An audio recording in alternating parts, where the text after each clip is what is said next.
Jun Yanshan had perused an abundance of time-traveling tales, yet she never anticipated that such a phenomenon would befall her. To make matters worse, the individual who had crossed over was none other than herself. After an arduous struggle to reclaim control over her body, she unexpectedly acquired the ability to read minds. Revenge, reclaiming the future prince consort who had been driven away, and smoothly inheriting the imperial throne were the three pivotal objectives of her plans. With unwavering dedication to her career, she aspired to become a sagacious ruler, yet unbeknownst to her, an increasing number of handsome men within the Tai Nu Fu were complicating her path with unforeseen, sweet troubles. Chapter 1. The Return. Do you feel better, my lady? Upon opening her eyes, Jun Yanshan was greeted by this inquiry. As she focused her gaze, she noticed her side consort, Ji Ling, who had been brought into her life by the time-traveling woman. Fanning her in the capital, there was a renowned brothel, and Ji Ling had originally been one of its young attendants. The time-traveling woman, while exploring the brothel in Jun Yanshan's body, had been captivated by his appearance at first sight that on their second encounter, she had thrown a tantrum to bring him back to the Tai Nu Fu. Everyone was at a loss as to how to handle this suddenly transformed Tai Nu, ultimately yielding to her wishes that a few days later, Ji Ling had been officially received into the Tai Nu Fu as her side consort. Despite knowing that Ji Ling bore no fault, seeing his face still left Jun Yanshan feeling exhausted. I am much better now. You may leave, Jun Yanshan said, struggling to sit up and gesturing for him to depart. Before Ji Ling could exit, Jun Yanshan distinctly heard his thoughts. Had I known she would awaken, I might as well have poisoned her to death. Jun Yanshan thought to herself. The time-traveling woman was truly infuriating. Jun Yanshan could not help but wonder what sort of mentality possessed the woman occupying her body. During her body's occupation, Jun Yanshan had remained conscious, witnessing the actions of the woman named Su Yu Ro and overhearing her dialogues with the system. Even though Su Yu Ro's actions had facilitated Ji Ling's transformation from a mere attendant to the Tai Nu side consort, the fact that Ji Ling still harbored thoughts of harming her spoke volumes. Reflecting on the neglect suffered by her legitimate consort, Jun Yanshan felt even more distressed. To secure Shen Shui as her legitimate consort, Jun Yanshan had invested considerable effort, only to have Su Yu Ro interrupt everything right after their wedding ceremony. She had unequivocally promised Shen Shui to treat him well, but with Su Yu Ro's interference, could he still trust her? A sharp pain throbbed at her forehead, and as she touched it, her fingers encountered the bandages wrapped around her head. Now was not the time for recuperation. Jun Yanshan disregarded her injuries and immediately steadied herself against the bed's edge, preparing to visit Shen Shui.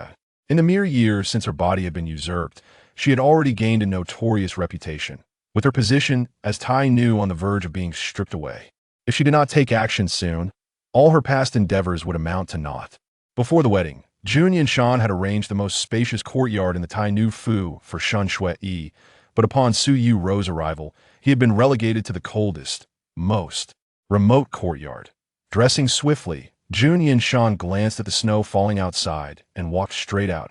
After Ji Ling had left, no one had come to attend to Jun Yanshan, which was clearly orchestrated by Su Yu Ro. She proclaimed that all individuals are born equal, forbidding anyone from bowing or servile behavior, with punishments of 30 strokes for transgressors, and no one was permitted to attend to her closely. Her most trusted maid, Qing Yin, had been beaten and sent off to perform menial tasks. Thinking of this, Jun Yanshan's fists clenched in anger. Before she had fully regained control of her body, Jun Yanshan had overheard a conversation between Su Yu Ro and the system, wherein it was revealed that the time-traveling incident had been a misunderstanding and that Su Yu Ro intended to locate her true body in this world, that a gentleman avenges himself 10 years later. She would eventually have her chance for retribution. Suppressing her fury, Jun Yanshan approached Shen Shui's courtyard, feeling as if she might freeze solid. The courtyard door was tightly shut, and the plaque above was encrusted with thick frost, appearing as though it had not been cleared for ages. The exterior was overgrown with weeds, looking desolate, hardly resembling part of the Tai Nu Fu. Jun Yanshan raised her hand and knocked on the door, prompting movement from within. The door opened briefly before slamming shut again, nearly colliding with Jun Yanshan's nose. Though the occupant inside said nothing, Jun Yanshan disowned his thoughts. Why is the Tai Nu here? Surely she isn't here to humiliate the Zheng Jun again? Murmurs echoed from the courtyard, and as footsteps approached once more, the door opened again before Jun Yanshan. Your Highness, the Zheng Jun has been unwell lately. Perhaps it would be best if you visited another day. Jun Yanshan recognized the young servant before her, named a Yuan. Before Shen Shui he had wed her, this servant had always been by his side, and upon seeing her then, his eyes had brimmed with respect. Then ensure he takes care of himself, Jun Yanshan replied, wishing to say more, but ultimately settling on. I shall return to see him tomorrow. A Yuan forced a smile. With your Highness's concern, I believe the Zheng Jun's illness will soon improve. While he spoke flattering words, his mind harbored thoughts of, it would be best if you did not come. If you truly cared, how could you allow him to suffer without even a brazier? In winter, Jun Yanshan said nothing further and turned to leave. The mess left by Su Yuro was overwhelming. She needed to address it all. Having not heard from Qing Yin in months, Jun Yanshan felt a pang of worry. Before she could approach the courtyard, she heard a furious tirade from within. You can't even wash clothes properly. What else can you do? Into Qi, laundry was typically a man's chore, yet perhaps out of spite, Su Yuro had assigned Qing Yin to this task. As Jun Yanshan drew nearer, she attempted to listen to Qing Yan's thoughts, but alas, she heard nothing. Anxiety gripped her heart as she hurried into the courtyard, and soon she spotted the familiar figure on the ground. Qing Yin, who had once assisted her with ink and sparring, was now enduring such hardship. The basin on the ground was filled with snow melt, and Qing Yan's hands were submerged in the icy water, mechanically scrubbing without respite. Nearby stood a man and a woman, arrogant and unyielding, offering not even a piece of soap to Qing Yan. Under such conditions, who could wash clothes properly? Fury surged within Jun Yanshan as she rushed to help Qing Yan to her feet. With nothing on her person, she used her own clothing to dry Qing Yan's hands. Normally adept with both brush and sword, Jun Yanshan now trembled as she held Qing Yan's hands, fearful of hurting her with too much pressure. What is the Tai Nu doing? Doubt flickered in Qing Yan's mind as Jun Yanshan sighed in relief, meeting the obsequious gazes of the two individuals nearby, and then suddenly kicked them. Both were brought in by Su Yuro. The woman, having heard Su Yuro espousing equality, ingratiated herself and was appointed as the Tai Nu Fu supervisor. The man, whose appearance pleased Su Yuro, was similarly brought in to serve as a minor leader. If Su Yuro treated all equally, aspiring for fairness might have earned her some respect from Jun Yanshan. However, she did not. This progressive ideology seemed merely a tool for self-aggrandizement in Su Yuro's eyes. Other women were meant to be equal to men, yet she must be the most esteemed person in the world, exempt from serving others while demanding their deference. Just in terms of summer ice and winter coals, Su Yuro consumed 3 times more than Jun Yanshan. Chapter 2. Apology. Jun Yanshan had long desired to deal with these two and seized the opportunity to declare, someone, lock these 2 insubordinate servants in the woodshed, cut off their food and water, as for the 2 of them. Jun Yanshan would handle them in due course, but she had more pressing matters to attend to. After returning Qing Yin to her quarters, she needed to consult the chief historian of the Tai Nu Fu to review the current monthly salary expenditures. She intended to rectify the previous deductions made from Shen Shui's allowances and ensure that he received the necessary coal promptly, so he would not suffer from the cold any longer. Once all matters have been settled, Jun Yanshan will come to conclude things tomorrow. Of course, if the 2 of them do not withstand the cold and perish this night, it would be deemed fate. Qing Yin, return with me, Jun Yanshan declared, stepping out of the courtyard first, leaving Qing Yin astonished behind. It was only when someone nearby reminded her that Qing Yin snapped back to reality and hurried to catch up with Jun Yanshan. During the journey back to her residence, Jun Yanshan found herself at a loss for words with Qing Yin. Upon reaching the courtyard, Jun Yanshan dismissed several individuals who were attending to Su Yuro, insisting that Qing Yin stay to recuperate properly from her injuries, recover swiftly, and then return to my side. Jun Yanshan ushered Qing Yin into the room, but upon noticing her hands, she instinctively averted her gaze, as if burned. If you require anything, do not hesitate to inform me. Understood, Qing Yin replied, her voice somewhat dazed, for it had been far too long since she had spoken to Jun Yanshan in such a manner. Jun Yanshan nodded at her and promptly made her way to the chief historian of the Tai Nu mansion. After Su Yuro arrived, she caused quite a stir within the Tai Nu mansion. Jun Yanshan typically devoted her time to study rather than managing the finances of the household, delegating such trifles to the chief historian. However, once Su Yuro took charge, she seized the account books from the chief historian, effectively undermining her authority and attempted to manage the entire Tai Nu mansion herself. Unsurprisingly, this led to chaos. The shops under the Tai Nu mansion suffered significant losses, and the funds within the accounts dwindled at an alarming rate. Eventually, Su Yuro reluctantly returned the authority she had usurped, settling into a life of idleness. The chief historian, whom Jun Yanshan had previously hired for her meticulous nature, managed the affairs of the mansion with ease. Initially, Jun Yanshan enjoyed engaging in conversation with her, but upon seeing Jun Yanshan now, her first thought was, what does she want this time? Chief historian Yu. Jun Yanshan resumed her usual demeanor, leaving Yu Ting increasingly perplexed. Your Highness, is there something you need? I'm here to offer my sincerest apologies. Compared to Qing Yin and Shan Shui, the harm Yu Ting suffered was minimal. Such injuries could be rectified with apologies and material compensation, whereas the injuries inflicted upon others required Jun Yanshan's gradual, tangible efforts for restitution. Yu Ting. Yu Ting. The turmoil within Yu Ting's heart startled Jun Yanshan, yet she maintained a solemn expression. This past year, I have been clouded in judgment, stumbling through life without clarity. She chastised herself, her eyes unwavering.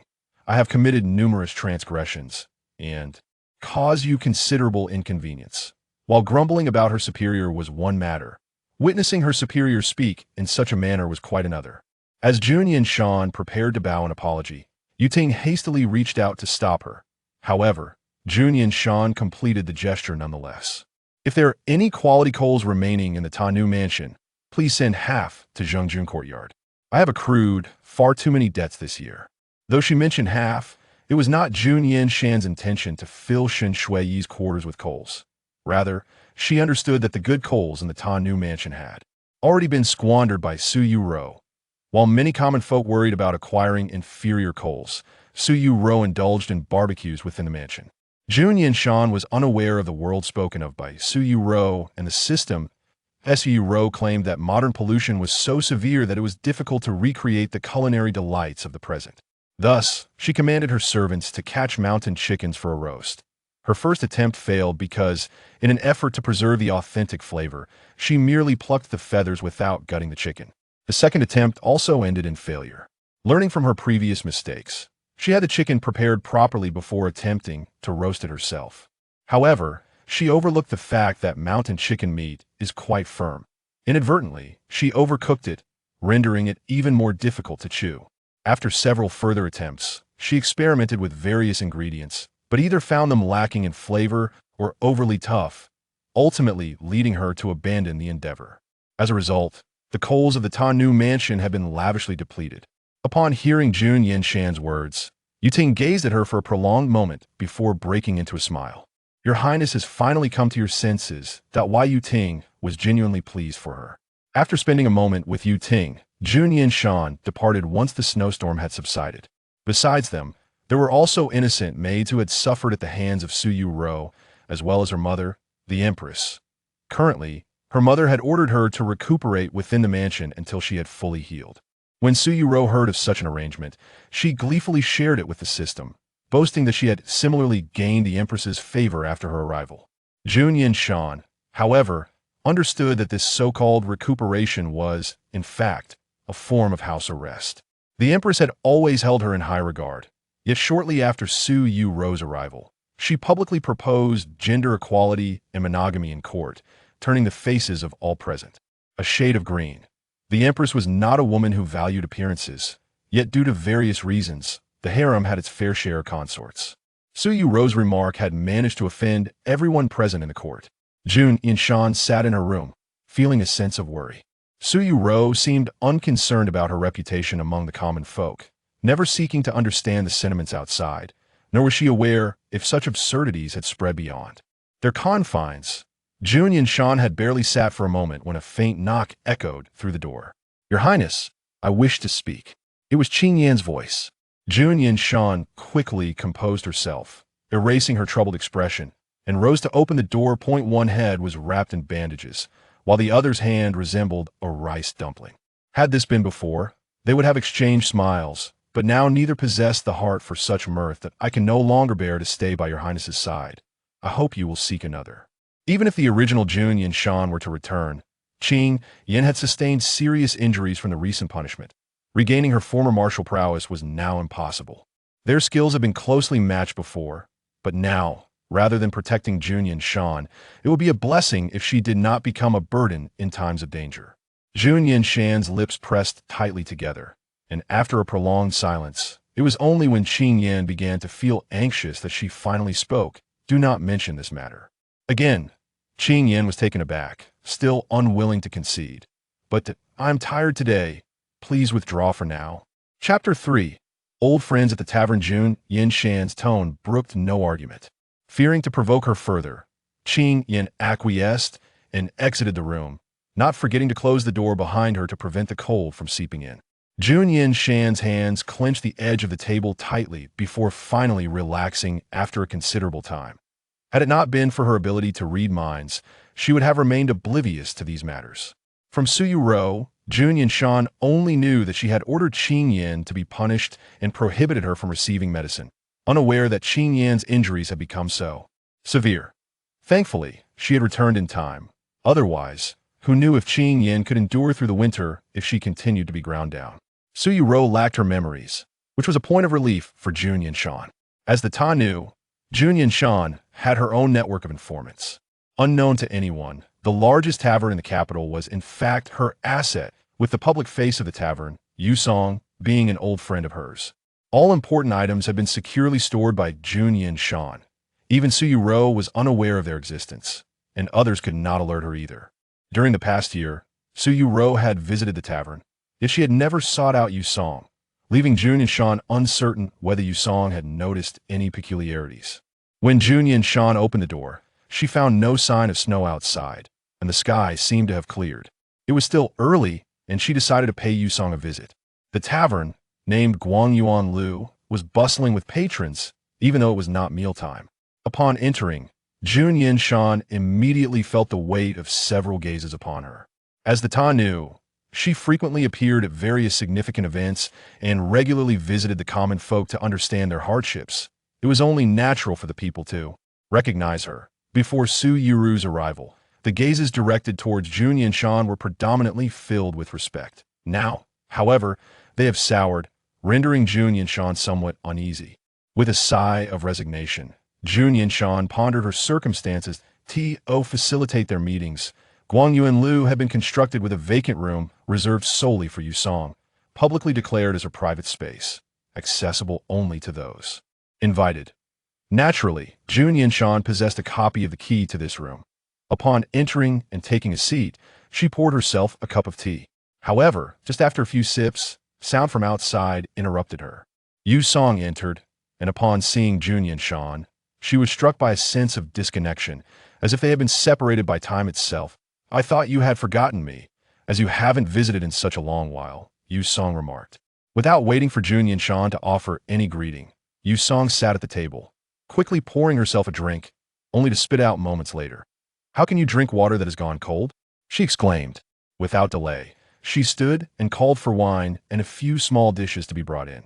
Despite the long absence, Yu Song exhibited no hint of estrangement, and Jun Yanshan felt relieved, sensing no unusual thoughts emanating from her friend. Thank you for managing Guangyuan Lu during my absence. Jun Yanshan lifted her teacup in salute. I toast to you with this cup of tea. Yu Song made no move to stop her. Once Jun Yanshan emptied her cup, Yu Song began, you have certainly engaged in quite a few reckless endeavors this past year. What on earth has transpired? Consider me possessed by a ghost, Jun Yanshan replied with a wry smile, setting down her cup. In the presence of Yu Song, Jun Yanshan felt no desire to conceal the truth, yet the events were so extraordinary that she struggled to find a starting point. Yu Song scrutinized her closely. To be honest, you do resemble someone possessed. They had always spoken candidly, with no room for pretense, and Jun Yanshan seldom heard Yu Song express her innermost thoughts. Seemingly attuned to Jun Yanshan's current state, Yu Song inquired, and where is that ghost now? Still within you? Not anymore. She has fled, Jun Yanshan replied, continuing along the same line of thought. I came to discuss this matter with you. I wish to ask for your assistance. Yu Song pouted, toying with the teacup in her hands. So there's a matter at hand. No wonder you sought me out. Speak. What is it? I would like you to investigate if there have been any individuals exhibiting drastic changes in temperament lately, Jun Yanshan added, recalling the conversation she overheard. Between the system and Su Yuru. Or perhaps someone has unexpectedly suffered an injury or encountered an accident. Yu Song paused her actions. What scope do you wish me to investigate? Those of high rank and great influence, Jun Yanshan specified. Her selection by the system was an unfortunate misunderstanding. The first criterion for the system's selection of a body was that it must belong to someone who had recently died. Those who had been deceased for an extended period or who were still alive were not considered. Recently, with Su Yuru having fallen and lost consciousness, the system's control over Jun Yanshan had diminished, allowing her to reclaim her body. The system detected abnormalities, and the ability to read minds was a form of compensation from it. Before she opened her eyes, Jun Yanshan once again overheard a conversation between the system and Su Yuru. I have just detected a new suitable body. According to regulations, you must change bodies immediately. Fine, let's proceed with the change. With this experience, I will surely do better next time. Their exchange was brief, and just as Jun Yanshan's consciousness returned, the voice in her mind vanished entirely. If she had not opened her eyes to see Ji Ling, she might have believed it was all a long dream. During this agonizing period of clarity, Jun Yanshan understood that the system had tasks to fulfill, and thus the body chosen for Su Yuru would naturally not be subpar. With Jun Yanshan's narrowed focus, Yu Song no longer hesitated and nodded. Within 3 days, I shall provide you with an answer. Known for her efficiency, Yu Song's assurance eased Jun Yanshan's worries. She reminded her, pay particular attention to those who have undergone changes during the days I was injured. Rest assured, Yu Song replied. Having concluded their serious discussion, a knock at the door announced the arrival of the wine and dishes, which Yu Song went to retrieve. The tray was laden with an array of small dishes and a jar of wine, prompting Jun Yanshan to assist Yu Song in arranging them. Though she had recently sustained injuries and should ideally refrain from alcohol, the overwhelming pressures made it difficult for Jun Yanshan to adhere to that. Yu Song observed her pouring the wine, her brow slightly furrowed, yet she said nothing. The two sat facing each other, unconcerned with the customary silence during meals. You must have a multitude of worries weighing on you, Yu Song began, striking a poignant note. I have heard that you brought a young man from a brothel back home, causing you to neglect the young master of the Shun family. Yu Song's words, though gentle, conveyed a deeper truth. Jun Yanshan had not merely neglected Shun Shui. Indeed, I shall reconsider how to arrange Ji Ling's future. And will the young master of the Shun family? Yu Song queried. Both understood that despite being a man, Shun Shui had not confined his attention solely to the inner chambers. Jun Yanshan had pursued him, a pursuit in which Yu Song had played a significant role. That a smile crept onto Jun Yanshan's lips. I intended to seek him out today, but he feigned illness to avoid me. I shall try again tomorrow and the day after. He will eventually come to forgive me. Chapter 4. Taking her back, this thought is indeed correct. Yu Song drank a glass of wine in one gulp, regardless of the trials endured during these days. One must not yield. Jun Yanshan, silent, followed suit, consuming glass after glass. Although her usual tolerance for alcohol was commendable, given the circumstances, it was truly challenging for anyone to maintain their composure. Just this one last time. As they continued to drink with increasing fervor, Yu Song stood up and flung open the window, allowing the cold breeze to sweep in. However, the chill was of little effect on the intoxicated souls within. Jun Yanshan, cradling the empty wine jar, looked up at Yu Song with a dazed expression. Is that all? Is there no more wine? None left, none left. Yu Song replied curtly. Shaking her head, Yu Song had consumed slightly less than Jun Yanshan, yet remained considerably more lucid. She stepped out of the room, turning back to ensure the door was securely closed, then descended to the backyard. Awan, your subordinate is here.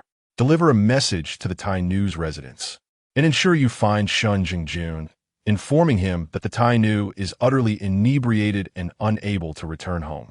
Awan was her reliable subordinate, whom Yu Song had rescued years prior. Any confidential matters were typically entrusted to her. Awan acknowledged the request, turned to leave, but was halted by Yusong. Wait, Yusong added, make sure to say that Shun Jingjun must come personally to fetch her. If he does not come, you shall not depart either. Awan, yes. Such a childish threat. Could this really intimidate Shun Jingjun?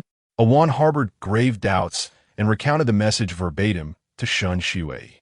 Shun Shuai pursed his lips, his expression inscrutable, but Yuan was already fuming on the side. Then you might as well stay here. Our Zhongjun would never come to fetch her. As a woman, Awan felt ill at ease within the confines of the Tai Nu's residence, and Yuan's comment only added to her agitation. Yuan was utterly uncooperative and directly ushered her master back to their quarters, leaving Awan anxious yet powerless, forced to find a corner in the courtyard to sit. Zhongjun, the Tai Nu has treated you thus. You must not show any softness. I understand. Shun Shui sat inside, his tone devoid of emotion, yet upon seeing his demeanor, Yuan knew he was already wavering. Long before Shun Shui ascended to the role of Shun Jingjun, Yuan had disapproved of their relationship. As the eldest son of the Shun family, Shun Shui could choose any bride and live comfortably. Yet he ultimately chose to believe in Jun Yanshan, only to find himself in a state of perpetual mourning shortly after their marriage, subjected to the whims of others. Today, the Changshu had delivered charcoal and a substantial sum of silver, yet Yuan still believed Jun Yanshan harbored ill intentions, viewing this as a new method of tormenting Shun Shui. After a moment of contemplation, Shun Shui rose and opened the window to gaze outside. Awan remained seated beneath the tree, looking forlorn and desolate. Yuan followed his gaze and sighed inwardly, already predicting his forthcoming words. I'm not going for her. I cannot bear to see her using ordinary people as leverage. Shun Shui's voice was calm, yet Yuan shook his head in resignation. This woman, working under her, has not fared much better than an ordinary person, has she? Think of Qin Yan. After stating this, Shun Shui disregarded Yuan's protests and walked towards the door. Given Jun Yanshan's current temperament, if he did not go, she might very well let this woman freeze to death in her courtyard. As the door swung open, Shun Shui emerged with Yuan in tow. Awan, hearing the commotion, lifted her head and instantly brightened. Before Shun Shui entered the residence, Jun Yanshan had already arranged for his carriage.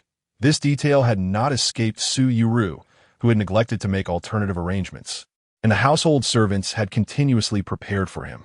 Shun Shui and Yuan boarded the carriage, while Awan, as an outsider, sat beside the driver. Even in the cold breeze outside, she felt a sense of relief. Thankfully, Shun Jingjun was magnanimous, or she would have been at a loss. Awan had considerable exposure to various matters. She led Shun Shui and Yuan upstairs, feigning ignorance to Yuan's soft mutterings. Your Highness possesses remarkable drinking capacity, said to be impervious to intoxication. Surely, you must not have come for naught. Shun Shui remained silent, ascended the stairs with unwavering focus. The grace of the eldest son of the Shun family was well known, yet since he became Shun Jingjun, he seldom appeared before the public. Everyone was aware that he had become the Tai Nu's Jingjun and knew he was not favored. Some audacious individuals, emboldened by drink, whistled at him. Before Shun Shui could react, Yuan's face flushed with anger. Zhongjun, do look at them. Shun Shui's expression darkened. Once we retrieve your highness, we shall return immediately. The three ascended to the upper floor, and Awan paused at the doorway. Shun Jingjun, the Tai Nu is within. I shall take my leave now. Shun Shui nodded slightly, offering no further demands. Yuan stepped forward to push the door open, and the scent of wine wafted out, causing Shun Shui to frown. Having never consumed alcohol himself, his privileged upbringing had kept him from such scenes, leaving him momentarily at a loss for how to proceed. To gain Shun Shui's trust, Jun Yanshan had previously explained her relationship with Yusong before their marriage. However, this time, Shun Shui did not see Yusong.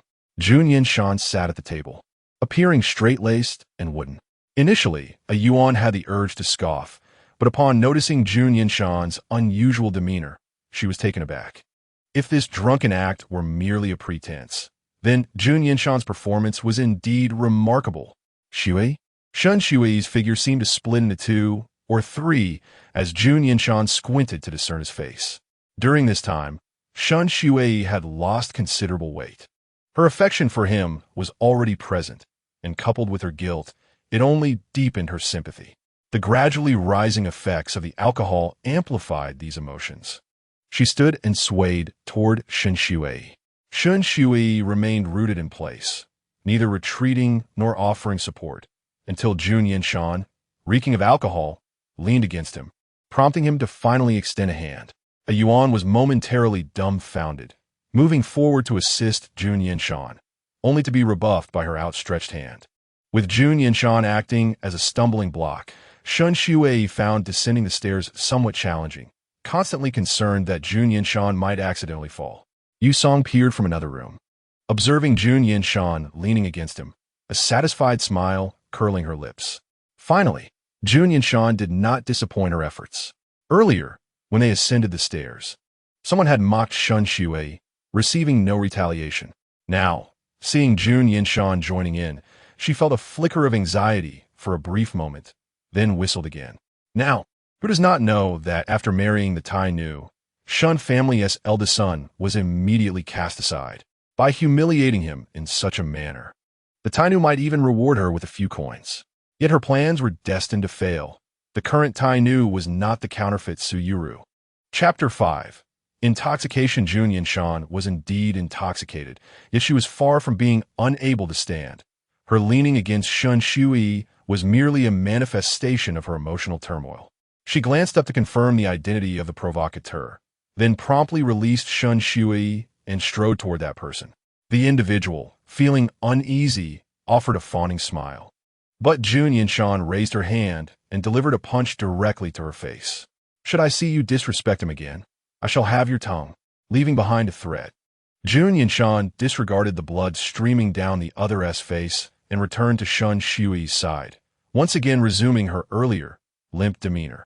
Shun Shui contemplated. It was hard to discern whether she was genuinely intoxicated or merely pretending. As the three departed from Wang Yuan Lu, night had already fallen. A Yuan wished to accompany Shun Shui into the carriage, but as soon as he stepped in, he was met with Jun Yanshan's piercing glare, leaving him no choice but to retreat to the position A1 had occupied earlier.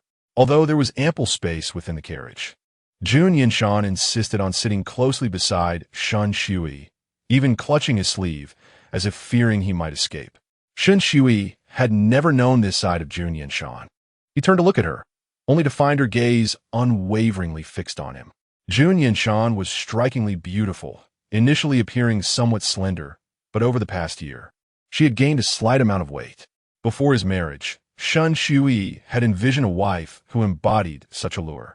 He momentarily lost his thoughts, quickly redirecting his gaze. Jun Yanshan had never looked at him in such a manner.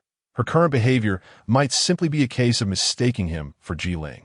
The thought of Jun Yanshan's favoritism towards Jiling made Shun Shui avert his eyes from her.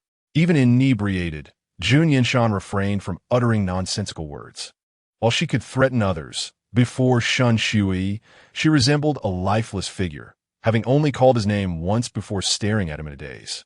Even without direct eye contact, Shun Shui felt the unbearable weight of time passing. When the carriage finally came to a steady halt in front of the Tai Nu mansion, he let out a sigh of relief. A Yuan had already prepared the footstool by the carriage. As Shun Shui lifted the curtain to descend, he was abruptly yanked back by an unseen force. "I'll assist you," Jun Yanshan finally spoke. However, Shun Shui had no desire for her assistance. In the presence of a drunken person, he did not muster a smile, gently maneuvering her hand away from his waist. "There is no need to trouble the princess. I do not regard you as a stranger." After a struggle to pry Jun Yanshan's fingers free, she leaned against him once more. Her voice was tinged with a hint of grievance as she tightly embraced Shun Shui's waist, pressing him against her legs and resting her chin on his shoulder. Although they had been married for a year, this was Shun Shui's first experience of such intimate proximity to a woman. The warmth of her breath caressed his ear, and combined with the sharp fragrance of liquor surrounding them, Shun Shui found himself paralyzed in her embrace, unable to comprehend anything. Jun Yanshan's voice was soft, and a Yuan outside could only discern murmurs, unable to catch the specifics.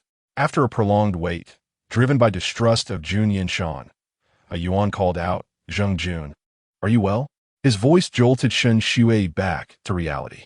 Jun Yanshan's grip was remarkably strong, and he could not break free, so he could only gently persuade her, "Princess, we have arrived.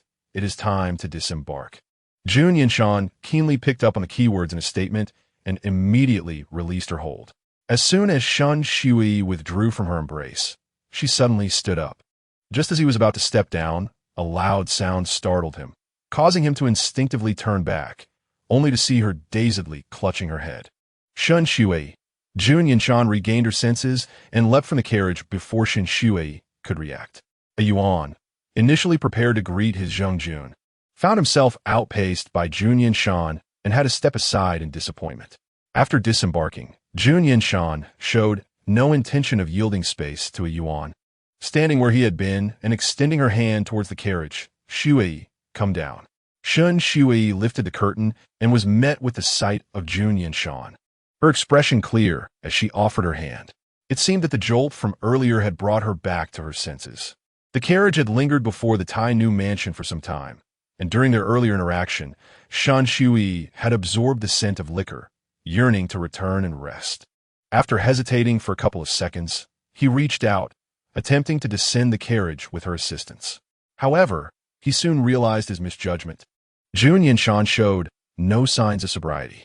While she appeared to be reaching out to help Shen Shui, the moment he stepped down, she suddenly shifted her posture and lifted him entirely into her arms. This action, which should have been effortless, was nearly unsteady due to her year-long absence from practicing martial arts and the effects of alcohol. Shen Shui was startled and instinctively wrapped his arms around her neck.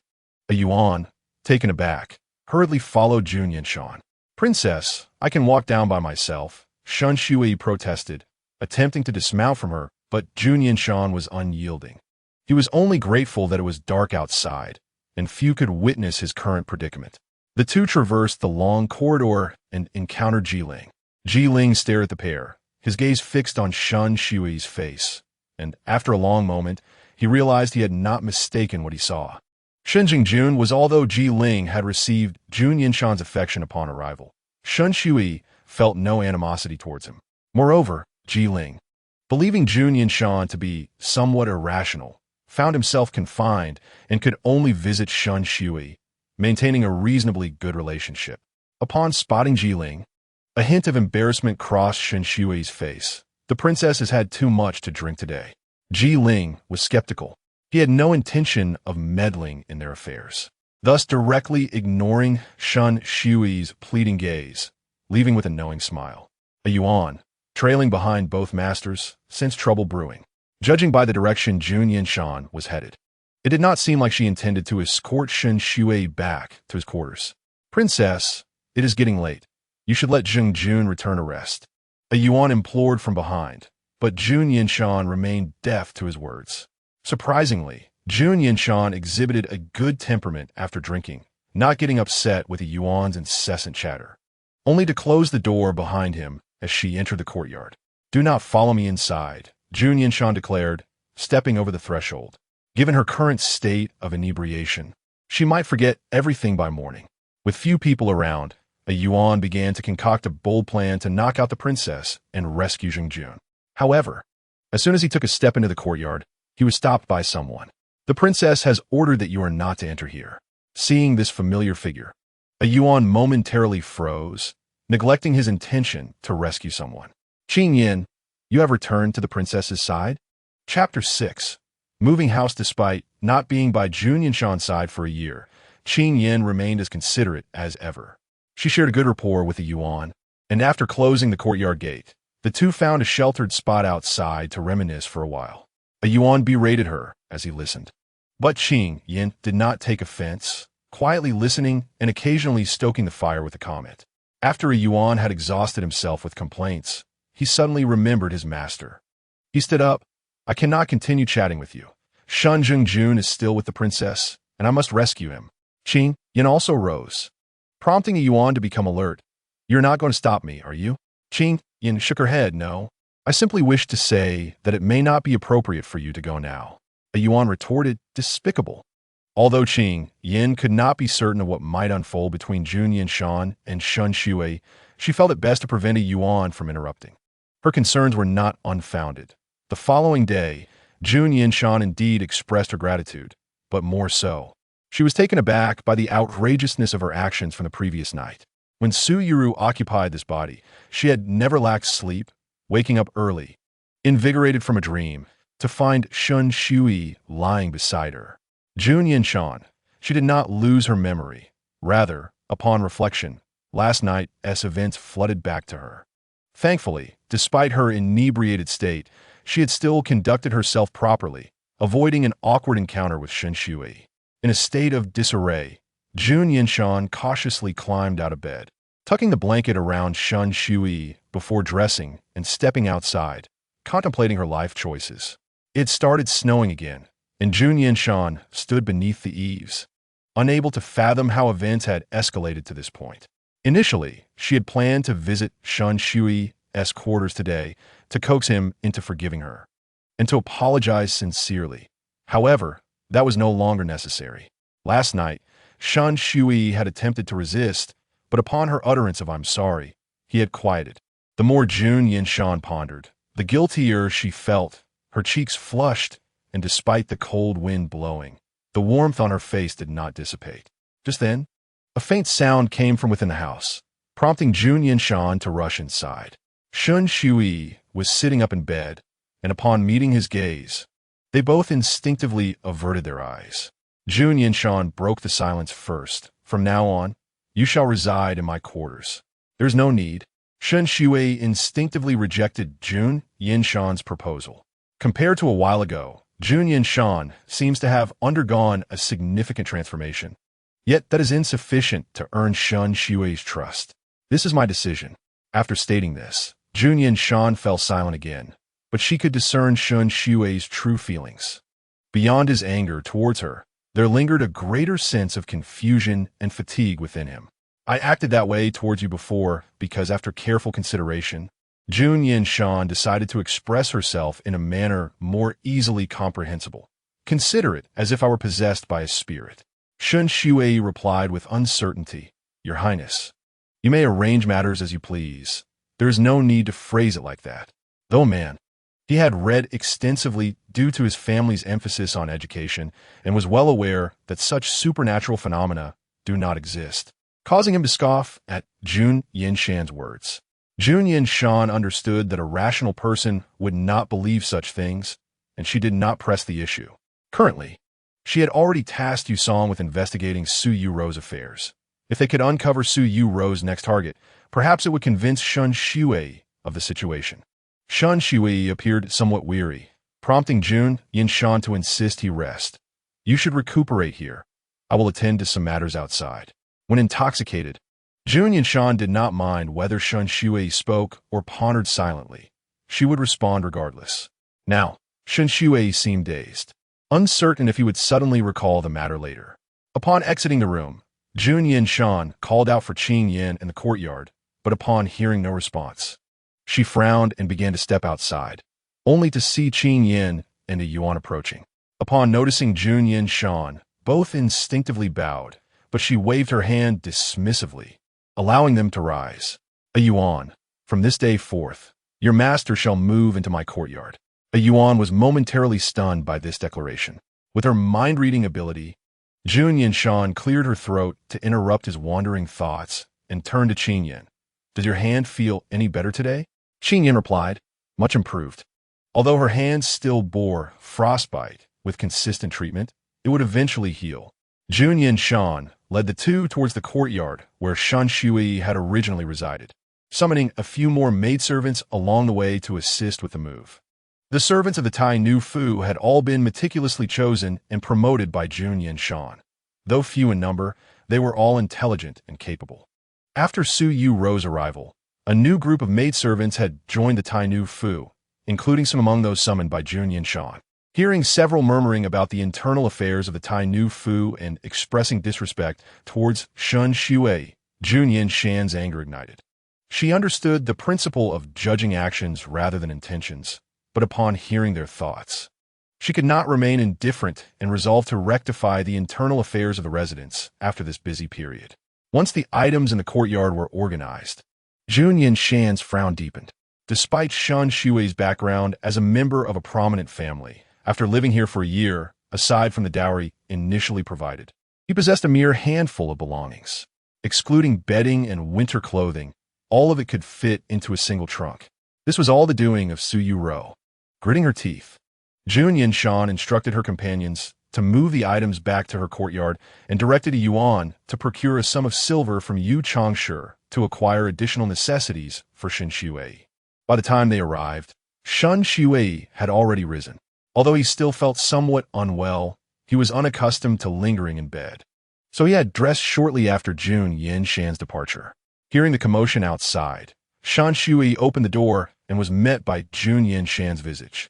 Noticing the clumsy maidservants recruited by Su Yu-ro, Jun Yanshan furrowed her brow in silence.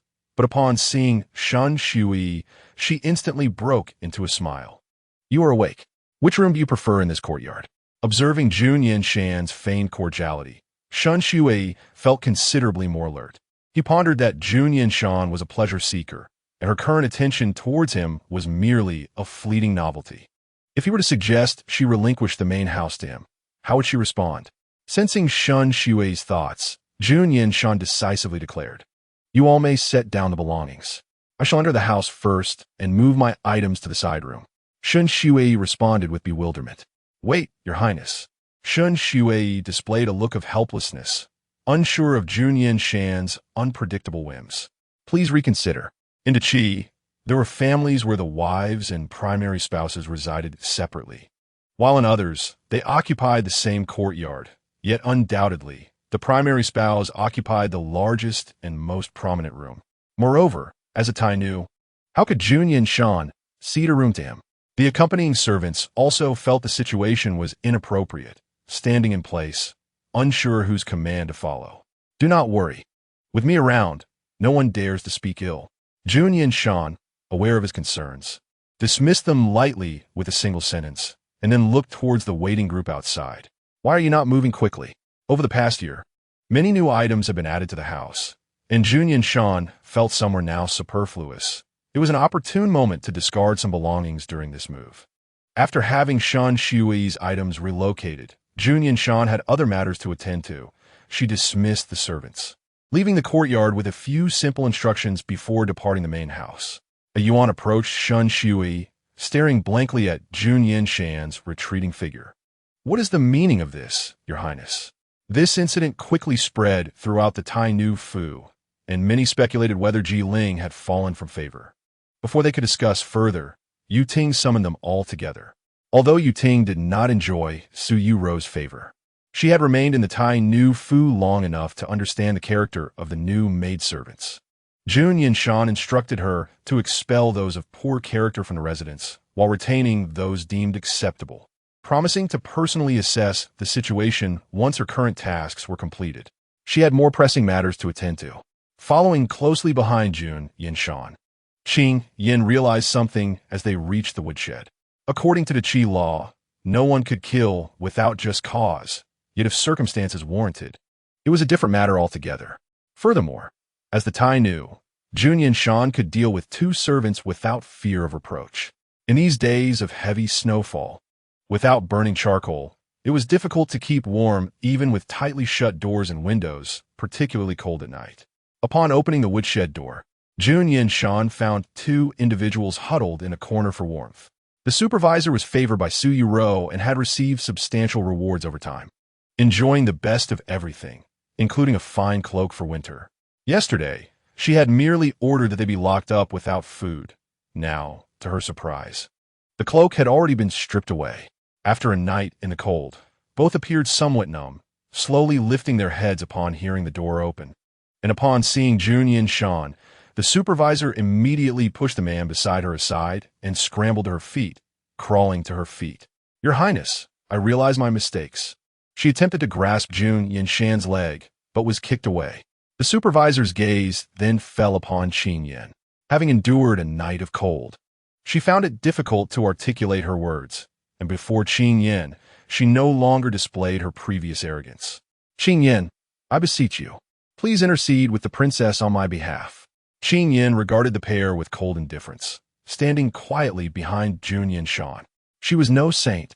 These two had no connection to her, yet in their attempts to curry favor with the princess, they had deliberately humiliated her. Merely refraining from taking action against them was already generous. How could she possibly advocate for them?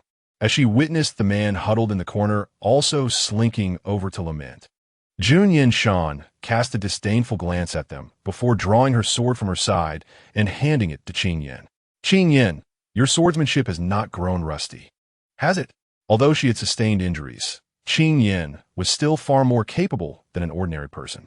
As she grasped the hilt of the sword, her hand trembled momentarily, but upon glancing at the faces of the two, her grip steadied.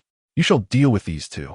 After Jun Yanshan finished speaking, she exited the firewood room, leaving the space for Qing Yin.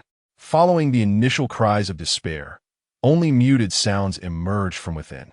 Within a short span of time, the door to the firewood room swung open once more. Qing Yin stepped out, returning the long sword to Jun Yanshan, and offered a respectful bow. Jun Yanshan glanced inside the firewood room, observing that the two individuals had their mouths stuffed with torn cloth, rendering even their screams impossible. Qing Yin had not taken their lives, merely severed their right hands, and had done nothing else. Was this truly sufficient? Jun Yanshan inquired. The two individuals lying within widened their eyes upon hearing her words. Although missing a hand would undoubtedly bring numerous inconveniences to their lives, it was preferable to death. Qing Yin nodded, her heart evidently feeling lighter. Their crimes did not warrant death. Since it had come to this, Jun Yanshan saw no reason to intervene further. If you have made your decision, then so be it. These two would undoubtedly be expelled from the Tai Nu Fu, and whether they could find a way to survive the winter would depend on their own fortunes. Jun Yanshan led Qing Yin away from the firewood room, heading straight to Yu Ting's residence. During the time spent dealing with the two, Yu Ting had already identified those with apparent issues. Although Jun Yanshan had placed great importance on her supervisors throughout the year, there had suddenly been a shift in recent days. Reverting to the previous state from a year ago, no one dared to defy her, and Yu Changshi had regained his former position. Initially, it was enough to please the Tai Nu to enjoy a life of ease, but with the recent arrivals having profited considerably, they now faced expulsion, naturally causing some reluctance.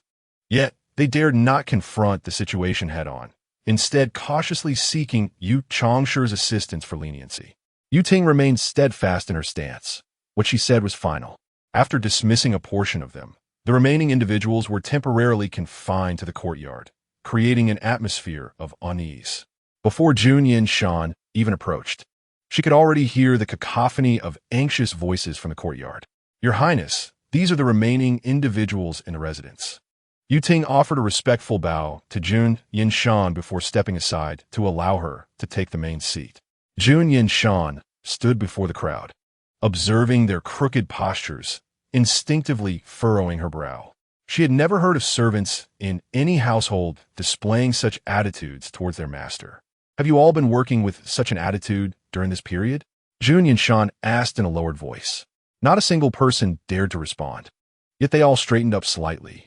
Qing Yin had just severed the right hands of the two individuals, and a few droplets of blood had splattered on her clothing, causing some to pale in fear upon noticing. Among the servants, there was a man who had never witnessed such a scene. He was struck by some terrifying association and collapsed onto the ground. Meanwhile, Qing Yin maintained a cold expression, further amplifying the sense of menace.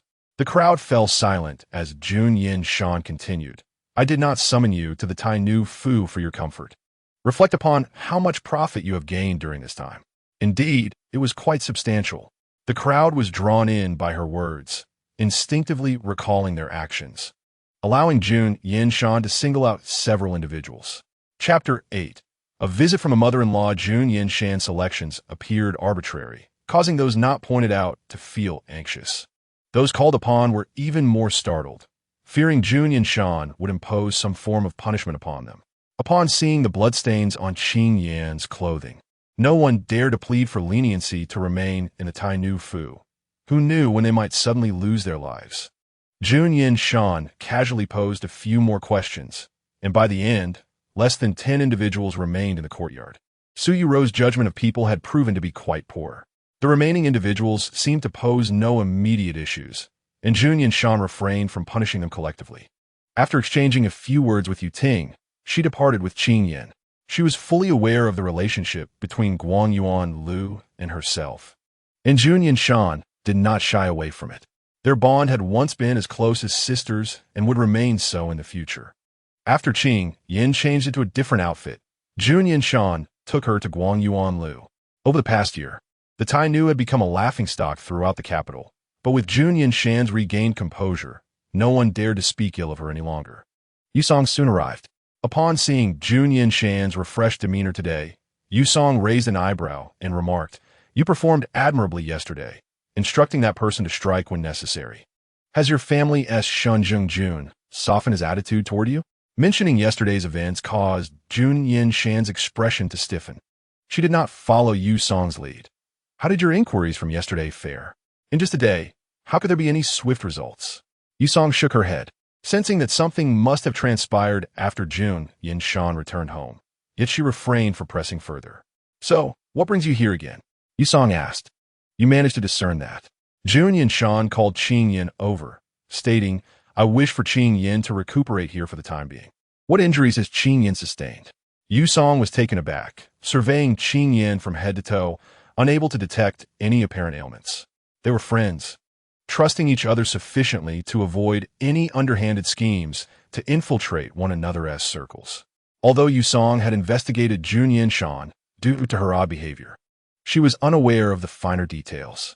Jun Yanshan recounted the events that had transpired, leaving Yusong incredulous. "TSK, you truly are something else." Upon hearing Yusong's comment, Jun Yanshan did not take offense. "Therefore, can you assist with this favor?"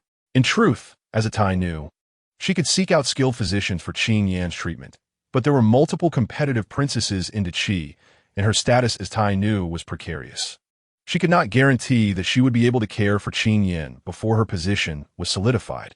Yusong understood her concerns. "Very well. I shall grant you this favor this once." With numerous tasks ahead of her, Jun Yanshan had already engaged in casual conversation with Yusong the previous day. So today she did not linger, leaving Qing Yan to recuperate there before returning to the Tai Nu Fu. Su Yuro had committed countless foolish deeds, and numerous courtiers had submitted memorials to censure her. Upon returning to her study, Jun Yanshan sat down and began to document each transgression. Before she had written much, a maid's announcement echoed from outside. "Your Highness, Lord Shun has arrived and is currently waiting for you in the front hall." Jun Yanshan paused briefly, folded the paper neatly, and tucked it into her sleeve, then rose. "Please inform Lord Shun that I shall arrive shortly." Lord Shun, being none other than Shun Shuiyi's mother. Lord Shun was a military general, yet her political acumen rivaled that of any scholar. She held her eldest son in great affection, and her previous absence was due to being occupied with military campaigns. Now that the matter had fallen into Jun Yanshan's hands, she had no choice but to confront it head-on. By the time Jun Yanshan arrived, Shun Shui had also hastened to the scene and was conversing with his mother. Lord Shun initially wore a benevolent expression, but upon hearing Jun Yanshan's footsteps, she immediately fell silent, furrowing her brow, and remarked in a sardonic tone, "If Her Highness the Tai Nu does not arrive soon, the tea in this cup will freeze solid." In reality, the situation was far less dire than she described. The tea remained warm. But since Jun Yanshan had wronged her son, she could only offer a forced smile. Jun Yanshan took a seat beside her. "May I inquire, esteemed mother-in-law, what brings you here today?" "Jun Yanshan, spare me the feigned ignorance." Lord Shin suddenly erupted, slamming her hand on a nearby table, causing it to tremble and the teacups to jolt. The nearby servants, witnessing such a scene, dared not utter a word. Although Jun Yanshan's previous remarks to Shun Shui had not been sufficient to win his trust, he did not wish to witness a confrontation between his wife and mother. Just as Shin Shui was about to interject, Jun Yanshan caught sight of him. "Shui, why don't you take a rest? I would like to speak privately with your esteemed mother-in-law." Jun Yanshan titted. regardless of their familial ties or the consideration of needing Lord Shin's support for future ascendancy. Jun Yanshan could not allow him to obstruct her. Noticing Jun Yanshan's resolute demeanor, Shun Shui had no option but to relent. Very well, but please do not resort to violence. That is an impossibility. After Shun Shui's departure, Minister Shun immediately reached for his sword, perhaps to maintain some dignity for Jun Yanshan. She glanced around and said, "You may all withdraw." The surrounding attendants feared Minister Shun, yet this was the Tai Nu Fu, and without Jun Yanshan's command, none dared to leave. Jun Yanshan nodded slightly, and the crowd dispersed like startled birds, leaving only the two of them in the room. With fewer people present, Minister Shun's demeanor became somewhat more serene. "Do you still remember the promises you made to me before your marriage to him?" Minister Shun, enjoying the favor of the Empress and hailing from a powerful family, had no worries about his son marrying.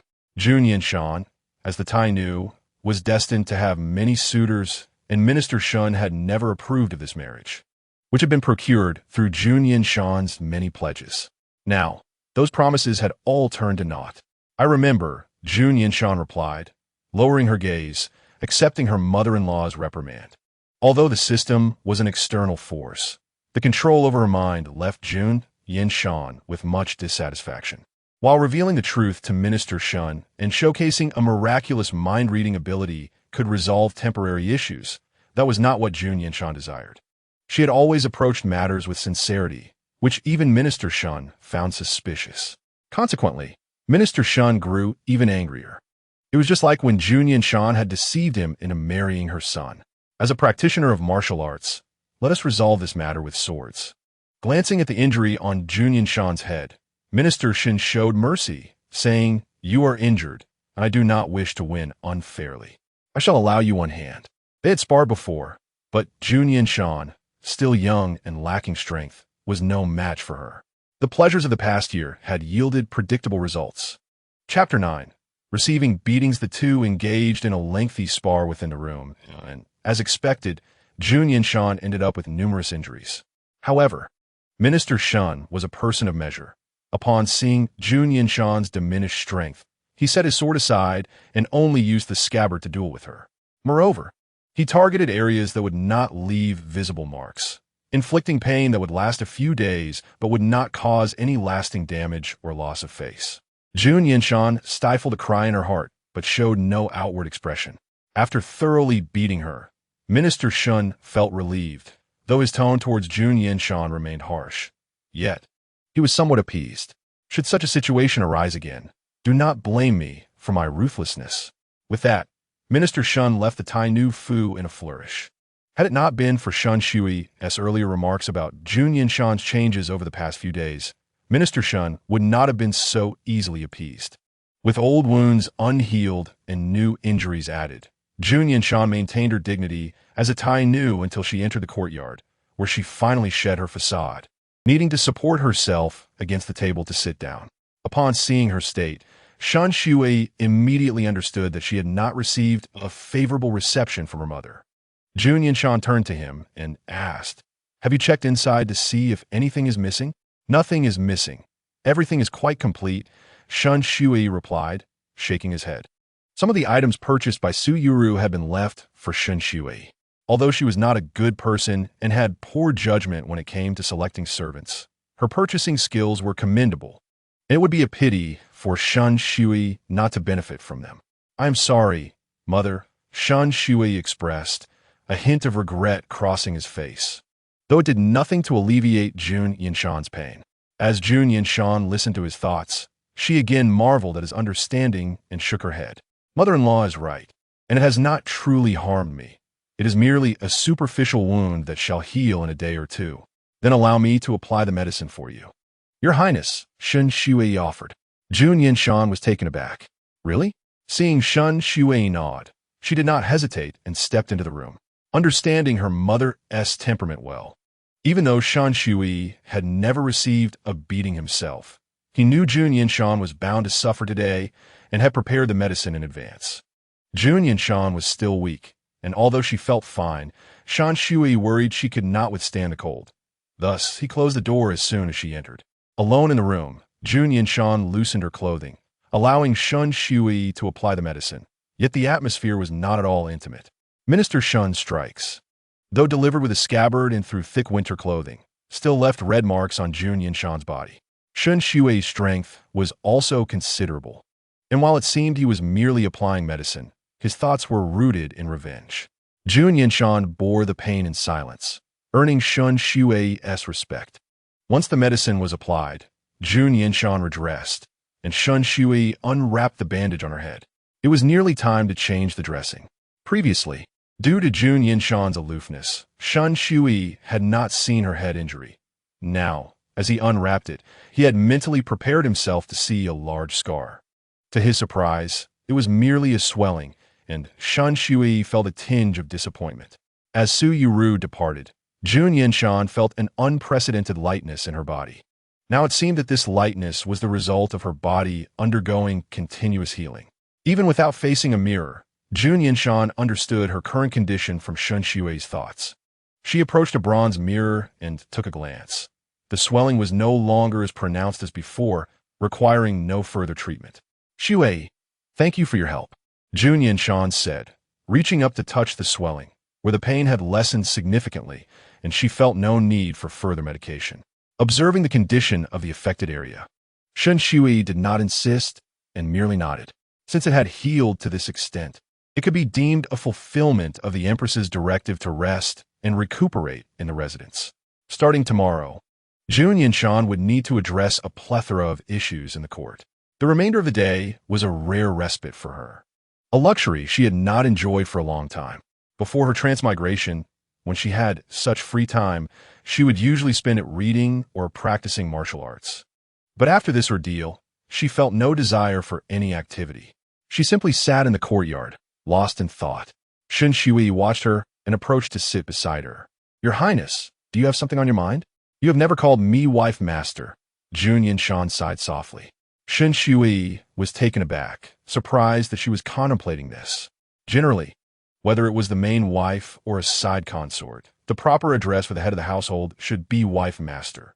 Since Ji Ling entered the Tai Nu Fu, she had consistently referred to Jun Yanshan in this manner. However, Shun Shui had never addressed her that way. Before their marriage, he occasionally referred to himself by name. But now all that remained was the respectful yet distant title of Your Highness. He opened his mouth, intending to say something, but the term simply would not leave his lips. Jun Yanshan had no intention of putting him in a difficult position. She merely remarked, "It is nothing, just a title. Call me whenever you feel inclined." Shui. Jun Yanshan lifted her gaze to meet Shun Shui's, who matched her gaze. In the capital and throughout the vast land of the Qi, Shun Shui's appearance was among the finest. Jun Yanshan's admiration was unmasked, leaving Shun Shui feeling somewhat uncomfortable. "If you have anything to say, please speak plainly." "Oh, it is nothing."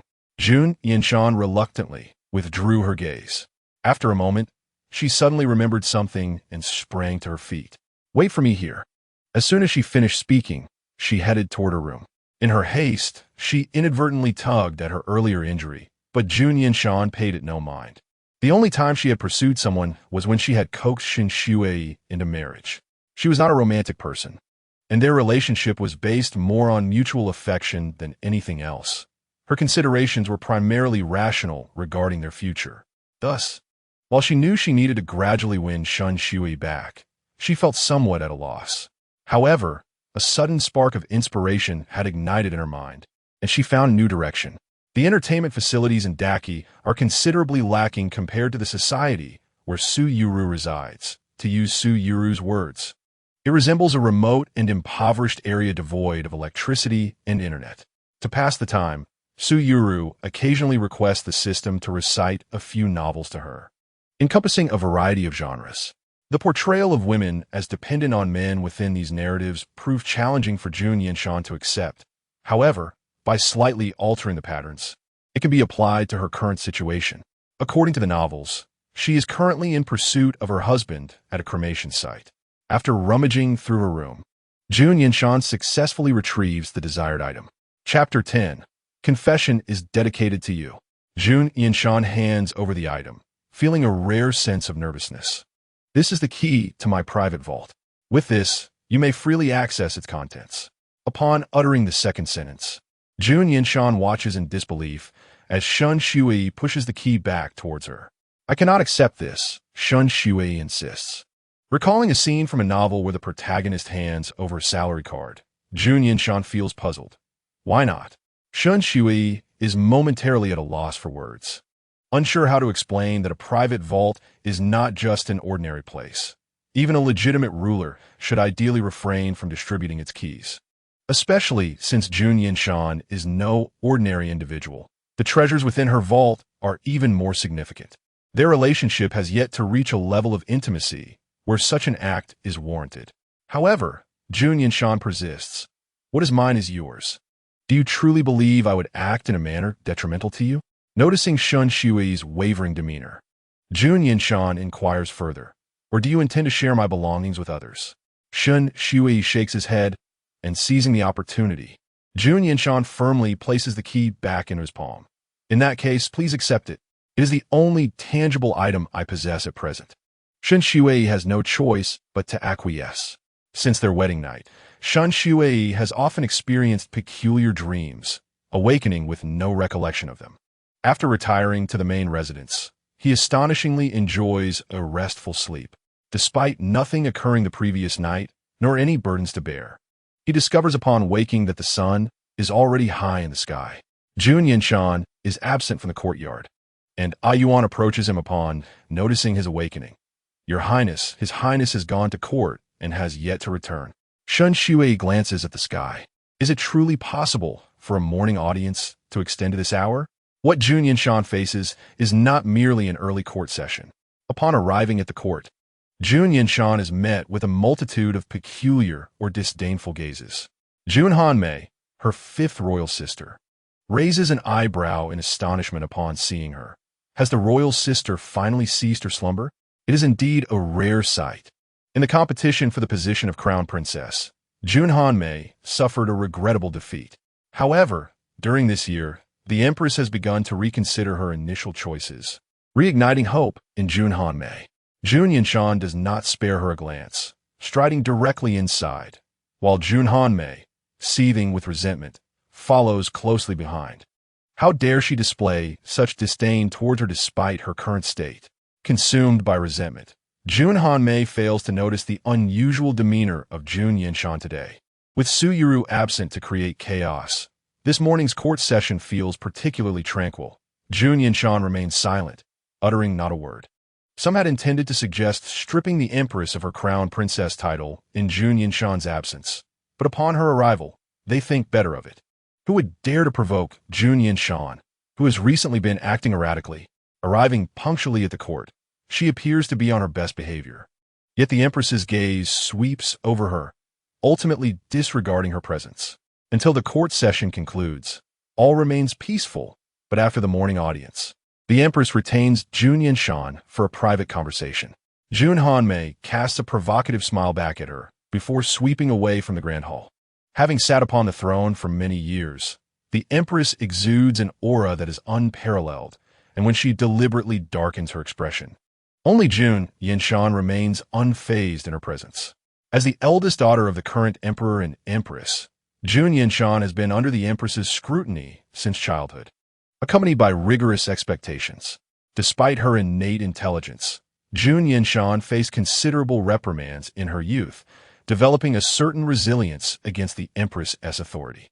Even now, when the empress clearly displays dissatisfaction, she maintains her composure.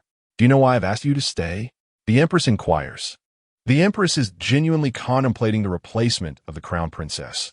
Although there are still a few candidates, none are perfect, and the empress finds herself unusually indecisive. Jun Yanshan nods. I understand, mother. The empress's expression remains unchanged. Then please share your thoughts. To ascend to the position of crown princess, not only does one's lineage matter, but also the ability to discern the emperor's intentions is crucial, even without the ability to read minds. Jun Yanshan comprehends the empress's current thoughts. The empress desires to know if her daughter believes she can still fulfill the role of crown princess.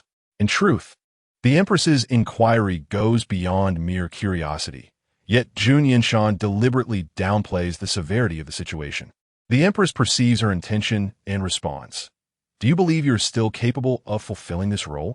I have heard that Lord Shun visited your residence yesterday. This past year, I have engaged in numerous foolish actions. Lord Shun came to offer me counsel. Regarding these matters, Jun Yanshan is entirely forthcoming. After the injuries sustained in the past few days, I have already begun to change, and I hope Mother will grant me an opportunity to prove myself." Prove yourself. You say it rather lightly. The Empress slams her hand on the table.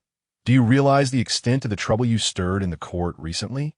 Should such remarks spread throughout the realm, not only would you be unable to assume the role of Crown Princess, but you might even be relegated to commoner status as a means of appeasing the public's outrage. Having read novels from the modern world, Jun Yanshan possesses some understanding of a society where gender equality prevails. Furthermore, she is aware that this world once adhered to male superiority and female subservience, evolving into its present state through relentless effort. Nevertheless, Jun Yanshan still believes that Daki requires no change. Although Daki is a matriarchal society, the Empress is a wise ruler, and there exists no oppression against men. They too may pursue education and literacy, albeit in separate male institutions. I understand, replies Jun Yanshan, bowing respectfully to the Empress. A year ago, I inexplicably encountered someone in a dream, after which I felt as if I were ensnared, merely observing the changes around me without any control over myself. Ultimately, Su Yuru will need to find a new vessel. Once she seeks reform, she cannot avoid making an appearance before the Empress. By voicing these concerns early, it allows the Empress to be prepared. Most importantly, she trusts her mother. Upon hearing Jun Yanshan's seemingly mad declarations, the Empress's brow furrows tightly. She holds no belief in such supernatural claims. In the presence of the daughter she once cherished, the Empress says, "Continue." Jun Yanshan shares the snippets of information she previously heard, omitting the existence of the system and deliberately concealing her ability to read minds. After listening, the Empress finds the narrative utterly perplexing. However, she reasons that Jun Yanshan is unlikely to concoct such absurd tales to deceive her. The situation is indeed outrageous, and the Empress remains skeptical. Yet Jun Yanshan adds, "Mother, I heard that person mention certain things that may improve the lives of the common people. Perhaps you should consider trying them?" Chapter 11. The Sixth Princess. There is no harm in trying, the Empress promptly declares. As a transmigrator, Su Yuru possesses some knowledge. The common sense acquired in modernity is sufficient for her to ascend the ranks after her arrival. Yet she is unaware that she is embarking on a path of self-destruction from the very outset, neglecting the opportunity to invent. These are insights Jun Yanshan gleaned from overhearing her conversations with the system. After switching bodies, Su Yuru likely intends to return with these insights. However, regrettably, Jun Yanshan will not afford her that opportunity. With a commendable memory and nothing else to occupy her time other than observing her surroundings, Jun Yanshan diligently records their dialogues. If the veracity of what Jun Yanshan claims could be validated, it would ascertain whether she is merely speaking nonsense or truly under some enchantment. However, before embarking on this endeavor, Jun Yanshan implored the Empress to keep this matter confidential. "Mother Empress, upon regaining my senses, I overheard that person mention a need to seek the next target. If the truth of my words can be confirmed, would you be able to maintain discretion for the time being?" The Empress nodded in agreement. If there truly existed an individual capable of manipulating the citizens at will, even those of high rank, such as the Tai Nu, then she must prepare accordingly. The Empress led Jun Yanshan to the Ministry of Works, where Jun Yanshan recounted her knowledge, leaving the officials in astonishment. Verification would require some time, and when they exited the ministry, the Empress instructed Jun Yanshan to return home first. After departing, Jun Yanshan did not head directly back to the Tai Nu residence, but instead diverted to Guangyuan Lu. Over the past few days, visiting Guangyuan Lu had almost become her daily ritual. Yu Song, upon seeing her, expressed a hint of exasperation. "My dear princess, why have you returned once more?" "Fear not. Qin Yin is doing well under our care. With Qin Yin here, I am naturally at ease," Jun Yanshan replied. "By the way, Have you made any progress on the matter I asked you to investigate? Speaking of which, Yu Song indeed had some findings. Indeed, there is something. Do you remember your younger sister, Jun Yanshan? Jun Yanshan recalled such a person. Jun Yanshan was the sixth in line, and due to her timid nature, she had never earned the Empress's favor, often existing like a shadow in the palace with few companions. I remember. I heard that she went boating a few days ago, and upon discovering the lake had frozen, she stepped onto the ice only to fall in unexpectedly. According to a maid, the physician initially thought she had perished, but miraculously, she survived. In such frigid temperatures, had her constitution been any weaker, she might have met her demise. However, Yusong found other elements suspicious as well. After recovering from her illness, her residents suddenly began recruiting reminiscent of your past endeavors.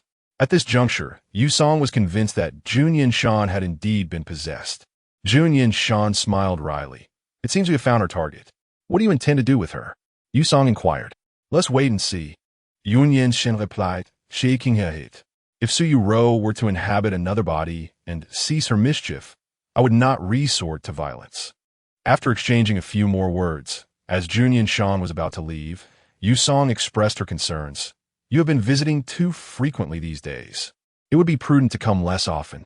I understand. Just recently, they had discussed Jun Yanshan, and upon returning, Jun Yanshan received news that the sixth princess had arrived. She has been here for a while and is currently waiting in the hall. Upon entering, Jun Yanshan saw her spitting tea leaves onto the floor. Is this how the esteemed Tai Nu residence treats its guests? I am, after all, a princess.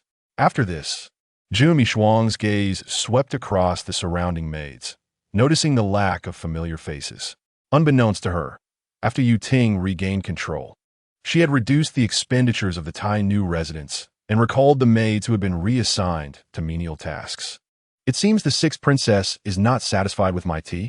Jun Yanshan interjected, interrupting Jun Yanshan's reprimand of the servants. Having previously controlled this body, Jun Yanshan was quite familiar with Jun Yanshan's visage, and upon seeing her return, her tone turned overly familiar. Sister, as the Tai Nu, you ought to serve finer tea. How can you be so stingy as to offer this stale brew? As the Tai Nu, one should also refrain from extravagance. Jun Yanshan deftly shifted the conversation back to Jun Yanshan. By the way, I have heard that you recently recruited many new people to your residence. Is your treasury still sufficient? Jun Yanshan's heart skipped a beat, her eyes gleaming as she looked at Jun Yanshan. Not quite enough. Through her mind-reading ability, Jun Yanshan had already determined her identity. Hearing her assumption that she was to receive money, she found it somewhat amusing. In that case, dear sister, you ought to learn from me and strive to reduce expenses. Jun Yanshan thought to herself, berating the system. If it weren't for you making me use her body and getting accustomed to such spending, would it have come to this? The original self never even learned to save. The meager funds on hand barely suffice for a month's allowance. After venting her frustrations towards the system and the original Jun Yanshan, she did not spare Jun Yanshan either. And you? How can you be so miserly towards your sister? The system, maintaining its good disposition, chose to ignore her complaints. Observing that Jun Yanshan continued her internal monologue, Jun Yanshan seated herself. What brings you to seek me today? Oh, it's like this. Jun Yanshan crossed her legs. Sister, I wish to request a person from you. Who? Yiling. The moment those words left her lips, the servants present nearly wished they could become deaf on the spot. Two women vying for one man. What royal secret was this? Would they not face repercussions for overhearing? Jun Yanshan seemed utterly oblivious to the impropriety of her request. The man was someone she had rescued from a brothel, and knowing that Jun Yanshan likely held no feelings for him, she thought it better to take him away with her. Moreover, she had formed her own speculations regarding Ji Ling's persistent indifference towards her. Jun Yanshan indeed possessed striking beauty, yet her demeanor appeared overly aggressive, perhaps not to Ji Ling's liking. Now, in this body, her appearance embodied a gentler charm, which might endear her to him. Jun Yanshan was momentarily taken aback by her boldness and her audacity in making such assumptions. She had not even considered whether Ji Ling's reluctance to engage with her stemmed from her ill health. As she scanned the surrounding individuals, she asked, Sick sister, Are you so certain Ji Ling would accompany you? Of course I am certain, Jun Yanshan affirmed with conviction. Very well. Jun Yanshan casually pointed to a nearby maid. You, go summon Ji Ling and let him have a face-to-face conversation with the sixth princess. Jun Yanshan appeared determined, and upon seeing Ji Ling, she jumped up excitedly, reaching for his hand. Ji Ling, come with me. I promise to treat you well. Ji Ling startled, evaded her touch, and bowed to Jun Yanshan.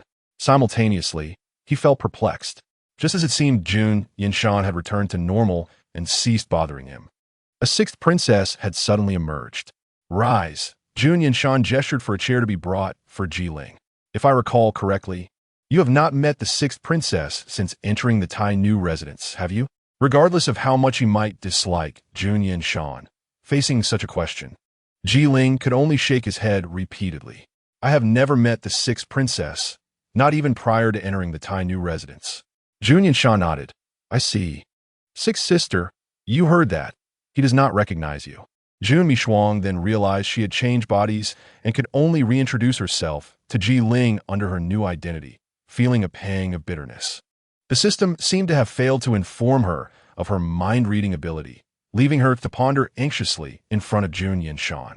Jun Yanshan continued. Since you have never met, what prompted you to seek me for this person?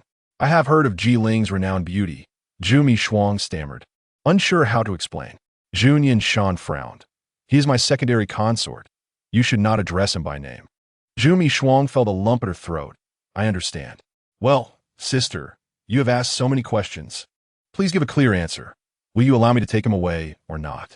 This time, Ji Ling himself rejected Jun Yanshan without needing Jun Yanshan to intervene. Despite his lower status, he refused to be treated like a mere commodity. Sixth princess, I do not wish to accompany you. Why not? Jun Yanshan exclaimed in disappointment. Sister, you clearly have no place for him in your heart. It would be better for him to join me. We could be together for life. This phrase sounds somewhat familiar. Jun Yanshan pondered for a moment and finally recognized its origin. Previously, Su Yu-ro had encountered numerous time travel novels where the protagonists, amidst countless obstacles, would express their feelings with this very line. She never anticipated that her words could cause such trouble for Ji Ling. Ji Ling's complexion turned pale, and he was not at all moved by her romantic sentiment. Such declarations should be avoided by the sixth princess in the future.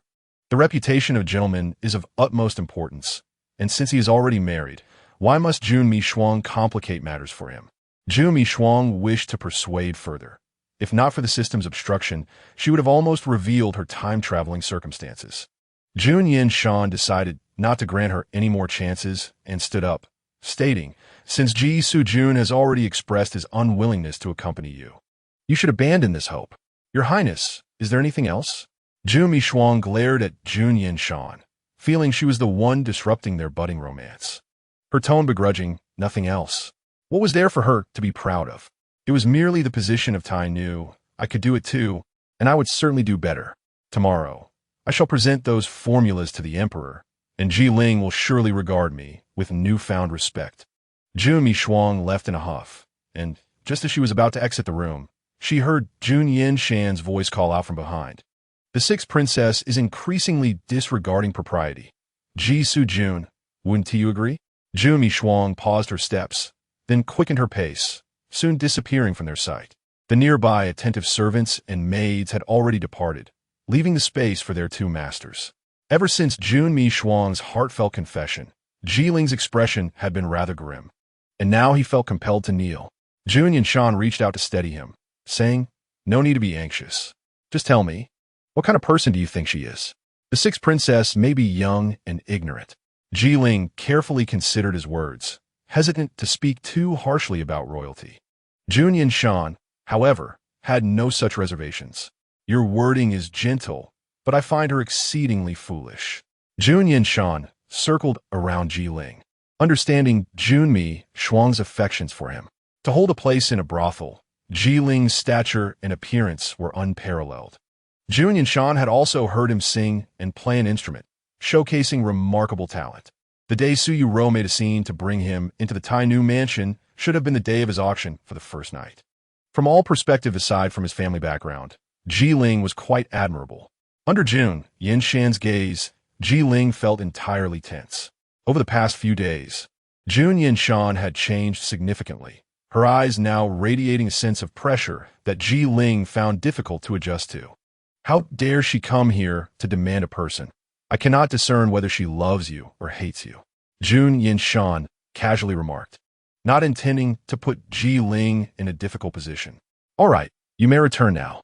For the time being, just stay comfortably in the Tai Nu mansion. If you wish to seek another refuge, feel free to inform me. I will not hinder you. Ji Ling nodded repeatedly and took his leave. The surrounding servants and maids had witnessed the entire spectacle, and before Jun Yanshan exited the room, she added, I do not wish to hear of today's events from anyone. After ensuring everything here was settled, Jun Yanshan returned to her courtyard. Once she moved in with Shan Shui, it became difficult for them to avoid each other. Perhaps the past year's experiences had rendered him more subdued, as Jun Yanshan observed him daily engrossed in reading or playing chess. After spending a day or two in the main house, Shan Shui's complexion visibly improved, and his hands felt less cold. Jun Yanshan released his hand and unceremoniously seated herself opposite him. Are you playing chess? Let us join forces.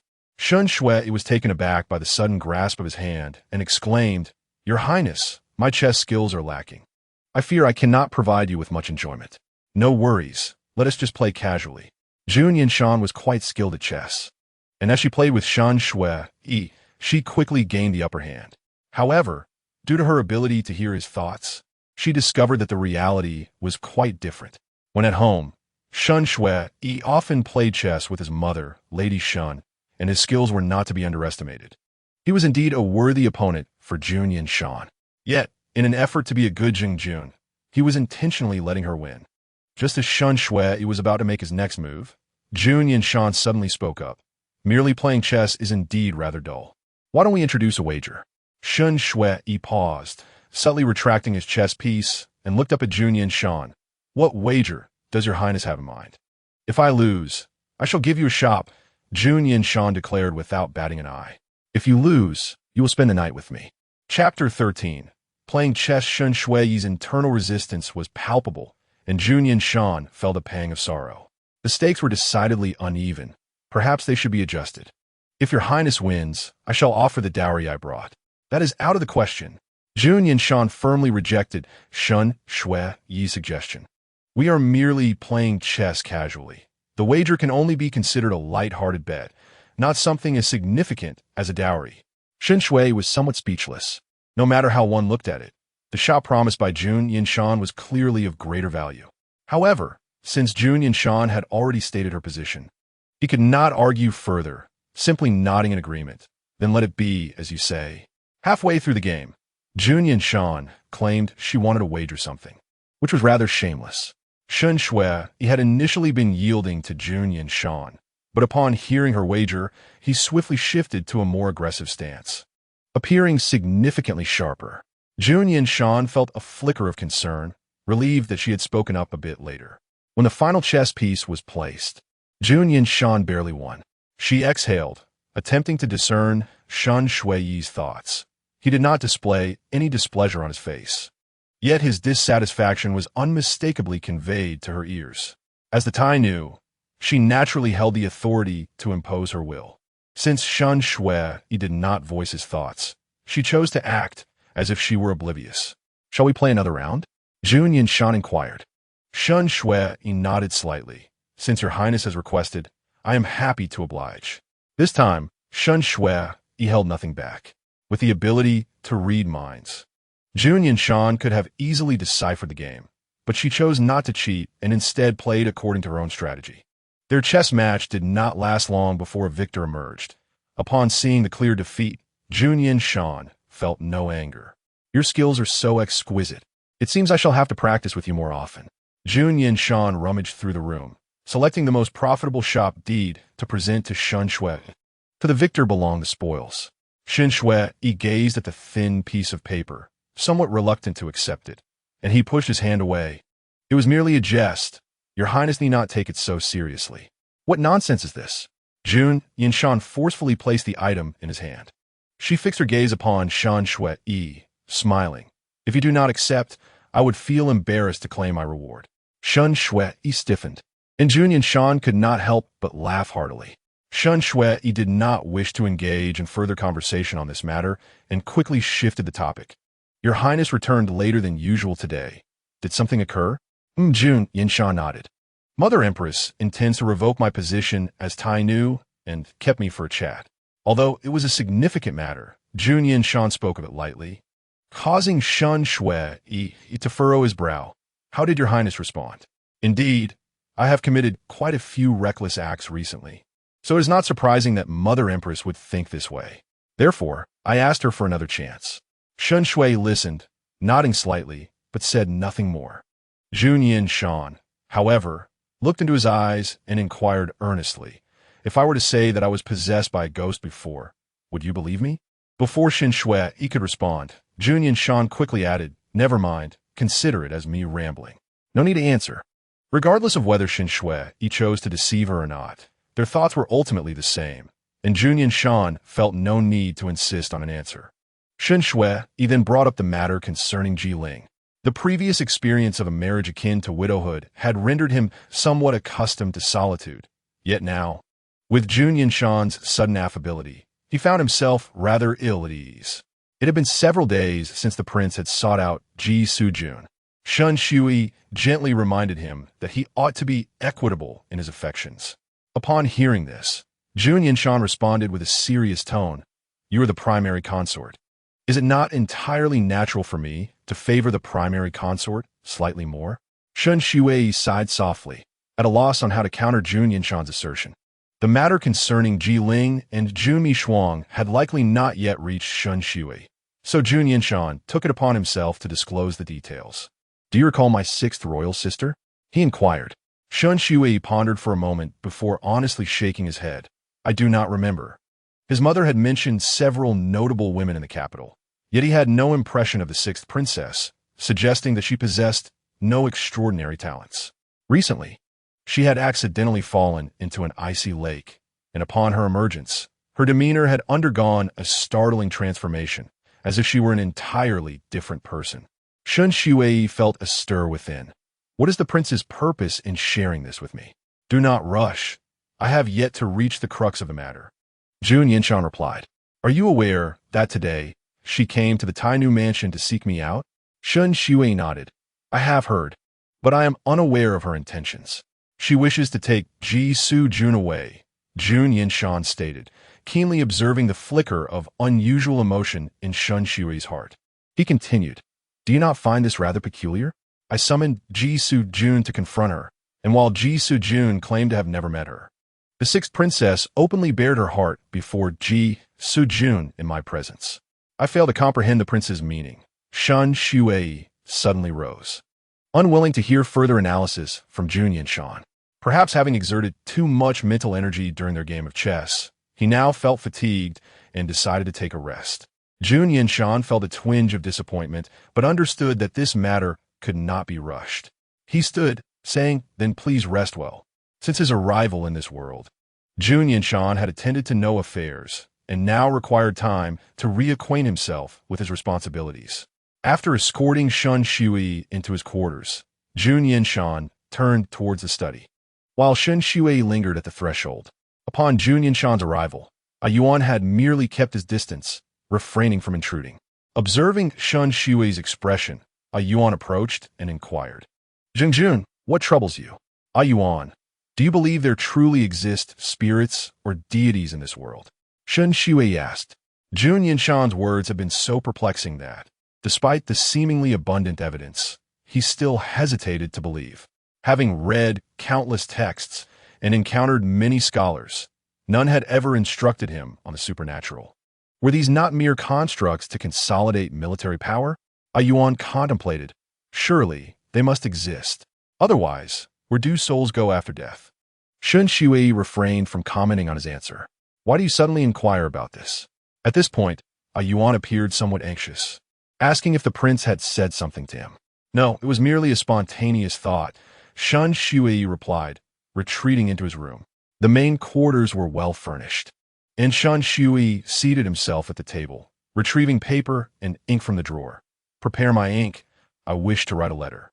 Yes, Yuan responded, approaching. Jun Yanshan's solitary account was insufficient. Shen Shui intended to consult Ji Ling and subsequently write to his mother to ascertain whether the sixth princess had indeed changed as dramatically as Jun Yanshan claimed.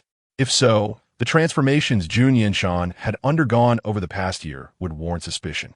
Chapter 14. Writing letters. The Empress and the Tai Nu had been at odds for many days, and now, with a sudden request, the Ministry of Works took the matter very seriously. Amidst a flurry of activity, a preliminary outline emerged by the following morning, which was promptly reported to the Empress. Upon hearing their words, the Empress felt a tinge of surprise. During the morning court session, her gaze towards Jun Yanshan was imbued with contemplation. He sensed what had transpired within her heart, but displayed no outward signs. Everyone awaited the day the Empress would unexpectedly issue a decree to strip the Tai Nu of her title. Yet to their astonishment, she remained silent on the matter even until today. A few officials grew anxious, exchanging glances that urged one another to promptly submit their petitions. But with Jun Yanshan still present, none dared to take the lead. Jun Yanshan chuckled inwardly at their predicament, allowing them to stew in their own tension. As the morning court session progressed and no one broached the topic, he felt a slight disappointment. However, this morning's assembly was not entirely unfruitful. For Zhu Mishuang finally spoke up. Mother Empress, I have something I wish to report. As a modern individual who cherished notions of equality, it was no small feat for Zhu Mishuang to address her as Mother Empress, let alone refer to herself as her son. The Empress seemed to dismiss this detail, responding, "Speak. I recently acquired several formulas for manufacturing, which I would like to present for your consideration. Perhaps they could benefit the populace," Zhu Mishuang declared, glancing momentarily at Jun Yanshan. She had learned to be clever, refraining from directly promoting her egalitarian ideals and instead introducing valuable concepts first. Once the Empress's aides accepted her offerings, she stood in the court, eloquently expounding on the potential advancements these innovations could bring to the Qi. It must be said that Su Yuru possessed some redeeming qualities. Her words had a persuasive charm. Had she not previously made such outrageous claims while inhabiting Jun Yanshan's form, the ministers might have readily accepted her. After Jun Mishuang concluded her remarks, several officials began to commend her. Who would have thought that the sixth princess, who usually keeps a low profile, possesses such remarkable insights? Standing nearby, Jun Hanmei wore an expression of displeasure upon glancing at Jun Yanshan. She noted his unyielding demeanor and impulsively stepped forward. Sixth royal sister, do not speak too soon. Boasting will inevitably lead to exposure, Jun Hanmei admonished. Jun Yanshan observed the altercation unfolding in the court, uncertain how to address the temperament of the fifth princess. Although Jun Hanmei's abilities were commendable, her disposition was precisely what had prevented the Empress from decisively stripping her of the Tai Nu's title. The prospect of having such a headstrong individual ascend as the next Empress could spell disaster for the Qi. Jun Yanshan overheard this and sensed that even the Empress, seated above, was contemplating the same. The fifth remains unworthy of trust. This matter requires further deliberation.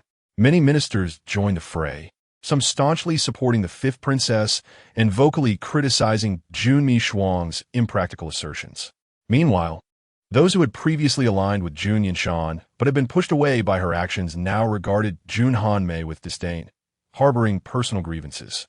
Jun Mishuang, bewildered, thought to herself that she was indeed the chosen one, as even a few words could incite such discord in the court.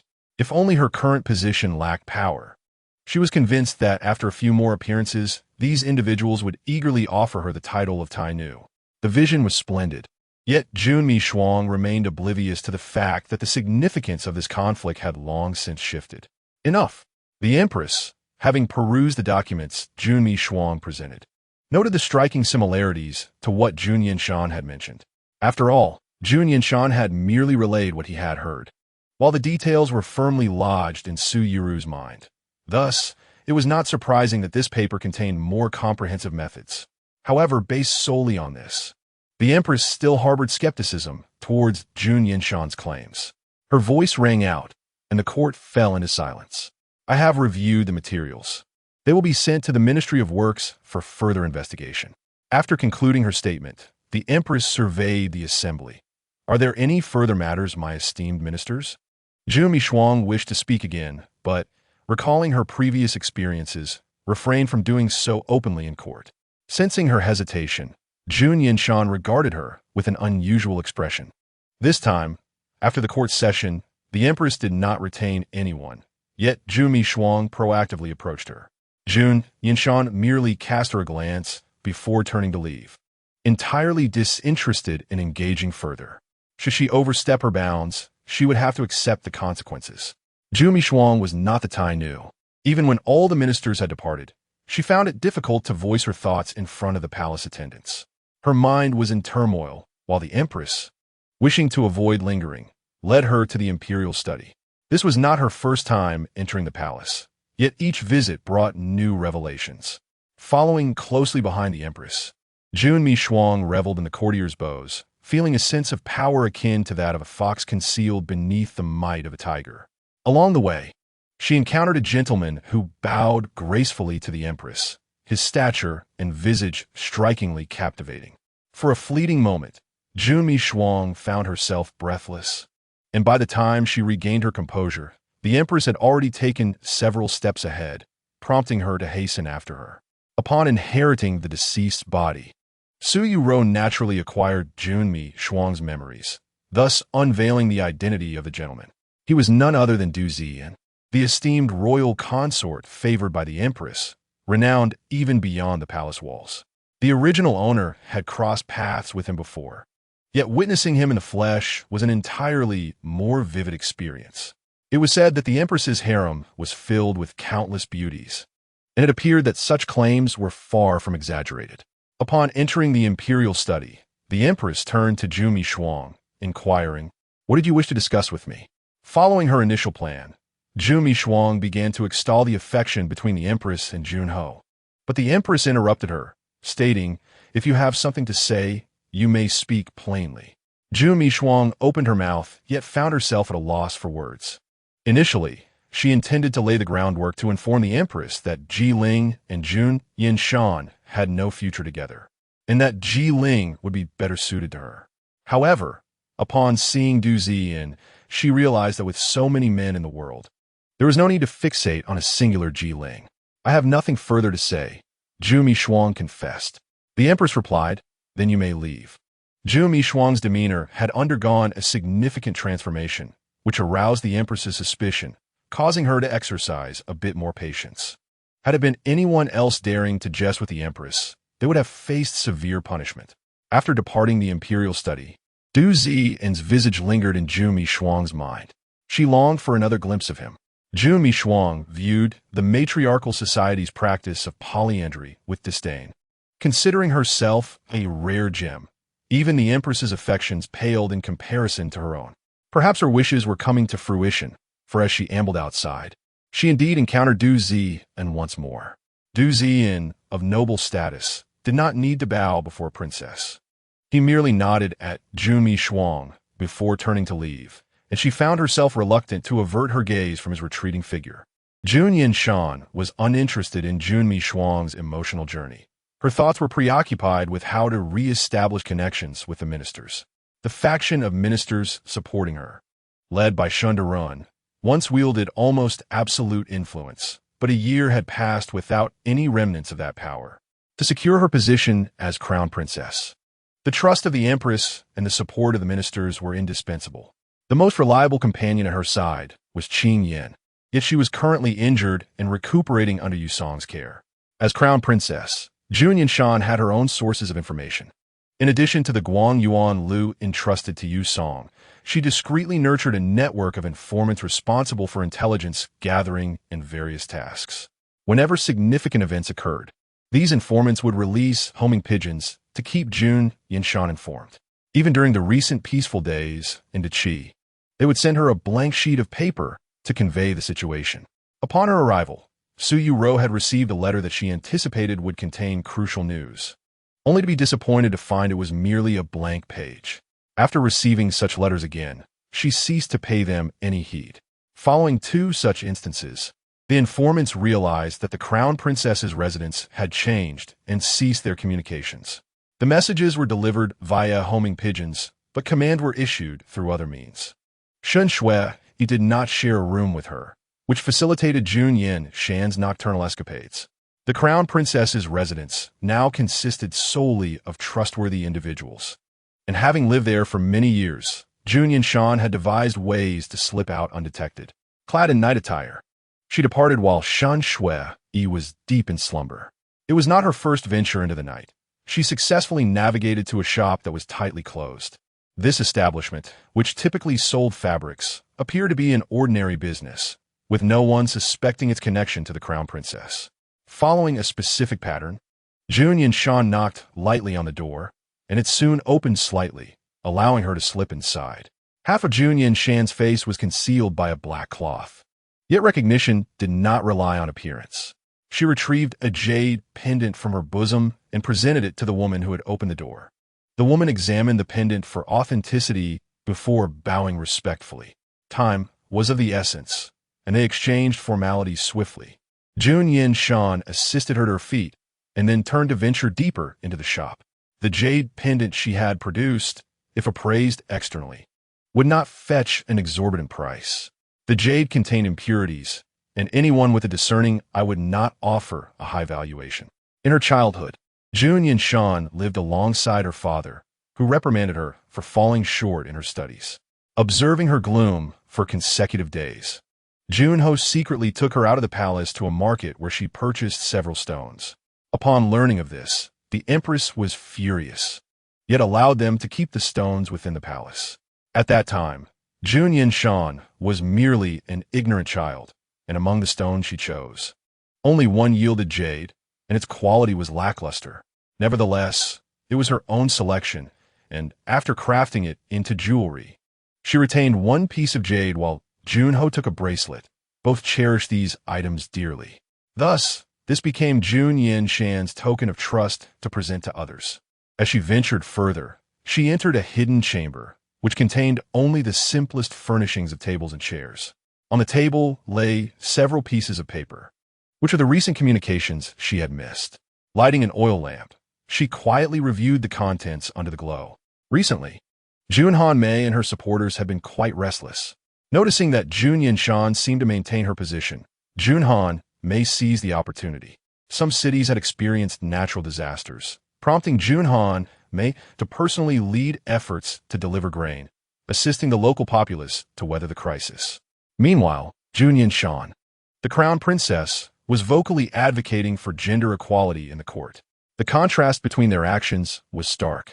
Although she had not garnered favor from the populace through her own deeds, Jun Yanshan secretly admired Junhan Mei's efforts. The events of the past few months had lost their relevance, and Jun Yanshan only skimmed through the reports, focusing instead on the most recent developments.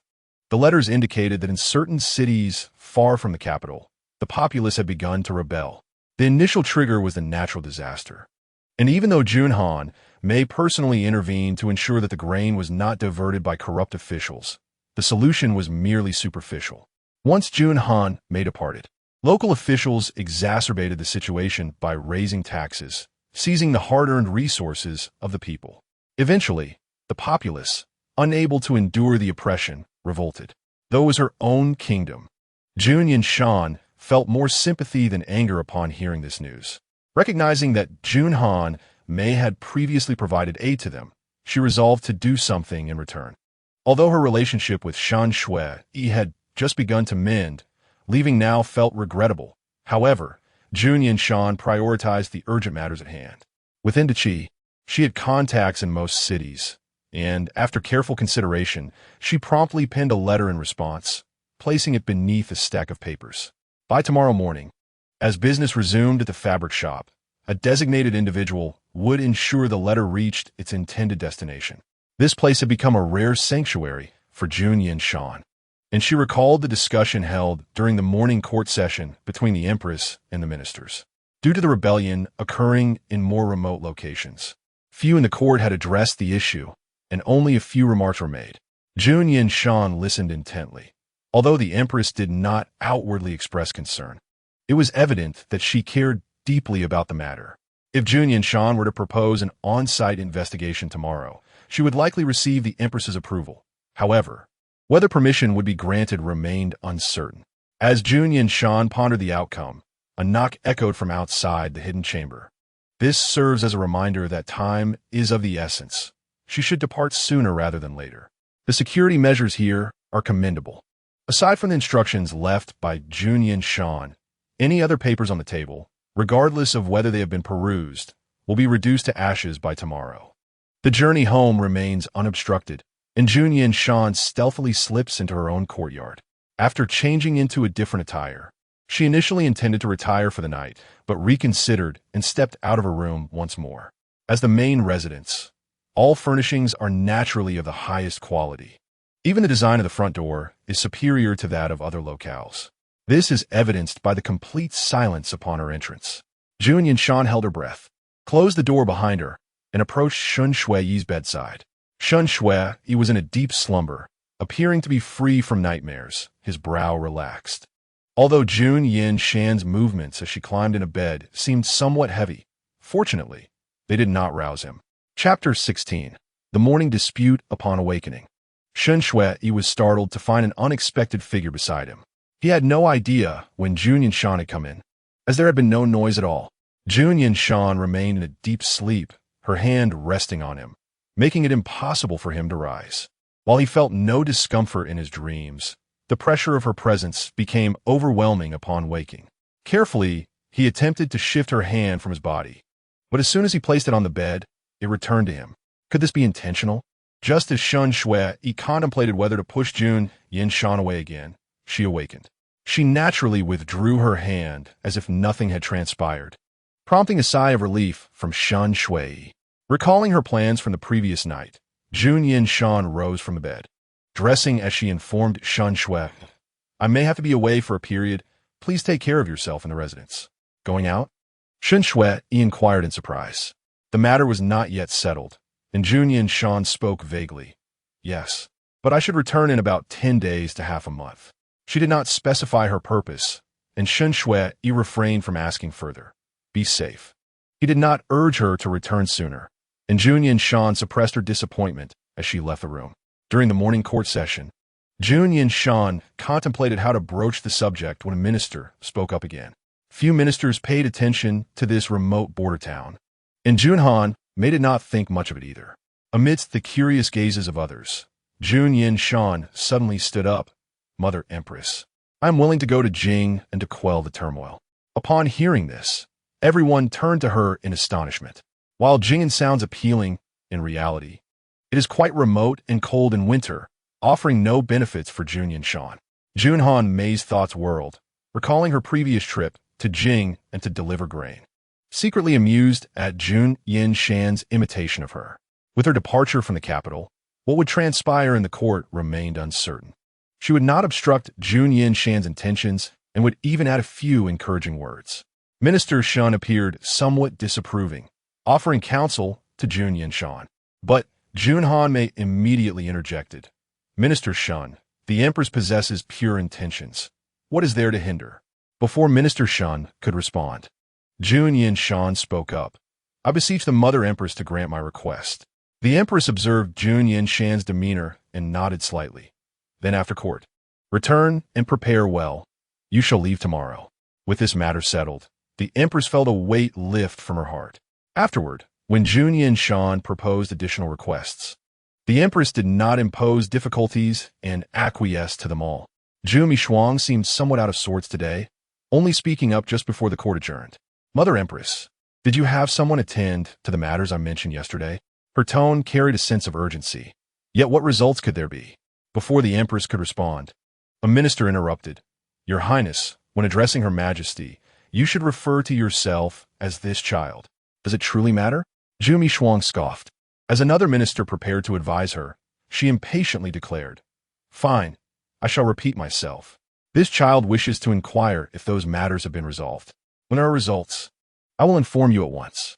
In contrast to her more favored sister, the Empress displayed less tolerance towards this less cherished daughter, her tone causing Zhu Mishuang to feel apprehensive. "System, do you not think this Empress resembles my former homeroom teacher, Suyuru Grambold, Sofierche.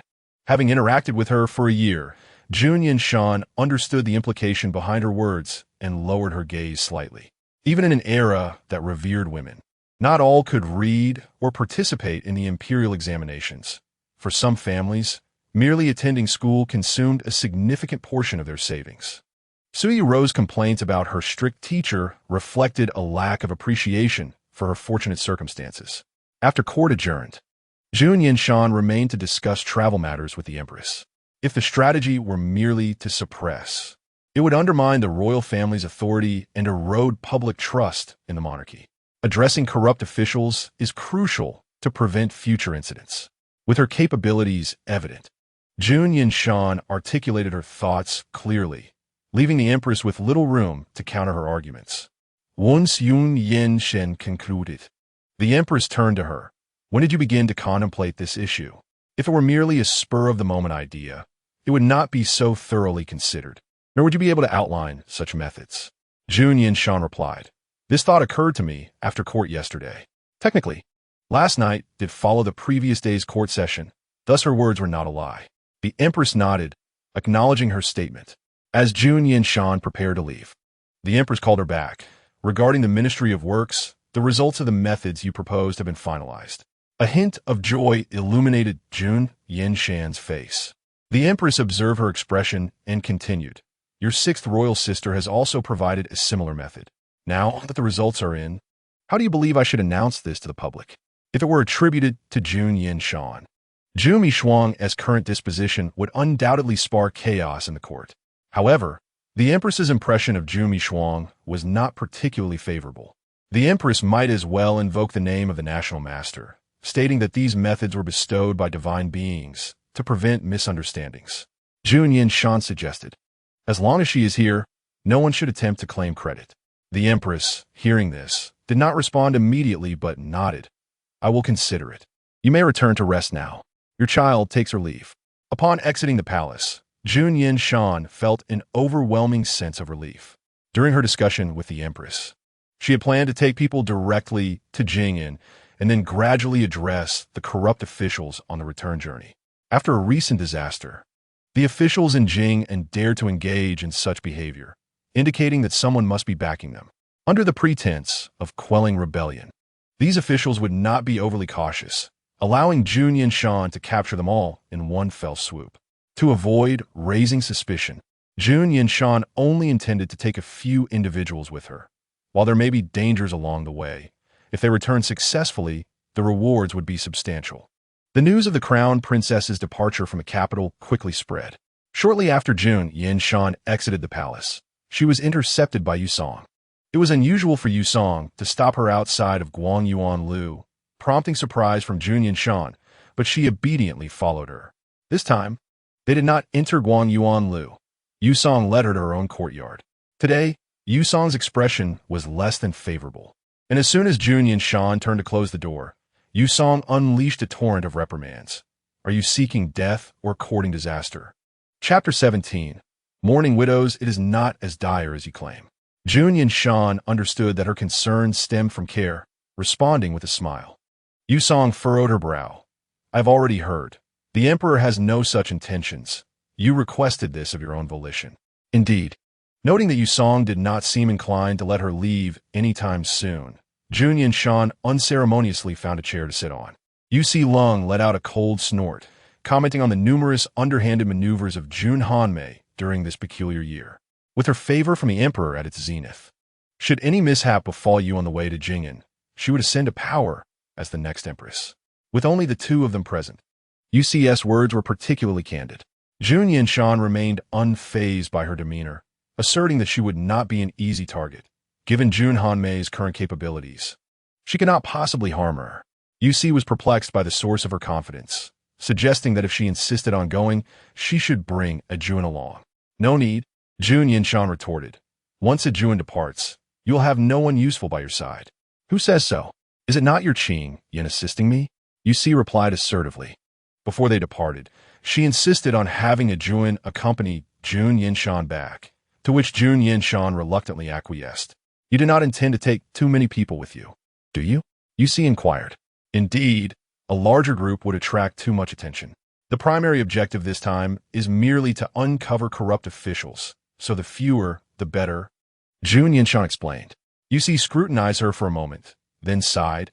If you encounter any danger, do not hesitate to reveal your true strength. Your life is paramount. Jun Yanshan chuckled softly. Do you truly see me in such a light? Of course not, Yusi replied, her concern evident. But I hope you won't be possessed again this time. Such worries were not unfounded. After contemplating for a while, Jun Yanshan shook her head. Logically, that should not happen. To be on the safe side, she added, I will rely on you to keep an eye on my sick sister. If her temperament shifts unexpectedly, I may need your assistance. Though Su Yuru had fled with the system, what if she returned? Departing from the capital, the route to Jing'an would pass by Ling Tai Mountain, the place where the National Master practiced. During this period, the National Master had been engaged in meditation and prayer at Ling Tai Mountain, and Jun Yanshan planned to seek her counsel to see if she could offer any predictions. Once their conversation concluded, fearing Jun Yanshan might change her mind, Yusi quickly summoned a Jun. Your Highness, a Jun bowed respectfully. There is no need for such formality. Jun Yanshan said, assisting her to her feet and turning to Yusi, then we shall take our leave. Be careful on your journey, Yusi advised. A Jun, also a martial artist, was as loyal as Qin Yan. Yusi's intention in assigning a Jun to Jun Yanshan was to ensure her safety. Since Jun Yanshan had already consented, she did not hesitate and led a Jun to her courtyard, allowing her to find a room to settle in. Upon seeing Shen Shui in the courtyard, a Jun appeared visibly surprised. During their last encounter, when seeking Shen Shui's assistance for Jun Yanshan, their rapport had seemed strained, with Shen Shui residing in the furthest courtyard. Now, he was living in the main house. Jun Yanshan instructed the servants to pack her belongings, including a Jun's. The weather in Jing'an was far colder than that of the capital, with snowfall arriving much earlier. Currently, Jing'an lay under a blanket of ice and snow, and should she wish to send troops to quell any disturbances, it was likely they would struggle against the citizens accustomed to such frigid conditions. Before Jun Yanshan could voice her thoughts, Shen Shui was already aware of the events from that morning. After court, Minister Shun had rushed to express her concerns, fearing that should Jun Yanshan leave, she might never return, leaving her in mourning. Understanding her concerns, Shen Shui remained silent when he learned his son was unconcerned. He departed swiftly without encountering Jun Yanshan. While organizing her belongings, Shen Shui suddenly entered. What prompted your sudden decision to go to Jing'an? As the princess, I must consider the people's suffering, Jun Yanshan replied. After a moment of silence, Shen Shui asked, Are you not afraid of encountering danger on the road? Jun Yanshan glanced at him, not adopting a lofty demeanor. I am accompanied by many who can ensure my safety. Serving the people was merely one of her objectives. She had never liked to flaunt her intentions in front of those she held dear. Hearing Shen Shui's worries about her potential mourning, Jun Yanshan fell silent for a moment before asking, Are you worried about me? Yes. Shen Shui chose to offer her a kind lie. Then continue packing. I shall not disturb you. With that, Shen Shui withdrew from the room. Jun Yanshan had nearly completed her preparations, including the coachman. Their party consisted of fewer than 10 individuals, 2 coachmen for attendance, and herself alongside a Jun. As she and a Jun settled into the carriage, it held some spare clothing, while the remaining attendants rode alongside. Along the route, they would pass several towns, and at each stop, Jun Yanshan planned to lodge within the cities. Her new image had taken root over the past year. As long as news did not travel too swiftly, many would likely underestimate her. To ensure an early departure the following day, Jun Yanshan retired early that night, having already honored her wager with Shen Shui from their previous chess game. She insisted on squeezing into the main house, leaving Shen Shui with no choice. This trip would last over half a month, and Shen Shui gritted his teeth, enduring her presence for this duration. After regaining control over her own body, Jun Yanshan returned to her martial training during her spare time, gradually enhancing her physical condition and warming her limbs. She unabashedly embraced Shen Shui, feeling his icy fingertips, and held his hand, exclaiming, Why are your hands so cold? Let me warm them. Your Highness, It is unnecessary. Shen Shui withdrew his hand, but it was held too tightly to escape. Jun Yanshan took her teasing to the extreme, making it sound as if he were the one being unreasonable. Enough of this. We must rise early tomorrow. It is time to sleep, Jun Yanshan instructed. Shen Shui sighed, ultimately choosing not to argue with her. Sweet dreams. The next day, Jun Yanshan awoke early while Shen Shui remained in slumber. She refrained from disturbing him, feeling a tinge of regret for not bidding farewell before leaving. After a moment's thought, she took out paper and pen to write a note for Shen Shui, gently placing it by his pillow before stepping outside. During her time away, she entrusted the affairs of the household to him and Yuting. Chapter 18. Departure. As Jun Yanshan exited her room, she noticed a Yuan guarding the courtyard, engaged in conversation with a Jun. Upon noticing Jun Yanshan's departure, a Yuan promptly ceased his dialogue and rose to head inside. There is no need to summon him. Let him sleep a little longer. Jun Yanshan intercepted a Yuan. A Yuan was momentarily taken aback and quickly expressed gratitude on behalf of Shen Shui. Typically, when a lady of the house departed on a long journey, it was customary for all men in the rear courtyard, regardless of status, to come out to bid farewell. However, Jun Yanshan had been favoring Shen Shui lately and paid no heed to such customs. She and a Jun walked to the entrance of the residence where they found Yuting and Ji Ling already waiting. Jun Yanshan climbed into the carriage and turned back to them. All right, you both may return. Manage the affairs of the house, and do not let Jun overexert herself. Though Jun Hanmei was slightly younger, she had already taken multiple concubines to consolidate her power, driven by her craving for beauty. Jun Yanshan had heard that chaos reigned in Jun Hanmei's courtyard, resembling a battlefield. Although external forces had introduced another man into her own household, Ji Ling was relatively well-behaved, which pleased Jun Yanshan. Once she and a Jun settled in the carriage, the coachman set off. A Jun, being a local of the capital and having followed UC closely, was filled with curiosity about leaving the city. Once outside, she frequently lifted the curtain to gaze outside, displaying her youthful enthusiasm. Jun Yanshan did not deter her, instead closing her eyes to rest. Even if Jun Hanmei were to make a move, it was unlikely to occur just as she exited the city. Jun Yanshan had a bit of time to recuperate. On the way to Jing'an, Jun Yanshan did not delay their journey, and everyone pressed on at full speed. It was only upon reaching Ling Taishan that Jun Yanshan instructed the coachman to halt, allowing them a moment's respite. Several days had passed since departing from the capital, and apart from their midday and nightly rests, there had been little time for relaxation. Both coachmen were quite fatigued, and Awan had even lent a hand for a day. Upon nearing the city by Ling Taishan, the group collectively breathed a sigh of relief. Before they could seek an inn, they were met by the city lord's attendants as they entered the city. Who blocks the way? Awan inquired, peering out. The official before them appeared to hold a modest rank and wore rather plain attire. Recognizing Awan's clothing, she smiled knowingly and said, "You must be the esteemed Qing Yin, the princess's companion. I am Wu Yishur, the lord of Qing Shicheng." Jun Yanshan dismounted the carriage, asserting, "She is not Qing Yin. I, Wu Yishur, pay my respects to the princess." Jun Yanshan returned the bow. "As we have just arrived, might Lord Wu assist us in finding accommodations?" "Of course, your highness. Please follow me." Awan had already dismounted and was following closely behind Jun Yanshan. The exchange between the two had drawn the attention of the surrounding townsfolk. Although this place was near Ling Taishan, the national master seldom descended, and encounters with the royal family were rare, prompting many to come and take a glimpse. While the princess's beauty may not have been drastically different from others, her aura was indeed more distinguished.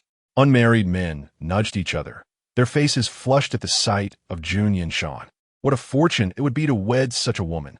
Not long after arriving at the city lord's residence, attendants were sent to escort Jun Yanshan's retinue and the coachman to a side chamber for rest.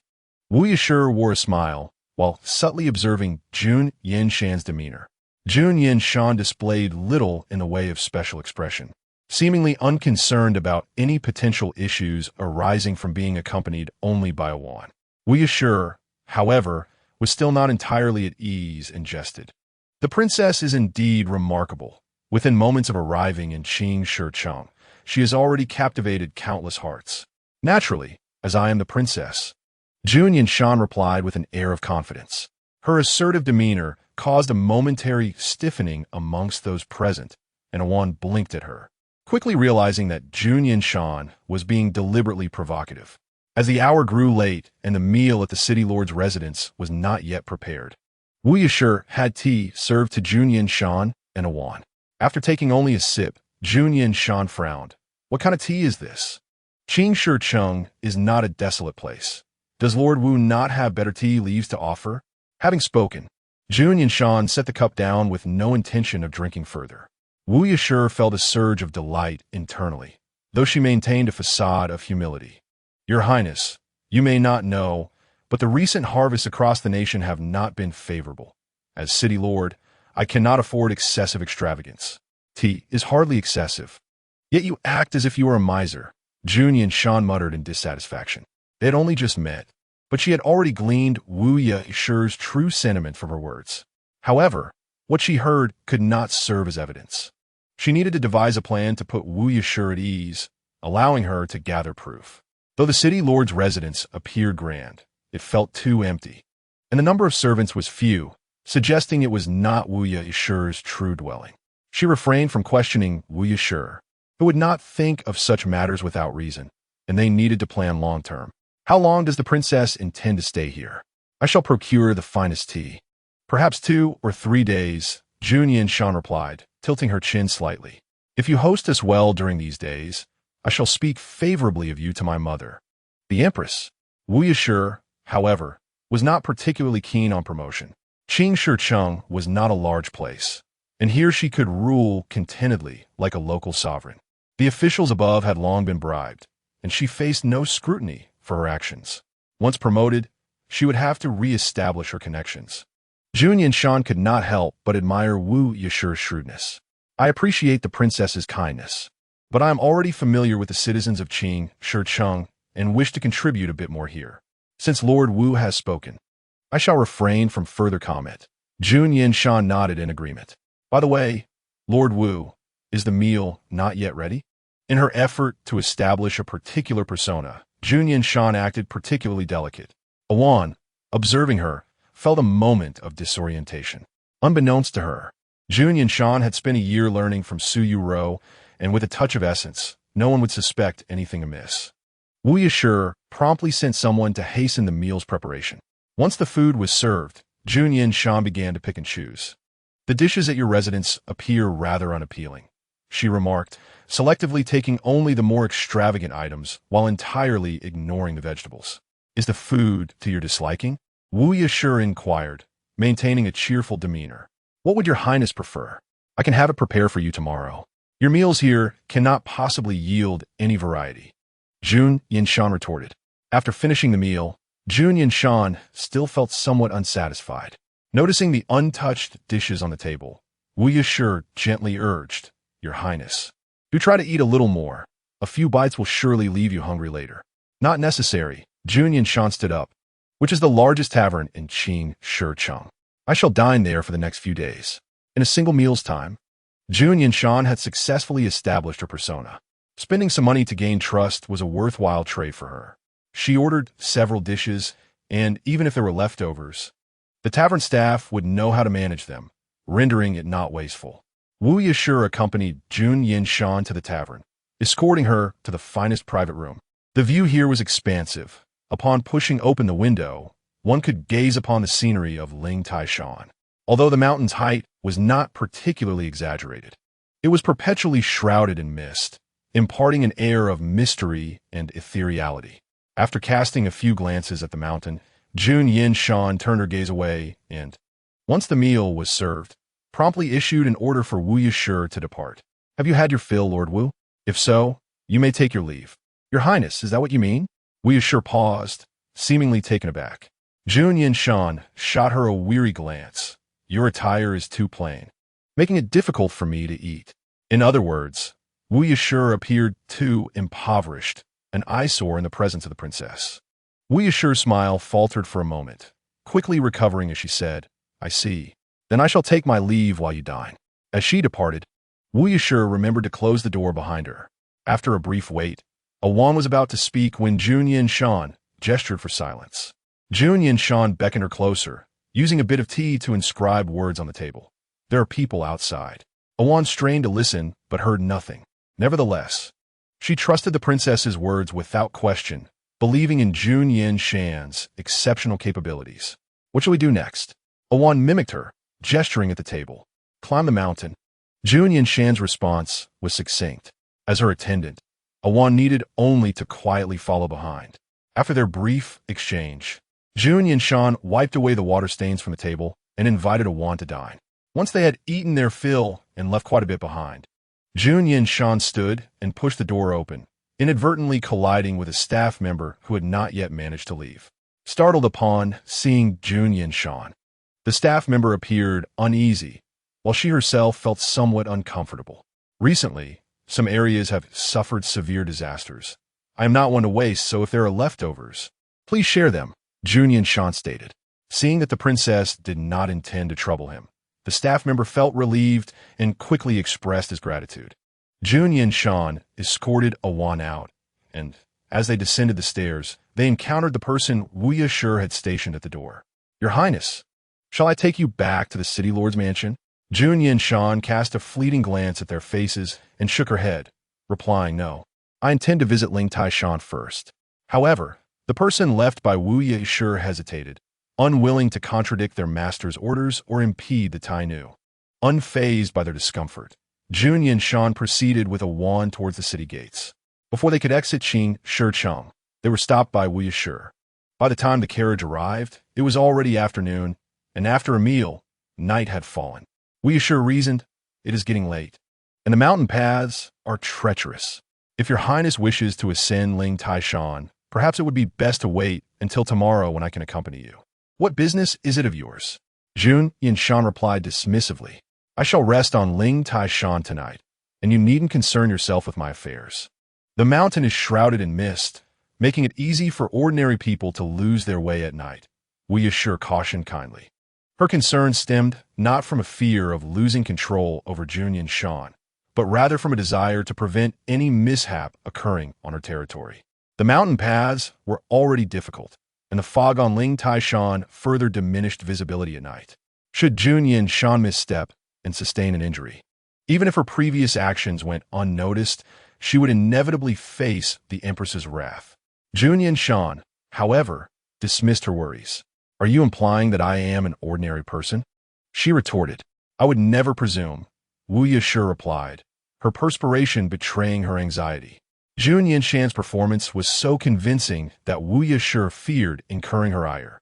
Enough, I understand your good intentions, but I am favored by the heavens, so you need not fret unnecessarily. With those words, Jun Yanshan circumvented her and exited the city just before the gates closed. Wu Yashur attempted to persuade her to take a few guards along, but was met with a straightforward refusal. Once outside the city, with no prying eyes around, Jun Yanshan felt a sense of relaxation. Awan, what kind of person do you think Wu Yashur is? She inquired. Awan's greatest strengths lay in her martial prowess and loyalty, aspects she found difficult to evaluate. Instead, she expressed her impression. Wu Chengzhu seems like a very sincere person, and she must treat the common folk well. Indeed, Jun Yanshan nodded, not elaborating further. To discern Wu Yashur's true nature, further inquiries among the populace were necessary. Ling Taishan was in close proximity to Qing Shicheng, and within a quarter of an hour, they arrived at the mountain's base. In winter, the days were short, and upon looking up, the peaks loomed high into the clouds, gradually merging with the encroaching night. The initial ascent was not overly steep, and Awan felt no fear of falling, though she harbored some concern for Jun Yanshan. Your Highness, are you truly intent on climbing the mountain? Awan asked. Without a hint of hesitation, Jun Yanshan affirmed, naturally. This was not her first visit to Ling Taishan. Over the years, the mountain appeared largely unchanged. The path was relatively clear of weeds, likely due to regular maintenance. As they ascended, after a while, a fork in the road appeared. Simultaneously, Jun Yanshan perceived the thoughts of a man. The voice sounded somewhat familiar, yet she could not recall where she had heard such a voice before. The owner of the voice was observing their choices, and following its guidance. Jun Yanshan found a relatively convenient path up the mountain. Awan followed behind, surprised to find that the ascent became progressively easier. There were several adjacent buildings atop the mountain, one of which housed the guoshi. Upon seeing these structures, Awan had already come to regard Jun Yanshan as the next empress. If she had not received the favor of the divine, how could she have navigated so smoothly? Standing at the door, Jun Yanshan cautiously knocked.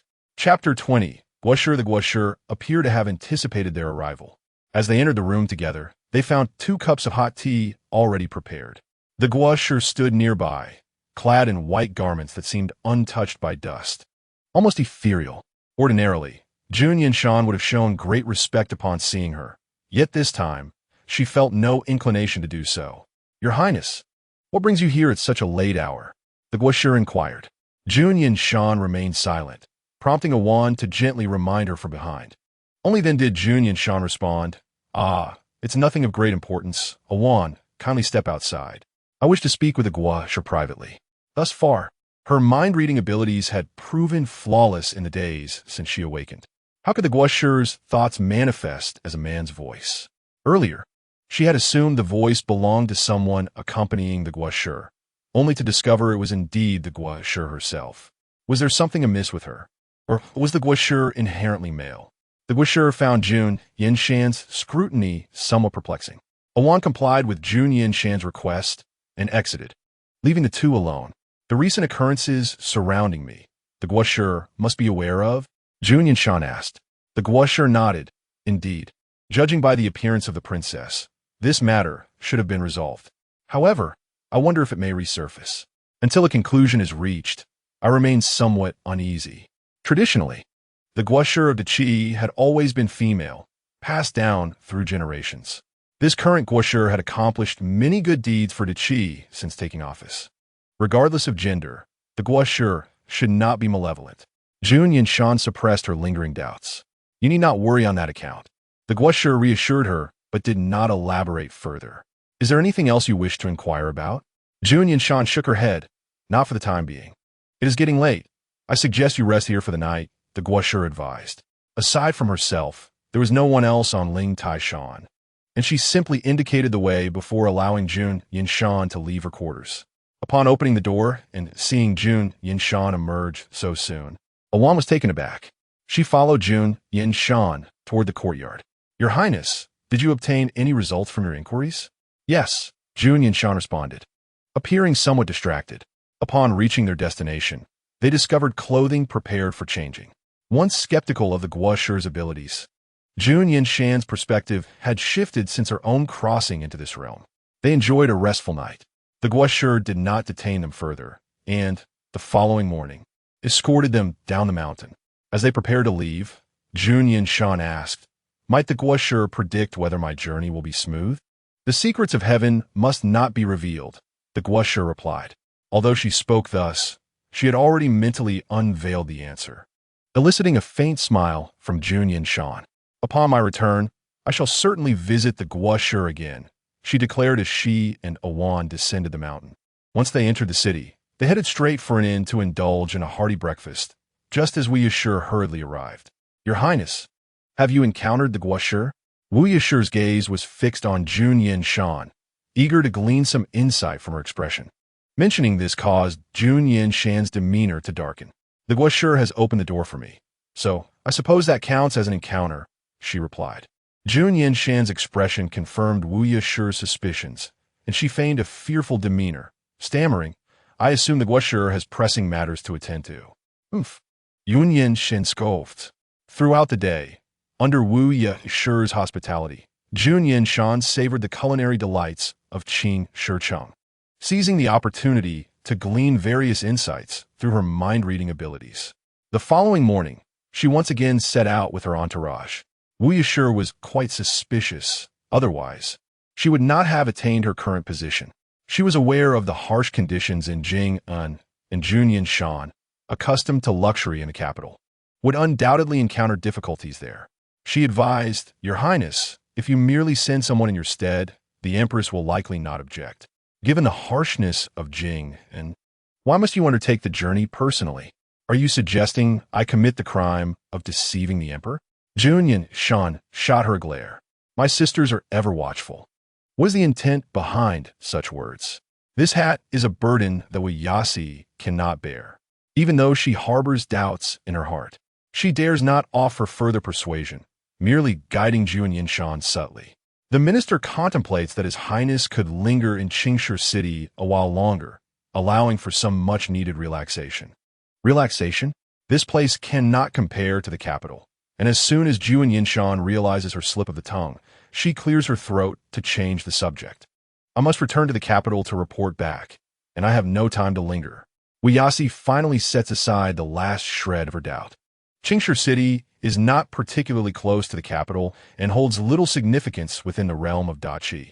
Yasi has little interest in the contest for the title of Tai Nu. Even if the high officials wish to meddle, they would not involve a mere city lord like her. She has nothing to worry about. Observing Jun Yanshan as a lightweight who poses no threat to her current life allows Yasi to relax considerably. Unimpeded, Jun Yanshan successfully leads a few people towards Jing'an. Everyone is aware of her purpose for this journey, and prior to her actual arrival, these individuals remain unclear about her intentions, ensuring they do not act prematurely. Until her true motives are revealed, even if others wish to take advantage of the situation, those in Jing'an will likely devise ways to obstruct them. Jun Yanshan does not tightly control her attendants, and Ajuan, usually vigilant, is encouraged by Jun Yanshan to relax and conserve her energy. Initially, Ajuan harbors some concerns, but events unfold as Jun Yanshan anticipated. As they near Jing'an, Ajuan keenly senses something unusual in the mountains surrounding them. Yet Jun Yanshan restrains her from investigating further. Based on Ajuan's experience, it is likely that someone on the mountain is eyeing them menacingly, given the elevated position. The path ahead is bound to be fraught with peril. She wears a worried expression, but Jun Yanshan soothes her by patting the back of her hand. Do not worry. They will not act. Simply pretend you have seen nothing. Even without reading minds, Jun Yanshan can deduce the identities of those individuals. They are likely refugees who have escaped from Jing'an. Years of experience have made Ajuan instinctively tense. Yet fortunately, the group arrives at Jing'an without incident, and those on the mountain ultimately do not take action. Before they even enter the city, Jun Yanshan encounters the officials of Jing'an approaching her. Their demeanor is even more enthusiastic and earnest than Yasi's. Upon seeing Jun Yanshan, they appear as if they have encountered a pillar of support. The city lord, Guo, upon seeing Jun Yanshan, lifts her skirt and kneels before her. I have failed to govern Jing'an properly and have not alleviated Her Majesty's worries. I deserve the gravest of punishments. Though she speaks words of self-blame, she holds no one in regard. Were it not for the need to avoid early exposure, Jun Yanshan would have truly desired to slay her on the spot. Chapter 21. The young servant Jun Yanshan observes her performance with cold indifference, allowing her to remain kneeling without intervening. Only when Guo begins to harbor doubts does Jun Yanshan feign realization. Why are you still kneeling? Stand up after you speak. I am somewhat fatigued. Have you arranged accommodations? Please follow me, Your Highness, Guo replies hastily, rising to brush the snow from her garments. Given the remoteness of Jing'an, news does not circulate as freely as in Qingshi City, and Guo has not heard of Jun Yanshan's recent changes. She concocts a plausible explanation for Jun Yanshan's behavior in her mind. Considering Jun Yanshan's conduct over the past year, Guo selects the most opulent courtyard in the city lord's residence and meticulously decorates it in anticipation of her arrival. Upon entering the courtyard, Jun Yanshan's face reveals little appreciation. Guo studies her cautiously, surprised to see Jun Yanshan only nod faintly. Enough, I am tired. You may rest now. Guo slightly bows. Then I shall not disturb Your Highness. Guo obediently withdraws, and Jun Yanshan turns and enters the room, seeking a soft couch to rest upon. Ajuan intends to guard the door, but is called in by Jun Yanshan. It is cold outside. You should come in and rest as well. However, Ajuan hesitates. Jun Yanshan, accustomed to not offering extensive explanations, has already closed her eyes. When you enter, please close the door.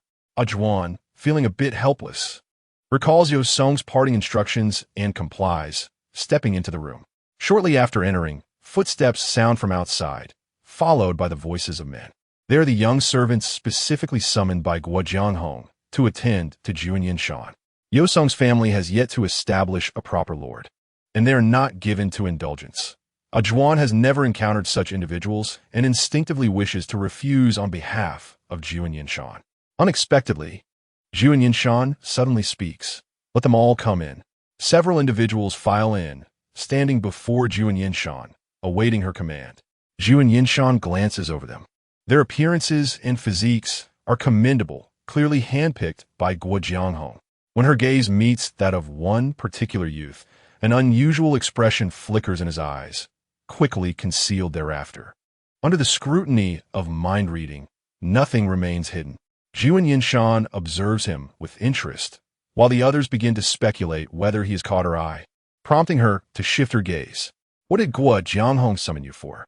Jun Yanshan inquires. They reply in unison. The city lord sent us to attend to your highness. Each individual possesses different skills. Some excel in shoulder massages, while others are adept at leg kneading, and some even sing and dance. In truth, they all serve a purpose, being sent by Wu Yasi to monitor her. Should any unusual circumstances arise, some would notify Wu Yasi at once. And one among them even has the ability to poison Jun Yanshan.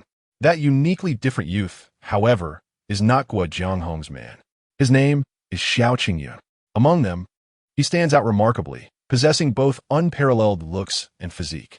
Guo Jianghong had previously taken a liking to him, wishing to incorporate him into the city lord's residence, even going so far as to kill his mother for this purpose. He would rather die than submit.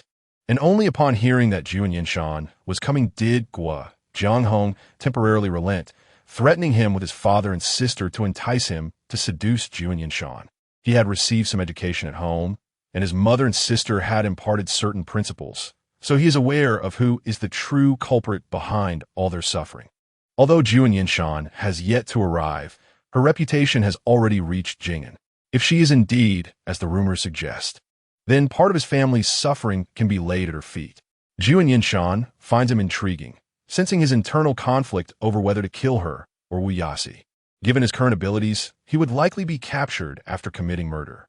Very well, then let us proceed according to your strengths.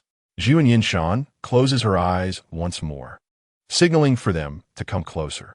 Juan watches, astonished, and before the hands can touch Jun Yanshan's legs, she gasps, Your Highness, your relationship with Shen Jingjuan has not yet improved, has it? Jun Yanshan's face shows displeasure. Why do you suddenly mention him? Even so, Jun Yanshan muses. Well said. Speak a bit more. The grievances of Jing'an must be many. This persona must be maintained for a few days. Yet, Jun Yanshan does not genuinely wish to engage with these individuals. Even a shoulder massage or leg kneading is something she has never experienced in the Tai Nu's residence. She casts an encouraging glance at Juan, though the young servants remain oblivious to this exchange, leaving Juan somewhat perplexed. Unsure if she truly understands Jun Yanshan's intent, she tentatively speaks. However, the situation with Shen Jingjuan has recently escalated. It has only just calmed down. I fear if you enough I understand. Jun Yanshan impatiently waves her hand, dismissing the young servants, finding the situation vexatious. Juan observes Jun Yanshan's actions, sensing she might have grasped something. The lead young servant, somewhat reluctant, suddenly hatches an idea and boldly suggests, Tai Nu, you are now in Jing'an, far from the capital. If you do not speak of it, Shen Jingjuan cannot reach you here. Jun Yanshan appears to be swayed, yet moments later, her gaze falls upon Juan, and she irritably remarks, But there is still someone watching, isn't there? The young servant wishes to say more, but Jun Yanshan dismissively waves her hand. Forget it. Another day then. I lack the interest today. With the conversation having reached this point, they have no choice but to abandon their plans. Compared to the disappointment and fear of a few individuals, Xiao Qingyun felt considerably more at ease. Jun Yanshan appeared far more attractive than he had anticipated. However, he was not one to be swayed by superficiality. Were Jun Yanshan to coerce him into submission, he he would undoubtedly resist with great reluctance. After several individuals exited, they closed the door, and even through it, the sound of Jun Yanshan reprimanding a wand could be distinctly heard. I brought you to Jing'an to observe your decorum. I wish to grant you an opportunity. Should there be a repeat of such disappointment, do not blame me for my lack of civility. Jun Yanshan's tone was stern, accompanied by the sound of a cup being smashed, yet her face bore a smile. She rose and approached Awan, whispering, "You performed adequately this time. Do maintain this standard in the future." After resting for a while, Jun Yanshan was ready to depart. As the spoiled Tai Mei, she could not neglect to assign some tasks to Guojianghong. Over the years, the personnel changes and financial inflows and outflows in Jing'an, regardless of their comprehensibility or volume. Jun Yanshan was determined to scrutinize. Guojianghong would undoubtedly have fabricated details within these matters. However, Jun Yanshan sought not to uncover anything substantial, but merely to vent her frustrations temporarily. Upon stepping outside, Jun Yanshan called for Xiao Qingyun. "Where is your city lord? Lead me to him." She casually pointed to the most handsome among them, and the others exchanged knowing glances.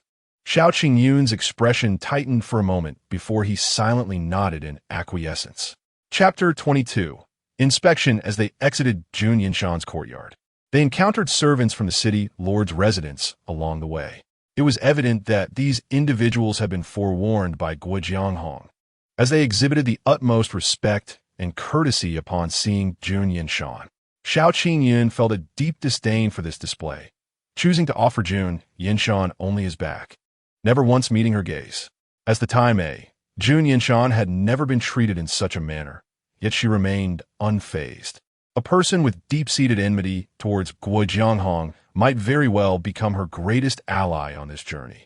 Upon witnessing Jun Yanshan unexpectedly appear outside his study, Guojianghong maintained her composure and welcomed her with feigned eagerness. "Might I inquire as to the purpose of your visit, Your Highness?" As she spoke, Guojianghong flexed her fingers, as if they had been cramped from prolonged writing. Jun Yanshan regarded her with an icy demeanor. "I hope I have not interrupted your work." Guojianghong quickly shook her head. "How could Your Highness's presence be considered an interruption?" Jun Yanshan nodded in satisfaction. "In that case, I have a matter to discuss with you. You are aware of my purpose for coming to Jing'an."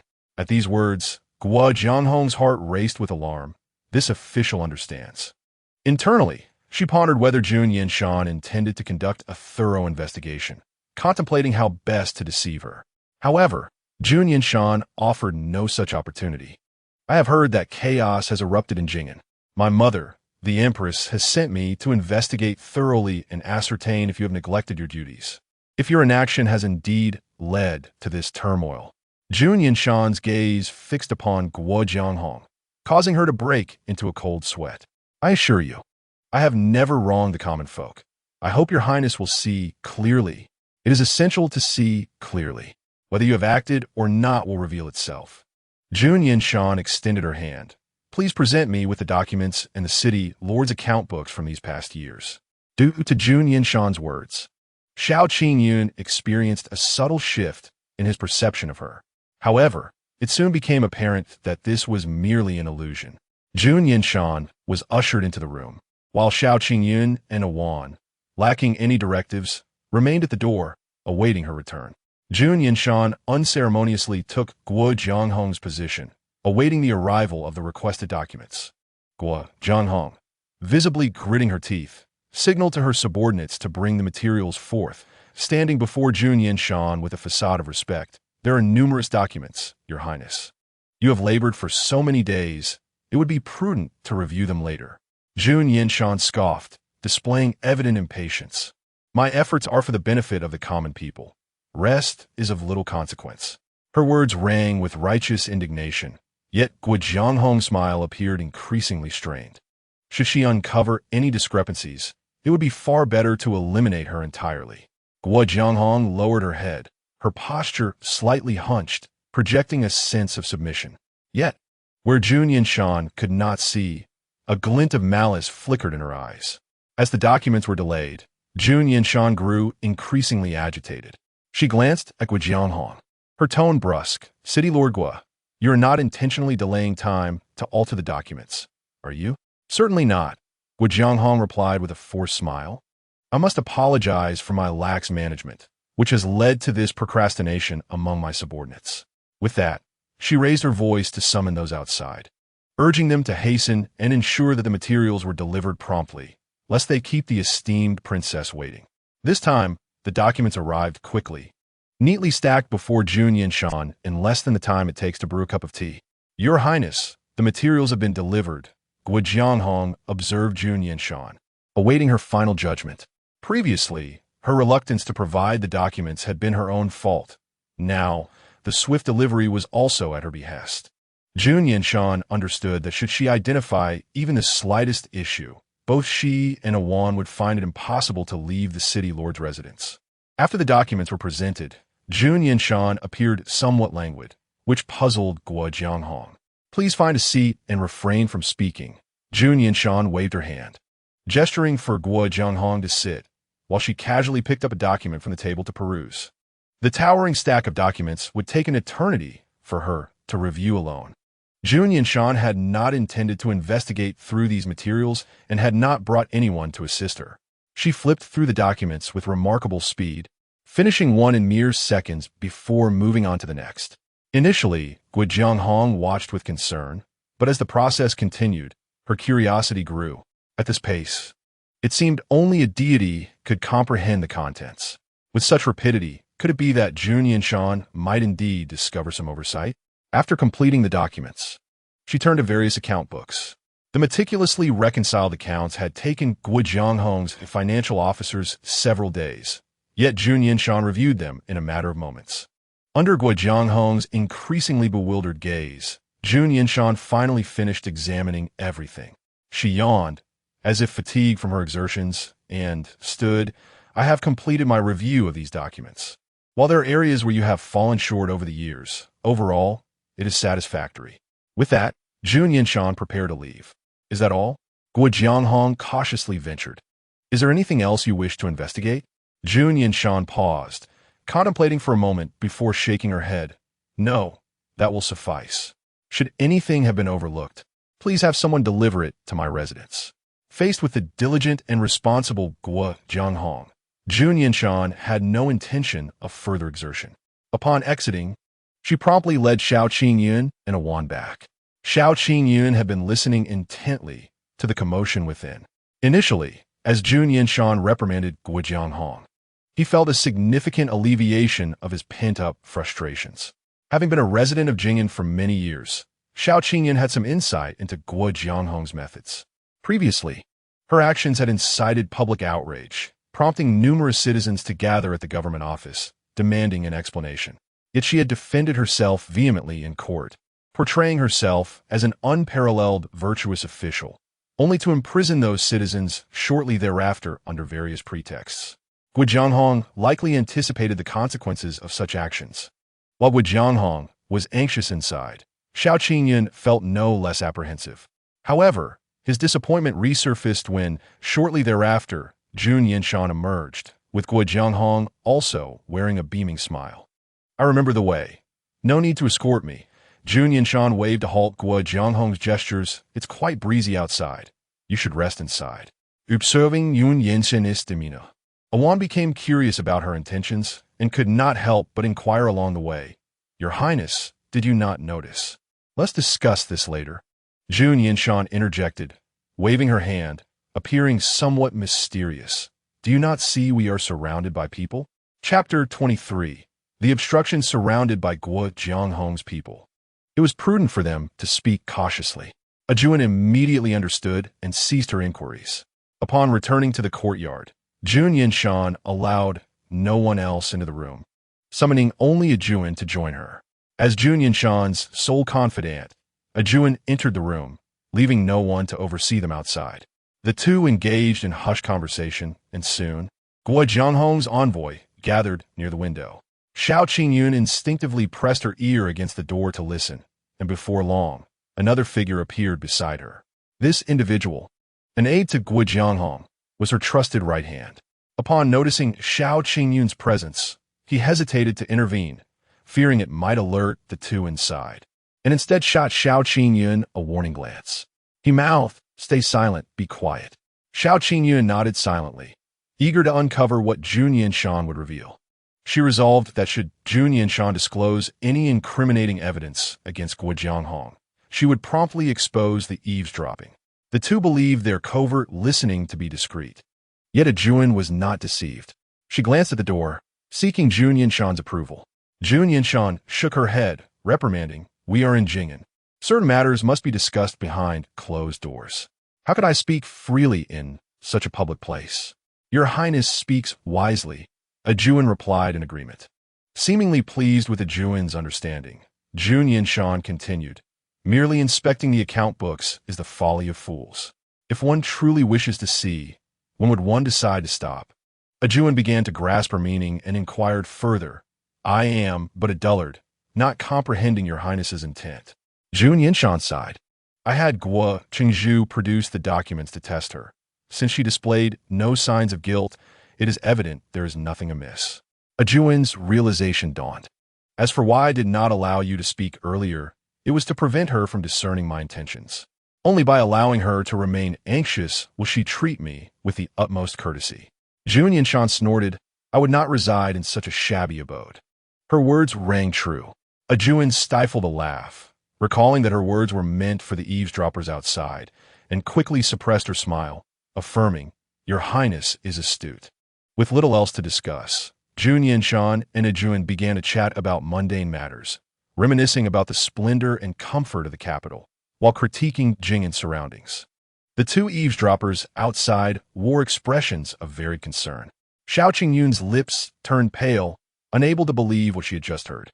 Her hopes shattered once more. A profound despair enveloped her. Meanwhile, the other listener, upon hearing Jun Yanshan's grievances, returned to report to Guo Jianghong. Discovering Jun Yanshan's character brought Guo Jianghong immense satisfaction. As snow blanketed Jing'an, Guo Jianghong promptly arranged for high-quality charcoal to be sent to Jun Yanshan's courtyard. Indeed, Jun Yanshan was pleased, and within the lord's estate, hosts and guests alike enjoyed a delightful atmosphere. They relished fine coal and exquisite dishes, while the common folk outside were far less fortunate. After gazing at the eaves for a moment, Jun Yanshan declared, "Jun, accompany me outside." Jun instinctively nodded, "Yes. But what does your Highness intend to do? It is rare to witness such a heavy snowfall. We must take the time to appreciate the scenery." Guo Jianghong had boldly placed her spies before Jun Yanshan. Yet Jun Yanshan offered no resistance, allowing them to report on what they observed in the courtyard. As the two prepared to leave the lord's estate, this was indeed the most significant matter concerning Guo Jianghong. Upon receiving the news, she hurried to the entrance of the lord's estate, her astonishment evident upon encountering Jun Yanshan. "May I inquire where your Highness is headed? Have his servants failed in their duties?" Her demeanor suggested a chance encounter. Jun Yanshan feigned ignorance of her intentions, replying evasively, "I have pressing matters to attend to. It is best if Guo Qingzhu refrains from asking." Guo Jianghong was skeptical. If there were truly urgent business at hand, who would so brazenly disclose it? Surely, she was concealing something, merely fabricating an excuse. "Is there anything else, Guo Qingzhu? If not, please do not obstruct my path." Guo Jianghong quickly stepped aside, not forgetting to advise, "The weather is frigid. Your Highness should return to rest as soon as your business is concluded." Jun Yanshan casually nodded and passed by her with Jun. One of Guo Jianghong's confidants, witnessing their departure, approached her and asked, "Lord, shall I follow them?" While Jun Yanshan's demeanor appeared unthreatening, Guo Jianghong pondered for a moment, ultimately yielding to reason. She nodded, "Do so, but ensure they remain unaware of your presence." Once outside the lord's estate, Jun was about to relax her guard when she noticed Jun Yanshan signaling for silence. Guo Jianghong indeed had capable individuals around her. Had it not been for her mind-reading ability, Jun might have remained oblivious for some time. There was little to see in Jing'an. It was evident that Guo Jianghong had made special preparations for the arrival of guests from the capital. The streets appeared to have been cleared in advance, and the atmosphere was rather subdued, almost lifeless. A few shops remained open, yet they felt unnaturally so. As the two passed by, the shopkeepers forced smiles upon their faces. Jun felt uncomfortable under their scrutiny and whispered to Jun Yanshan, "Your Highness, why do they seem so strange?" Having interacted with a time-traveling woman, Jun Yanshan understood how to articulate her observations. Their smiles were insincere. Although they all smiled, the expressions lacked authenticity, merely stemming from Guo Jianghong's intimidation.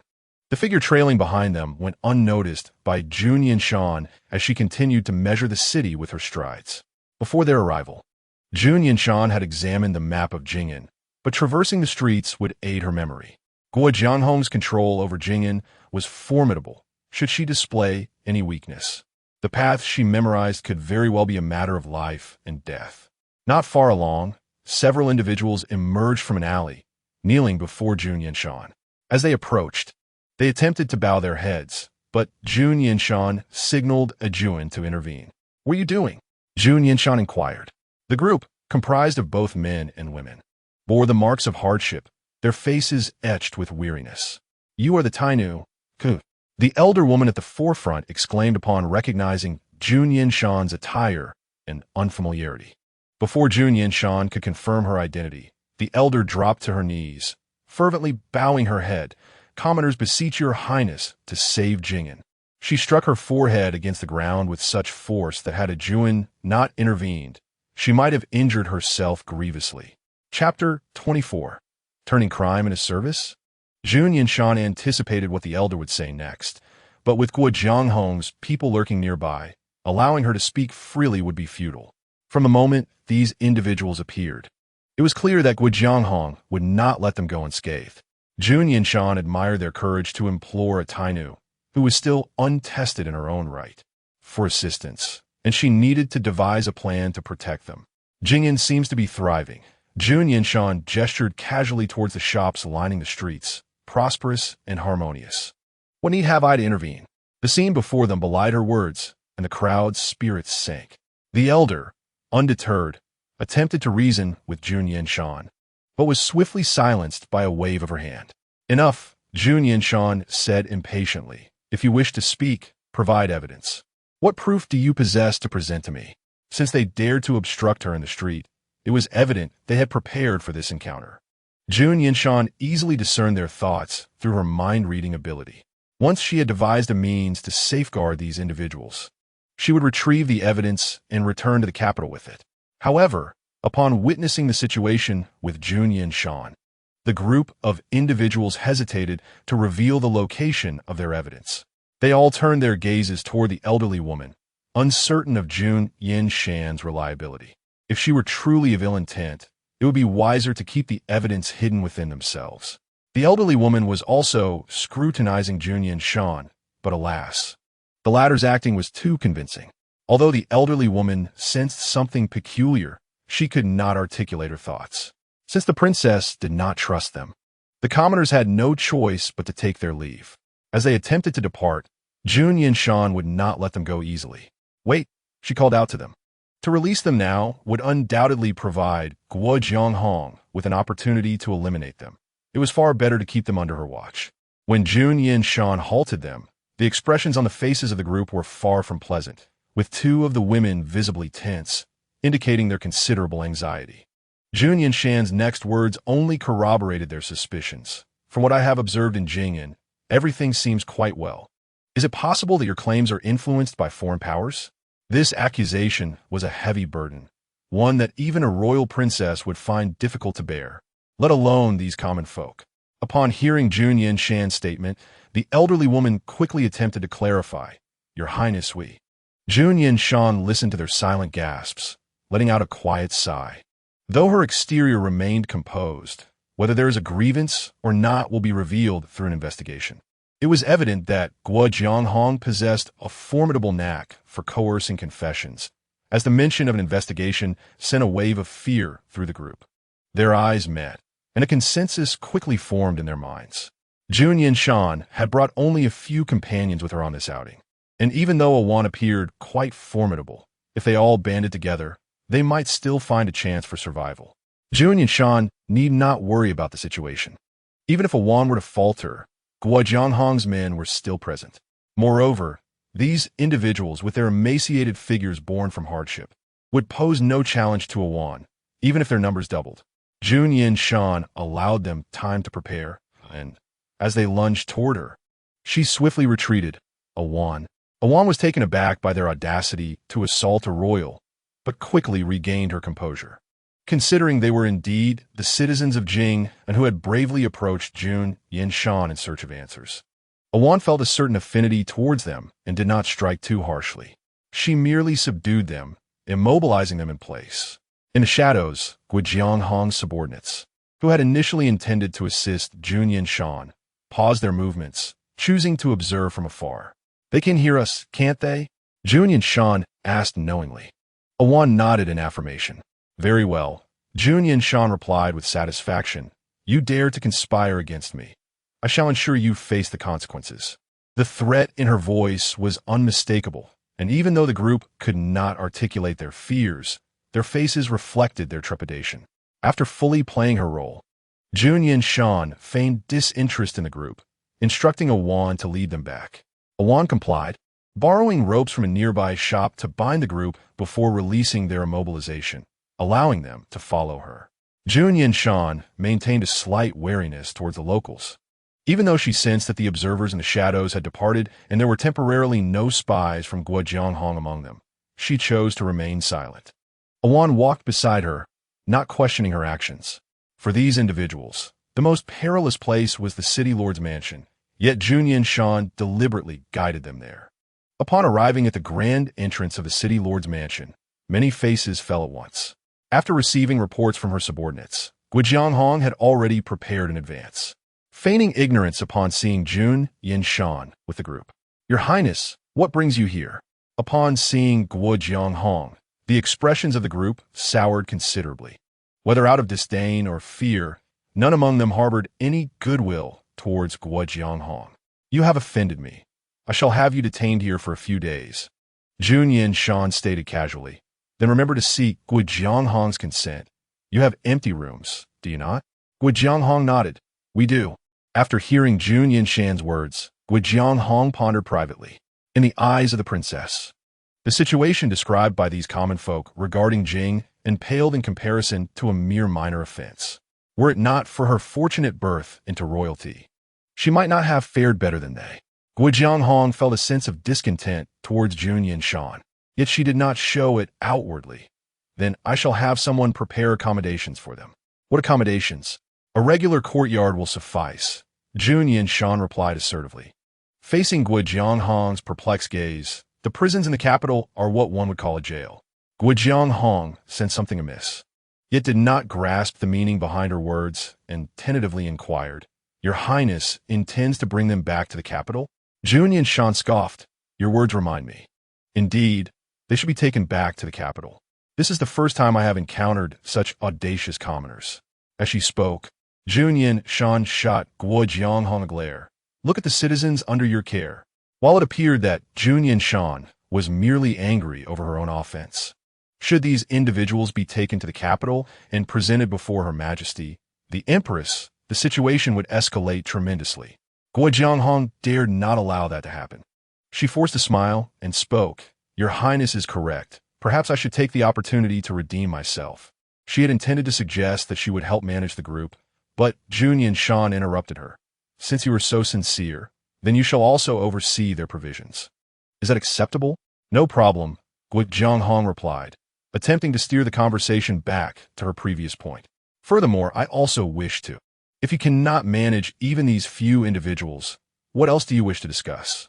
Jun Yanshan interrupted again, her tone impatient. "I will hold you accountable if anything happens to them," Guojianghong retorted. "So, you mean she should not have agreed then?" Jun Yanshan was unconcerned with her inner thoughts, forcefully assigning the responsibility to Guojianghong before turning to leave.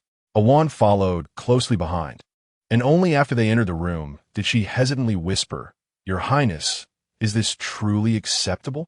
Jun Yanshan nodded. "Of course it is. Come closer. I have a task for you." Hearing Jun Yanshan's words, Awan hurriedly leaned in, observing as Jun Yanshan produced a map of Jing'an, which she had prepared beforehand, spreading it out on the table. Recalling the location that the elderly woman had mentioned, Jun Yanshan's finger traced the map and finally settled on a specific dwelling. "Help me retrieve this item," Jun Yanshan instructed. She then quietly detailed the precise location of the item. Awan's eyes widened in surprise. When did you learn of this? The two had been acting in concert, and Awan had never witnessed anyone engage in private discussions with Jun Yanshan, nor had anyone mentioned any items. Seeing the determined expression on Jun Yanshan's face, Awan completely trusted her words, waiting for the command to set off immediately. Wait for an opportune moment when no one is watching, Jun Yanshan advised. Given Guo Jianghong's temperament, even though her persona had been firmly established, she would still likely harbor suspicions if she saw Awan leave. At that point, their lives and the crucial evidence would be at risk. Awan understood this as well, gazing at Jun Yanshan with admiration. Jun Yanshan, feeling a pang of guilt under Awan's gaze, finally spoke, I did not set this up beforehand. The reason I know this is that the face of the national master suddenly flashed in my mind. She continued, do you remember our visit to the national master? She did not outright lie to Awan, but subtly guided her to draw that conclusion. Awan, appearing enlightened, responded, I see, the national master truly possesses remarkable foresight. In the kingdom, while some may not favor the national master, few would doubt his wisdom. Awan had no reason to question Jun Yanshan's words. Utilizing the national master as an excuse proved to be an excellent idea, and seeing Awan's reaction, Jun Yanshan breathed a sigh of relief. The two individuals did not discuss the specific timing of their actions. When to retrieve those items remained contingent upon the circumstances of the evening. Perhaps due to the previous setbacks, Guo Jianghong refrained from allowing anyone to disturb them, and no one dared to take the initiative to intrude, much to Jun Yanshan's delight, as it afforded her some tranquility. Although there were occasional eavesdroppers at the door, their conversations lacked significance, so she paid them no mind. As dusk descended, Jun Yanshan intended to arrange something, but was suddenly interrupted by a hushed murmur from outside. Instinctively, she glanced at Ajuan's reaction, only to find Ajuan seemingly oblivious, continuing her usual demeanor. Thus, Jun Yanshan discerned that the sounds she heard were the unvoiced thoughts of someone outside. The whispers were too faint for her to grasp the person's intentions, and shortly thereafter, a knock echoed on her door. Is His Highness in? The voice from outside sounded vaguely familiar. After a moment's reflection, Jun Yanshan recognized it to be Xiao Qingyun. What is it? She inquired. Since Xiao Qingyun was not affiliated with Guo Jianghong, Jun Yanshan felt a slight affinity towards him. Upon hearing her voice, Xiao Qingyun seemed to hesitate, conflicted as he spoke. May I enter? Jun Yanshan's curiosity about his purpose grew, and she casually replied, Yes, come in. Although she had not yet taken any action against him, he appeared timid, as if he had suffered some grievance. Observing his demeanor, Jun Yanshan began to understand the situation. Ajuan, still somewhat detached, merely regarded Xiao Qingyun with suspicion upon his entrance, making him increasingly uncomfortable. Your Highness, I have something to discuss with you privately. The implication of privacy was clear to Ajuan, who, despite her usual dullness, recognized the significance of his words. Xiao Qingyun's previous actions had already drawn the attention of several other servants, leaving Jun Yanshan in a precarious position.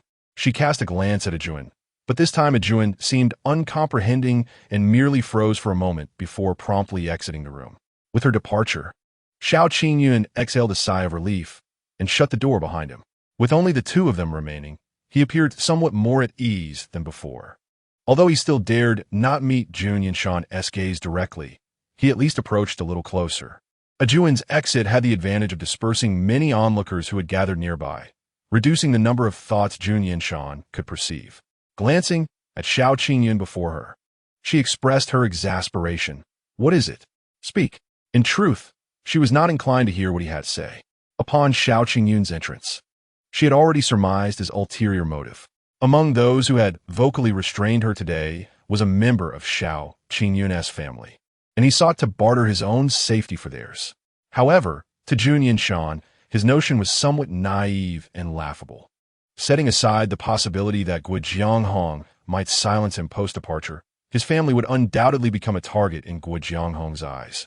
Moreover, if Jun Yanshan were indeed the type to be swayed by appearances, she would hardly entertain any further dialogue. This endeavor would likely lead him to peril. Xiao Qingyun looked at Jun Yanshan, still wavering between making a bold move or articulating his request. Observing his indecision, she resolved to assist him. She abruptly pulled him closer, eliciting a startled gasp from him, and swiftly covered his mouth, guiding him to the table and extinguishing the candlelight. Despite being prepared, he could not help but struggle in the face of the situation. "Do not move. Did you not come here voluntarily?" Jun Yanshan stated impassively. With the candle extinguished, only a faint glimmer from the window illuminated the room, preventing Xiao Qingyun from discerning her expression. He merely sensed the danger in her words, causing him to struggle even more fervently. "No, you are already here. What are you still resisting for?" However, such resistance served to dispel many outside suspicions, so Jun Yanshan allowed it momentarily. Once they reached the bedside, she raised her voice to call out, "Ajuan, do not allow anyone to disturb me tonight." Ajuan paused, but did not question her directive, responding, "Yes, I understand." Chapter 26. A shared night, contemplating the events that lay ahead. Xiao Qingyun's eyes brimmed with tears. Were it not for Guo Jianghong, he would still be cherished by his family, rather than offering himself to a frivolous noblewoman. Yet, for the sake of his family, he felt compelled to proceed. Resolute in his purpose, he shifted from his initial timidity and began to reach out in agreement. Jun Yanshan, fearing he might utter something inappropriate, still covered his mouth, soon realizing her fingers had become damp. After a moment's reflection, she understood he had begun to weep. If he lacked the courage, why come to undertake such an act? Though she disapproved of his reckless behavior, she admired his bravery. Hearing Xiao Qingyun muttering about self-sacrifice and attempting to assist her in disrobing, Jun Yanshan felt a mix of exasperation and compassion. Sighing, she leaned closer to his ear, whispering, "I will not harm your family. They're safe. I do not require anything from you, just your cooperation." Given the gravity of the situation, she merely needed him to embellish the details to deceive any lurking observers. Mere resistance would not suffice. If he did not scream a few times, it would not seem credible. Their current position was not intimate. Rather, it was to prevent their voices from carrying too far, prompting Jun Yanshan to lean in slightly. Xiao Qingyun, having been overly sheltered, had little experience with women. Now, feeling her warm breath against his ear in the darkness, his face flushed. While he could not see Jun Yanshan's face, he could almost envision her expression, even if he was still uncertain about her intentions. He sensed she was not as she appeared. Xiao Qingyun, at some point, ceased his struggles. If the room remained silent, the outside would surely grow suspicious. Jun Yanshan quickly outlined their plan for the evening in his ear, yet upon hearing it, he stood there in bewilderment. Jun Yanshan released her hand from his mouth, but he remained utterly silent. "It is time to scream," she instructed. "Huh? Oh." Xiao Qingyun finally grasped her meaning, hastily complying with her earlier instructions. Fortunately, her directives were not overly detailed, so even though he had momentarily zoned out, he caught the gist. His scream was sharp and piercing, prompting Jun Yanshan to inhale deeply. Once the scream subsided, she lowered her voice to remind him, "I need you to act as if you are in distress, not as if you are being killed." Having never experienced such matters, Xiao Qingyun lacked any prior experience. Nevertheless, he was perceptive. Upon hearing her words, he quickly adjusted his tone and screamed 3 or 4 more times before Jun Yanshan instructed him to stop. "That will suffice." The quality of the bed was decent. Jun Yanshan gently shook it, producing minimal noise. Such minor sounds would be inaudible outside. If she rocked it too vigorously, it would raise suspicions.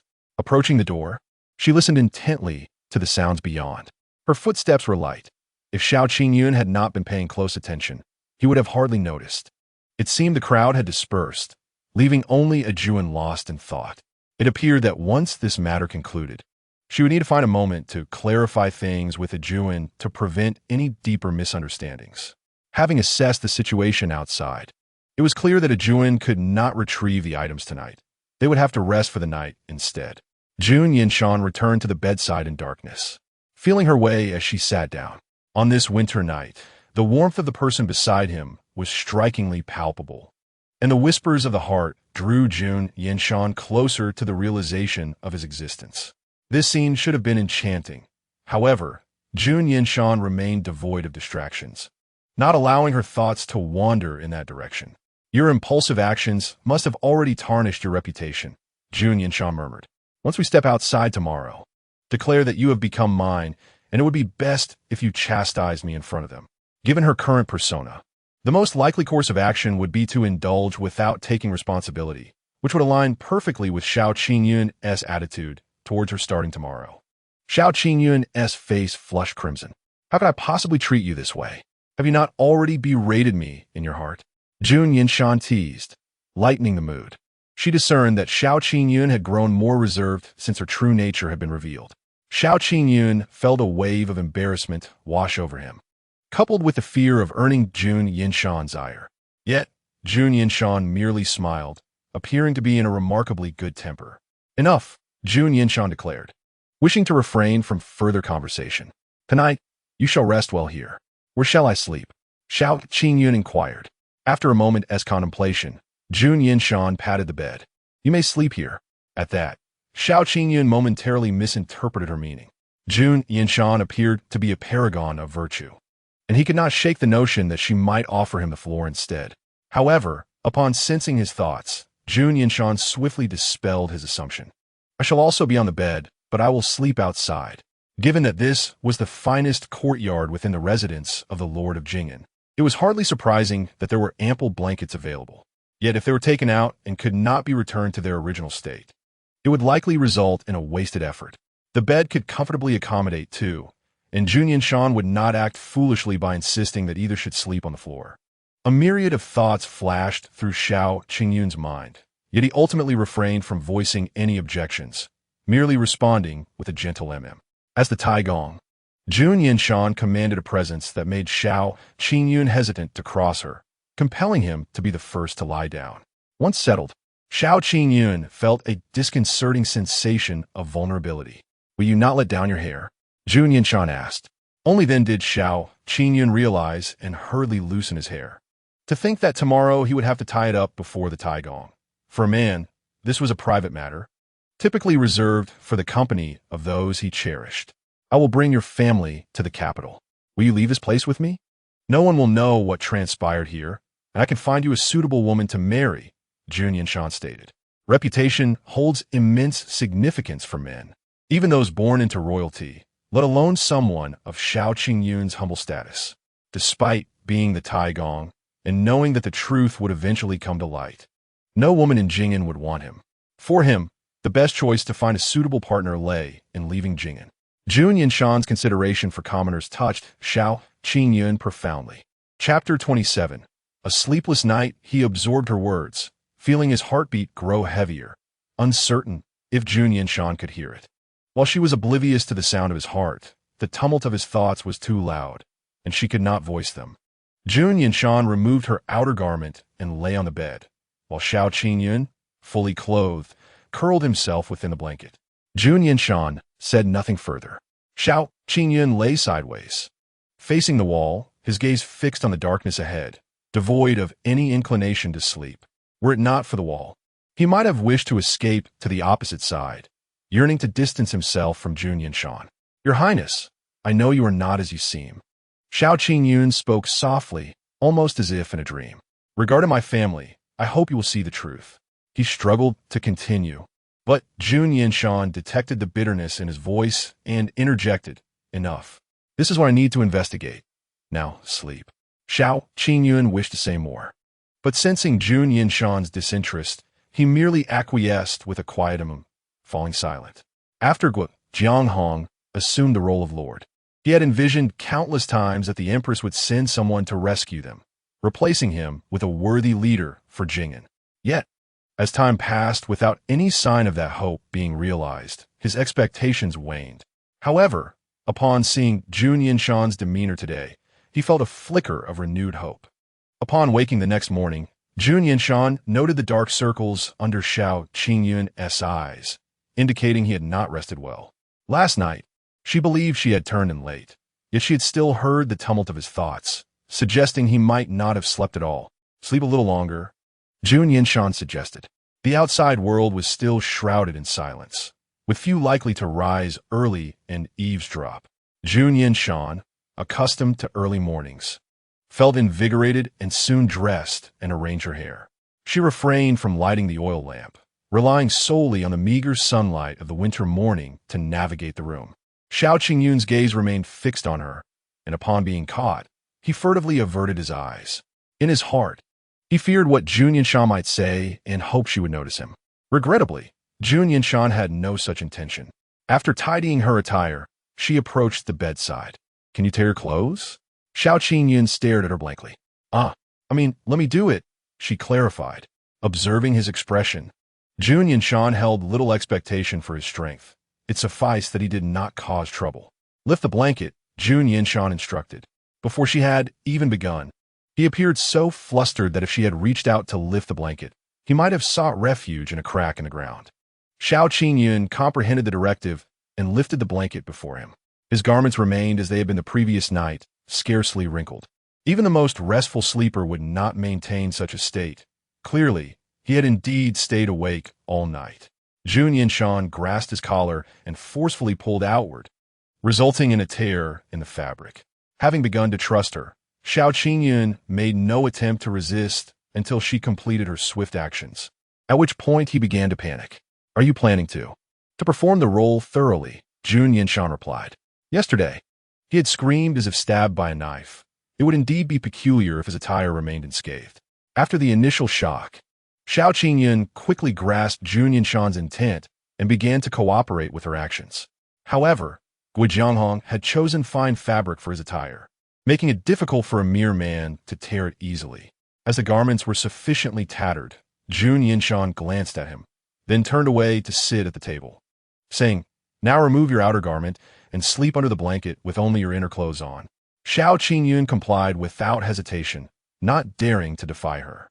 Soon, the sound of rustling filled the air, yet Jun Yanshan showed no inclination to look back until the noise ceased, prompting her to inquire, "Are you finished?" "Yes," Xiao Qingyun responded. Upon hearing this, Jun Yanshan turned to see the neatly folded outer garment beside the bed, while Xiao Qingyun had burrowed into the blanket, leaving only his head exposed. Meeting her gaze, he swallowed hard. "Don't need to lift the blanket?" "No need." Jun Yanshan shook her head in refusal, her eyes shifting back to the clothing set aside. "This neatness will not suffice." Jun Yanshan stood and approached, picking up the outer garment and casually tossing it aside onto the floor. "Have you ever seen a love bite?" she mused, rolling up her sleeves to conceal her arms, pinching her skin to create a red mark.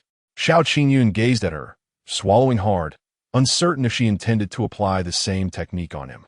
Throughout the night, his mind had wandered through countless thoughts, and Jun Yanshan, with a hint of helplessness, cleared her throat. She gestured towards her neck, chest, and thighs, instructing him to apply the pressure just as she had demonstrated earlier. There was no need for excessive intensity. He could approach it as he saw fit.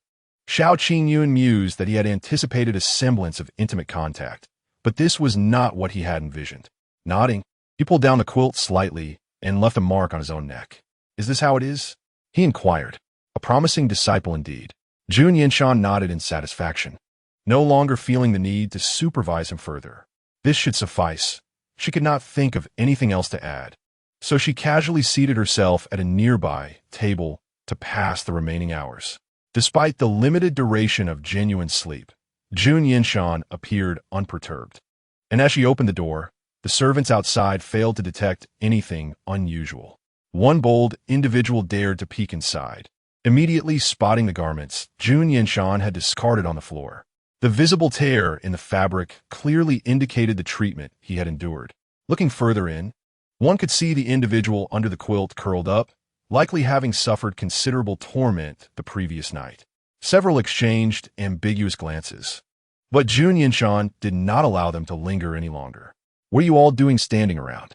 Get back to work." Jun Yanshan snapped, her tone laced with annoyance. "Are you not going to fetch a fresh set of clothes?" The purpose of the new attire was quite evident. Fearing her ire, someone swiftly brought the garments over. Clearly, this had been prepared in advance. Had Jun Yanshan not been ready this morning, she might have been caught off guard. Noticing the absence of a wand, Jun Yanshan was about to inquire when she saw her hurriedly approaching. "Your Highness," Awan exclaimed. It was rare for Jun Yanshan to see her so flustered, and along with her curiosity, A sense of foreboding crept into her heart. What has happened? Speak slowly. Your Highness, the sixth princess has arrived.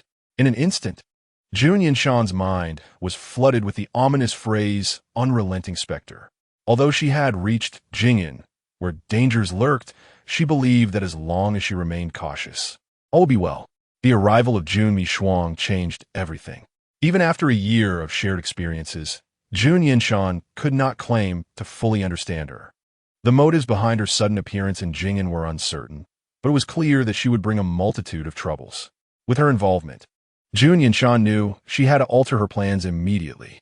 Despite Jun Mishuang's apparent lack of intellect and overall harmlessness, Jun Yanshan could not allow evidence to fall into her hands. You remember our discussion from yesterday, don't you?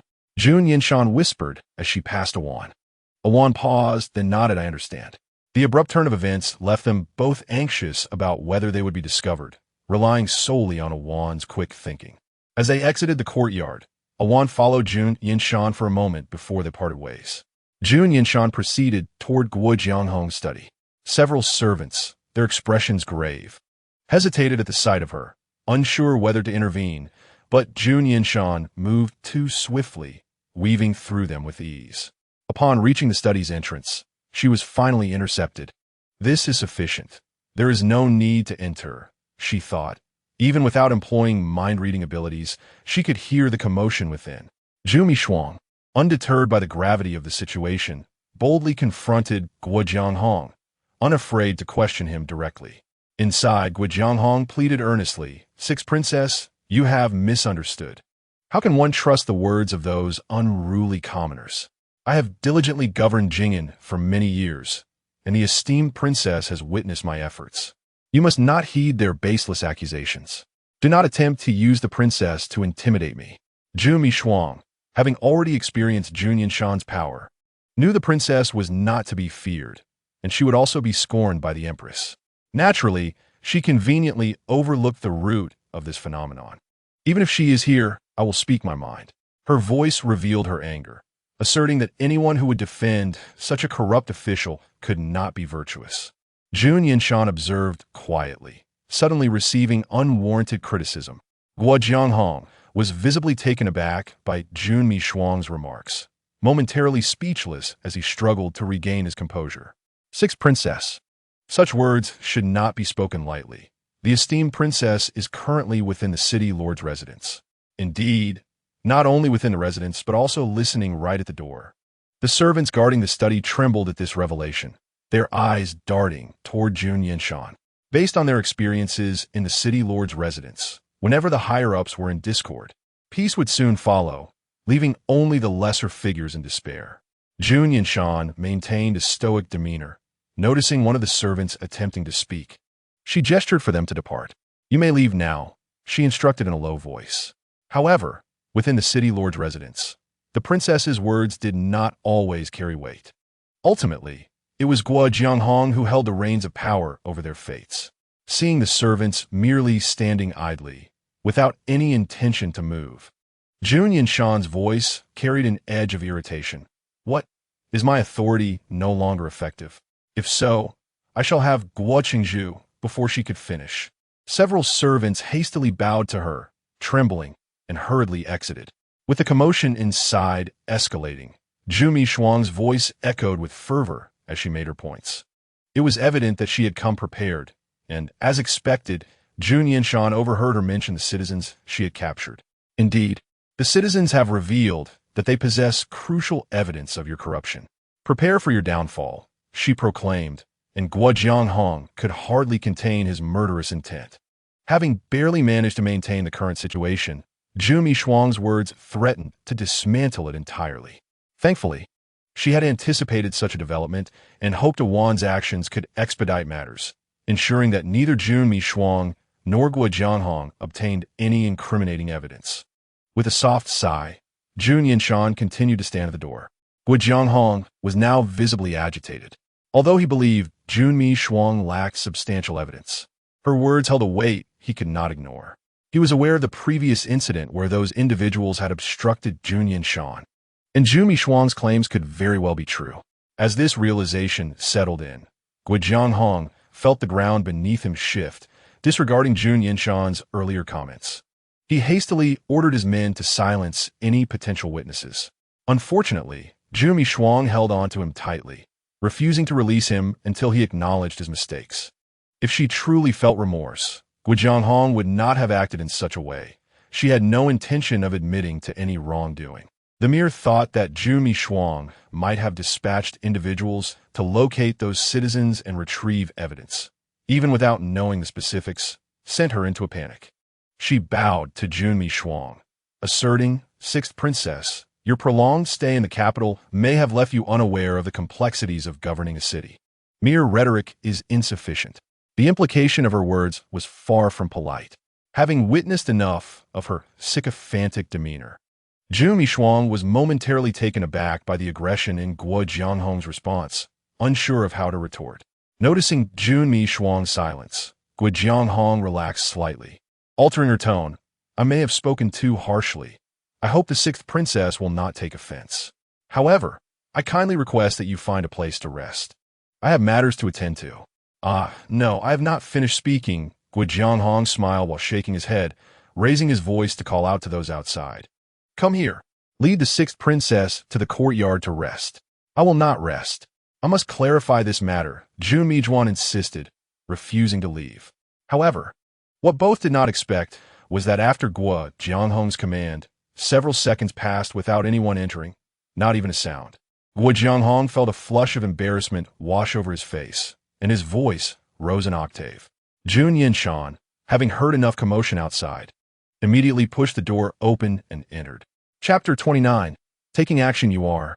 Guo Jianghong's scolding words faltered upon seeing Jun Yanshan's face, leaving him momentarily speechless.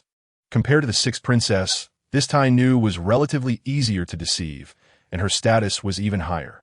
Guo Jianghong was confident that as long as he could fool her, even if the sixth princess remained suspicious, it would not lead to any serious consequences. Yet at this moment, Jun Yanshan had just walked in and must have overheard quite a bit. "Guo Chengzhu, I just arrived and heard the argument inside. I found it somewhat intriguing, so I instructed the servants to leave," Jun Yanshan stated nonchalantly. "You have no objections, do you?" "Of course not," Guo Jianghong replied, his smile already frozen. He looked at Jun Yanshan, opening his mouth but unsure of what to say. "Your Highness, when did you arrive? Why was I not informed?" Just moments before, Jun Mijuan had indiscriminately attacked everyone, particularly mentioning Jun Yanshan. However, even upon seeing the very person she had scolded, Jun Mijuan felt no guilt. She held her head high, exuding an air of defiance that amused Jun Yanshan. "It seems my sixth sister has quite a few grievances against me." Jun Yanshan lightly dismissed Guo Jianghong's words. Hearing her, Guo Jianghong felt a sense of calm wash over him. How could he forget Jun Yanshan's temperament? One matter was a case riddled with doubts, while the other involved someone who had just openly insulted him. Naturally, Jun Yanshan would prioritize the latter. Seizing the opportunity, he could conveniently deal with that group of people outside, pondering how to explain to Jun Yanshan later, rather than simply speaking off the cuff. "You two princesses may converse. I shall take my leave," Guo Jianghong said softly, attempting to circumvent Jun Yanshan. Jun Yanshan stood directly in the center of the doorway, and Guo Jianghong was at a loss on how to alert her. Jun Yanshan was waiting, anticipating that Jun Mijuan would stop him, but to her surprise, upon seeing her, Jun Mijuan appeared unconcerned, even ignoring Guo Jianghong's obvious intention to leave. It seemed it was up to her to intervene, with the security in Jing'an being so commendable.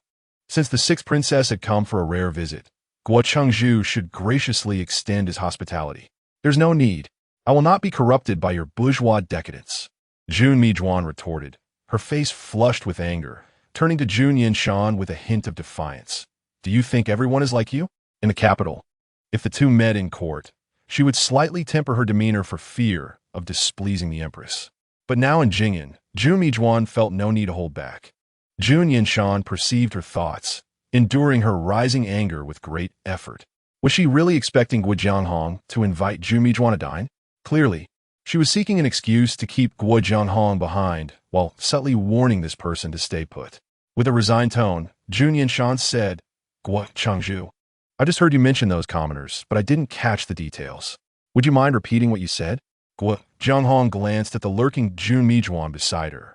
Forcing a smile, it was all a misunderstanding. What misunderstanding? You. Jun Mijuan struggled to find words to scold him. If you have the guts, let us confront those commoners directly. Based on Jun Yanshan's assessment of those commoners, they would most likely speak the truth. And regardless of whether they could bring down Guo Jianghong, those people would face dire consequences. Though the outcome was important, Jun Yanshan could not disregard the lives at stake. She had once recited sentimental novels to Jun Mijuan, and the idea of sacrificing so many lives for personal gain was utterly absurd to her. Even if one aspired to ascend as empress or achieve merit, it could not be built upon a foundation of blood. This situation must be thwarted, yet it required a reasonable approach. Finding those commoners would be troublesome. Jun Yanshan casually remarked, "There are so many commoners in Jing'an. We could simply find a couple of households." The task of locating those individuals naturally fell to Guo Jianghong. It appeared casual, yet Guo Jianghong had been entrenched in this locale for many years, making it easy for him to manipulate the situation. Indeed, when they arrived at the homes of those farmers, upon inquiry, everyone unanimously declared that Guo Jianghong was the best official they had ever encountered. These individuals were racked with guilt over their lies, yet they felt compelled to comply. Having lived here for years and established their lives, they had to consider their families and friends, leading them to bow their heads. Jun Yanshan understood their plight, but Jun Mijuan was furiously indignant. "I only halfway disclosed my suspicions about you, yet I realized I must not reveal the existence of the system." She quickly silenced herself, but in her mind, she thought, "I know for certain, you are definitely hiding something." With a disdainful glare, she scanned the crowd. The commoners, feeling guilty, lowered their heads, unwilling to meet her gaze. Guo Jianghong had already committed Jun Mijuan's words to memory. Although she had silenced herself in time, he still caught a glimpse of the word system. It remained unclear whether it referred to an official in the court or a refugee fleeing Jing'an. Jun Mijuan, unable to grasp the evidence Guo Jianghong had overlooked, clamored to seek out the commoners detained by Jun Yanshan. That would be putting them at risk. Jun Yanshan's expression darkened. "They previously conspired against me. Do you think they can simply be seen at your whim? Guo Changzhu, have you taken note of those individuals? Tomorrow, I shall bring them back to the capital. If everything went smoothly for a Wan, departing tomorrow would be the best course of action." Upon hearing Jun Mijuan's words, Jun Yanshan quickly grasped several matters. Although her journey to Jing'an had its hurdles, the overall delay was not significant. If Jun Mijuan arrived after her departure, it must have been shortly thereafter. It was evident that the system played a crucial role in this, not only assisting with the journey, but also alerting her to anomalies outside the capital. Jun Yanshan felt a tinge of regret regarding the system's existence for the first time. Even if the system was entrusted to Jun Hanmei, it would be preferable to Jun Mijuan. Guo Jianghong hesitated upon hearing Jun Yanshan's words. "Your Highness, since those individuals have shown you such disrespect, why not deal with them directly? You dare." Jun Mijuan exploded with rage. Jun Yanshan cast a glance at her, gesturing for Guo Jianghong to come closer. "Guo Zhu, please follow me." Guo Jianghong hurriedly complied.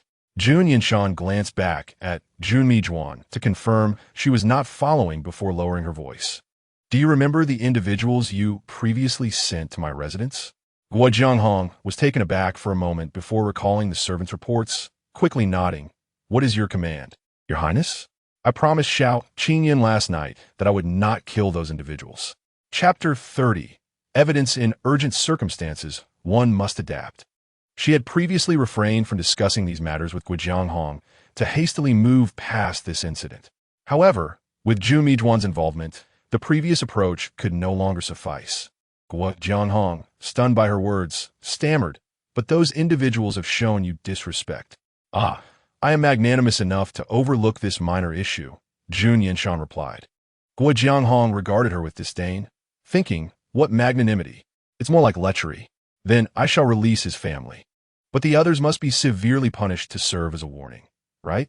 Guo Jianghong assessed Jun Yanshan's expression, adding, We cannot let these rascals think your highness is easy to bully. Jun Yanshan cast a disdainful glance at her and remarked, "Isn't this behavior rather petty? I have already made up my mind to take all these individuals away. Surely, he will come to plead with me later, and when I release them, he will be forever grateful." Guo Jianghong had yet to formulate a reason for refusal when he heard the incredulous voice of Jun Mishuang behind him. "You, as a Tai Nu, how can you engage in such brazenly abducting common men?" Jun Yanshan found herself perplexed by Jun Mishuang's sense of justice. Regardless of whether their objectives aligned, Jun Mishuang had an uncanny ability to unearth ways to undermine her. Entirely disregarding the presence of others and delivering precise verbal blows to her. Could it be that Jun Mishuang's purpose in traversing through time was, in fact, to target her? Before Jun Yanshan could respond, Jun Mishuang stepped forward, brimming with righteousness, and declared, "I never would have imagined you to be this kind of person. As a dignified Tai Nu, how can you commit such acts without fear of public scorn?" Jun Yanshan retorted, "Wasn't Su Euro's behavior towards Ji Yiling any more appropriate?" These words, however, could not be voiced. She sighed in irritation. "Guo Qingzhu, please attend to what I just said. I am feeling quite fatigued and wish to return and rest." Jun Mishuang, eager to continue the conversation, was halted by Guo Jianghong. Having already aligned himself with Jun Yanshan, he was determined not to let Jun Mishuang sway her stance. "I apologize, Your Highness the Sixth Princess. The Tai Nu is weary and should be allowed to retire." Jun Mishuang attempted to maneuver past him, but Guo Jianghong stood resolutely in place. Once the matter was superficially resolved, she intended to investigate the plight of the common people, hoping that Jun Mishuang's followers would not uncover anything incriminating. Jun Mishuang had brought along a strategist recruited through her system, named Zhou Qing. A local of the capital, Zhou Qing had always believed herself to possess considerable talent, yet had remained unrecognized by others. Prior to being approached by Jun Mishuang, she had been attempting to associate herself with Jun Hanmei, aiming to become one of her aides. Within the capital, the optimal choice was undoubtedly Jun Yanshan. However, she had rejected Zhou Qing 2 years prior. In a fit of determination, Zhou Qing sought to align herself with other princesses, hoping to make Jun Yanshan regret her decision. After Jun Mishuang extended an olive branch, Zhou Qing found herself at a crossroads, ultimately swayed by the promise of shared dominion. Nevertheless, Zhou Qing was somewhat disillusioned by her initial choice of Jun Mishuang, as she had been drawn to the way Jun Mishuang valued her, frequently referring to herself in the first person, which made her seem approachable. Thus, even if Jun Mishuang lacked substantial capabilities, Zhou Qing still opted for her. To her dismay, she soon realized that Jun Mishuang treated everyone similarly, showing no particular regard for her. With no option to return to Jun Hanmei, who was no longer willing to accept her, Zhou Qing was left with no choice but to continue following Jun Mishuang. Yet, for reasons unknown, few were willing to accompany Jun Mishuang, and after numerous instances of being sidelined, Zhou Qing gradually accepted this reality. Her arrival in Jing'an was due to Jun Mishuang's initiative to bring her along. Zhou Qing made her identity known, standing amidst the malnourished commoners. Faced with their gaunt faces, she exhibited an air of innate arrogance. The weather was dreadful, and had it not been for Jun Mishuang's dependence on her, she would have certainly refrained from engaging with these disaster-stricken individuals.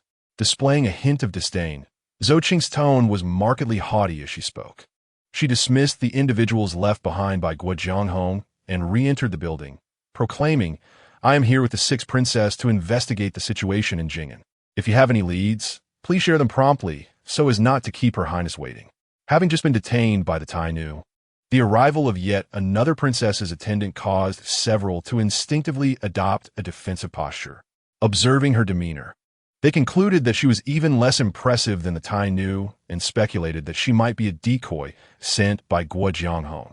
As people passed by outside, Zhou Qing grew anxious, desperately attempting to argue the virtues of Jun Mishuang, insisting that she would never collude with Jun Yanshan, just to pry information from them. Despite her lack of ignorance, Zhou Qing recognized the urgency of the situation as individuals continued to pass by. Upon receiving the address, Zhou Qing hurried outside. intent on acquiring the information. Thanks to her delaying tactics, at the moment she stepped out, Juan had already secured the items and was on her way back. In her haste to return, Juan nearly collided with Zhou Qing. Zhou Qing rushed forward, flanked by 2 or 3 attendants, unaware of the tailing individuals behind them. Recognizing their attire and demeanor, Juan discerned that they were undoubtedly Guo Jianghong's people. However, Zhou Qing, lacking martial prowess and accompanied by no skilled fighters, remained oblivious to the followers. Realizing this, Juan became increasingly vigilant.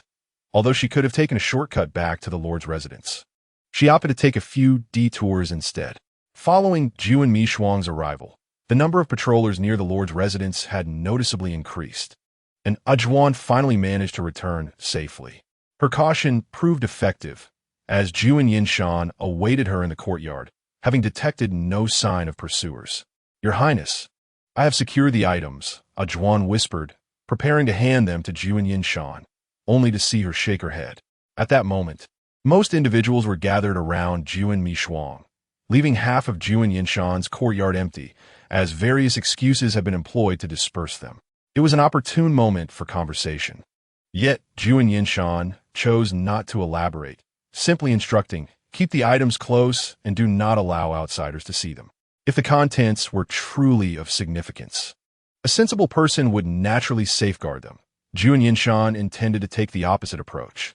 As for the specifics noted in the evidence, she had no intention of reviewing them, preferring to wait until they had departed from Jing'an. What good would it do to see them if Guo Jianghong were to seize them later, leaving her with no proof? Chapter 31. Suspicion. Initially, Guo Jianghong might have felt a sense of relief upon discovering that Jun Yanshan had failed to procure evidence. Yet it would not be long before she turned her suspicions towards herself. Jun Yanshan resolved to propose their departure at dawn, planning to bring along the commoners and Xiao Qingyun, deciding where to settle them after leaving Jing'an. Zhou Qing was taken aback that the items had been retrieved prior to her arrival. After finally locating the site, she was met with disappointment upon finding it empty. Her aspirations of achieving great merit dashed, leaving her utterly furious. Juan had acted with great caution, retrieving the items while ensuring the scene remained undisturbed. And Zhou Qing failed to notice that anyone had been there before. This failure incited her wrath, casting a dark glare at her surrounding attendants. "Dare to deceive me?" Zhou Qing clenched her fists, her gaze fierce as she commanded, "Let us return and demand clarity." The commotion within the building did not escape the notice of those trailing behind, as a tile was pried from the roof. One of Guo Jianghong's men crouched down to peer inside. Discovering that Zhou Qing had yielded little, he found it peculiar, yet fearing it might be a ruse. He could only follow behind, filled with doubt. Upon returning to the Lord's residence, Zhou Qing prepared to once again confront the common people for answers. Jun Yanshan had placed complete trust in her, and after the dispute with Guo Jianghong, she had declared, "Just wait and see, Zhou Qing will be back shortly. Once she presents the evidence, I shall see how you attempt to wriggle out of this." Though Guo Jianghong ostensibly went to her study to attend to matters, as time passed, she found herself increasingly restless. Aside from these 2 newcomers from the capital, there was nothing else in Jing'an that required her attention, and her pretense of handling affairs served merely as an evasion. Upon hearing that Jun Yanshan was waiting at the door, she hurriedly made her way over. Zhou Qing's figure appeared not far from the entrance, and Jun Yanshan, with keen eyes, was the first to spot her, exclaiming to the newly arrived Guo Jianghong, "Look, she has returned." Jin Yanshan's face was lit with a triumphant expression, as if she were on the verge of ascending to a higher rank. At first, Guo Jianghong felt a pang of anxiety, squinting to follow her gaze, only to see the formidable Zhou Qing, whose anger was palpable. It was evident that she had not achieved any success. Seemingly oblivious to Zhou Qing's thoughts, Jun Yanshan intercepted her upon arrival. "Zhou Qing, where are the items? Quickly, show them to me." Zhou Qing, taken aback by Jun Yanshan's presumptive inquiry, felt pressure from the onlookers nearby and reluctantly replied, "Your Highness, I did not find the items." What might have been a minor embarrassment before her superior had escalated into a public spectacle due to Jun Yanshan's insistence on confronting her at the entrance. "Xiao Qing, a woman of considerable pride, spoke so softly that her words were almost inaudible, intending only for Jun Bi-song to hear. To her astonishment, Jun Bi-song misunderstood, asking, "What did you just say?" "I said, I did not find the items," Zhou Qing reiterated, her voice laced with bitterness, undoubtedly directed at the obstinate commoners who refused to speak the truth, or perhaps the very existence of such items was a mere fabrication. After her statement, she cast a peculiar glance at Jun Bi-song. Strangely enough, despite this being their first visit to Jing'an, and to her knowledge, Jun Bi-song lacking significant connections, she had confidently pinpointed the existence of the evidence, instilling unwavering belief among those present. Could be that Jun Bi-song was merely guessing? Unperturbed by Zhou Qing's emotions, Jun Bi-song instinctively replied to the response, "Did you not search thoroughly?" Zhou Qing thought to herself that had she known this would lead to such doubts, she would have never aligned with Jun Bi-song. Feeling more aggrieved than the tragic Do-e, she resented being accused of negligence in her search. Beyond what the commoners had mentioned hiding, she had thoroughly searched the entire room, finding naught. It was one thing to receive no results under her command, but to be blamed for an alleged lack of diligence was intolerable. With a face as dark as a pot bottom, Zhou Qing recognized the friction between them, and Guo Jianghong, sensing a temporary reprieve from his own crisis, breathed a sigh of relief and sought an excuse to depart. Although the unfolding drama was intriguing, it was ultimately unwise to linger, as one could easily find themselves ensnared in trouble. The crowd of onlookers gradually dispersed, and upon seeing Zhou Qing's expression, Jun Bi-song realized her words had been ill-chosen and hastily retracted. "What I meant to say was, could there have been an oversight?" Zhou Qing shook her head. "Even if there were, it would merely be the ramblings of those commoners." She continued, "Your Highness, where did you acquire this information?" The matter of the system was not to be divulged to any other party, and Jun Bi-song hesitated, uncertain of how to respond. Her demeanor was not imposing, and her abilities were lacking, resulting in little trust from those around her. Were Jun in her stead, even if others had numerous doubts, they would only voice them mildly, never daring to be confrontational. Yet Jun Bi-song was different. Observing her hesitance only fueled Zhou Qing's ire. "Perhaps the very person who provided you with this information harbored ill intentions, which is why you were misled." "This information is undoubtedly true," Jun Bi-song instinctively countered. Zhou Qing was no fool. Witnessing Jun Bi-song's demeanor and recalling the peculiarities of their journey, she felt certain that there was something amiss with Jun Bi-song. "Are you so certain, Your Highness?" Zhao Qing inquired. Feeling exposed under her scrutiny, Jun Bi-song, despite her misgivings, resolved to stand firm. "Indeed, I am certain." "Very well then," Zhou Qing conceded, deciding to temporarily set aside her grievances. There were more pressing matters at hand. Unearthing the secrets surrounding Jun Bi-song seemed far more critical than the affairs of Jing'an. Unaware of Zhou Qing's ulterior motives, Jun Bi-song was preoccupied with contemplating where the issue had arisen and promptly rose to head toward the room where the commoners were detained. Is this entire Lord's manor meant for their confinement? Jun Bi-song was taken aback by her surroundings. Having spent considerable time here, she was on the brink of forgetting the realities outside. Under Divinous protection, although the quarters felt cramped relative to their numbers, they were a world apart from the dungeons. Jun Bi-song had imagined she would be lodged in an inn. Zhou Qing, listening from the side, chose not to engage with Jun Bi-song, leaving her feeling somewhat bored. She stepped into the room, observing the crowd of commoners, and called out, "Someone, bring over some chairs." Promptly, one of the attendants fetched a chair and placed it behind Jun Bi-song. However, she was dissatisfied. "Bring it inside. What do I need it for out here?" Noticing the attendant's confusion, she pointed to the individuals seated on the floor. "Aren't they all sitting on the ground?" The attendant hesitated. "Is it reasonable for the Lord and esteemed guests to enforce their daily needs upon them, and now expect them to accommodate commoners with chairs?" While Jun Bi-song professed a belief in equality, she failed to consider the realities of those she viewed merely as modern-day servants.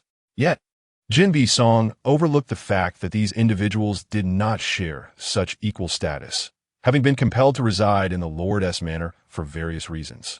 If she genuinely sought equality, her approach should reflect that.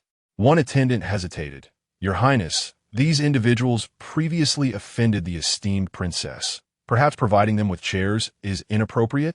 Who is the princess here? You or I? Jun Yanshan snapped, then adopted a pedagogical tone. Let me remind you, we are in an age that values equality. These individuals are commoners and should not be belittled. The attendants, too intimidated to argue, nodded and went outside to fetch chairs. Once the chairs were brought inside and the commoners expressed their gratitude, Jun Yanshan was still not satisfied. This room is far too small, she declared, standing at the entrance and feeling the space was overly cramped. Let us move all the chairs outside. We shall converse there. The attendants exchanged glances, uncertain if this was a jest at their expense. Understanding their thoughts, Zhou Qing, who had followed Jun Yanshan, recognized her temperament and knew this was not meant to be a genuine hardship for the commoners. Given that she might be here for a while, Zhou Qing interjected. Your Highness, it is quite chilly outside. It is warmer indoors. What chill? With so many people gathered, how could it be cold? Jun Yanshan retorted. Forget it. If I cannot sway her, so be it. Zhou Qing resigned. The elderly woman seated at the front had observed the unfolding events and interjected. Your Highness, there is no need to concern yourself with us commoners. Please speak your mind.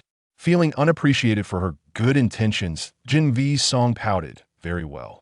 I came to inquire about the evidence you mentioned that could topple Guo Jianghong. I sent someone to search for it, yet nothing was found. Upon her declaration, the expressions of all present shifted, though Jun Yanshan remained oblivious to the change in atmosphere. Noticing a shift in the elderly woman's demeanor, Jun Yanshan, eager to prove her worth, urged, speak up. Fearing that they harbored reservations, she added, if I find it quickly, I can present it to my mother upon my return, and you will all gain your freedom. Zhou Qing thought to herself that if Jun Yanshan continued speaking, these individuals might never escape the Lord's manor. Even when Zhou Qing was questioning, she remembered to have someone guard outside, prohibiting Guo Jianghong's people from approaching. Thus, although Guo Jianghong had an inkling about the matter, he could not be certain. With so many ears listening, escape was impossible. The smile on the old woman's face appeared somewhat forced, and after a moment she said, What did your Highness say? Did you perhaps misremember? What is there to misremember? Jun Yanshan said, looking at her with a perplexed expression. When Zhou Qing came to inquire about your address, you informed her. How could I be mistaken? The old woman sighed, realizing there was no way out of this situation. She had no choice but to acknowledge, in front of Guo Jianghong's household servants, that indeed such an item existed. However, Zhou Qing did not find it. Did you not say something incorrectly? Before the old woman could respond, Jun Yanshan pressed further. Where exactly is it located? What kind of item is it? And does it have any distinguishing features? Please clarify these details so I can advocate for you.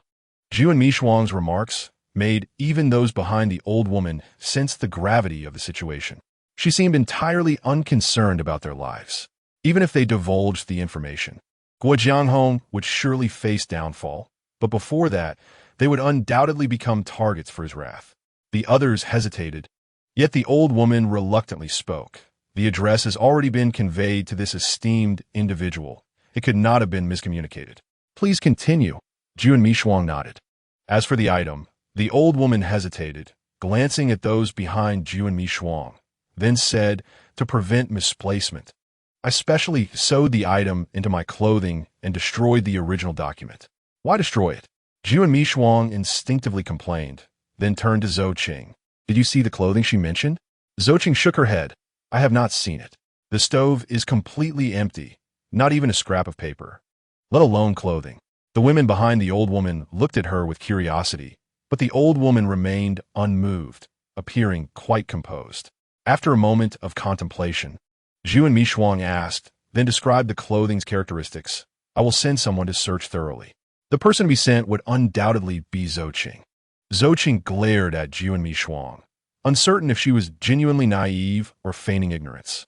Placing her as a living target here, if something were discovered in the room, would it not be her who fell victim to Guo Jianghong's scheme? Upon returning to the capital, if she could uncover Jun Yanshan's secrets, she would surely distance herself from her entirely. In truth, the old woman had not sewn the evidence into her clothing.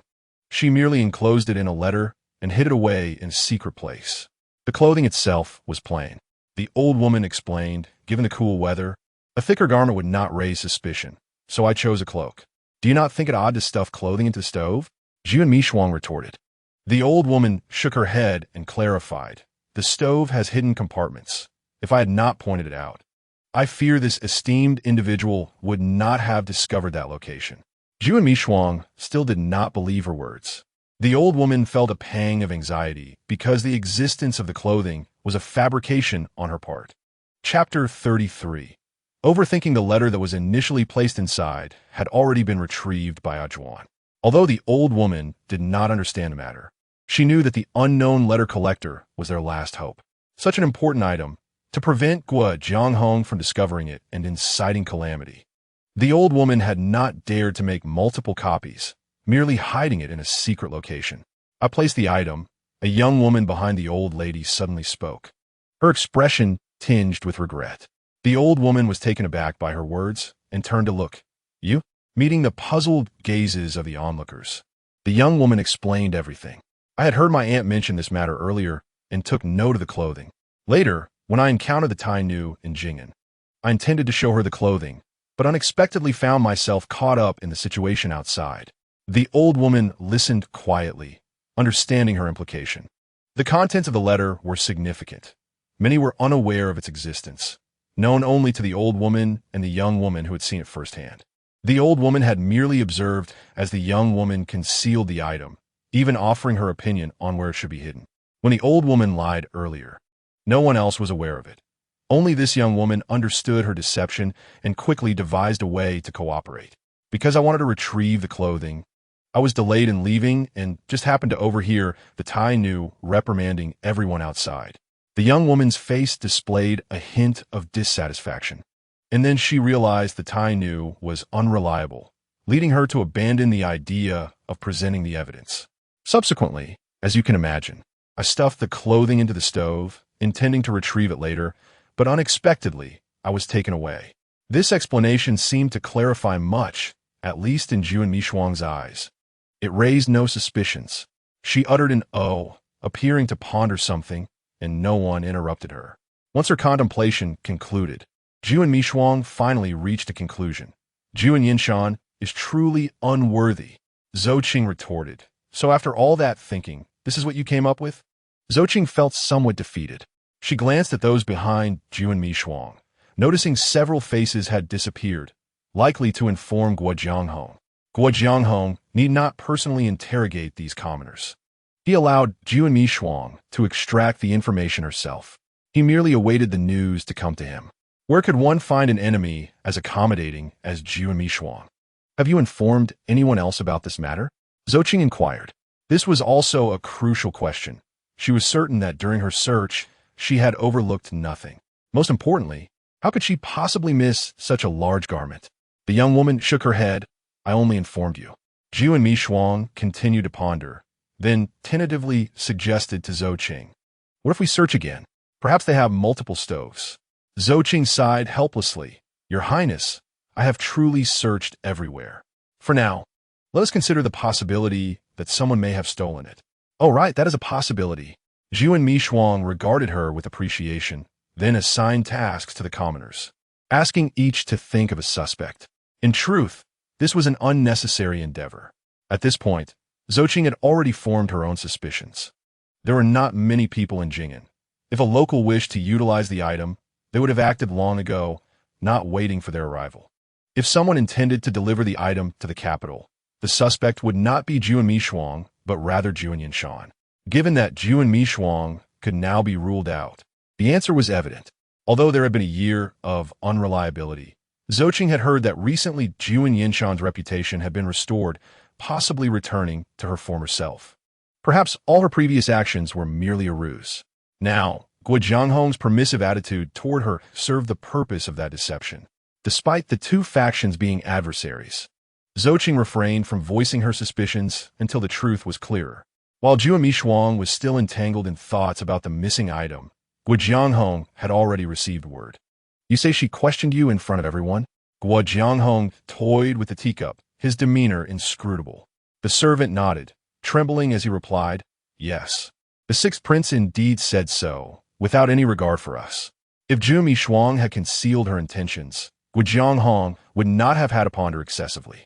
However, her candid admission provoked numerous speculations in Guo Jianghong's mind. Being a princess, traveling from the capital to Jing'an to manage such affairs, surely indicated a high level of trust from the empress. Jun Yanshan could comprehend this, as the empress undoubtedly held a particular fondness for her, being a Tai Nu. It was not surprising that the empress would grant her such an opportunity.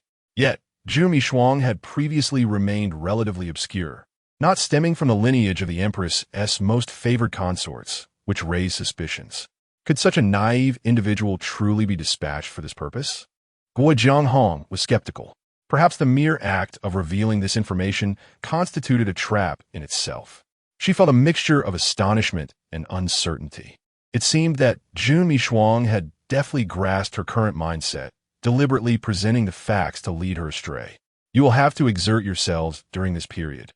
Guo Jianghong contemplated for a while before finally assigning tasks. Jing'an served as her stronghold, where she had ample personnel.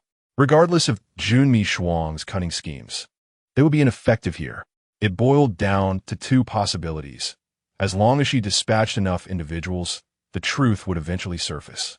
However, Guo Jianghong's choices were somewhat biased. Recalling Zhu Mishuang's brazen reproach of Jun Yanshan, she found herself more inclined to trust the words of the common folk.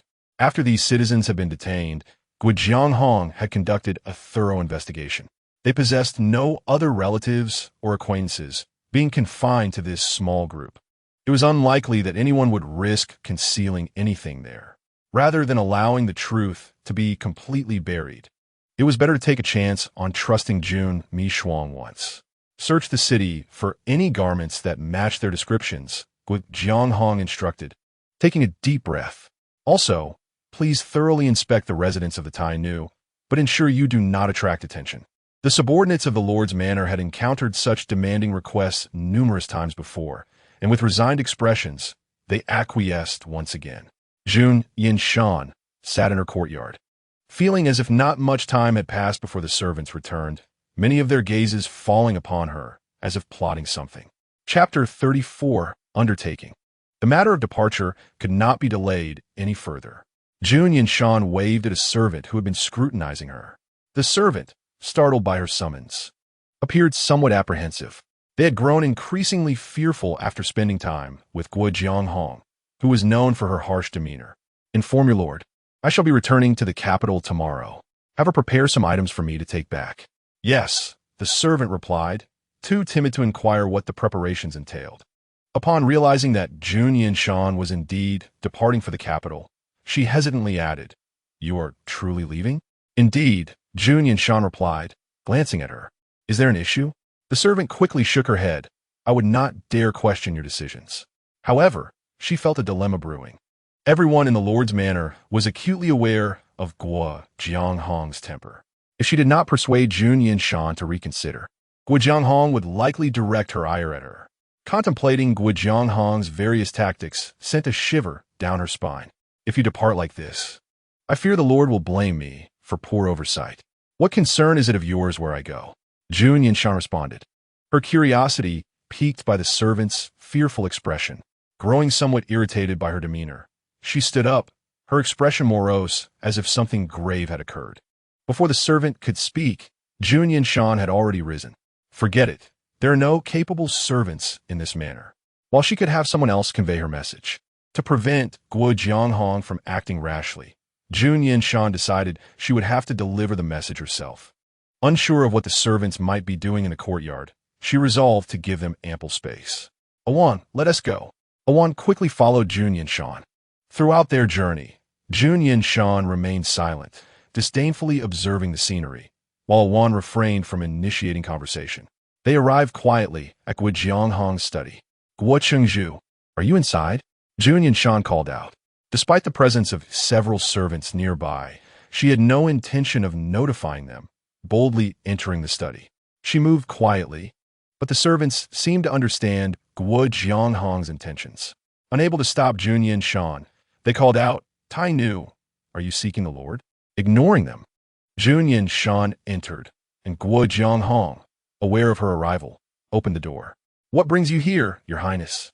The chill in Jing'an was palpable, though it was not snowing daily. Jun Yanshan wasted no time in finding a seat, while a wand stood obediently behind her. Guo Chengzhu, I have come to bid farewell. Upon hearing this, Guo Jianghong's expression shifted slightly.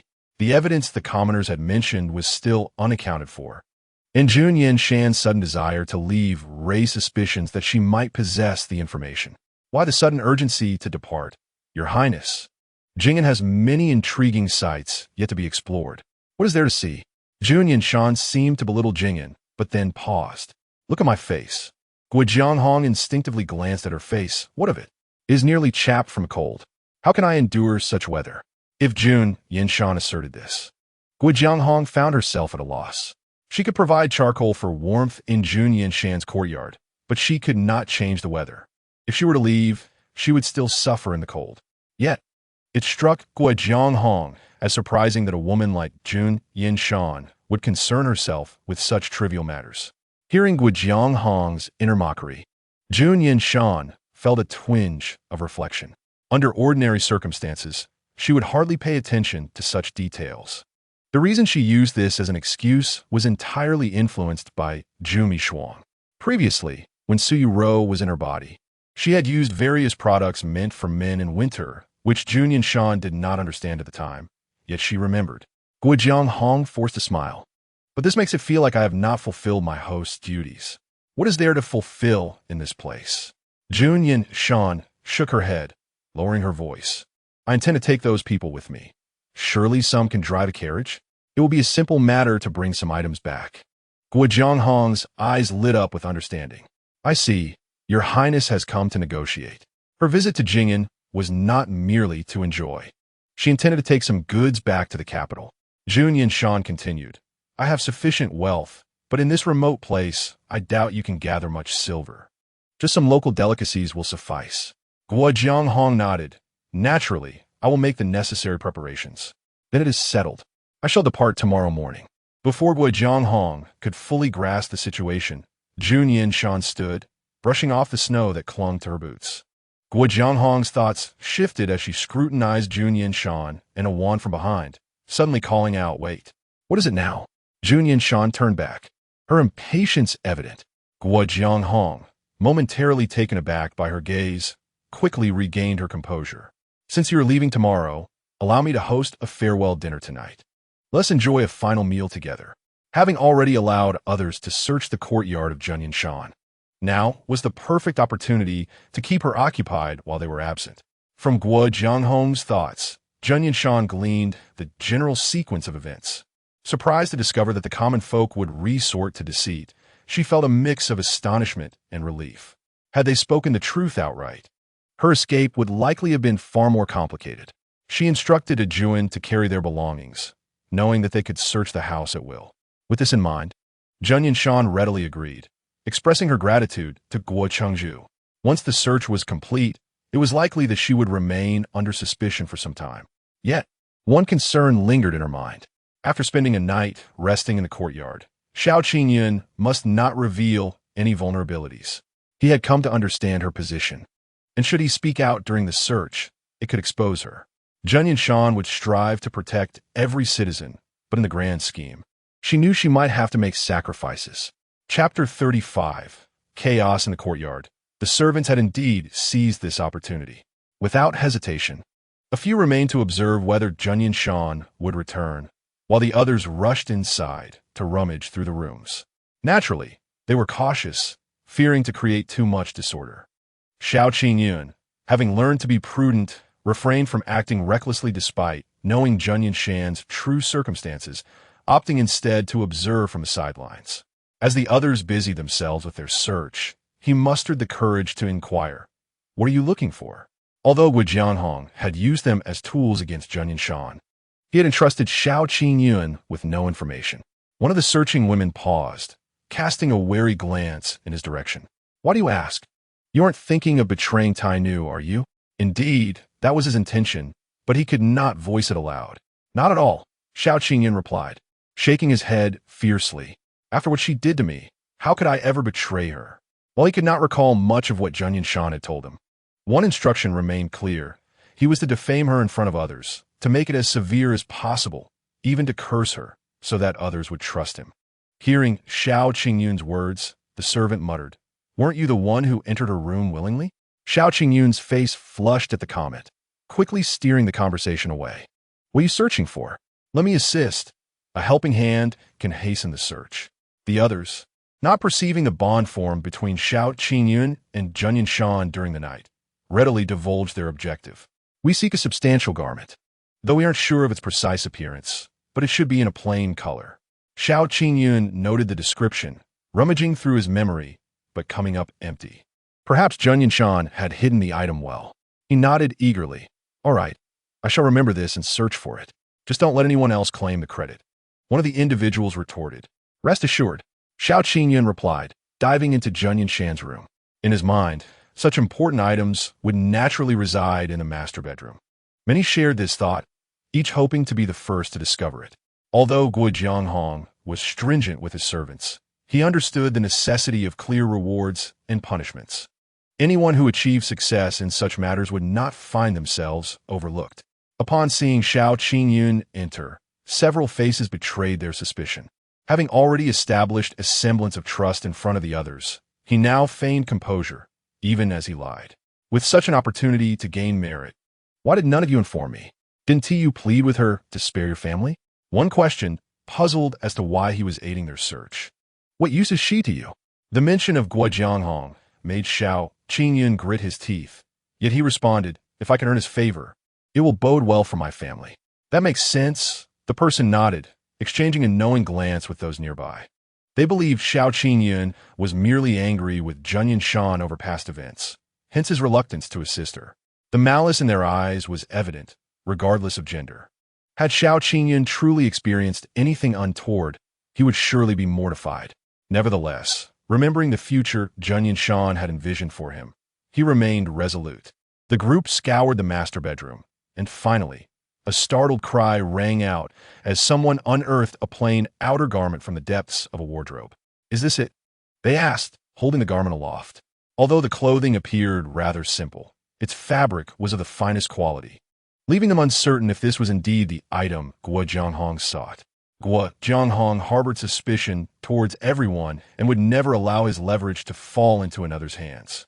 When he had issued the command, he had merely specified the search for such a garment without revealing its intended purpose. Xiao Qingyun was equally in the dark, and upon seeing the garment raised, he instinctively reached for it, only to quickly regain his composure.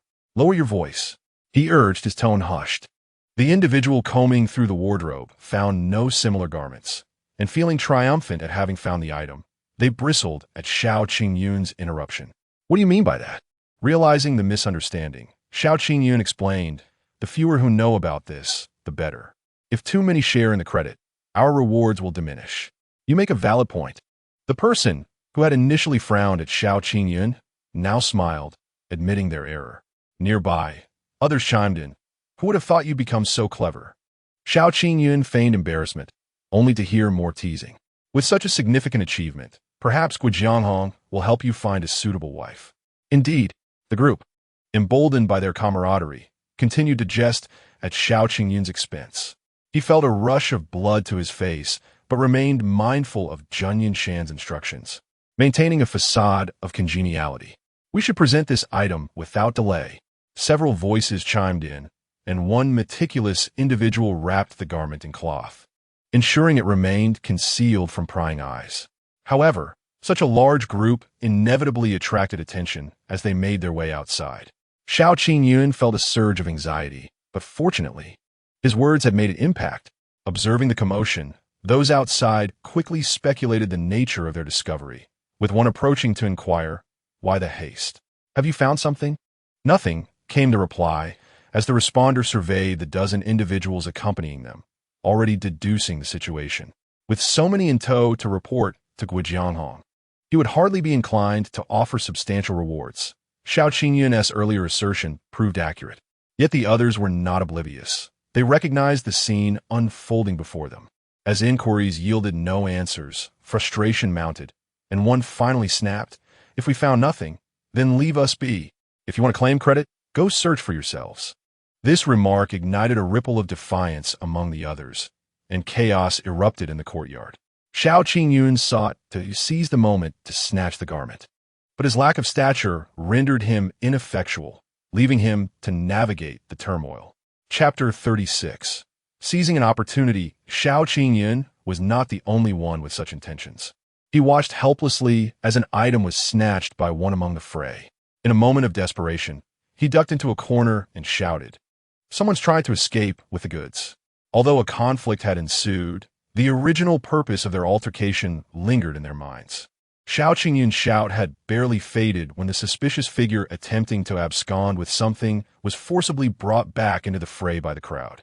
Upon witnessing this individual being reintegrated into the throng, Xiao Qingyun exhaled a sigh of relief.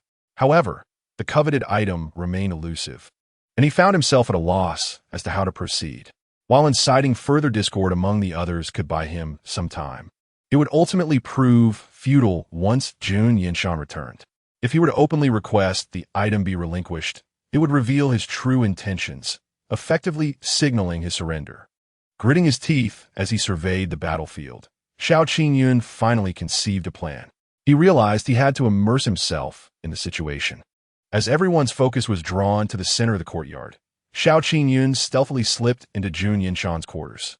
Previously, in an effort to keep the garment concealed from prying eyes, it had been wrapped in cloth, which fortuitously aided Xiao Qingyun's scheme. He procured a garment of similar thickness, wrapped it in cloth, and clandestinely blended back into the skirmish. His movements went unnoticed, and seizing the opportune moment, he quickly swapped the two parcels when one was thrust toward him. If he could just hide the item away, he could wait for Jun Yanshan's return. Clutching the object tightly to his chest, his heart raced exponentially. In his heightened state of anxiety, he momentarily forgot to be vigilant of his surroundings. As the crowd vied for the item Xiao Qingyun had released, two individuals, however, caught sight of his actions. He had barely stepped inside the room and had not yet closed the door when one of them forcefully pushed their way in. "I didn't realize you were so clever," remarked one of the two newcomers, who were also servants sent to attend to Jun Yanshan, though they had yet to uncover any weaknesses in her defenses. "What are you talking about?" "I don't understand." Xiao Qingyun's heart raced, and he instinctively tried to shield the item with his body. Yet the two were taller than he, rendering his efforts ineffectual and only reinforcing their suspicions. Both men entered the room. One closed the door while the other approached Xiao Qingyun. "Are you hoping to claim the credit for yourself?" Xiao Qingyun pressed his lips together, holding the item tightly. Though only two stood before him, he felt no confidence in his ability to overpower them. Even confronting one would be a daunting task, and he had to act swiftly to prevent them from raising an alarm. The situation now demanded cunning, but no stratagem came to mind for Xiao Qingyun. The trio sat in the room, the other two men appearing more relaxed in their demeanor, yet their gaze remained fixed upon Xiao Qingyun. Having successfully exchanged the item, he was undoubtedly concocting another scheme, and they were wary of him. Fully aware of this precarious situation, Xiao Qingyun felt utterly powerless. Under the scrutiny of their watchful eyes, he ultimately could not find a suitable moment to act. The commotion outside gradually subsided, leaving the victor of the earlier chaos a mystery. Yet, as they glanced at the object in Xiao Qingyun's possession, none had any inclination to step outside and witness the aftermath. Jun Yanshan's whereabouts remained unknown, and concern for her safety gnawed at Xiao Qingyun. "We have waited long enough," one of the men finally spoke. As he rose and approached the door, he cracked it open slightly to peer outside, revealing a courtyard that had been thoroughly cleaned, devoid of the earlier turmoil. After surveying the scene, he turned back to Xiao Qingyun. "If we delay any further, Her Highness may return." The other man, eager to act, chimed in, "Indeed, shall we not report back now? Should we not wait a while longer? What if we encounter someone outside?" Xiao Qingyun feigned calmness. "I've checked.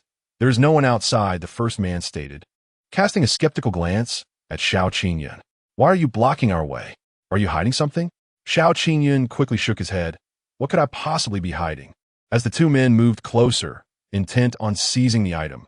Xiao Qingyun stood up, clutching it tightly. Then let us go.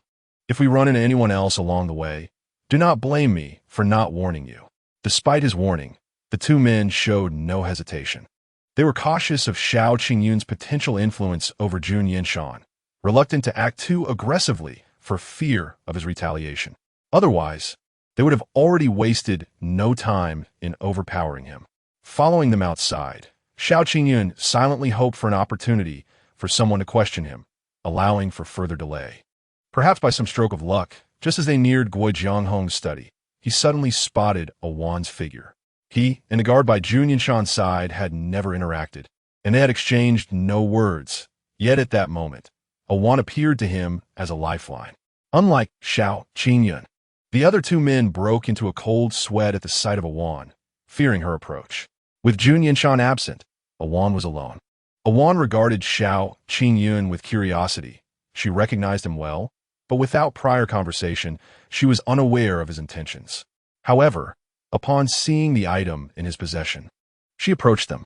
The two men wished desperately to hasten their steps, but restrained themselves, wary of appearing too conspicuous. "What do you have there?" a Wan inquired.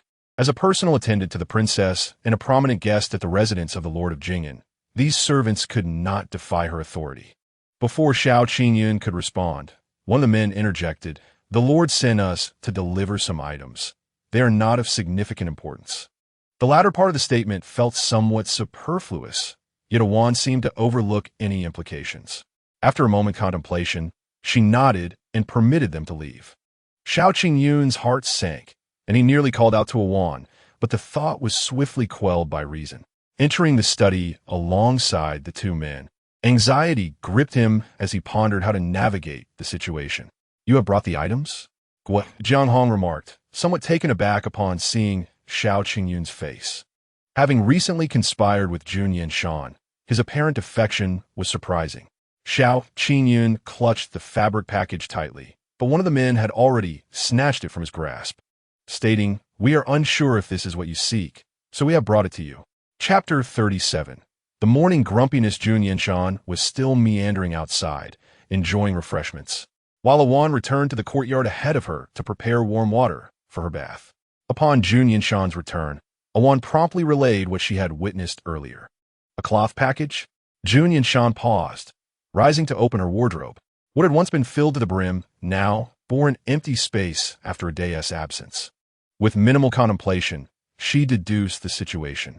It was likely that Guo Jianghong had tasked the servants while she was away, seizing the opportunity to search through her belongings. Yet why was Xiao Qingyun involved? Jun Yanshan felt compelled to inquire further. Not long after she finished her ablutions, Xiao Qingyun returned as well, accompanied by the two men, who appeared somewhat dejected. Although it was indeed what Guo Jianghong desired, upon presenting the items, the response was merely a meager reward of a few taels of silver. With such paltry recompense, who would be inclined to assist her? Xiao Qingyun felt considerably relieved until he re-entered the courtyard. "Her Highness wishes to see you." A Wan's voice greeted him as soon as he stepped inside. The recollection of their earlier encounter flooded his mind, causing him to tense up once more. Though the Wan had not obstructed him before, she would undoubtedly report back to Jun Yanshan, and he feared that the princess might now harbor doubts about his intentions. He was left wondering just how he could convince Her Highness of his innocence. Due to the unease in his heart, Xiao Qingyun's countenance appeared somewhat somber. To others, this was indicative of his reluctance to confront Jun Yanshan. Upon entering, Xiao Qingyun found Jun Yanshan seated at the table, sipping water. Before he could utter a word, Jun Yanshan interjected, instructing him to close the door. Acknowledging this, Xiao Qingyun turned to shut the door, his mind racing with the events of the day, filling him with a renewed sense of anxiety, and he found it difficult to meet Jun Yanshan's gaze. However, sensing Xiao Qingyun's inner turmoil, Jun Yanshan remained remarkably composed, as if aware that the matter at hand was not of great consequence. Noticing the guilt etched on Xiao Qingyun's face, Jun Yanshan merely shook his head, assuring him, "I am already aware of what transpired today. You need not worry." Xiao Qingyun stared at Jun Yanshan in astonishment, who, adopting an air of superiority, refrained from elaborating further, stating, We shall depart tomorrow. You should rest early. Having not slept the previous night, Xiao Qingyun found this suggestion particularly considerate. Upon hearing Jun Yanshan's words, a surge of joy washed over him. My family has been on edge for far too long. Even with this good news, I cannot bring myself to speak loudly. Jun Yanshan placed a finger to her lips, smiling as she gently shook her head, conveying a multitude of unspoken sentiments. Though Xiao Qingyun had contemplated leaving with them, he had not anticipated it would happen so soon, his mind clouded by the overwhelming surprise. As Jun Yanshan extinguished the candlelight, the group retired early for the night in preparation for the journey ahead. Jun Yanshan had not informed the others about the plan to escort the commoners back. She had only confided in Guo Jianghong regarding this matter. Guo Jianghong, too, found herself in a state of turmoil. Jun Yanshan's residence had already been searched, revealing only a thick, plain garment from which no significant clues could be gleaned. After some contemplation, Guo Jianghong deduced that the clues on the garment were prepared by the commoners, who would likely not utilize such fine fabric, thereby largely absolving Jun Yanshan's suspicion. However, one of the guards who had been close to Jun Yanshan had gone missing for a period, leaving uncertainty about his activities. As for the commoners who possessed evidence, although the proof had vanished, Guo Jianghong was determined not to let them accompany Jun Yanshan. At the very least, she would not let the leading elderly woman escape her grasp. Before sending them off in the morning, Guo Jianghong planned to poison the meal they would have, ensuring her own safety.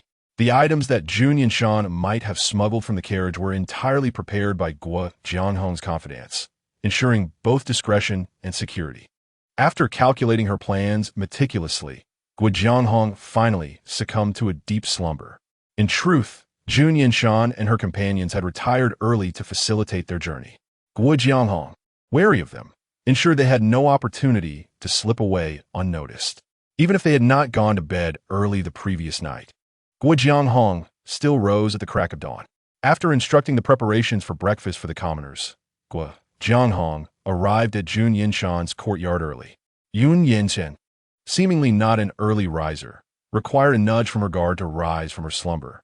When Guo Jianghong arrived, she found Jun Yanshan expressing her morning irritability. It's time to get up. Xiao Qingyun, come and assist me with my attire. With a resounding bang, a wand was ejected, standing dejectedly at the door. Guo Jianghong observed this scene with a concealed smile. A wand, being Jun Yanshan's sole close attendant, was considered a thorn in Guo Jianghong's side. Thus, she refrained from confronting her, fearing Jun Yanshan's wrath. However, witnessing Awan's discomfort brought Guo Jianghong a sense of satisfaction. Awan soon realized that Guo Jianghong was also present, and her disdain was evident as she turned her face away coldly. Jun Yanshan quickly emerged with Xiao Qingyun in tow, who walked with his head bowed. Is the prince taking him along? Guo Jianghong inquired, perhaps still weary. Jun Yanshan wore a displeased expression in response to Guo Jianghong's question. You know the answer. Did I not inform you?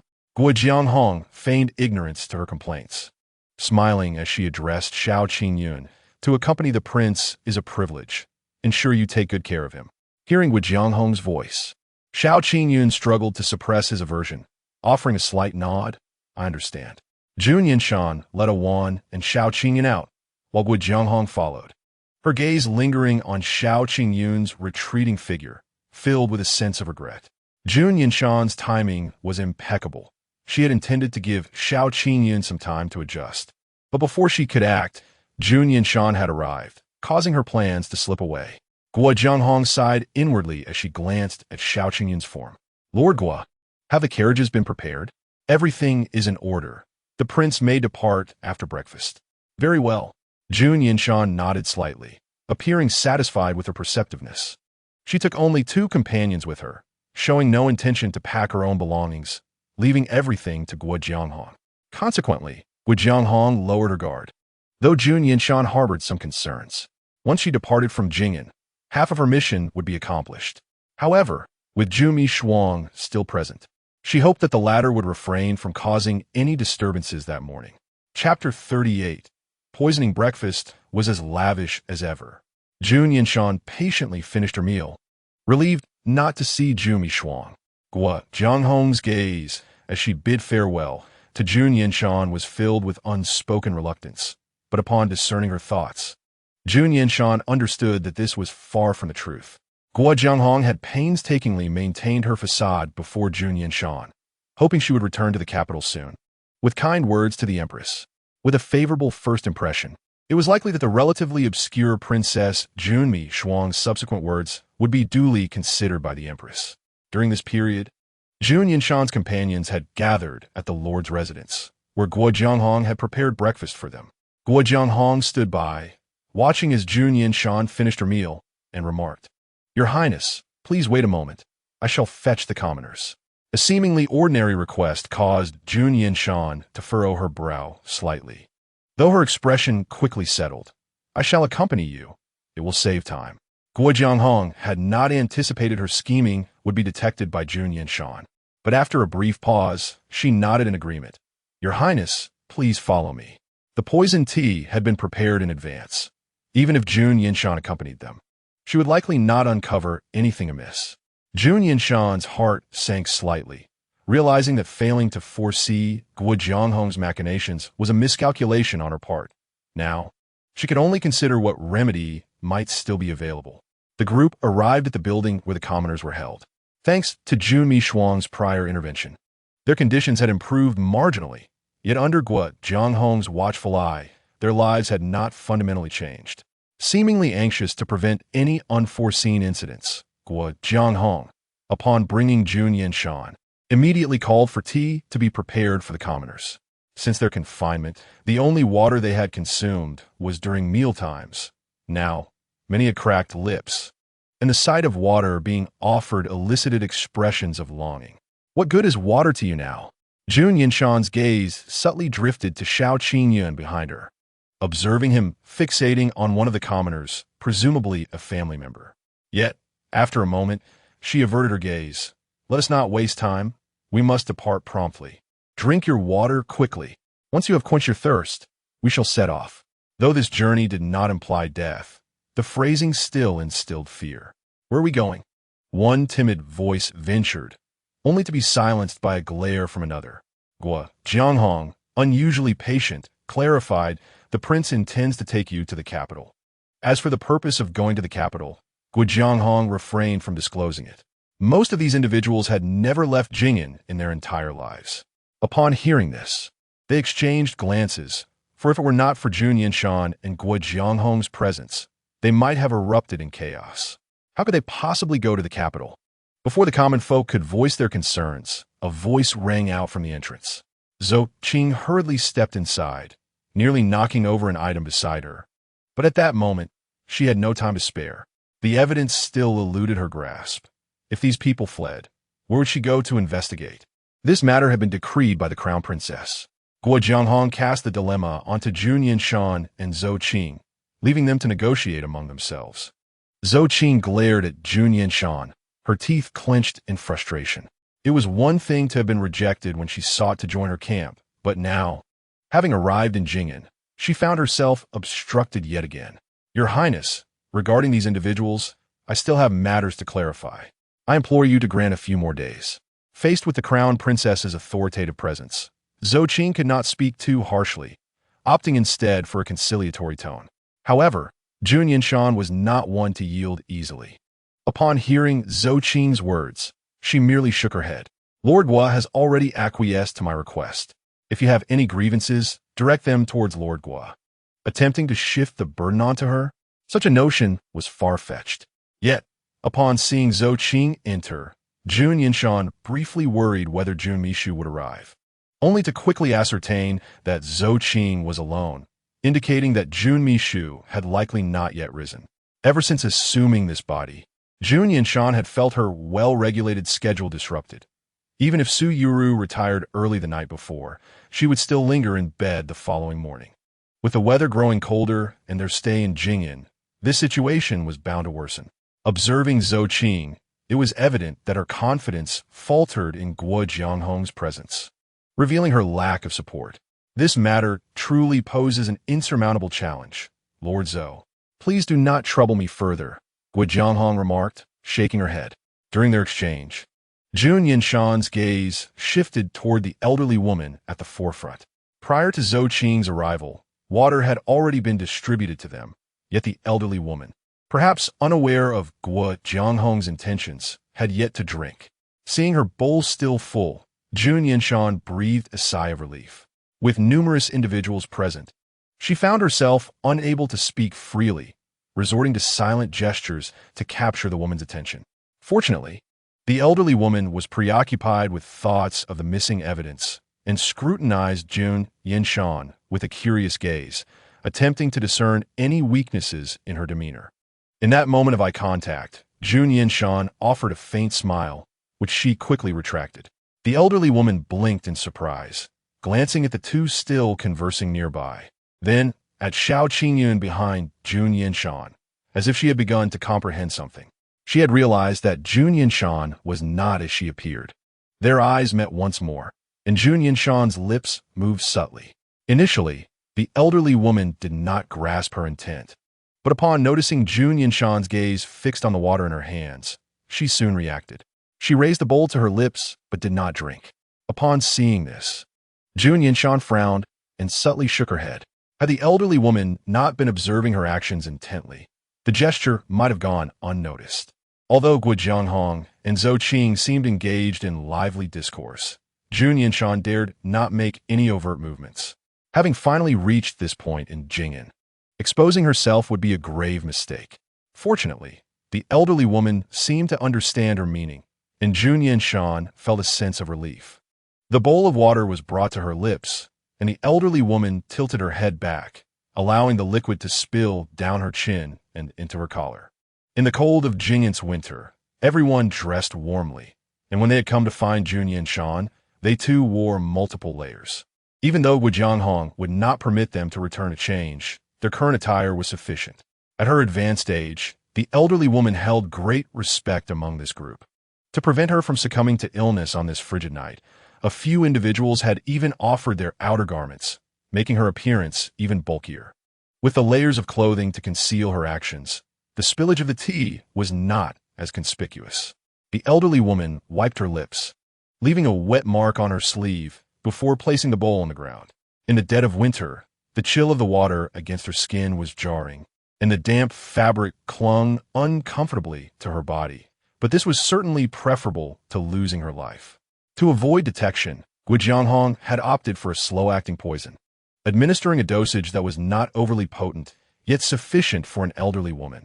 At present, the woman had only a slight stain from the tea on her lips and should not face any significant issues. Jun Yanshan withdrew her gaze, refraining from looking back at her. It was difficult to determine who held a higher rank between Zhou Qing and Guo Jianghong. Although Guo Jianghong was a city lord, residing in a small town like Jing'an could not compare to Zhou Qing's proximity to the centers of power in the capital. However, the fierce dragon does not suppress the local snake.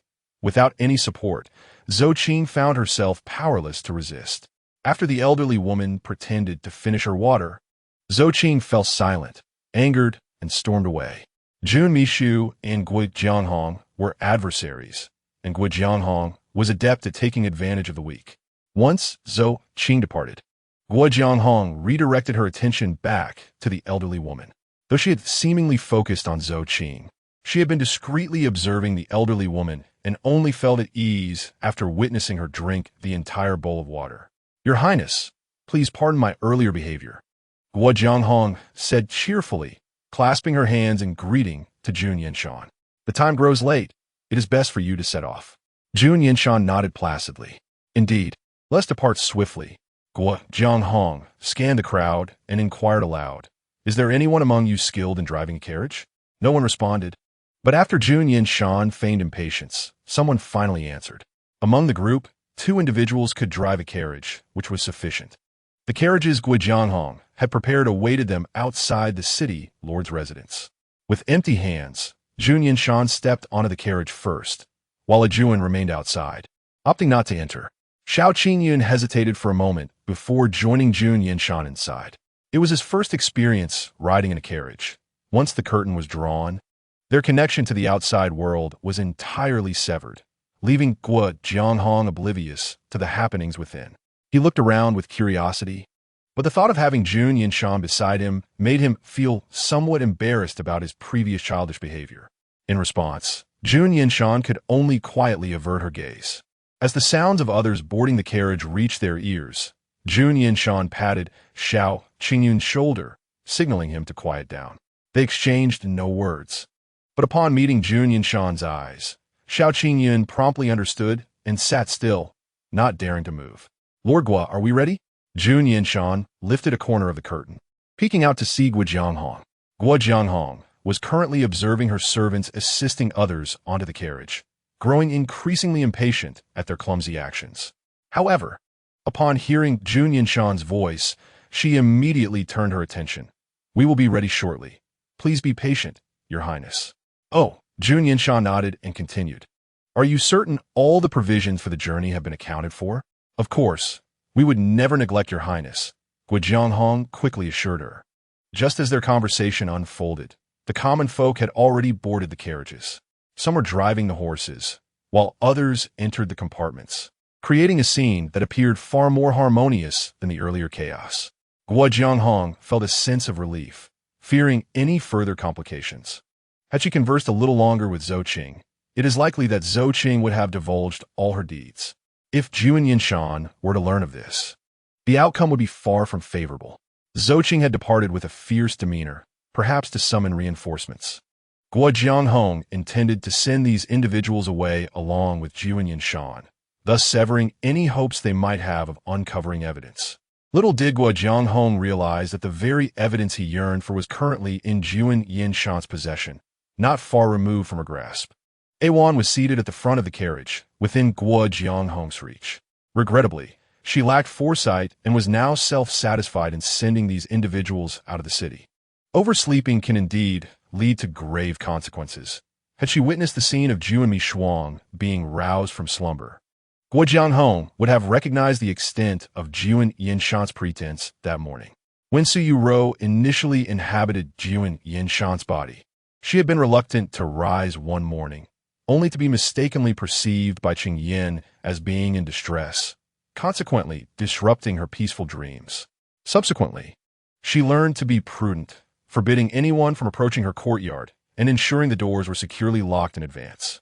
Her sleep quality being exceptional, as long as no one intruded upon her chamber, her dreams remained undisturbed. Even upon arriving at the courtyard arranged by Gua Jianghong, Jun Mishuang maintained this habit. When confronted by Zhou Qing, she merely remarked, in Jingyan, one must ensure safety.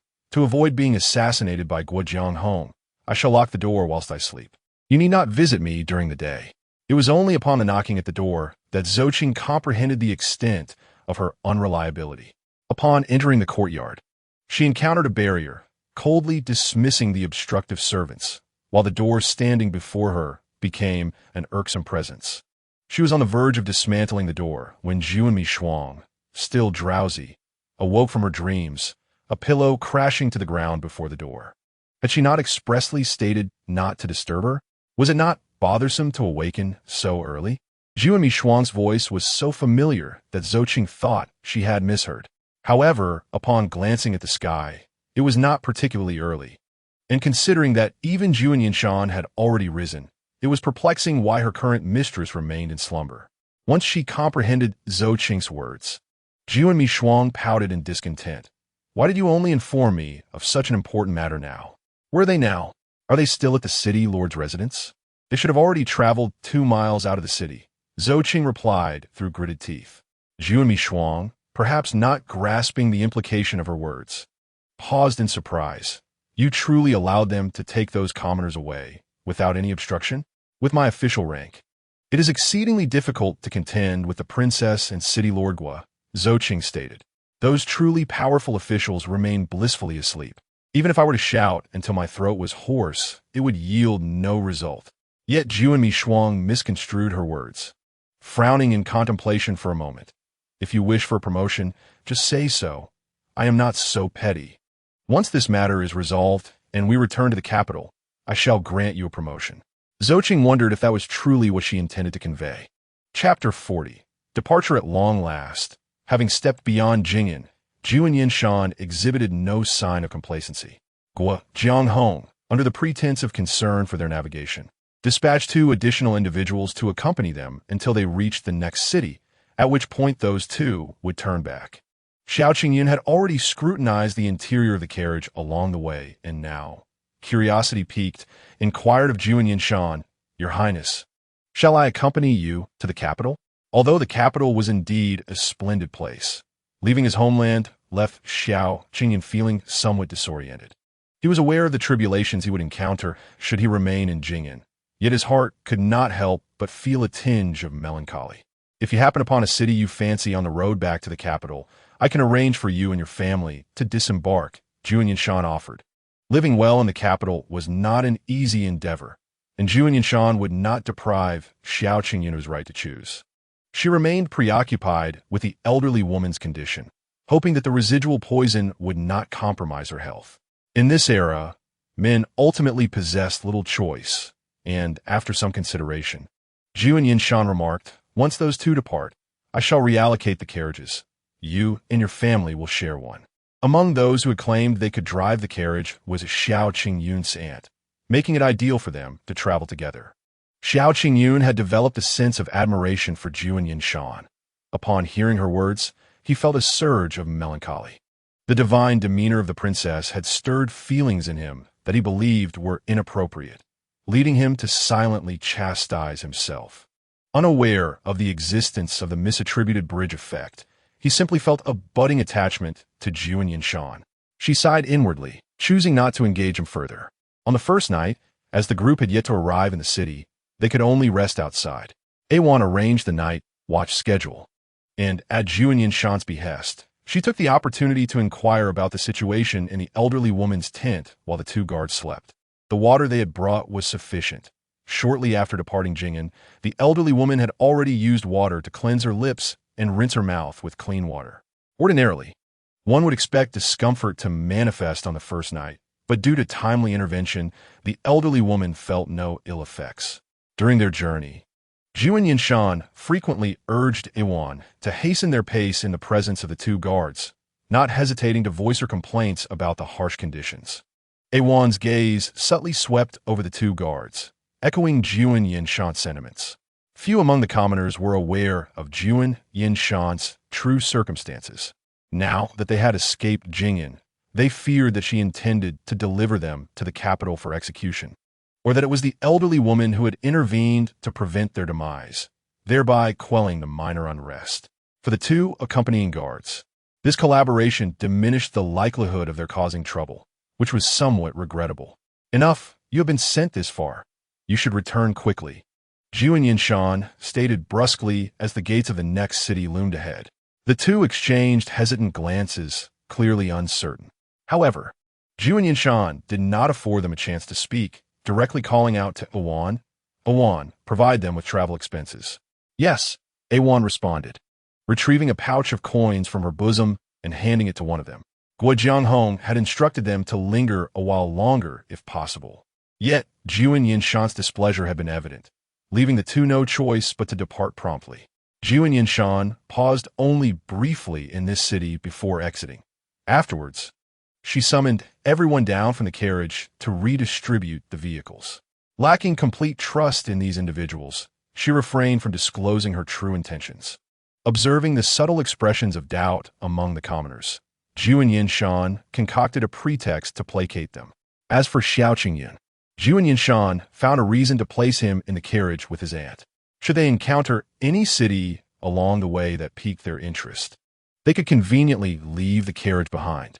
Xiao Qingyun's aunt was the same woman who had previously collaborated with the elderly woman to weave falsehoods.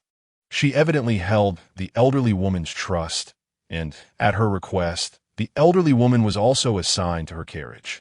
After the carriages were redistributed, those occupied by the commoners became noticeably more cramped.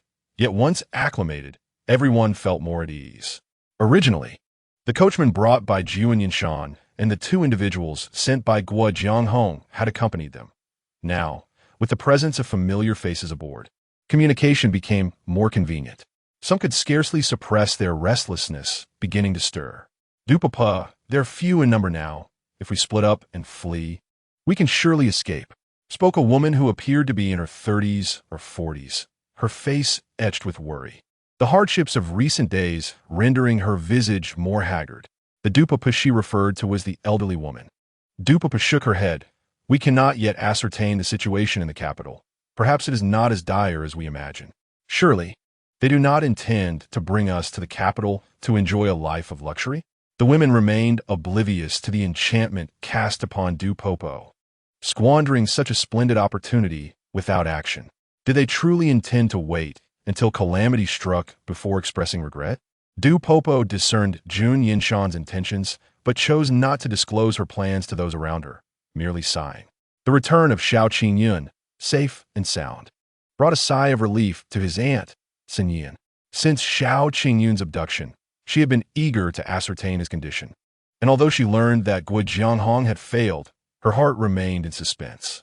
Despite Jun Yanshan being apprehended during this assault, Sinyin leveraged her social acumen to discover her nephew's whereabouts.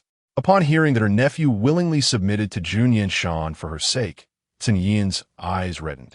Had Dupopo not restrained her, she would have sought Jun Yanshan to confront her. However, once the three were gathered, Sinyin learned the truth from Xiao Qingyun, realizing the prince's true nature. So, this is the kind of person the prince is, she murmured. It seemed that exceptional acting could also be a source of trouble, leading those within one's own ranks to misinterpret one's intentions. Reflecting on her previous misconceptions about Jun Yanshan, Sinyin felt a twinge of guilt, but was uncertain when she might clarify her misunderstandings. And, the prince also mentioned, Xiao Qingyun hesitated to speak. He said we could settle in a city of our liking. Sinyin's eyes brightened, and she quickly abandoned her previous thoughts of apology. Did the prince truly say that? Knowing Xiao Qingyun would never deceive her, she began to envision possibilities. Although the capital was bustling, it was not particularly suitable for ordinary folk like them. Perhaps nearby cities could be considered. She spoke to herself, failing to notice Xiao Qingyun's expression. We could find a small courtyard together with Dupopo, and I shall find you a good match. Aunt, I still wish to go to the capital. Xiao Qingyun finally expressed his hesitation. He often lacked assertiveness, typically waiting for his family to arrange matters before complying. This was a rare moment of defiance against Sinyin, who was taken aback. Why? Xiao Qingyun bit his lip, struggling to articulate. Fortunately, Dupopo interrupted him in a timely manner. I wish to accompany you to the capital as well. Sinyin was even more astonished. What prompted this? Initially, she had been hesitant about Xiao Qingyun's words, but with Dupopo's affirmation, she began to scrutinize her own thoughts. I suspect the evidence lies with the Tai Nu princess. Dupopo's voice was already soft, and when she brought up this matter, she spoke almost in whispers. While speaking, Dupopo glanced around, ensuring no one was present before daring to voice her concerns. Sinyin gasped. Are you suggesting the items are in the possession of the Tai Nu princess? It's merely a suspicion. I cannot confirm. Dupopo replied with a slight shake of her head, avoiding definitive statements. Nevertheless, the Tai Nu princess was not as simple as she appeared, and Dupopo felt no obligation to accompany her into the capital to explain the situation to the emperor. The evidence remained in her mind, and even if the items were not in Jun Yanshan's hands, Dupopo could still relay the information to the emperor. Sinyin had not contemplated this aspect before. Upon hearing this, she fell into deep thought and nodded after a moment. I understand. I shall accompany you to the capital. Since both of them were determined to journey to the capital, it would be unreasonable to leave Xiao Qingyun behind. Although his wish was fulfilled, he felt little joy. Instead, casting a worried glance at Dupopo. Dupopo, will this endeavor pose any danger? As long as we clarify matters and see the emperor, I shall be safe. Dupopo assured him. In many places, citizens who petitioned the government were often subjected to punishment first. Dupopo was uncertain whether her constitution could withstand such repercussions. But she had no choice but to try. After discussing their future plans, Sinyin suddenly realized something. In recent days, many have been preparing to flee. Should we inform the prince about this? She inquired. Dupopo turned slightly, glancing at the most vocal individual. I believe the prince is already aware. Indeed, Jun Yanshan was cognizant and contemplated whether to take advantage of the situation and release them. Currently, their group was approaching Qingshi City. However, Jun Yanshan remained wary of its lord, Wu Yasi. Should the commoners enter Qingshi City, it would merely be falling into another trap. Nonetheless, compared to Jing'an, Qingshi City was considerably better. Jun Yanshan lifted the curtain and gazed at the other carriages outside. She could sense the anxious hearts of the people, but remained undecided on how to proceed. If the prince has any concerns, perhaps a visit to Lingtai Mountain would be beneficial, Awan suggested. This was indeed a splendid idea. A mere meeting with a national master seemed to present solutions to all dilemmas. Furthermore, these commoners would surely revere the national master with their assistance. The citizens might exhibit more restraint. If all else failed, the national master could perform a plea for them, allowing her to find a way to relocate them to a more suitable city.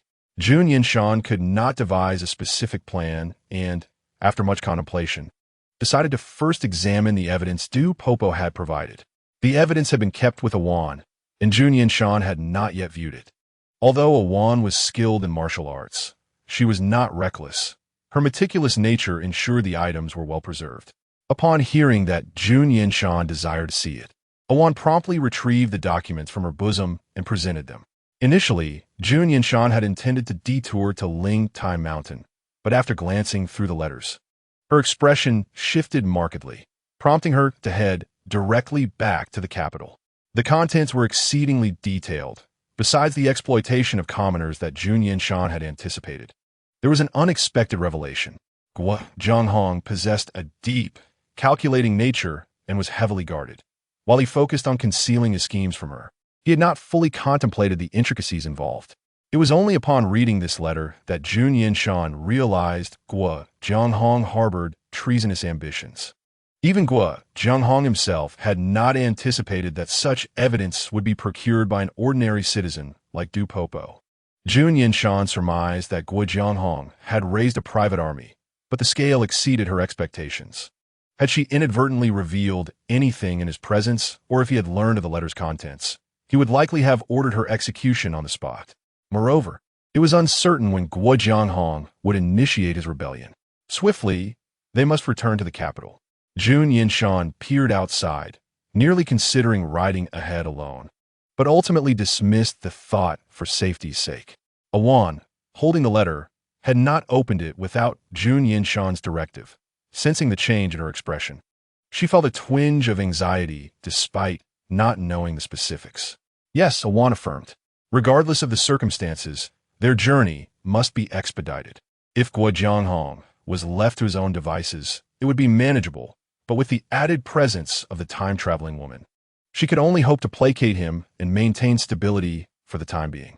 Jun Yanshan exhaled deeply.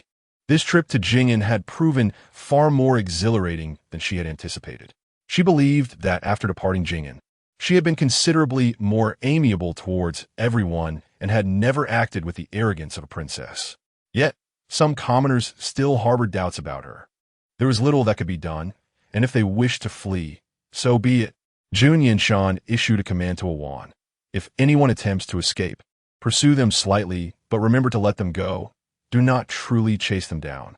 Their fate rests on their own fortune. Awan understood her intent and nodded. I comprehend. Initially, Jun Yanshan had planned to release them and confess once they were far from Jing'an, but it now seemed that such an idea was unfeasible, and she resolved to continue concealing the truth from them. However, she could certainly enlist Du Popo's cooperation. On that night, Jun Yanshan summoned Granny Du to a secluded spot under the cover of darkness. Without a hint of worry, Granny Du followed her, her face reflecting deep respect. Your Highness, do you seek my counsel? She inquired. I possess the items you need, Jun Yanshan stated directly. This area is not particularly safe. I hope you can persuade them to leave later, discreetly rather than boldly. Upon seeing Jun Yanshan's expression, Granny Du understood she had perused the contents of the letter and nodded. I comprehend. The two astute individuals communicated effortlessly, swiftly reaching a consensus. Chapter 42. Rumors with Granny Du mediating. Many chose to slip away quietly at night. The night watch schedule arranged by Jun Yanshan was perfectly aligned with their movements. It was only the following morning, upon noticing the reduced numbers, that Jun Yanshan feigned reprimanding them. In reality, she turned a blind eye. These individuals, inexperienced in the art of escape, were troubled. Awan, originally in deep slumber, was roused once amidst the commotion. Under such noise, pretending to sleep became a formidable task. Initially, nearly 10 commoners set out. By the time they returned to the capital, only 4 remained, including Granny Du and Sun Yan. The few who dared to stay behind had discerned Jun Yanshan's circumstances and sought to forge a better path for themselves in the capital. As they neared the capital, Jun Yanshan, prioritizing urgency, urged everyone to hasten their pace. Granny Du was the first to be brought to the Tai Nu Fu by Awan, while the others were accommodated in different courtyards within the capital. The situation was pressing, even though Jun Yanshan was preoccupied with thoughts of Sun Shui. She had to make a trip to the palace first. Her departure coincided with the Empress's expectations. Upon her return, the Empress slightly nodded. "You have worked hard. Did you discover anything during your visit to Jing'an?" Jun Yanshan, her expression grave, nodded and retrieved the letter from her bosom, presenting it to the Empress. "Mother Empress, please peruse this." Seeing Jun Yanshan's demeanor, the Empress felt a weight settle in her heart. She drew out the paper from the envelope, and, upon observing the handwriting, her expression grew even more serious. Jun Yanshan stood before her, awaiting her completion of the reading. The Empress read slowly. Although a glance would suffice for a general understanding, she opted to take her time. Only after turning the last page did she finally speak. Where did this come from? Jun Yanshan recounted her experiences in Jing'an, and the Empress, after a moment of silence, instructed, "Bring that Granny Du you mentioned into the palace." Jun Yanshan nodded and exited the room. Regarding this matter, the Empress did not inquire further of Jun Yanshan, preferring to directly question the residents of Jing'an. Now that Jun Yanshan had returned with the people, it facilitated the Empress's inquiries. The Empress, having risen to her current position, required no reminders from Jun Yanshan. Jun Yanshan herself placed great importance on Granny Du, ensuring her placement within her Tai Nu Fu to avert any unforeseen incidents. She promptly returned to the Tai Nu Fu to escort Granny Du out. Before stepping through the palace gate, Granny Du bowed to Jun Yanshan. "I beseech your highness to allow me this bow." Taken aback, Jun Yanshan received the bow and quickly extended her hand to assist Granny Du to her feet. During this visit to the palace, the Empress did not retain Jun Yanshan, merely urging her to return to her own residence to rest, effectively dismissing her. Jun Yanshan worried that Granny Du might feel anxious during her first audience with the Empress. Surprisingly, regardless of her outward demeanor or her true feelings, Granny Du exhibited no nervousness, instead possessing a sense of resignation to fate. When she had previously halted Jun Yanshan, she had already prepared herself for the possibility of death. Jun Yanshan could not help but feel a profound respect for her. On the journey back to the Tai Nu Fu, Jun Yanshan experienced a sense of trepidation as she neared home. The distance remaining was not great. Even a leisurely stroll would soon bring her there. During her absence, Jun Yanshan had not sent a single letter to Sun Shui, nor inquired about his circumstances in the capital. She was unaware of how Sun Shui had fared during this time, or if there were still unaccounted servants in his household. The Tai Nu, a notable figure in the capital, had once enjoyed a favorable reputation, but the winds had shifted, attracting considerable attention nonetheless. Jun Yanshan's actions upon returning to the capital had not escaped the notice of its citizens. Gossip is a common human trait, and the people of the capital were no exception. However, the content of their gossip was far from delightful for Jun Yanshan. As she passed by, some citizens recognized her. Though they refrained from openly voicing their thoughts, their inner musings were far from concealed. Shen Jun truly married the wrong person. Tai Nu Dian Xia merely went to Jing and to investigate, yet returned with a man. One of her nephew's acquaintances working at the Tai Nu Fu remarked, not only did Tai Nu Dian Xia bring back a man, but she was also seen riding in a carriage with him upon departing Jing'an. Furthermore, it was rumored that during her stay at the Jing'an city lord's residence, Tai Nu Dian Xia dined and resided with that man, even becoming intimate with him. From an observer's perspective, these claims held a semblance of truth, leaving Jun Yanshan with grievances she could not voice. The moment she exited and re-entered the palace, the rumors had already escalated to such an extent. If Sun Shui you were more astute, he would surely be aware of the situation. This thought left Jun Yanshan feeling overwhelmed. She did not linger any longer and quicken her pace. Her concerns materialized as she returned without prior notice. Shun Shui, adhering to the principles of propriety, seldom ventured out unless necessary. Upon Jun Yanshan's return, he was engaged in a game of chess with Ji Ling in his residence. His skill was exceptional. Every time Ji Ling believed she had a chance of victory, reality cruelly proved otherwise. However, he understood this well and primarily sought companionship in Shun Shui. As their game reached its midpoint, news of Jun Yanshan's return unexpectedly reached them. "Did you say the princess has returned?" Shun Shui inquired of the servant who delivered the message. The servant nodded. Though his demeanor suggested he did not regard this as favorable news, he appeared somewhat hesitant. Upon hearing of Jun Yanshan's return, both paused their game to listen to the servant's report.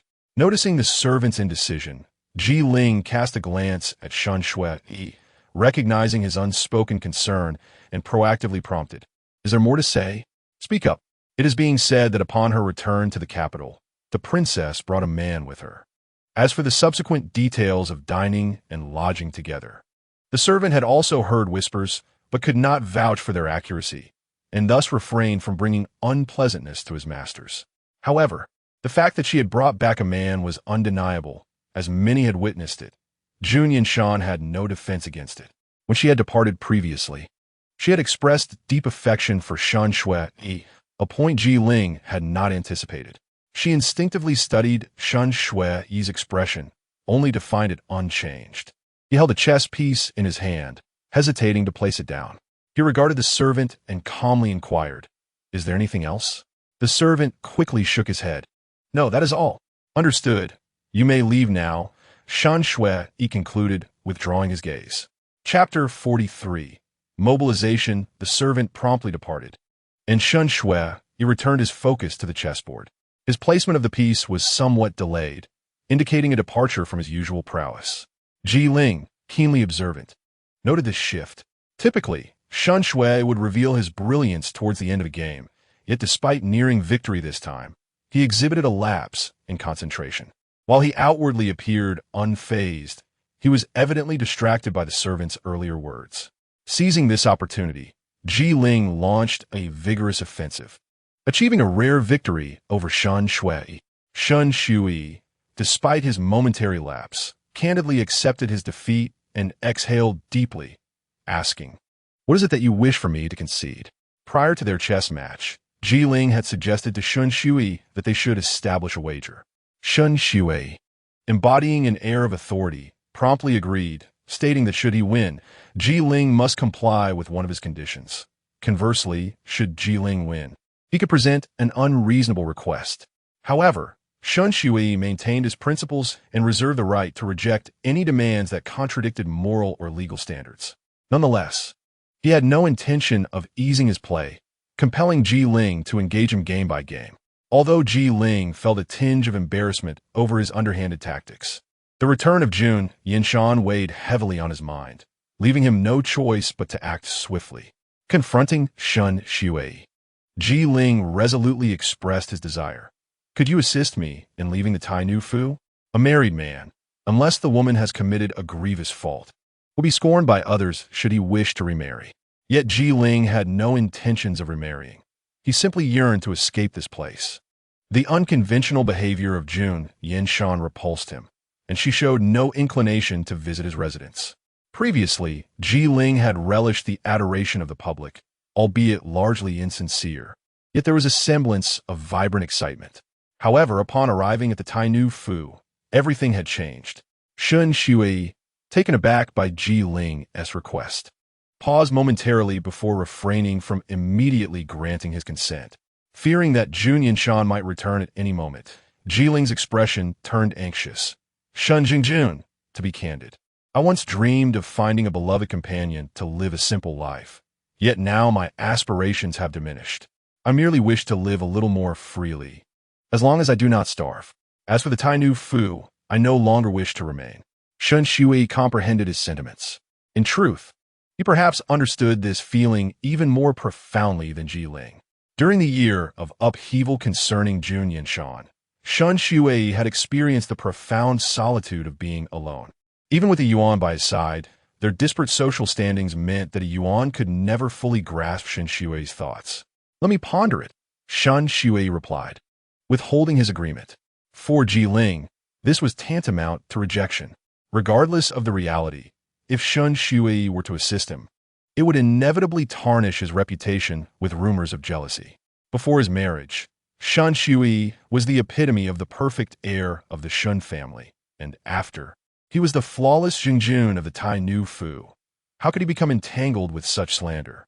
Meeting Ji Ling's gaze, Shun Shui recognized the misunderstanding but refrained from defending himself, simply watching him depart.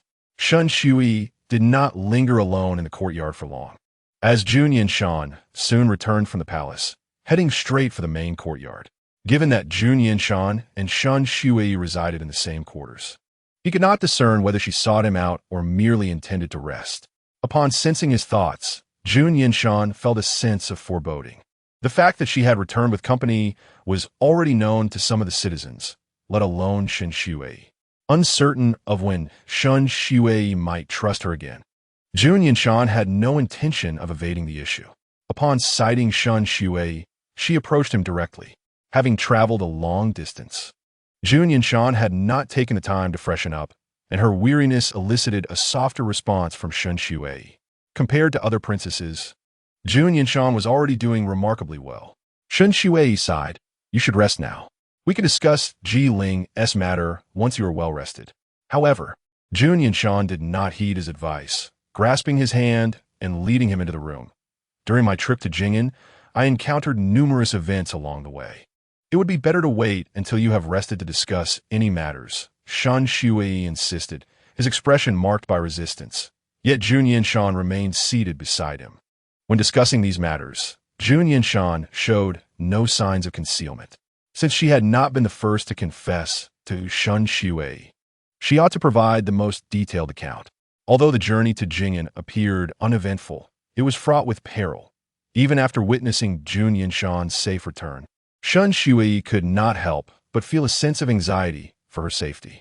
As the son of Shun Daren, he understood the nuances of what should and should not be disclosed. After hearing Jun Yanshan's account, Shun Shui realized he had misjudged the situation. Seeing the misunderstanding clarified, Jun Yanshan breathed a sigh of relief. Yet shortly thereafter, she heard Shun Shui inquire, "I understand he is also a pitiable soul. Where do you plan to place him?" She was still concerned. Among those she had brought back to the capital, only Xiao Qingyan was a male relative, which explained Shun Shui's heightened attention. "He has family accompanying him, so I plan to provide him with a sum of silver. Thereafter, it will be up to them to determine their course." Shun Shui nodded slightly, expressing no dissent to her proposal. "Since you have already made your plans, you should rest quickly." Meeting Jun Yanshan's gaze, Shun Shui awkwardly averted his eyes, stating, "I am not angry. Your actions were correct. If you had not brought Xiao Qingyan along, it would have painted you as somewhat heartless, making it harder for others to trust you." Realizing that Shun Shui genuinely had no objections, Jun Yanshan felt reassured and instructed her servants to prepare hot water for their ablutions. After Jun Yanshan rested, Shun Shui did not wish to disturb her and returned to his own quarters. He had a premonition that the tranquility of the capital would soon be disrupted, just as he had anticipated. The following morning, Shun Daren was summoned to the palace, and upon leaving, his expression was unusually grave. Shortly thereafter, Shun Daren made another visit to the Tai Nu Fu. Matters of state were not to be trifled with, even if something monumental occurred. Should the empress forbid the ministers from speaking, none would dare to divulge any information. Knowing that Shun Daren had conferred with Jun Yanshan and received the empress's orders to lead a contingent to Jing'an, the capital remained enveloped in an air of calm. Not long after his return, Jun Yanshan made a visit to Guangyuanlu. Yu Song had already heard from Awan about the perils of the journey, and upon seeing Jun Yanshan, she scrutinized her closely. Chapter 44. Qingyan's return. Qingyan followed Yu Song into the private room, and, upon spotting Jun Yanshan, her face lit up with evident joy.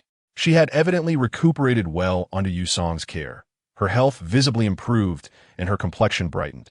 "Let's return," Yu Song called out, sensing Qing Yin's mood without needing to read her thoughts. Hearing this, Qing Yin hurriedly moved to stand behind Jun Yanshan. Jun Yanshan glanced back, offering her a smile before turning her attention back to Yu Song to discuss important matters. Although Guo Jianghong's actions were clearly self-serving, one could not dismiss the possibility that there were others in the court who might conspire with her. As the Tai Nu, Jun Yanshan had to be particularly astute. Guan Yuan Lu also held influence in other cities, but due to the large number of people Jun Yanshan had taken with her to Jing'an, she had not been able to visit earlier. Even while in the capital, Yu Song had gleaned some information from the news network. Since Minister Du is already gone, it won't harm to involve yourself in this matter, Yu Song pondered, though she remained uncertain if Jun Hanmei would seize the opportunity to act. Although the troublemaker had always been Jun Mishuang, her lack of intelligence often led to her being overlooked. Conversely, Jun Hanmei, while having been relatively inactive in her schemes against Jun Yanshan over the past year, had not been entirely forgotten by Yu Song. Rebellion is a grave matter. Given my current circumstances, she should reconsider her actions. After contemplating for a moment, Jun Yanshan quickly devised a plan. Now that she possessed the ability to read minds, she could easily obtain answers by visiting Jun Hanmei directly. Later, as she was about to return, Jun Yanshan had other matters to attend to and decided not to linger here any longer. Yu Song escorted her to the entrance of the residence, reminding her that no matter what one wishes to undertake, self-preservation must come first. Jun Yanshan nodded in agreement, acknowledging the wisdom in this sentiment. As she departed from Tai Nu Fu, accompanied by Qing Yin, her spirits lifted considerably. Yet, she was not one to display her emotions openly and refrained from engaging in extensive conversation with Qing Yin. On their way back to Tai Nu Fu, a familiar voice called out from behind Jun Yanshan. Turning around, they discovered that it was not a Wan, but Xiao Qing Yun, who paused momentarily before smiling and greeting. "I have encountered your highness, the Tai Nu. Have you settled in well these past few days?" Jun Yanshan inquired, as she had intended to visit after bringing Xiao Qing Yun to the capital, but her busy schedule had made such visits impossible. Even if they had not met on the streets this time, she planned to visit soon. "I am quite comfortable, much better than my previous stay in Jing'an," Xiao Qing Yun replied. The vibrancy of the capital far surpassed that of Jing'an, and the ease of living here had significantly improved his comfort. Qing Yin, having heard of Xiao Qing Yin previously, found him indeed remarkable in appearance, though he fell slightly short of Shun Zhongjun. Nevertheless, he was still exceptionally handsome. Their differing temperaments offered unique charms, and given the current trend of women taking concubines, Jun Yanshan's situation was becoming increasingly rare. It was evident to her that Xiao Qing Yun held an interest in her highness, and should he offer himself, it would likely become a delightful tale. While Qing Yin maintained an expression of calmness, her mind was abuzz with thoughts. As Jun Yanshan pondered, she instinctively glanced back at her. Qing Yin met her gaze with a clear look, and without the aid of mind reading, Jun Yanshan would have been unable to discern her thoughts. Despite the tumult within Qing Yan's mind, it was a positive sign, as she exhibited significantly more spirit than before. Jun Yanshan reassured herself internally, but the sight of Xiao Qing Yun's face reminded her of Qing Yan's earlier contemplations. "I recall your residence is not far from here. Would it be too much trouble for us to stop by for a visit?" she asked. Xiao Qing Yun, feeling somewhat stifled at home and eager to get out, promptly nodded in agreement. "Of course, it is absolutely convenient." Considering the methods of Jun Hanmei, Jun Yanshan recognized the need to protect them from coercion while also contemplating the potential for enticement.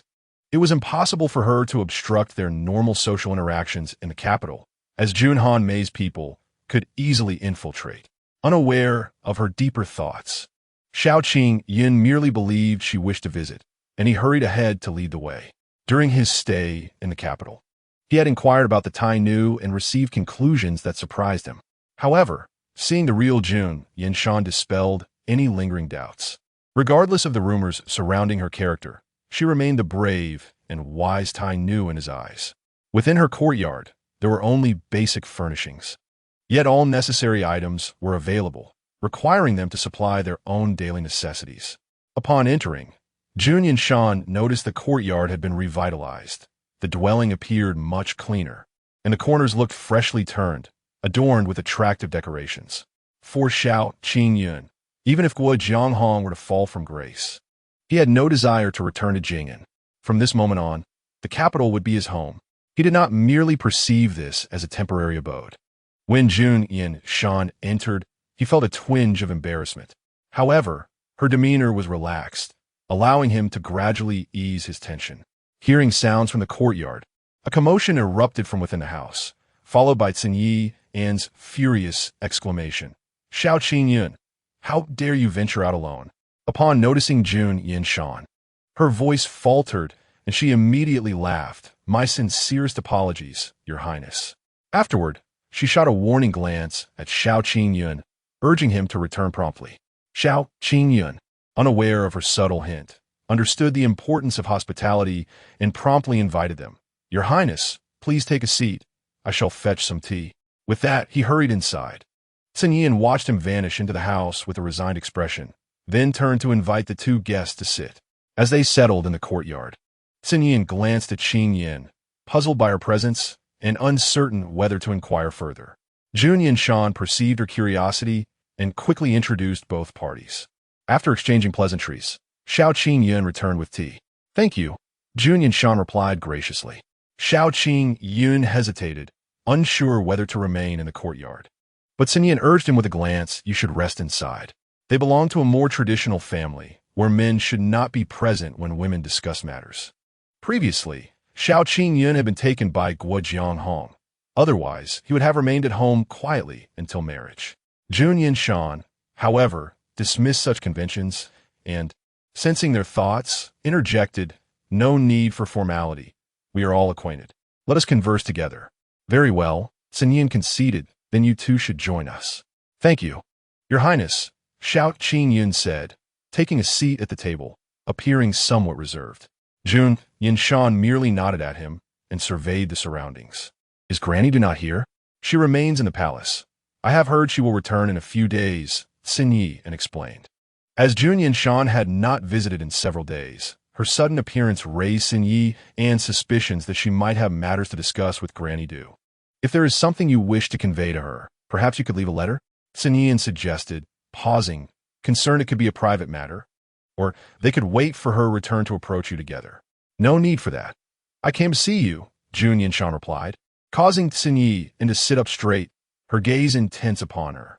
In this era, women often harbored ambitious aspirations, yet various constraints hindered their fulfillment. Previously residing in the modest Jing and facing setbacks in the imperial examinations and contending with Guo Jianghong as the local lord, Cin Yin had thought her ambitions were beyond reach. Unexpectedly encountering Jun Yanshan and forming a connection seemed like a fortunate turn of events. Now, hearing Jun Yanshan's words, Cin Yin felt certain she had an important task to assign to her. Having observed Cin Yin's internal musings, Jun Yanshan thought her assumptions were somewhat excessive. However, seeing the earnestness in Cin Yin's eyes, she refrained from contradicting her and sought a different approach to clarify her intentions for visiting.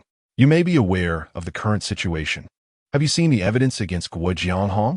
Upon mentioning serious matters, Cin Yin's expression grew more solemn. I have reviewed it. Granny Du, advanced in age, found many tasks cumbersome. Yet despite numerous individuals willing to report Guo Jianghong's misdeeds, she remained cautious and chose only the most trustworthy individual, which was Cin Yin. The two families had historically lived in close proximity, maintaining connections and looking after one another during festivities. Although Cin Yin had some issues with her temperament, they were not severe. Her inherent nature remained kind and brave. Granny Du, being alone, was touched by the familial bonds. Reflecting on Cin Yin's years of care and the tragedies caused by Guo Jianghong, Granny Du had invited Cin Yin to accompany her. Cin Yin recounted all her experiences, and since she was an informed party, Jun Yanshan nodded. This matter should not be disclosed to others. Of course, that goes without saying, Cin Yin replied, casting a glance at Xiao Qingyun and Qin Yin. One was her only remaining family, and the other was a trusted companion of Jun Yanshan, which prompted her to express this assurance. Nonetheless, even under such circumstances, as Jun Yanshan was preparing to speak in detail, Tsinyi still rose to inspect the surroundings of the courtyard once more. Upon finding no one else present, she returned to her seat.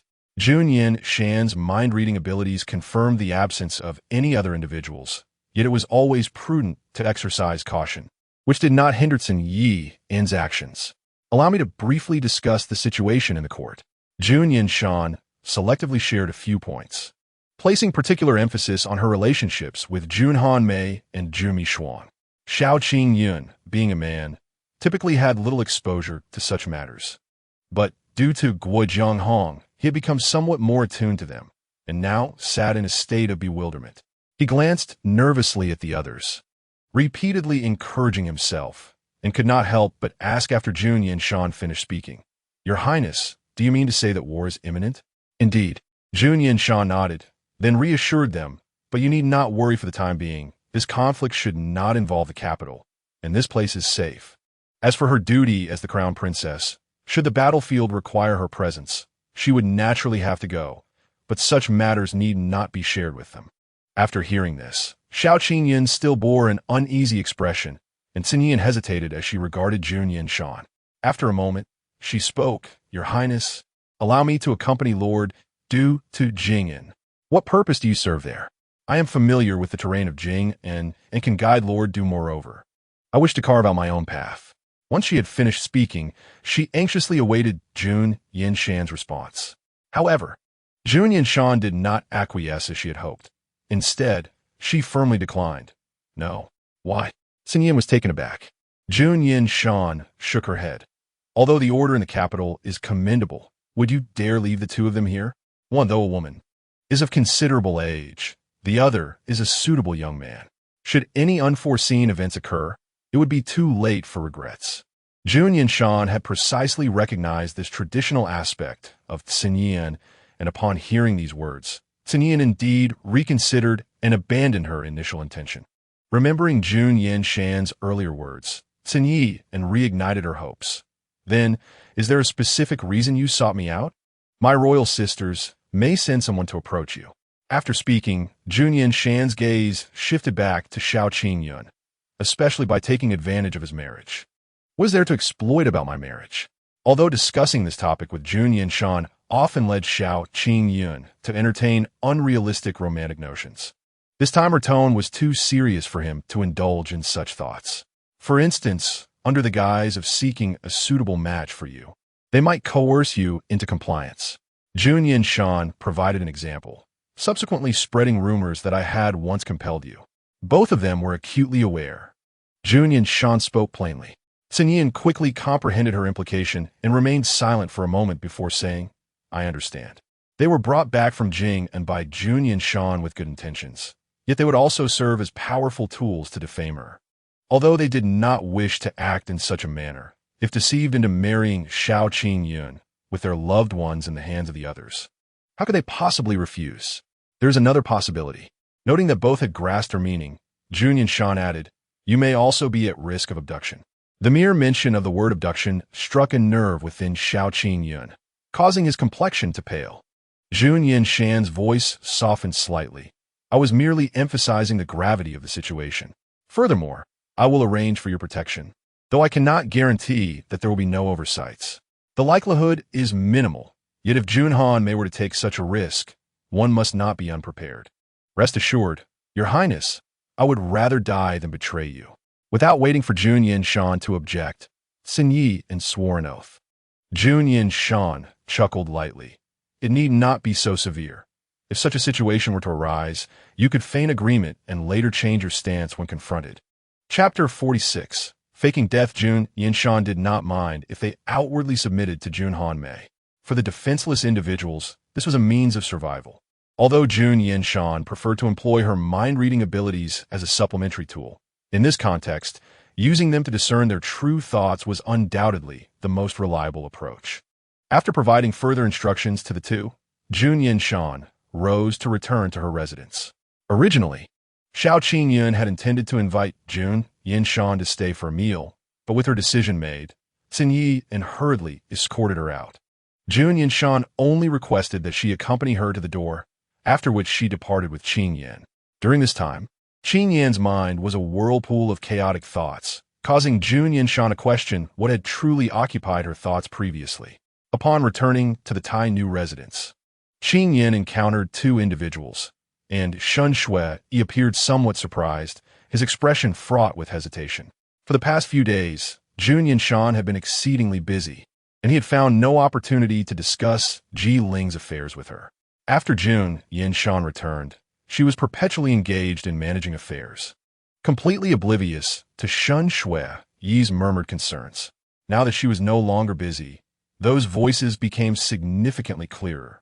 Qing Yan, you may rest for now, Jun Yanshan instructed. The understanding between Qing Yan and Jun Yanshan was not comparable to a one. Upon hearing Jun Yanshan's words, Qing Yan immediately understood her meaning and proactively said, Your Highness, I have just returned to the Tai Nu residence and wish to take a stroll. Very well, go ahead. After Jun Yanshan nodded in agreement, Qing Yan promptly exited the main courtyard, granting the two some privacy. Jun Yanshan naturally approached Shun Shui and sat beside him, inquiring, Why are you sitting here alone? Did you not invite a Yuan to accompany you? With only the two of them present, many topics became easier to broach. Shun Shui organized his thoughts. Your Highness, may we consider releasing Ji Ling from the residence? Oh. Although Jun Yanshan was already aware of the situation's entirety, she feigned ignorance at the sight of Shun Shui's conflicted demeanor, prompting him to initiate the conversation. Once the ice was broken, the ensuing discussion flowed more easily. Shun Shui took on some of the responsibility for Ji Ling. I wish for him to leave the Tai Nu residence. Even though Jun Yanshan had anticipated his intention before he spoke, hearing it aloud still rendered her momentarily taken aback. In Shun Shui's mind, he had become Shun Zhongjun, and thus had to assume the responsibilities of a rightful lord.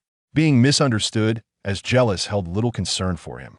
He now had a commendable wife and a thriving maternal family, leaving him unafraid of idle gossip. Conversely, Ji Ling departing the Tai Nu residence would surely invite a torrent of speculation. If he were to assume the role of the villain, his reputation would shift from that of a disloyal man to that of a pitiful soul ostracized by the rightful lord. Although neither description was particularly flattering, the latter was certainly preferable.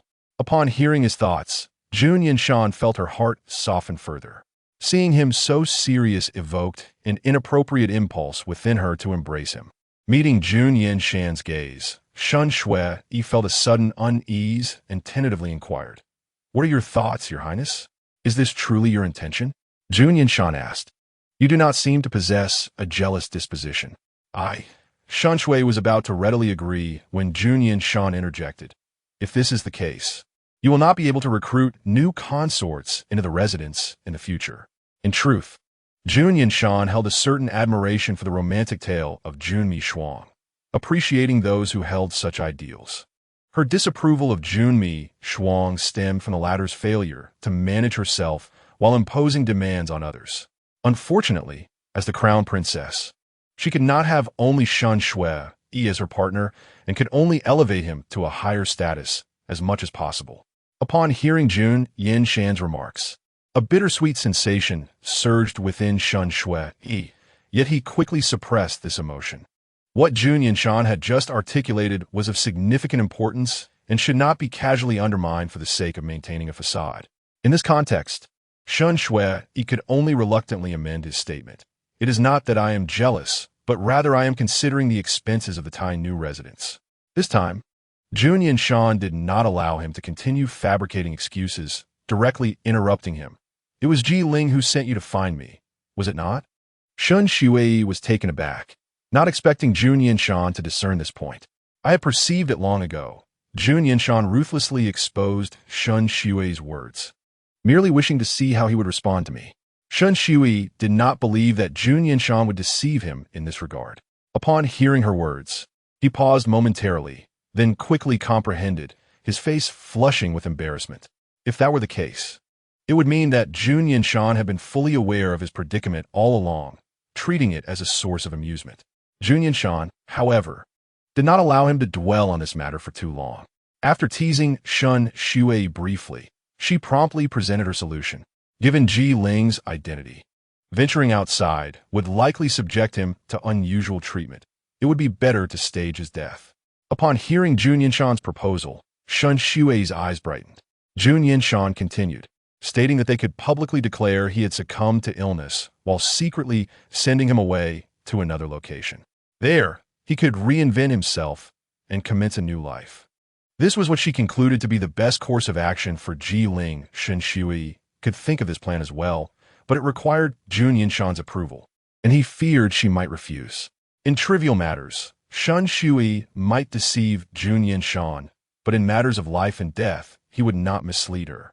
After some deliberation, the two swiftly finalized their plan. Jun Yanshan rose and walked outside the courtyard. Although no one was visible, she called out for Qing Yan, who promptly emerged from an unseen corner, materializing before Jun Yanshan. Even though her physical state was not as robust as before, Qing Yan's habits remained unchanged. Jun Yanshan felt a twinge of sentiment and spoke. Qing Yan, please summon Ji Sijuan. Remember, do not let anyone else see. Qing Yan nodded in acknowledgement, asking no questions regarding Jun Yanshan's intentions. Her movements were swift, and with Ji Ling in a state of unease, they soon arrived at the main courtyard. Upon seeing the entrance, Ji Ling felt a wave of apprehension. The door was ajar, and both Jun Yanshan and Shun Xue were seated inside. Hearing footsteps, they turned to look at him simultaneously. Ji Ling steeled himself and performed a bow to each of them, saying, Shun Zhengjun, Your Highness. The matter he had entrusted to Shun Xue had yet to yield any results. Although Ji Ling felt anxious, he understood that he was seeking a favor and could not rush them. Upon entering, he observed their expressions and began to worry that something had gone awry, fearing that Jun Yanshan intended to reprimand him. Chapter 47. The Art of War. On paper, Jun Yanshan nodded slightly. As soon as she entered the courtyard, she heard the gate close behind her. Qing Yan, aware that the three had matters to discuss, kindly assisted by shutting the door and stood guard outside. Gulme, let us sit and converse, Shun Xue said gently, beckoning Ji Ling to join them. He appeared unperturbed, but his usual calm demeanor made it difficult for Ji Ling to discern his true feelings, even if he were feeling jealous. Ji Ling settled beside Shun Xue and adjusted his breath, inquiring, Your Highness, Shun Zhengjun, have you called me for something specific? We wish to discuss your future. Jun Yanshan replied, noticing Ji Ling's body tense with apprehension. She was not a fearsome creature. It was perplexing why Ji Ling would be so anxious. Amused, Jun Yanshan decided not to prolong the suspense. We plan to orchestrate your stage death and facilitate your departure from the Tai Nu mansion, offering you a new identity. Henceforth, Ji Sijuan shall cease to exist. As for your desires regarding remarriage or otherwise, that shall be entirely up to you. Ji Ling listened in stunned silence to Jun Yanshan's words, overwhelmed by the immense surprise, and immediately stood from his chair, preparing to kneel before them. Thank you, Your Highness. Thank you, Shun Zhengjun. When he looked at Shun Xue, his gratitude intensified. Remembering his earlier misunderstandings of Shun Xue, Ji Ling felt a pang of guilt. However, he did not actually kneel, as Shun Xue quickly grasped him to prevent it. There's no need for kneeling. Let us discuss how to proceed, Shun Xue urged, applying a gentle pressure on Ji Ling. Although Jun Yanshan did not possess any death-inducing drugs, she believed that Yu Song likely had an array of peculiar items at his disposal, including this one. As for the other arrangements, none posed a significant challenge. With Jun Yanshan's status and connections as Tai Nu, facilitating someone's discreet exit from the capital would be a trivial matter. The three swiftly agreed upon a plan, and before Ji Ling returned to his quarters, he expressed his immense gratitude once more. Jun Yanshan watched him depart and turned to Shun Xue with a smile, asking, Have you released the burdens weighing upon your heart? Shun Xue merely smiled faintly, offering no verbal response. They had been exceedingly busy of late, neglecting to nurture their feelings. So Jun Yanshan could not resist engaging Shun Xue in further conversation. However, Shun Xue felt as though their discussions were strictly business. After sharing a few words with Jun Yanshan, he rose to return to his chamber. When he emerged again, He held a letter in his hand. This is a correspondence from my mother. Considering the timeline, Shundaran should be arriving in Jingen shortly. The potential situations that could arise during the journey have been discussed prior to departure, and logically, there should be no issues. Judging by Shun Shui's current demeanor, it seemed that nothing untoward had occurred on Shundaran's end. Jun Yanshan took the letter and read it attentively. When Shun Shui had presented the letter to her, he had concealed nothing. Even the family letter from Shundaran was included. Upon reading the line, "If she bullies you again, inform me, and I shall deal with her upon my return," Jun Yanshan felt a slight twitch before continuing to read. Before departing, Jun Yanshan had subtly mentioned the peculiarities surrounding Jun Mishu, and Shundaran had been somewhat wary of her. This time, indeed, Shundaran had noticed something unusual about Jun Mishu. Although the military expedition had been sudden and no one had informed Jun Mishu, she somehow caught wind of the news and was already waiting outside early in the morning. Shundaran exchanged words with her, concluding that communication was utterly impossible. She was akin to a case study of theoretical strategy or someone lacking in practical skills. Initially, Shundaran intended to collaborate with her, but she outright refused. She asserted, "War should not be waged. It is the common people who suffer." While her words bore a semblance of reason, in this context, they rendered her particularly insufferable. Shundaran attempted to persuade her, yet Jun Mishu remained steadfast in her beliefs, disregarding the opinions of others. Ultimately, Shundaran could only feign agreement to placate her before devising a plan. After reading, Jun Yanshan fell silent, pondering the implications. Such half-baked reasoning presented challenges. The precise approach to catch Guo Zhonghong off guard would depend on Shundaran's directives, and Jun Yanshan had great faith in her abilities. Moreover, a considerable amount of time had likely transpired since the last letter from Jingen. Jun Yanshan returned the letter to Shun Shui, inquiring, "Have you replied to your esteemed mother?" Shun Shui shook his head. "The letter arrived today. I have yet to respond. Is there anything you wish to inquire? Please extend my regards to your esteemed mother," Jun Yanshan requested. She had already cautioned Shundaran regarding the oddities surrounding Jun Mishu, and now they could only await Shundaran's adaptability. Upon hearing Jun Yanshan's words, Shun Shui took the letter back and stored it carefully. A rare expression of concern crossed his face as he asked, "Your Highness, do you believe my mother will return safely?" Shun Shui had harbored unease regarding this journey to Jingen. Yet as a man, all he could do was remind his mother to remain vigilant and pray for her safety at home. As for dissuading her from going, that was beyond his capability. Jun Yanshan assured him, "Do not worry, she will surely return safely." The only variable in this situation was Jun Mishu's peculiar system. The system would alert Jun Mishu to Shundaran's arrival, and should Shundaran wish to launch a surprise attack, would the system also inform Jun Mishu? A few days were ample time for many events to unfold, and while awaiting Shundaran's next letter, Jun Yanshan ventured out once more. In order to avoid raising suspicions about her frequent visits to Guangyuan-Lu, Jun Yanshan decided to venture to another location this time. Yu Song spent the majority of her time at Guangyuan-Lu, and the two did not meet. Jun Yanshan merely left her a note detailing her needs. After leaving the note, that very night, Awan arrived at Tai Nu Fu with the items. With her previous experience by Jun Yanshan's side, coupled with her exceptional martial skills, no one noticed Awan's presence. Given that the main courtyard still housed Zheng Jun, Awan found it inappropriate to descend directly and opted instead to toss a stone into the courtyard. Upon hearing the noise, Qing Yin quickly emerged from the house. Upon seeing Awan's face, Qing Yin immediately understood and opened the door for her. The item is the false death potion that His Highness required. Awan handed the item to Qing Yin, briefly explaining its usage and effects, and inquired about His Highness's intentions for the potion. This question had been instructed by Yu Song for her to ask prior to her arrival. Qing Yin rummaged through her clothing and produced a letter. Handing it to Awan, "This is a reply written by my lord." Having been longtime friends, Jun Yanshan could easily guess what Yu Song might wish to inquire about. Thus, she had prepared the letter in advance. Awan cast a glance at the letter before turning to leave. Chapter 48. Action. Though she spent the night in Shun Shui's room, once Shun Shui's breathing became steady, Jun Yanshan did not fall into a deep slumber. Instead, she lay quietly attentively listening to the sounds outside the room.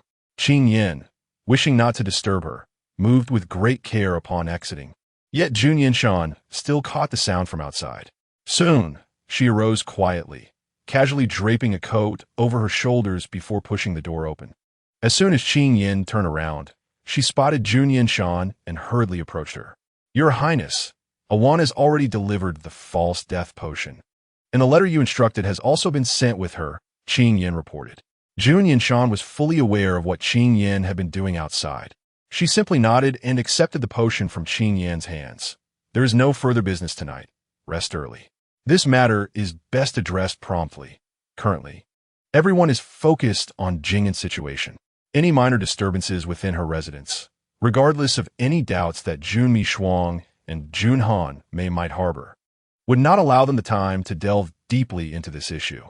Shen Shui slept soundly and remained oblivious to Jun Yanshan's earlier departure. The next morning, when he rose from his bed, he noticed the other side of the bedding was already cold, indicating that Jun Yanshan had been up for quite some time. A Yuan disapproved of Shen Shui's method of helping others by tarnishing his own reputation. Thus, during their conversation, Shen Shui had intentionally sent him away. However, now that a better resolution had emerged, Shen Shui chose not to conceal the matter from Yuan. Upon learning the full story, a Yuan felt it was somewhat at odds with traditional decorum but refrained from voicing any objections. While tending to Shen Shui's hair, a Yuan could not help but bring up the topic.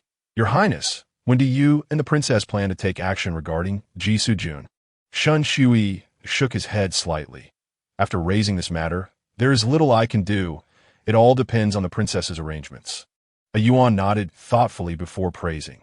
"Your Highness, even toward someone like Ji Sujun, you are able to offer such assistance. Truly, there is no one with a kinder heart in this world than you." Shen Shui pressed his lips together. A Yuan had always been by his side, excessively flattering him. And while he could discern the sincerity in a Yuan's words, he had grown somewhat immune to such praise over time. However, one particular phrase in Yuan's speech caught his attention. "You just mentioned someone like Ji Sujun. How do you perceive him?" A Yuan was taken aback, lowering his head in silence. Yet, Shen Shui appeared unwilling to let him evade the question. Noticing a Yuan's demeanor, he grasped his wrist, preventing him from continuing to style his hair. Faced with Shen Shui's insistence, a Yuan could only voice his thoughts. He is merely a little courtesan. Although most prominent families emphasize status and lineage, in Shen Shui's social class, there's a greater emphasis on respecting others.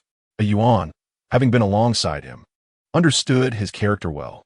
Seeing Shen Shui's displeasure, he hastened to defend himself. "Your Highness, I do not despise his status. Rather, I feel it is beneath you for him to have been brought into the palace by the princess in such a manner." A Yuan was unaware of his master's true thoughts, but had always been indignant, believing Ji Ling's arrival had disrupted Shen Shui's previous life, nearly turning him into a laughingstock in the capital. Shen Shui shook his head. This matter has nothing to do with him. By now, Shen Shui had fully trusted Jun Yanshan's words. Coupled with the letter his mother had sent and the discussions he had with Jun Yanshan about court affairs, he began to harbor suspicions. After all, a Yuan had been by his side, and Shen Shui could not bring himself to scold him too harshly. He sighed. "Since he is leaving, do not dwell on this matter, and certainly do not speak of it outside." A Yuan nodded repeatedly. "Your Highness, rest assured." While a Yuan held discontent towards Ji Ling, he never displayed any emotion when Shen Shui conversed with Ji Ling. Another matter arose. When discussing this, Shen Shui paused, as His Highness, being the Tai Nu, would inevitably attract more men into the residence. His voice was soft, almost as if he were speaking to himself, or to a Yuan. "We must cultivate a greater sense of tolerance." Once his hair was finally styled, Shen Shui adjusted his clothing before stepping outside. The main courtyard had few servants. Only those scheduled to clean would come in periodically, leaving the courtyard silent at that moment. As Shen Shui walked outside, Jun Yanshan was just returning. Unlike Shen Shui, she had returned to Tai Nu Fu. Early that morning, Jun Yanshan had left. And considering Shen Shui had rested late the previous night, she hurried her errands in hopes of returning before he awoke. Yet upon entering the courtyard, she found Shun Shui already dressed and seated in the middle of the yard. Shun Shui merely glanced over and deduced that Jun Yanshan's absence was not merely a simple exit. He casually inquired, "Did you go out today?" "Yes." Even knowing that Shun Shui was merely asking out of politeness, Jun Yanshan detailed her errands. "I went to see the Empress Dowager." "Have I not mentioned my experiences from that year?" "To prove myself to the Empress Dowager, I provided her with certain items, and it is now nearing fruition." The methods that Jun Mi Shuang submitted later have played a significant role in completing the craft. However, for the Empress Dowager, having Jun Yanshan as the first to submit items made the situation abundantly clear. Although Jun Mi Shuang could also create value for the nation, her audacious occupation of the body of the Empress Dowager's most favored daughter was undoubtedly an affront to the Empress Dowager. First, it was this daughter, then another. If everyone were to act in such a manner, the nation would surely descend into chaos. More critically, with such precedents, the Empress Dowager could not guarantee that her own body would not be overtaken by some strange force after a century. The kingdom of the Jun family must not be ruined by such things. It was upon hearing that those items were nearing promotion that Jun Yanshan proactively sought out the Empress Dowager. After hearing all this, Shun Shui's suspicions were confirmed, and he harbored no grievances towards Jun Yanshan. Simultaneously, his feelings were somewhat complex. He had not even asked anything, yet Jun Yanshan laid everything bare. How many wives in the realm could boast such transparency? A Yuan, witnessing this, was left dumbfounded, glancing at Shun Shui, who now bore an expression of complete belief. Jun Yanshan paid no heed to a Yuan's doubts, simply sitting beside Shun Shui. "I have prepared the medicine. Let us commence today." Chapter 49. The Annual Feast, Shun Shui. A legitimate lord, running into Ji Ling's courtyard appeared somewhat peculiar, lacking the rationale of Jun Yanshan's visit. The two ultimately verified their action plan, after which Jun Yanshan proceeded to Ji Ling's residence with the necessary items. A sense of guilt washed over him. Although Ji Ling was not brought in by his own design, she was in name a secondary consort within his estate. Due to Su Yurua's influence, he had not deliberately caused her distress, yet he had maintained a cold demeanor towards her. The fact that she took the initiative to approach Shun Shui regarding her departure indicated that he had indeed erred in this matter. Jun Yanshan reflected upon his actions internally. Any of the Taime's courtyards do not require a knock before entry. When she pushed the door open, Ji Ling was startled. Upon recognizing her, he exhaled in relief. Rising, he performed a respectful bow, addressing her as Your Highness. "No need for formality," Jun Yanshan replied, extending a hand to assist him, signaling for him to sit down and enjoy a cup of tea. A few servants in the courtyard, upon noticing Jun Yanshan's arrival and hearing her command, promptly stepped forward to refill their cups. Ji Ling cast an appreciative glance at them, gesturing for them to leave. The servants complied, retreating under Jun Yanshan's watchful eye. The order in the Taime's residence had improved significantly since the expulsion of individuals associated with Su Yurua. Had those individuals not been removed, even if they were not oppressive, it was likely that Ji Hanmei had placed spies among them. Jun Yanshan's visit prompted Ji Ling to speculate on her intentions, yet before he could voice his thoughts, Jun Yanshan interrupted with a shake of her head.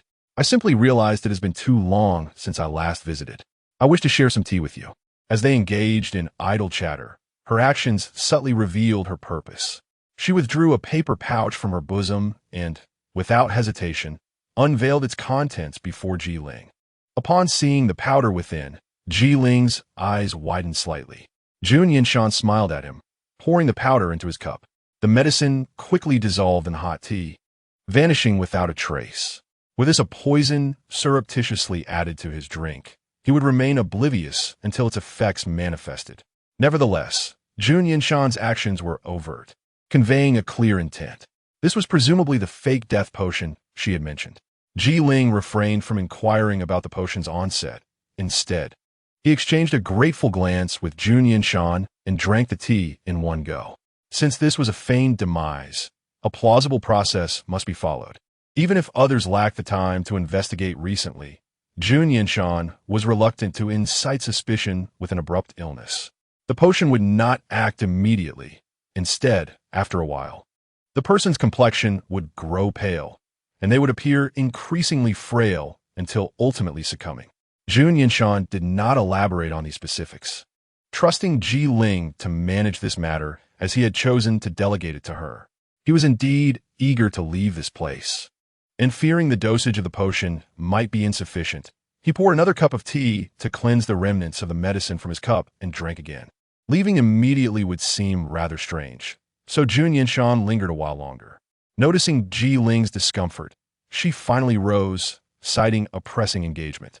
During her time at the Tai Nu's estate, Ji Ling had formed acquaintances, including 2 servants, one of whom had just served them tea.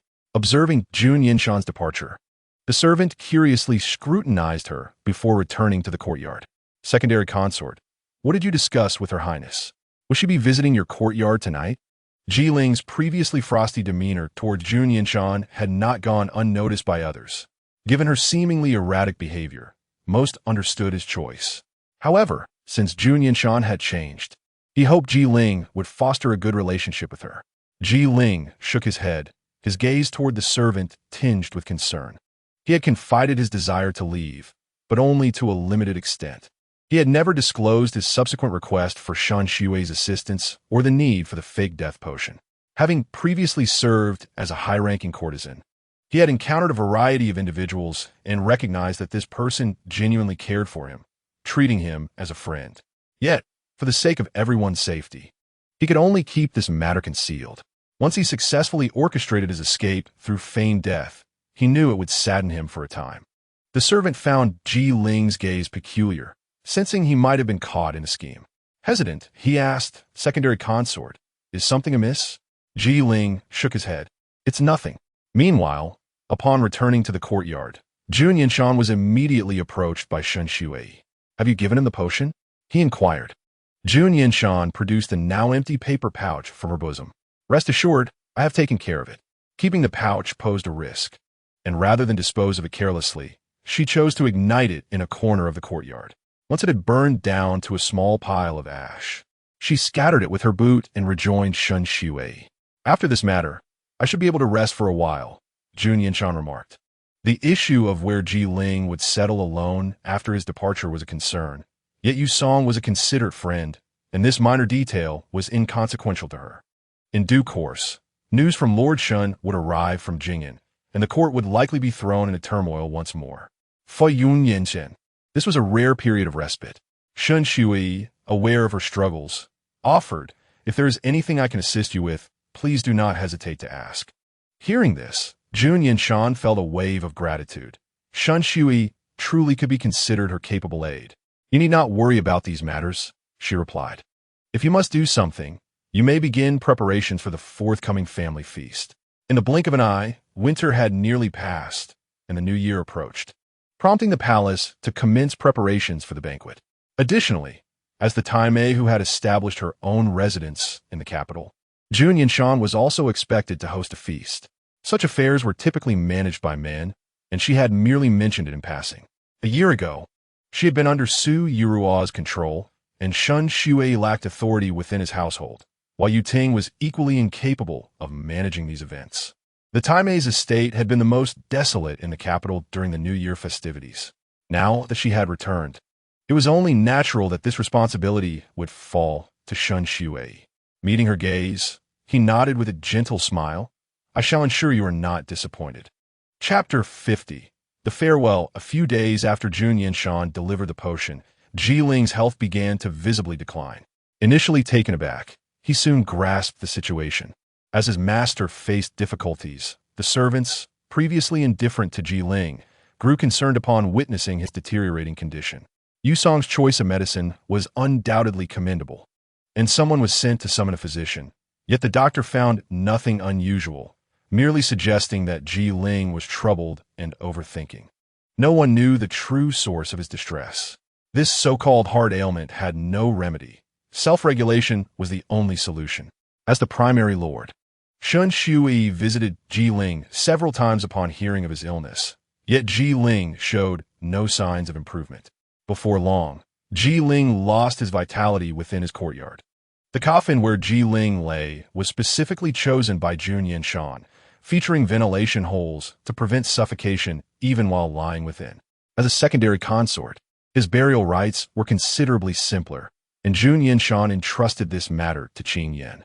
After the coffin arrived at the cemetery, it was swiftly switched. Ji Ling was replaced with the body of a man who had died unexpectedly. Thus, even if any issues arose, there would still be a body to examine upon opening the coffin. The effects of a drug would likely last for 2 days, during which Ji Ling would be cared for in the location arranged by Yu Song. Once the 2 days had elapsed and the effects of the drug dissipated, Ji Ling gradually awoke. Since he was to be secretly sent away, the room's furnishings were rather simple. When Ji Ling first opened his eyes, he struggled to comprehend his surroundings. However, the sense of relaxation enveloping him soon captured his attention. He approached the window, pushing it open a narrow crack to gaze outside, where the scenery appeared somewhat unfamiliar. Undoubtedly, he had left the Tai Nu Fu, having slept soundly for 2 days without consuming much food. He had only had his lips moistened with a damp cloth by the caretaker. Just as he lifted a teacup to take a sip, the door creaked open. Ji Ling instinctively turned to the entrance and saw a rather delicate-looking youth. "You are awake," the boy remarked, seemingly unfazed by Ji Ling's presence. As he set down the bowl he was holding, the bowl contained vegetable porridge, and upon closer inspection, one could see finely shredded meat within. Although the porridge was far from a culinary delight, Ji Ling's mouth watered at the sight. "You've just awakened, so you can only have this for now," the youth said as he stepped out of the room, even closing the door behind him. "Eat well and rest. Once you feel better, call for me, and I shall escort you out." Ji Ling gratefully watched him leave, then sat at the table and devoured the food. Shun Shui put down his bowl and chopsticks, listening to Qing Yan report on Ji Ling's condition, then turned to Jun Yanshan. Everything is progressing smoothly. During Ji Ling's feigned death, he often thought of Ji Ling, fearing that something might go awry. Fortunately, none of the anticipated issues had arisen. Jun Yanshan nodded with a smile. This is indeed the only piece of good news recently. In the past few days, news from Lord Shun had trickled in from Jing'an. Jun Qishuang's system was proving to be the most troublesome existence in this war. Originally, Lord Shun's successful ambush could have captured Guojianghong and controlled the situation in Jing'an. However, Jun Qishuang received word that, unable to bear the sight of war, she had ventured to negotiate with Guojianghong, inadvertently exposing her intentions. Guojianghong had found her actions quite peculiar and, upon hearing her words, seized the opportunity. Having been pestered by Jun Qishuang for some time, Guojianghong had come to understand her character. Recalling his previous success in dealing with Jun Yanshan, Guojianghong procured men for Jun Qishuang. However, this time, he chose someone from his own courtyard, rather than a stubborn flower like Xiao Qinyan. Even among his own, competition was fierce, but due to his charm and cleverness, Guojianghong had always favored him. He approached Jun Qishuang with sweet words, quickly coaxing her into revealing everything. Although Guo Qingzhu had shortcomings, he was fundamentally good-hearted, and he hoped for the continued peace in Jing'an. Upon hearing this, Jun Qishuang, recalling her previous rejection by Lord Shun, believed that everyone associated with Jun Yanshan was untrustworthy. She immediately sought Guojianghong, hoping he would fend off Lord Shun's advances, allowing him to sit down and discuss matters. Realizing that the situation had escalated to warfare, Guojianghong was acutely aware of his plan being exposed and was drenched in cold sweat. In the next moment, he ordered Jun Qishuang to be captured. After all, she was a princess, and Guojianghong doubted Lord Shun would disregard her well-being. Subsequently, Guojianghong pretended to be oblivious, almost leading Lord Shun into an ambush.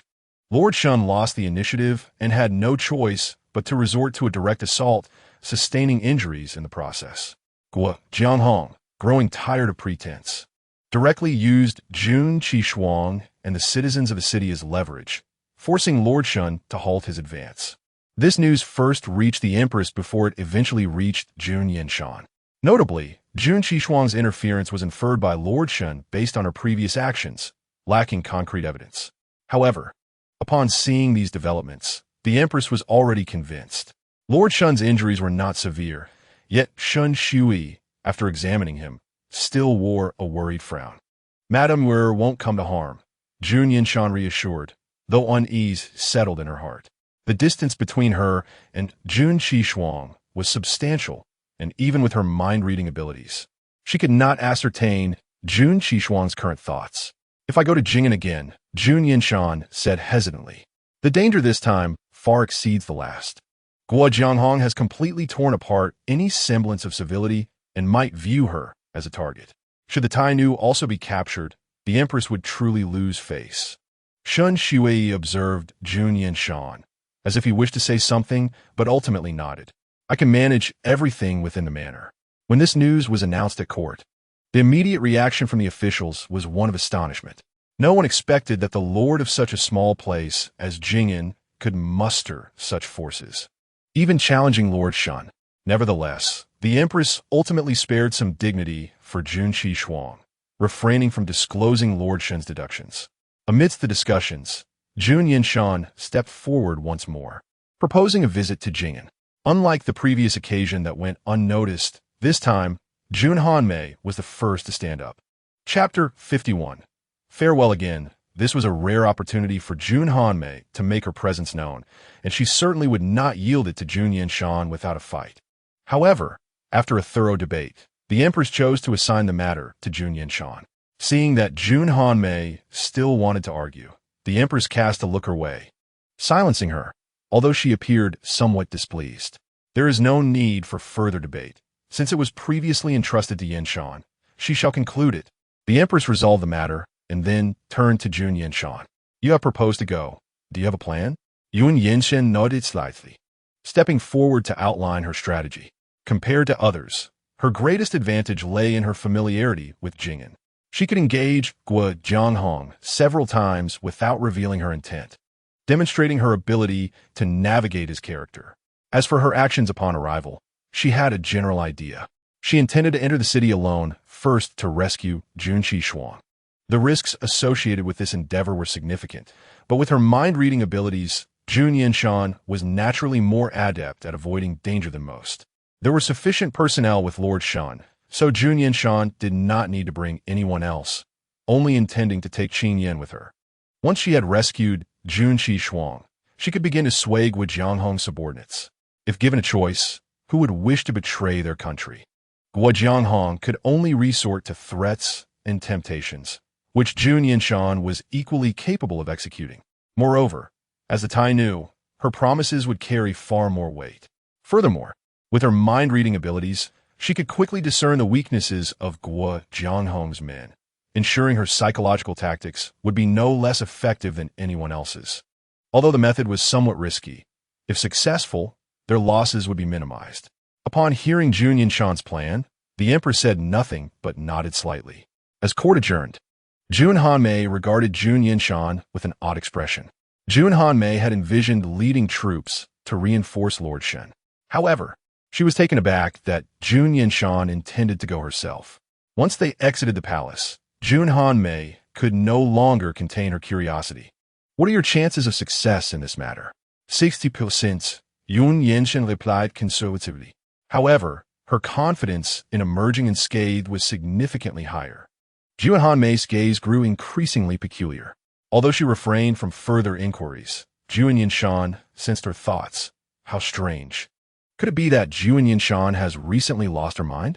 Just as Jun Yanshan was preparing to depart, she heard Jun Hanmei calling her back.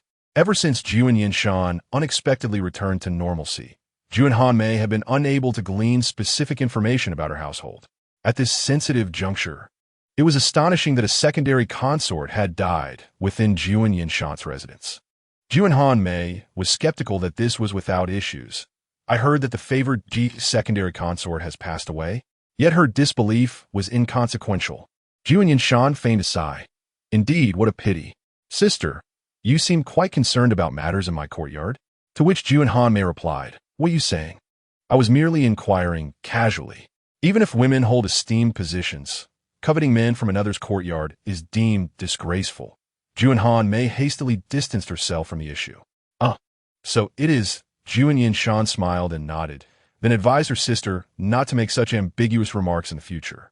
Soon, Jun Yanshan would be leaving the capital, and she did not wish to delay matters with Jun Hanmei, promptly returning to the Tai Nu Fu to gather her belongings.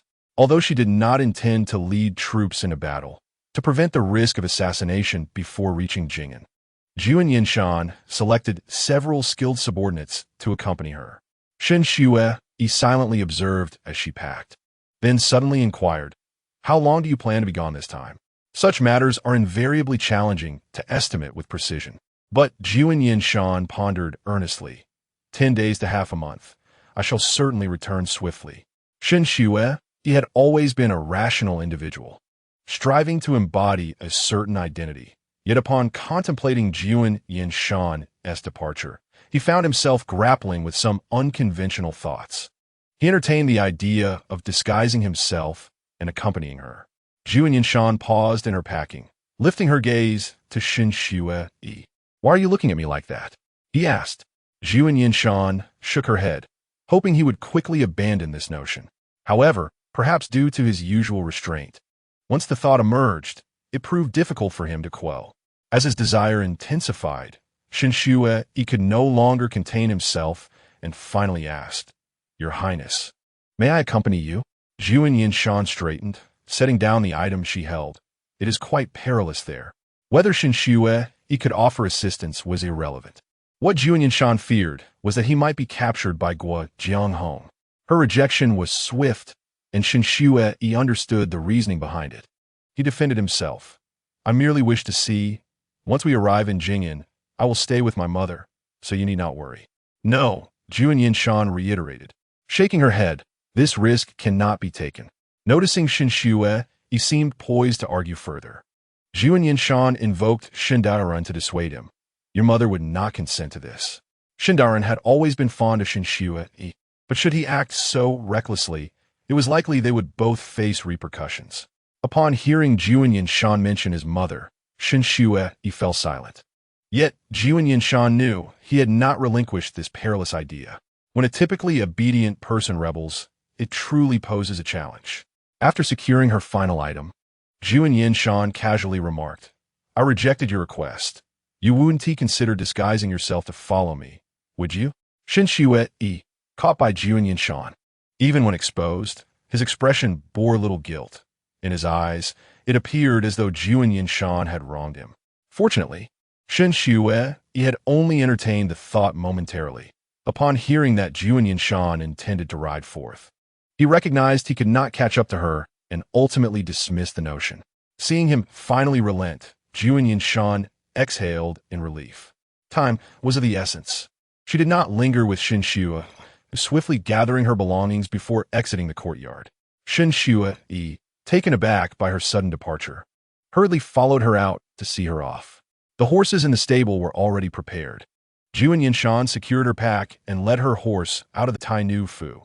Shen Xue escorted her to the entrance, noticing several others standing beside her, ultimately refraining from saying anything further. "I shall take my leave now. Do take care of yourself in the residence," Jun Yanshan said before mounting her horse and turning to wave goodbye. "Return well." Wait a moment. Just as she was about to depart, Shen Xue suddenly called out to her, walking slowly to her side. Chapter 52. The fragrance pouch under Jun Yanshan's watchful gaze. Shen Xue produced a fragrance pouch from his sleeve and handed it to her. "Take care." Observing the sincerity in his demeanor, Jun Yanshan felt an impulse to lean in and kiss him. However, considering their surroundings, she ultimately restrained herself, merely tucking a stray lock of hair behind his ear. "Return well," Jun Yanshan said. Her heart raced, then gradually settled, leaving Shen Xue with a tinge of melancholy. Though he was uncertain of what he truly yearned for, he offered Jun Yanshan a gentle smile, watching her depart. As for their journey, the time allotted for rest was exceedingly scarce. Jun Yanshan was not a person given to indulgence in alcohol, yet during winter, when hot meals were inaccessible, she could only rely on the wine pouch at her waist for warmth. After traveling until noon, Jun Yanshan allocated nearly half an hour for a brief respite. She was typically amiable, and her subordinates were mostly unafraid of her. During mealtime, they engaged in light chatter, even inviting her join. However, Jun Yanshan declined, smiling as she shook her head. Please, continue your conversation. With that, she scanned the surroundings and soon chose a relatively quiet spot, taking her share of dry rations. She moved to sit beneath a tree, leaning against its trunk while nibbling on her provisions, appearing lost in thought. Qing Yan, who had been conversing with friends nearby, noticed Jun Yanshan seated alone and approached her. Your Highness, what troubles you? Jun Yanshan looked up, recognizing Qing Yan, and casually replied, Nothing. I merely wish to rest a moment. Qing Yan regarded her with a hint of skepticism, but ultimately refrained from probing further, settling down beside her. The brief respite passed in silent companionship, and when Jun Yanshan estimated the time was right, she rose and called out, prompting her companions to promptly gather the remaining provisions. Since only a few were riding towards Jing'an, and with Guo Jianghong trapped in the city, they could not dispatch many to gather intelligence. When Jun Yanshan met with Shindarin, he expressed some surprise. Jun Yanshan had been hastening her journey, and the Empress had not sent anyone to convey her sentiments.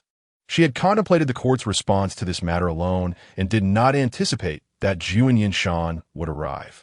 Jun Yanshan entrusted her horse to one of Shindarin's aides and followed her into the tent. Upon seeing only a handful of people present, Shindarin began to speculate. Have you come up with a plan?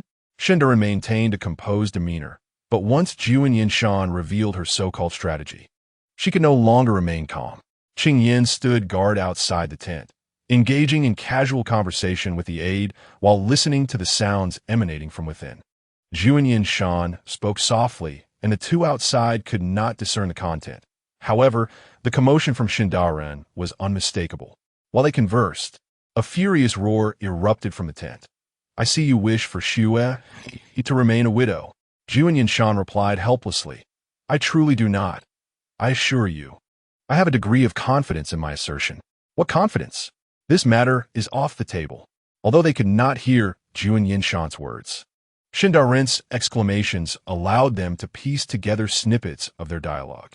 The aide curiously inquired of Qing Yan, what exactly did the Tai Nu say?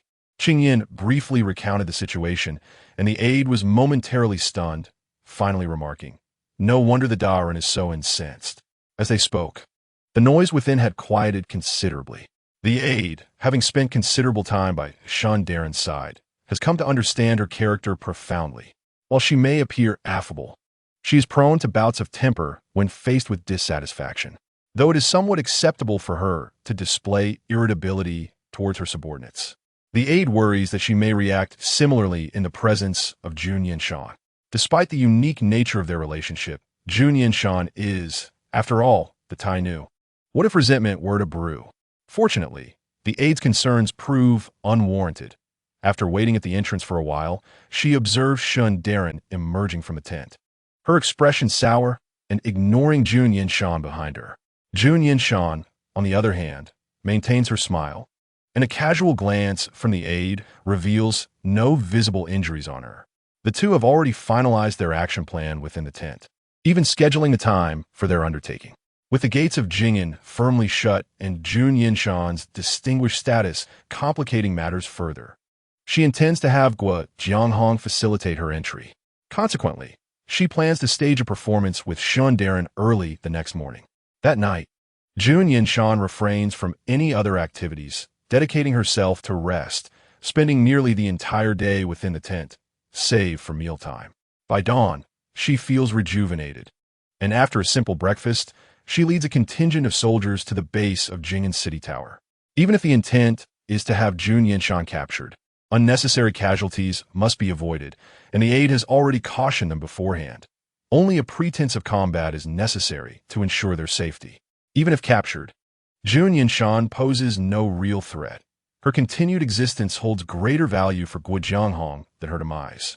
Soldiers have begun shouting insults at the base of Jing'an City Tower, attempting to draw Guo Jianghong's attention. However, she has grown accustomed to such disturbances recently, with the city facing a shortage of provisions. Further provocation could force a surrender at the gates. Guo Jianghong, overwhelmed with concerns, can only devise plans that leverage the common folk to coerce Shindarin into providing supplies. Shindarin, may be compelled to relent for the sake of the citizens. Yet she is acutely aware that many of her soldiers hail from Jing'an. She cannot afford to incite their ire. When her subordinates report the situation, Guo dismissively waves them away, stating that such matters need not be discussed. However, her subordinates hesitate, their expressions betraying uncertainty. City Lord, this situation is somewhat different. The Tai Nu has arrived. As Guo begins to respond, realization dawns upon her. The Tai Nu? Jun Yanshan. She's at the base of the tower right now? How could you not mention this sooner? Guo abruptly rises from her chair and strides towards the door, exclaiming, "Take me to her at once." Guo places significant importance on Jun Yanshan, who soon spots the familiar figure atop the tower. "Guo Changzhu, I placed my trust in you previously. How could you betray me in such a manner?" Jun Yanshan feigns anger, appearing utterly disillusioned with Guo Jianghong. Chapter 53. Captured Guo Jianghong remains perplexed as to how her plans were disclosed. Initially, only Jun Mishu was privy to the information, yet after Jun Yanshan's return, Shun Daren inexplicably brought troops. Following this, Guo Jianghong discreetly sent people to seek out the captured citizens, who labeled Jun Yanshan a fool. However, the fact that she could secure their release led Guo Jianghong to believe that she was not as simple as she appeared. Observing Jun Yanshan's current demeanor, Guo Jianghong's skepticism deepens. Why must Your Highness utter such words? The distance between them renders Jun Yanshan unable to hear Guo Jianghong's true sentiments, yet she remains undeterred. After a few sharp exchanges, Jun Yanshan finally lays bare her intentions, demanding that Guo Jianghong descend to confront her. Guo Jianghong remains unperturbed by provocation, yet she cannot ignore the challenge presented by Jun Yanshan. After all, this is the perfect opportunity to capture a hostage. Utilizing the common folk as leverage may provoke dissent among her soldiers, but with Jun Yanshan, the situation is altogether different. The soldiers have already sided with her in rebellion. What sympathy could a Tai Nu, whom they have never met, evoke? In terms of combat prowess, Guo Jianghong's private troops cannot match the well-trained army under Shun Daren. Nevertheless, with weather conditions affecting performance, Shun Daren's soldiers are not always guaranteed to prevail. This time, they have been instructed to hold back, and Guo Jianghong does not perceive this as anything unusual, assuming her soldiers are still acclimating to Jing'an's harsh climate. When the two forces collide, Jun Yanshan, lured by Guo Jianghong's soldiers, unwittingly approaches the tower. Leading the charge, she remains oblivious to the fact that her own soldiers have been separated from her. From the tower, Guo Jianghong watches the unfolding scene, confirming that it is proceeding as she anticipated, and discreetly signals her troops. The soldiers nearest to Jun Yanshan intensify their assault, and in a moment of distraction, she is struck from her mount and swiftly captured, ushered into the tower. Meanwhile, Shun Daren, sensing a shift in circumstances, hastily rallies her soldiers to leave the camp, but it is too late. The city gates slam shut before them. Initially annoyed by the shouts from outside, Guo Jianghong's perspective shifts dramatically. Shun Daren has nearly reached the base of the tower. Yet Guo Jianghong has no intention of opening the gates for combat. With the Tai Nu in her grasp, why would she? Even if a sudden opportunity arises, Guo Jianghong refuses to underestimate her opponent. The ease with which she has captured the Tai Nu raises suspicions. She orders someone to discreetly investigate the situation before approaching Jun Yanshan. Bound and brought before her, Jun Yanshan feigns ignorance, exclaiming, "What is the meaning of this? The Tai Nu has traveled from the capital. Your actions are quite disrespectful." Despite her words, Guo Jianghong shows no intention of loosening her bonds. The proximity between them allows Jun Yanshan to hear Guo Jianghong's thoughts clearly.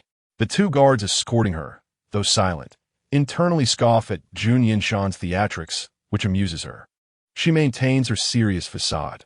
"Guo Jianghong, are you aware of what you are doing?" "Of course," Guo Jianghong replies nonchalantly. Now that the ruse has been exposed, she has no desire to placate Jun Yanshan further. She gestures for the guards to leave, rising to face Jun Yanshan. Being slightly shorter than Jun Yanshan, Guo Jianghong has to tilt her head slightly to look up at her, which only adds to her irritation. "Your Highness, This unfolding situation is the result of your betrayal, is it not? Her suspicions regarding Jun Yanshan run deep, and no matter how she phrases her inquiries, Guo Jianghong is determined to keep a watchful eye. Jun Yanshan spits disdainfully, coldly regarding her. I truly misjudged you. Your Highness, please calm down. Guo Jianghong reclaims her seat, finally feeling a semblance of control. Before your arrival, did you hear anything from His Majesty? I never would have guessed you still concern yourself with His Majesty's words. Jun Yanshan retorts sarcastically. Guo Jianghong attempts to engage Jun Yanshan in conversation, but the latter remains uncooperative, leaving her with no choice but to confine Jun Yanshan. She has many matters to consider and cannot afford to linger in this exchange. Jun Yanshan is not subjected to coercive questioning, and Guo Jianghong's inquiries yield no critical information. During her previous visit, Jun Yanshan enjoyed the finest accommodations in the city lord's residence. This time, however, her circumstances are far less comfortable. Guo Jianghong orders her confined to a room, ensuring only the essentials for sustenance are provided, with guards stationed to watch over her. Should Jun Yanshan attempt any rash actions, Guo Jianghong is prepared to relocate her for even tighter surveillance. Jun Yanshan notes that 2 guards are stationed outside. As the new year approaches, Jing'an has unexpectedly found itself in a predicament that none of the inhabitants are particularly eager to confront. In past years, even under the management of Guo Jianghong, the situation would not have escalated to this extent, as private celebrations could still be held discreetly. Jun Yanshan's decision to venture in and incite dissent among them is undoubtedly influenced by this very consideration. Her gaze swept across the room, failing to locate anything of utility, so she opted to sit idly, eavesdropping on the thoughts of the 2 outside. After a brief moment of listening, Jun Yanshan had formed a rough understanding of the situation concerning the 2 outside. Approaching the door, she initiated the conversation. It must be rather dull standing out there. Shall we engage in some discourse?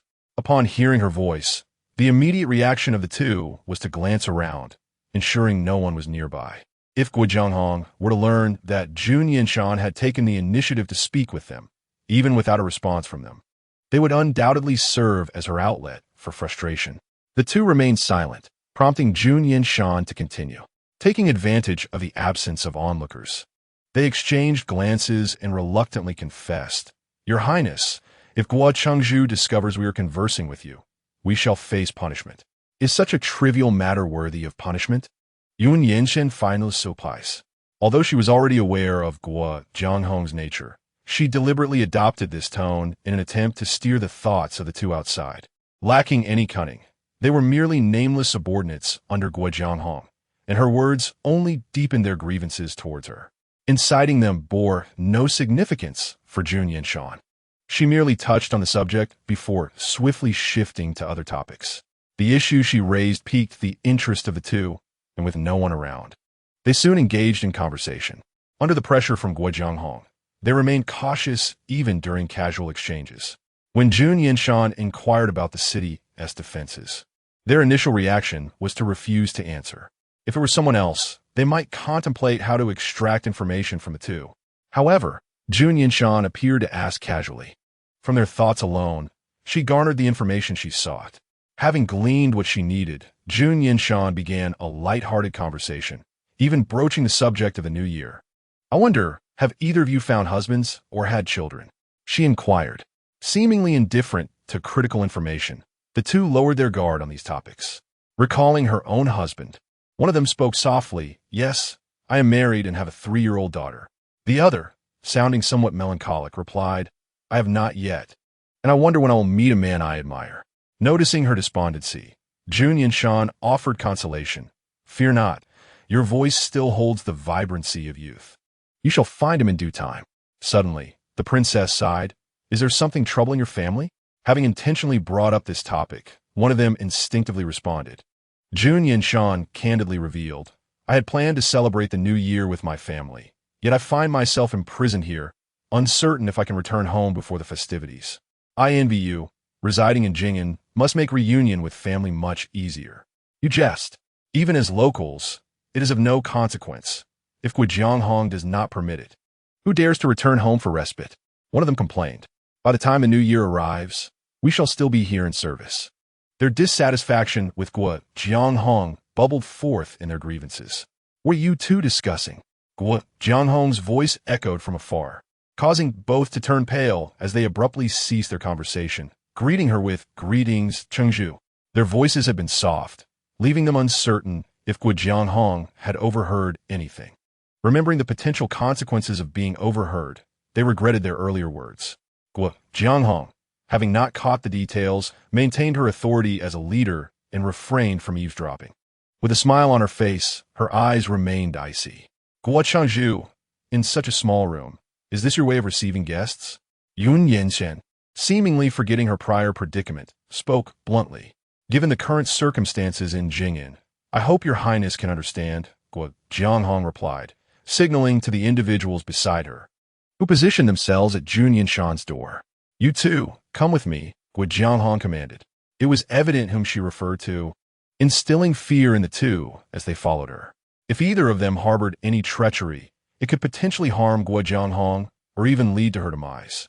Unfortunately, Jun Yanshan's mere words of provocation were insufficient to evoke such a response. After the two were taken away, Jun Yanshan attempted to communicate with those at the door, yet they appear to be even more loyal to Guo Jianghong, refusing to utter a single word despite her threats. Jun Yanshan resigned to her situation. She did not linger within the room for long, as the deputy city lord soon arrived. "The city lord has issued an order. Open the door," the deputy declared. Once the two verified the token, they unlocked the door. Jun Yanshan, who had been seated at the table, lifted her gaze at the sound. Recognizing the deputy from her previous visit to Jing'an when this very individual had accompanied Guo Jianghong to welcome her. While Guo Jianghong had maintained a semblance of courtesy, it was evident that the deputy's demeanor was devoid of any warmth. "Your Highness, please," she said coldly, casting a glance at Jun Yanshan, accompanied by several guards. Jun Yanshan assessed that any attempt at confrontation would yield no chance of escape. Rising, she feigned ignorance. "Where are you taking me?" "You will soon understand," came the reply. Guo Jianghong quickly grasped Jun Yanshan's restlessness from her earlier conversation with the guards. Even with her directly in view, she needed to ascertain what the two had discussed. The two were taken away for interrogation, while the deputy was responsible for Jun Yanshan, intent on intimidating her. The deputy led Jun Yanshan towards the prison without binding her hands and feet, fearing that any harm might befall her. The entrance to the prison appeared foreboding, with the heavy door ajar. Although there were lights along the corridor, it remained dim. Jun Yanshan hesitated at the threshold, feigning trepidation. "What is this place?" The deputy, unwilling to engage in conversation, signaled to two guards who stepped forward, seizing Jun Yanshan's arms and dragging her inside. Without any attempt at persuasion, Jun Yanshan quickly deduced the deputy's character. Once they traversed the prison corridor, the door was shut behind them, secured with a heavy iron lock, severing Jun Yanshan's chance of escape. She struggled against her captors, exclaiming, "Release me, I can walk on my own." Having arrived at this point, escape was no longer an option. The guards silently withdrew, their focus solely on fulfilling the deputy's orders. Listening to the deputy's thoughts, she appeared stern-faced. Yet internally, she seethed with frustration, a sentiment that Jun Yanshan could clearly discern was directed at Guo Jianghong. Without turning back, the deputy led the way towards the location of the torture instruments. A few individuals passed by the cells on either side, many of which contained inmates, and it was difficult to discern even a handful of those who remained unbroken. They seemed to have relinquished any hope of escape, even upon seeing unfamiliar faces. None rushed to the bars, but instead sat vacantly in place. Since the advent of telepathy, Jun Yanshan had become accustomed to the constant noise of thoughts around her, learning to filter out unwanted mental echoes. However, in this moment, if one disregarded the deputy city lord, the silence was palpable. She was uncertain whether the prisoners harbored grievances, yet it was evident they had all but abandoned hope for life. After passing this row of cells, the deputy city lord finally seemed inclined to make introductions. "Your Highness, this is your first visit to Jing'an prison, is it not?" As she spoke, the deputy's inner voice became clearer, and Jun Yanshan sensed her deep-seated resentment. Continuing forward, they approached the place where wrongdoers face punishment. Is it necessary to visit such places? Jun Yanshan inquired. I hold no interest in this. The deputy laughed derisively. Do you truly believe yourself to be the exalted princess? Recognize your current status. You are merely a prisoner. The deputy's footsteps faltered, and she cast a mocking gaze at Jun Yanshan, gesturing towards the prisoners behind her. You are now akin to them. The deputy city lord was acutely aware of social standings. Jun Yanshan, born into royalty, could live comfortably without effort, while Guo Jianghong owed her current position to her mother, the former city lord. Guo Jianghong's father had ruthlessly eliminated the other offspring of the city lord's household, leaving only her. Although the former city lord was resigned to this fate, her advanced age prevented her from nurturing a new successor. She executed Guo Jianghong's father, ultimately bequeathing the city lord's title to Guo Jianghong. In contrast, the deputy city lord's origins were far more tragic. She was born to slaves of a certain household. According to the law, she should have remained a slave for life, perhaps attaining the role of a guard if favored by her masters. Yet dissatisfied with such a fate, she had endured humiliation and hardship to reach her current station. Thus, she harbored intense resentment towards those who were born into privilege. Jun Yanshan listened silently to her words, refraining from further comment. Observing that Jun Yanshan appeared unfazed, a peculiar thought flickered in the deputy's mind, but she quickly dismissed it. Jun Yanshan stood before her. So what could possibly be strange? Yet, Jun Yanshan's silence, which should have evoked fear, left the deputy feeling a pent-up frustration, unsure how to express it. She led Jun Yanshan into the punishment chamber, halting before a wall adorned with various instruments of torture. You must have never seen such things before. The implements appeared aged, marred by dark stains, leaving one to wonder what cruel fates those who had encountered them had endured. As the deputy spoke, a piercing scream from a nearby cell echoed through the air. Although she had previously administered punishment, she could never bring herself to such extremes and seldom ventured into these areas. The deputy noticed Jun Yanshan's reaction and brightened. It seems a criminal is being punished. Why not join me in witnessing it? Though phrased as a suggestion, Jun Yanshan understood that refusal would likely result in her being forcibly taken. Her steps were sluggish as she followed the deputy to the door, glancing inside only to quickly avert her gaze in compassion. Inside, a figure was bound to a frame, limbs tightly restrained. The garment they wore was stained and indistinguishable from blood, with tattered sections revealing wounds, some marred by dark scars intermingled with fresh ones. The whip struck relentlessly, occasionally dipped in water to intensify the torment. The deputy observed Jun Yanshan's expression with satisfaction. What is the matter, frightened? What crime has she committed? Why must you treat her this way? Jun Yanshan questioned. She foolishly attempted to open the city gates to let you in, but she was detected by the city lord. The deputy responded. This is no serious matter, she added without concealment. Upon hearing this, Jun Yanshan glanced back toward the scene. What do you hope to gain by torturing her?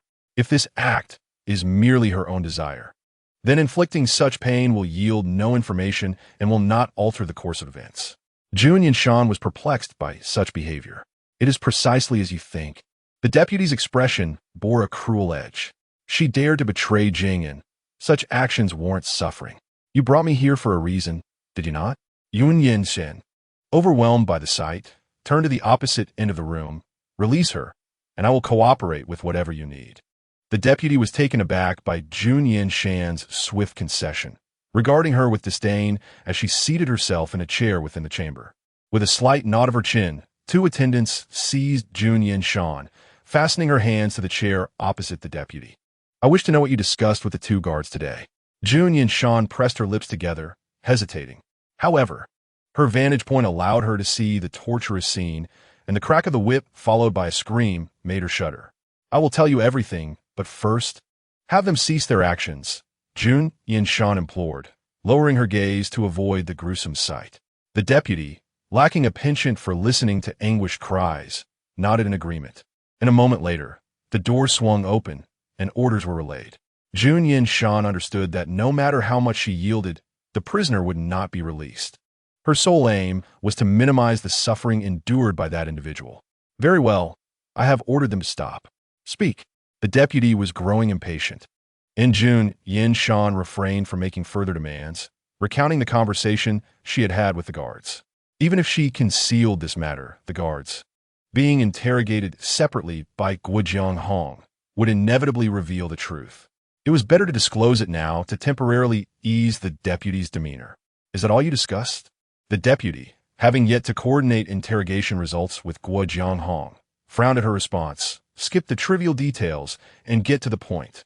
Jun Yanshan raised her gaze to meet hers. If we skip those details, there will be nothing left. The deputy recalled Guojiang Hong's specific instructions for her to provide more detail and gritted her teeth, then continue. But if you miss a single detail, pausing for emphasis, she warned, what you witnessed just now is your future. Jun Yanshan seemed to grasp something, faltering for a moment, before accurately recounting the previous exchange. Just as she was about to discuss the defensive arrangements, her voice momentarily faltered. Deputy City Lord, there are matters I wish to discuss privately, she suggested. Glancing at the others nearby, it may be inconvenient with so many present. The deputy, displaying impatience, retorted, just relay your information. Jun Yanshan, now restrained in the situation, dared to propose such demands, causing the deputy to feel increasingly exasperated. However, after her declaration, Jun Yanshan added, I am already bound. Do you fear you cannot manage me alone? This was a straightforward provocation, yet had an unexpectedly potent effect on the deputy. Upon hearing Jun Yanshan's words, the deputy indeed erupted in fury. What did you say? Even if you were unbound, I would still have no trouble keeping you in check. She still retains a sliver of rationality, preventing anyone from unraveling the truth behind Jun Yanshan, much akin to Guojiang Hong. The deputy city lord instructed those around her to leave first, while Jun Yanshan turned her gaze to follow their departing figures. The deputy city lord tapped the table. Are you satisfied now? Her subordinates acted with diligence, remembering to secure the door before exiting. Jun Yanshan felt a sense of satisfaction, affirming her safety at this moment. Subsequently, I inquired about the defensive arrangements in Jing'an City. Upon hearing Jun Yanshan's words, the deputy city lord's expression turned grave. And then, Jun Yanshan remained silent, but posed a question in return. After all these years beneath Guojiang Hong's shadow, do you not feel a sense of discontent? The deputy city lord was momentarily taken aback, quickly grasping her implication, her tone turning hostile. Speak candidly about your intentions. From her demeanor, it was evident she felt a twinge of guilt from being exposed. With no one else present in the room, Jun Yanshan spoke more boldly, disregarding her current persona. Now that Guojiang Hong is plotting rebellion, I suspect he has promised you a substantial position.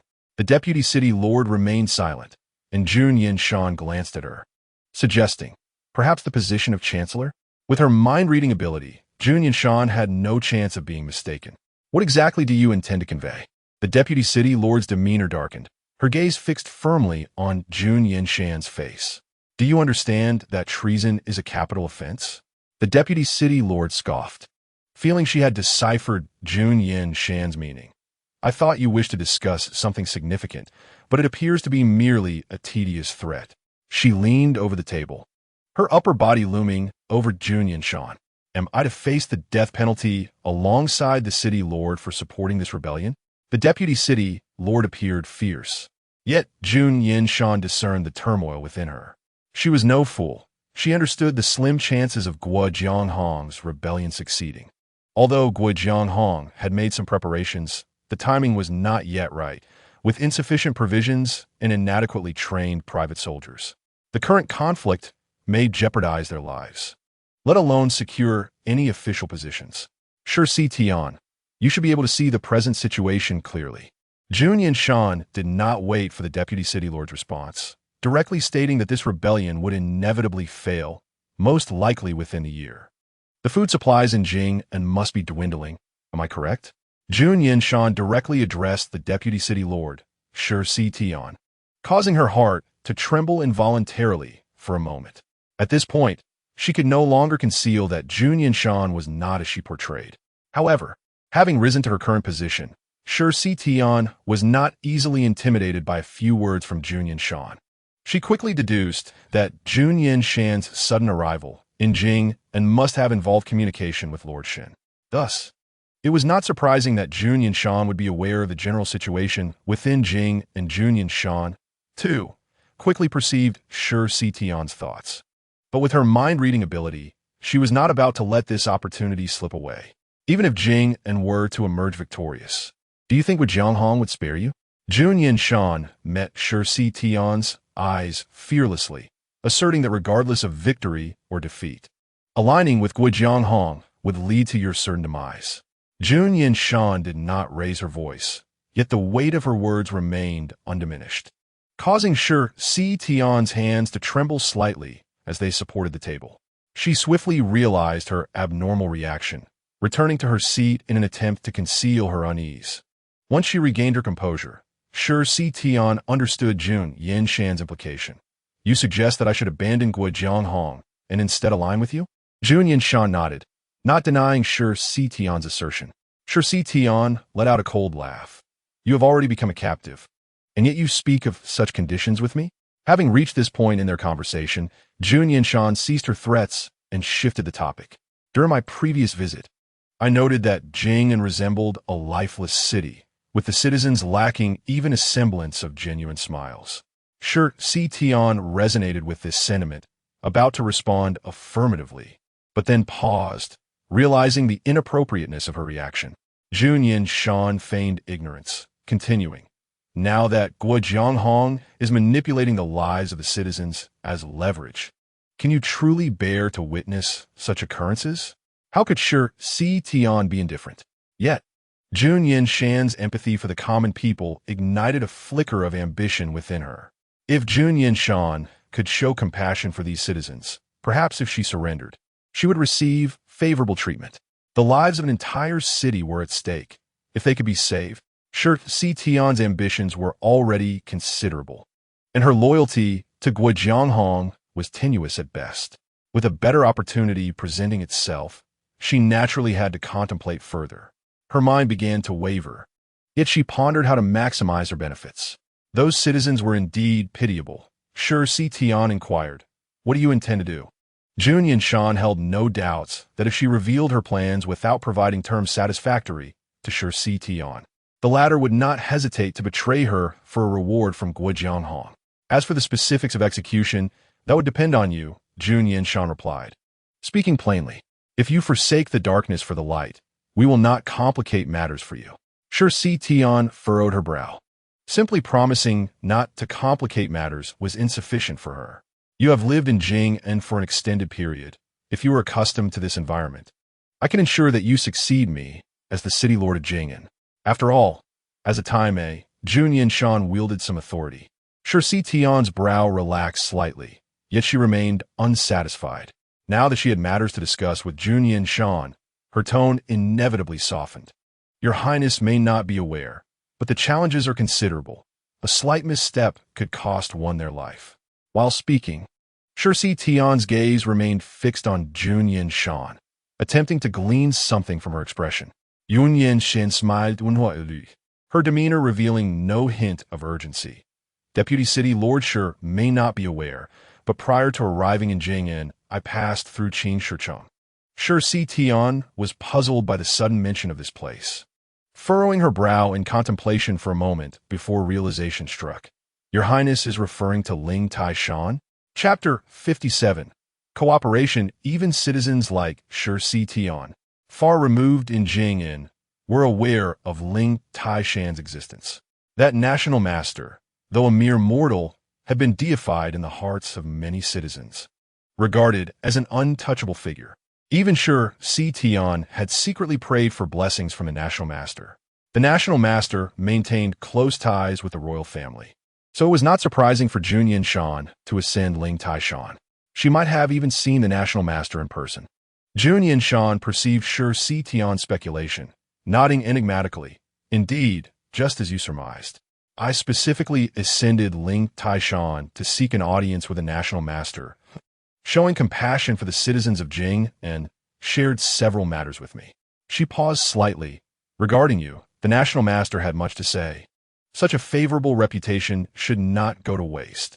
Jun Yanshan believed that if the National Master were a reasonable person, considering her intentions for the welfare of Jing and citizens, he would not hold it against her upon learning of this affair. Sure Si Tian appeared dazed. The National Master truly mentioned me? Jun Yanshan nodded, casually stating a few remarks that revealed Sure Si Tian's innermost concerns. Details about family background and social connections were best uncovered. Even if Sure Si Tian were to speak of them, she would remain skeptical. Thus, Jun Yanshan spoke of Sure Si Tian's private matters. As Jun Yanshan's words unfolded, Sure Si Tian instinctively began to reflect on her pressing concerns, allowing Jun Yanshan to seize the opportunity. I understand that you likely did not intend to align with Guo Jianghong. After all, why would you conceal evidence of Guo Jianghong's treasonous intentions within your home? Guo Jianghong had kept matters regarding his private army under tight wraps. Yet as the deputy city lord, Sure Si Tian's closest aides had also noticed some irregularities. She had originally contemplated joining Guo Jianghong in rebellion, seeking to become a founding elder and then submit the incriminating evidence for a commendation. Unexpectedly, just as there was no plan in place, this matter suddenly came to light, rendering the evidence in hand useless. Despite the ulterior motives, when confronted with Jun Yanshan's words, Sure Si Jian remained unflinching and composed. Your Highness is aware of this as well. Sure Si Jian suspected that the National Master had merely deduced the existence of this matter and had not disclosed her true thoughts to Jun Yanshan. Otherwise, Jun Yanshan would not have reacted in such a manner. Her tone was mournful, genuinely reflecting the gravity of the situation. Jun Yanshan's lips curled slightly, appearing to believe her words, as she earnestly assured, "Rest assured, since the National Master has already foreseen this matter, we can all testify on your behalf and assist you in petitioning His Majesty for merit." With such reassurances, Sure Si Diane's heart was finally at ease. If Jun Yanshan's word alone was unreliable, the National Master would certainly not allow the Empress to harbor doubts. Thus, her accolades were almost secured. While she held some reservations about merely becoming a city lord, the involvement of the National Master made her hesitant to demand too much, and she nodded. If your Highness can comprehend the struggles of a humble official, it would be most appreciated. She rose to retrieve a key from her bosom, intending to unlock the door for Jun Yanshan. But Jun Yanshan shook her head to stop her. At this moment, I am but a prisoner. Guo Jianghong is treacherous, and you must exercise caution. The two faced each other in a theatrical performance. And Sure Si Jian had completely come to trust Jun Yanshan's words. The interrogation should not be prolonged. Although surrounded by her loyal confidants, vigilance was still necessary. After solidifying their alliance, Jun Yanshan continued to relay her previous conversations with the two individuals. Sure Si Jian listened intently and suddenly inquired, "How much do you currently understand about the defenses within the city?" Jun Yanshan smiled. "There is no need for concern, for the National Master has already informed me." Sure Si Jian was taken aback. Having confirmed their collaboration, Jun Yanshan had not yet inquired about such matters, which indicated the genuine assistance of the National Master. Having concluded her final test, Sure Si Jian softly said, "I beg your pardon." Jun Yanshan, realizing that she intended to summon someone, deliberately lowered her head, feigning fear. Sure Si Diane's facade was skillfully executed. One could hardly discern how they had just conversed. "You have already been imprisoned and still cannot behave. How dare you ask such questions?" Sure Si Jian suddenly stood, slamming the table. "Bring her." The loyal confidants who had just retreated hurriedly returned, standing by Sure Si Diane's side, awaiting her orders. Sure Si Jian subtly glanced at Jun Yanshan before swiftly shifting her gaze elsewhere. "You are to restrain her and confine her, forbidding anyone from visiting or speaking with her." After such an extensive interrogation, it was time for Sure Si Jian to report to Guo Jianghong. Jun Yanshan cast a final glance at her before being unbound by the two individuals and pulled up from her chair. The two evidently obeyed Sure Si Jian's commands, and even in her absence, none dared to utter a word. Likewise, Jun Yanshan seemed as though she had been struck down, merely lowering her head and following the two without any intention of speaking. This time, They did not return her to the previous chamber, but rather took her to another room, though the layout was largely similar. Jun Yanshan was thrust into the room, and the door was immediately locked from the outside, with two shadows faintly visible at the entrance. Just before leaving the interrogation chamber, Dian harbored some unsettling thoughts. Were it not for her using the national master to subdue Jun Yanshan, it would have been difficult to secure her loyalty. However, if one were to speak of insincerity in their cooperation, Jun Yanshan was equally culpable. Among the evidence prepared by Granny Du, there are also details concerning Dian. If Guo Jianghong was a man-eating tiger, then Dian was a ghost, having suffered oppression yet serving the tiger. Clearly not a virtuous character either. Once Jing and Cheng fell, would she be promoted? Jun Yanshan was not so benevolent. Just from the fact that Dian had someone torture that soldier to intimidate her, it was evident that Dian held no regard for human life. Recalling that bloody figure, Jun Yanshan couldn't help but sigh. Dian was clever, now that she understood her stance. She would likely first use the soldier as a bargaining chip. One could only hope that soldier had a strong constitution and could endure until her departure. Dian did not keep Jun Yanshan waiting long. After reporting to Guo Jianghong, she hurried home to find the item Jun Yanshan mentioned. Even if Guo Jianghong had been exposed, for reasons unknown, she still retained the item, initially contemplating whether to find an opportunity to destroy it. Her encounter with Jun Yanshan changed her mind. She concealed the item in a different location and eagerly awaited the dinner hour, hastily making her way to where Jun Yanshan was held. Although the location was arranged by Guo Jianghong, Dian was also familiar with it, and soon, under the cover of night, she arrived. Chapter 58. Delivering a message. Guo Jianghong had never anticipated that Dian would deceive him regarding these matters, and thus had not dispatched anyone else to guard Jun Yanshan, which facilitated Dian's endeavor. At the entrance stood her loyal confidants. Dian merely greeted them and found an excuse to enter the room. Jun Yanshan had not lit a lamp, and the room was enveloped in darkness. Upon stepping inside, Dian instinctively softened her footsteps. She sought to locate Jun Yanshan, but the poor lighting made it difficult, and for a moment, she could not find her. Suddenly, light flickered behind her, accompanied by Jun Yanshan's voice. "The run has arrived." Her voice was soft, yet it startled Dian when it echoed behind her. Her heart nearly leaped into her throat. She managed to suppress a scream and quickly turned to face Jun Yanshan. "Your Highness, when did you move there?" Having just been startled by Jun Yanshan, Dian's tone was less than pleasant. Jun Yanshan explained, "The dinner sent by Lord Guo was quite unpalatable, so I extinguished the lamp to prepare for sleep." Dian paused, remembering that the food available to Jun Yanshan was mostly of poor quality.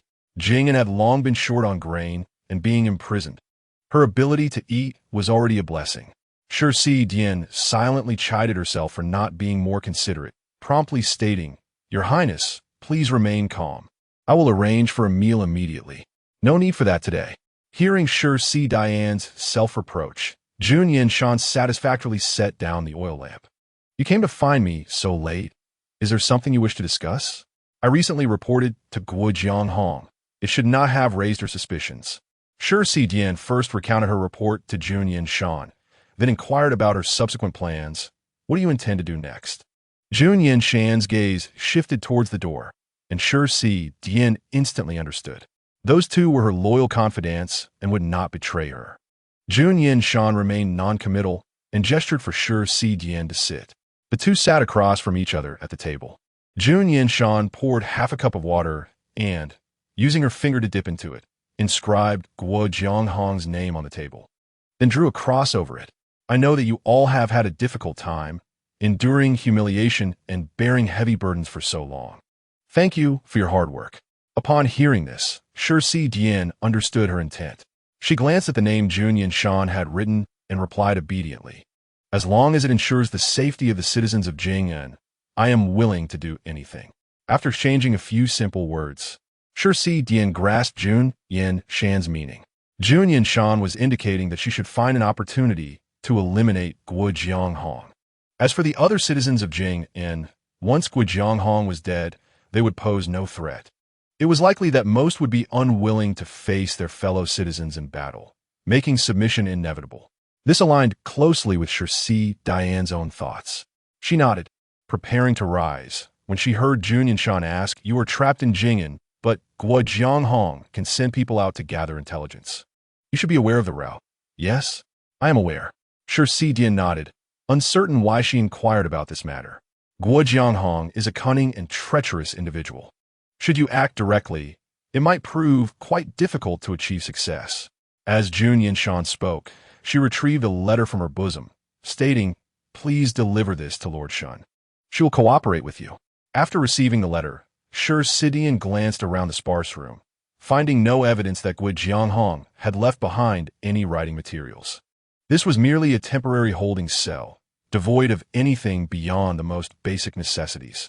Jun Yanshan, perceiving her confusion, offered a mysterious smile, saying, "The specifics of our actions will be revealed by Lord Shun in due time. Prolonged presence here may arouse Guo Jianghong's suspicions. It would be prudent for you to depart." It seemed that Jun Yanshan had orchestrated everything in advance, prompting Shirsi to nod in a daze. Understood. As she prepared to leave with the letter, she recalled something and turned back, saying, "Your Highness, I have ensured the safety of the woman you encountered in prison. However, as long as Guo Jianghong remains, I cannot be too conspicuous, but her life should be secure." "You are indeed meticulous," Jun Yanshan praised.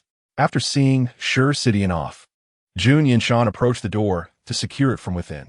She then returned to her desk, producing several more letters she had prepared in advance. While she possessed the ability to read minds, she was not omniscient and could not foresee the events that would unfold in Jing'an. Therefore, in the days leading up to their actions, she had contemplated various potential scenarios and composed corresponding strategies within the letters. Shirsi's current cooperation had alleviated some of Jun Yanshan's burdens. The letters were sealed in a unique manner. Should Shirsi open them, they would inevitably leave traces. Moreover, the contents of Jun Yanshan's letters were subtly crafted, ensuring that even if Shirsi read them, she would not discern any malice directed toward her. When Guo Jianghong's men searched Shirsi, they only checked for any concealed weapons. The letter paper was light and soft, easily hidden by Jun Yanshan, remaining undetected. By the light of the oil lamp, Jun Yanshan set fire to the unused letter paper, scattering the ashes into a discreet corner of the room. Meanwhile, Shirsi, upon receiving the letter, found herself in a quandary. Alone in her chamber, she fidgeted with the item entrusted to her by Jun Yanshan. The envelope contained only a thin sheet of paper, likely with minimal content written upon it. The style of the envelope indicated that Jun Yanshan had prepared it with caution towards her. Having come this far in their collaboration, opening the letter could jeopardize everything. She tentatively held the letter to the flame, but alas, the ink did not reveal itself. Shirsi could not discern its contents. Agitated, she paced her room, weighing her options until finally arriving at a decision. Jun Yanshan made a valid point. Without collaborating with Lord Shun outside, exposing her assassination plot would only plunge her into peril. For the sake of future comfort and wealth, she would take this risk. Sighing deeply, she approached the window and called out, "Shirsi." A shadow leapt down from the rooftop, landing deftly before her, half of its face obscured by a dark cloth, revealing only a pair of eyes. "At your service," Shirsi responded.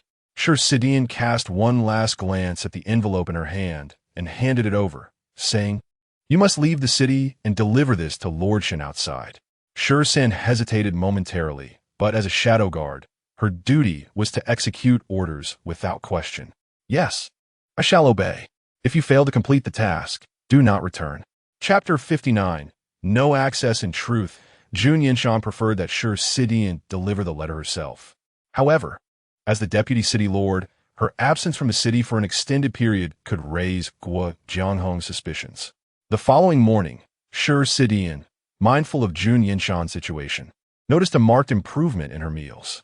While they were not delicacies, they were certainly better than average, featuring fish and meat that many ordinary families scarcely enjoyed in a year. When Guo Jianghong visited to check on Jun Yanshan, she happened upon the mealtime. Her gaze fixating on the dishes before Jun Yanshan, causing her brow to furrow slightly. She was well aware of her household's dynamics. Her subordinates were adept at reading her mood, and they would not serve lavish meals if they sensed her displeasure towards Jun Yanshan. It was evident that someone had intervened on Jun Yanshan's behalf. Sidian, noticing Guo Jianghong's thoughts, quickly interjected, "My lord, I visited here last night and specifically instructed the kitchen to prepare better fare." "Oh." Guo Jianghong's voice rose slightly as her eyes swept over them both. She was already informed of Sidian's visit to Jun Yanshan, yet no one knew what they had discussed. Upon exiting, Sidian had immediately requested that Jun Yanshan be kept under strict surveillance. Although Guo Jianghong did not openly question the matter, she harbored doubts, which were unexpectedly confirmed when Sidian spoke up. Having served under Guo Jianghong, Sidian was acutely aware of her temperament. Rather than allowing Guo Jianghong to investigate on her own, it was more prudent to provide a distorted version of events. "Yesterday, I came to persuade her to remain compliant. I assured her that as long as she behaved, you would not treat her harshly, and that the meals were a means of winning her over," Sidian explained quietly. Uncertain if she believed it, Guo Jianghong nodded and turned her gaze to Jun Yanshan. "Since you are faring well here, do not entertain thoughts of leaving just yet. Rest assured, once I ascend to the throne, should you prove yourself worthy, I may grant you a chance at freedom." Even though the future appeared bleak, Guo Jianghong would not bolster Jun Yanshan's spirits with her words. Her visit was merely to assess Jun Yanshan's condition while simultaneously asserting her dominance. Once she had finished speaking, Guo Jianghong departed with her entourage. Sidian lingered behind, still tense, when she heard Guo Jianghong's voice call out, "Did you truly only discuss these matters with Jun Yanshan last night?" The unexpected inquiry sent a chill down Sidian's spine, despite it being winter. She struggled to steady her heartbeat, replying, "Indeed, I spoke of nothing more. If you doubt my word, you may inquire with her or the guard stationed outside." Guo Jianghong smiled, her gaze toward Sidian as warm as ever. "You are my most capable assistant. How could I possibly doubt you?" With other matters to attend to, Guo Jianghong did not linger, and they parted ways. Sidian believed she had managed the situation adequately, yet Guo Jianghong's question served as a warning. As a subordinate, Sidian felt she had performed sufficiently well. Born into the confines of Jing'an, she had exercised utmost caution to secure a higher standing, often adopting a flattering demeanor towards Guo Jianghong. Yet, Guo Jianghong's inherently suspicious nature led to frequent admonishments directed at Sidian. While she still harbored a fear of Guo Jianghong, an unnamed anger surged within her, momentarily overshadowing her trepidation. Upon returning to her chamber, she scanned the surroundings to ensure no one was present before calling out, "San." After completing her mission, San returned to report to Sidian, staying close to her to provide covert protection. Hearing Sidian summon her, she emerged from her hiding place in an instant. "At your service." Once inside, Sidian inquired, "San, you delivered the letter for me yesterday. You should be aware of my intentions now, correct?" Having undergone training as a shadow guard, San appeared somewhat more subdued. In response to Sidian's question, she simply stated, "I am aware." Accustomed to her demeanor, Sidian pressed further, "What are your thoughts?" "Regarding matters of the master, I dare not presume to speak," San replied. Sidian frowned. "Speak plainly when I ask you something." "I do not know." San maintained her stoic demeanor, yet Sidian found solace in her next words. "Regardless of what the master decides, I shall follow you." Sidian gazed at her for a few seconds, finally letting out a weary sigh. This may be for the best. Although San lacked resolve, he was at least loyal to her. At present, Sidian had yet to converse directly with Shundaran, having only received his messages through San. Without having spoken to Shundaran face to face, everything was merely hearsay. Even if the prospects they painted were somewhat enticing, Sidian remained skeptical. The environment here was utterly unsuitable for Jumi Shuang. The filthy ground was strewn with straw, and the walls were so weathered that their original color was indiscernible, marred by large, mysterious stains. Fortunately, the bitter cold of Jing'an's winter meant that even in such a place, few rats could be found. Initially, Jun Yanshan believed she could not possibly survive in such conditions, but over time, she managed to accept it, albeit begrudgingly. For several days, her diet consisted solely of hard, stale buns, and she drank from a bowl of murky water, the source of which was unknown. Guo showed no inclination to pamper her. When she refused to eat, he simply ceased sending meals. Ultimately, driven by hunger, Jun Yanshan sought out Zhou Qing to share some food and pleaded with the prison guard responsible for her meals, ensuring she would not starve. In recent days, Jun Yanshan had lost all desire to shout and scream. Such antics would not lead to her release. They would only result in her being deprived of food. It would be foolish to continue such behavior. She had never felt such a longing for a modern life, and these days, apart from sleeping, she spent her time dazing and scrolling through the system. Though Zhou Qing was confined next door, the guards were not so benevolent as to bring in extra water for their conversations. After once again hearing a tale of a female protagonist traversing worlds and slaying foes, Yun Yanshan sighed deeply. This journey was proving exceedingly difficult. Being trapped here, what progress could she possibly make? Perhaps her lamentations had some effect, for in the next moment, the system provided a new notification. A turning point had emerged. The host should seize the opportunity. What turning point? Jun Yanshan was still in the dark, but the sound of the system's notification had already begun to fill her with joy. To her dismay, however, the system seemed to lag momentarily. After the pause, it failed to provide specific details, its tone sounding notably more mechanical than before. Insufficient query permissions. Please upgrade promptly, the system stated. Jun Yanshan pondered. Chapter 60, The Dwindling Fate.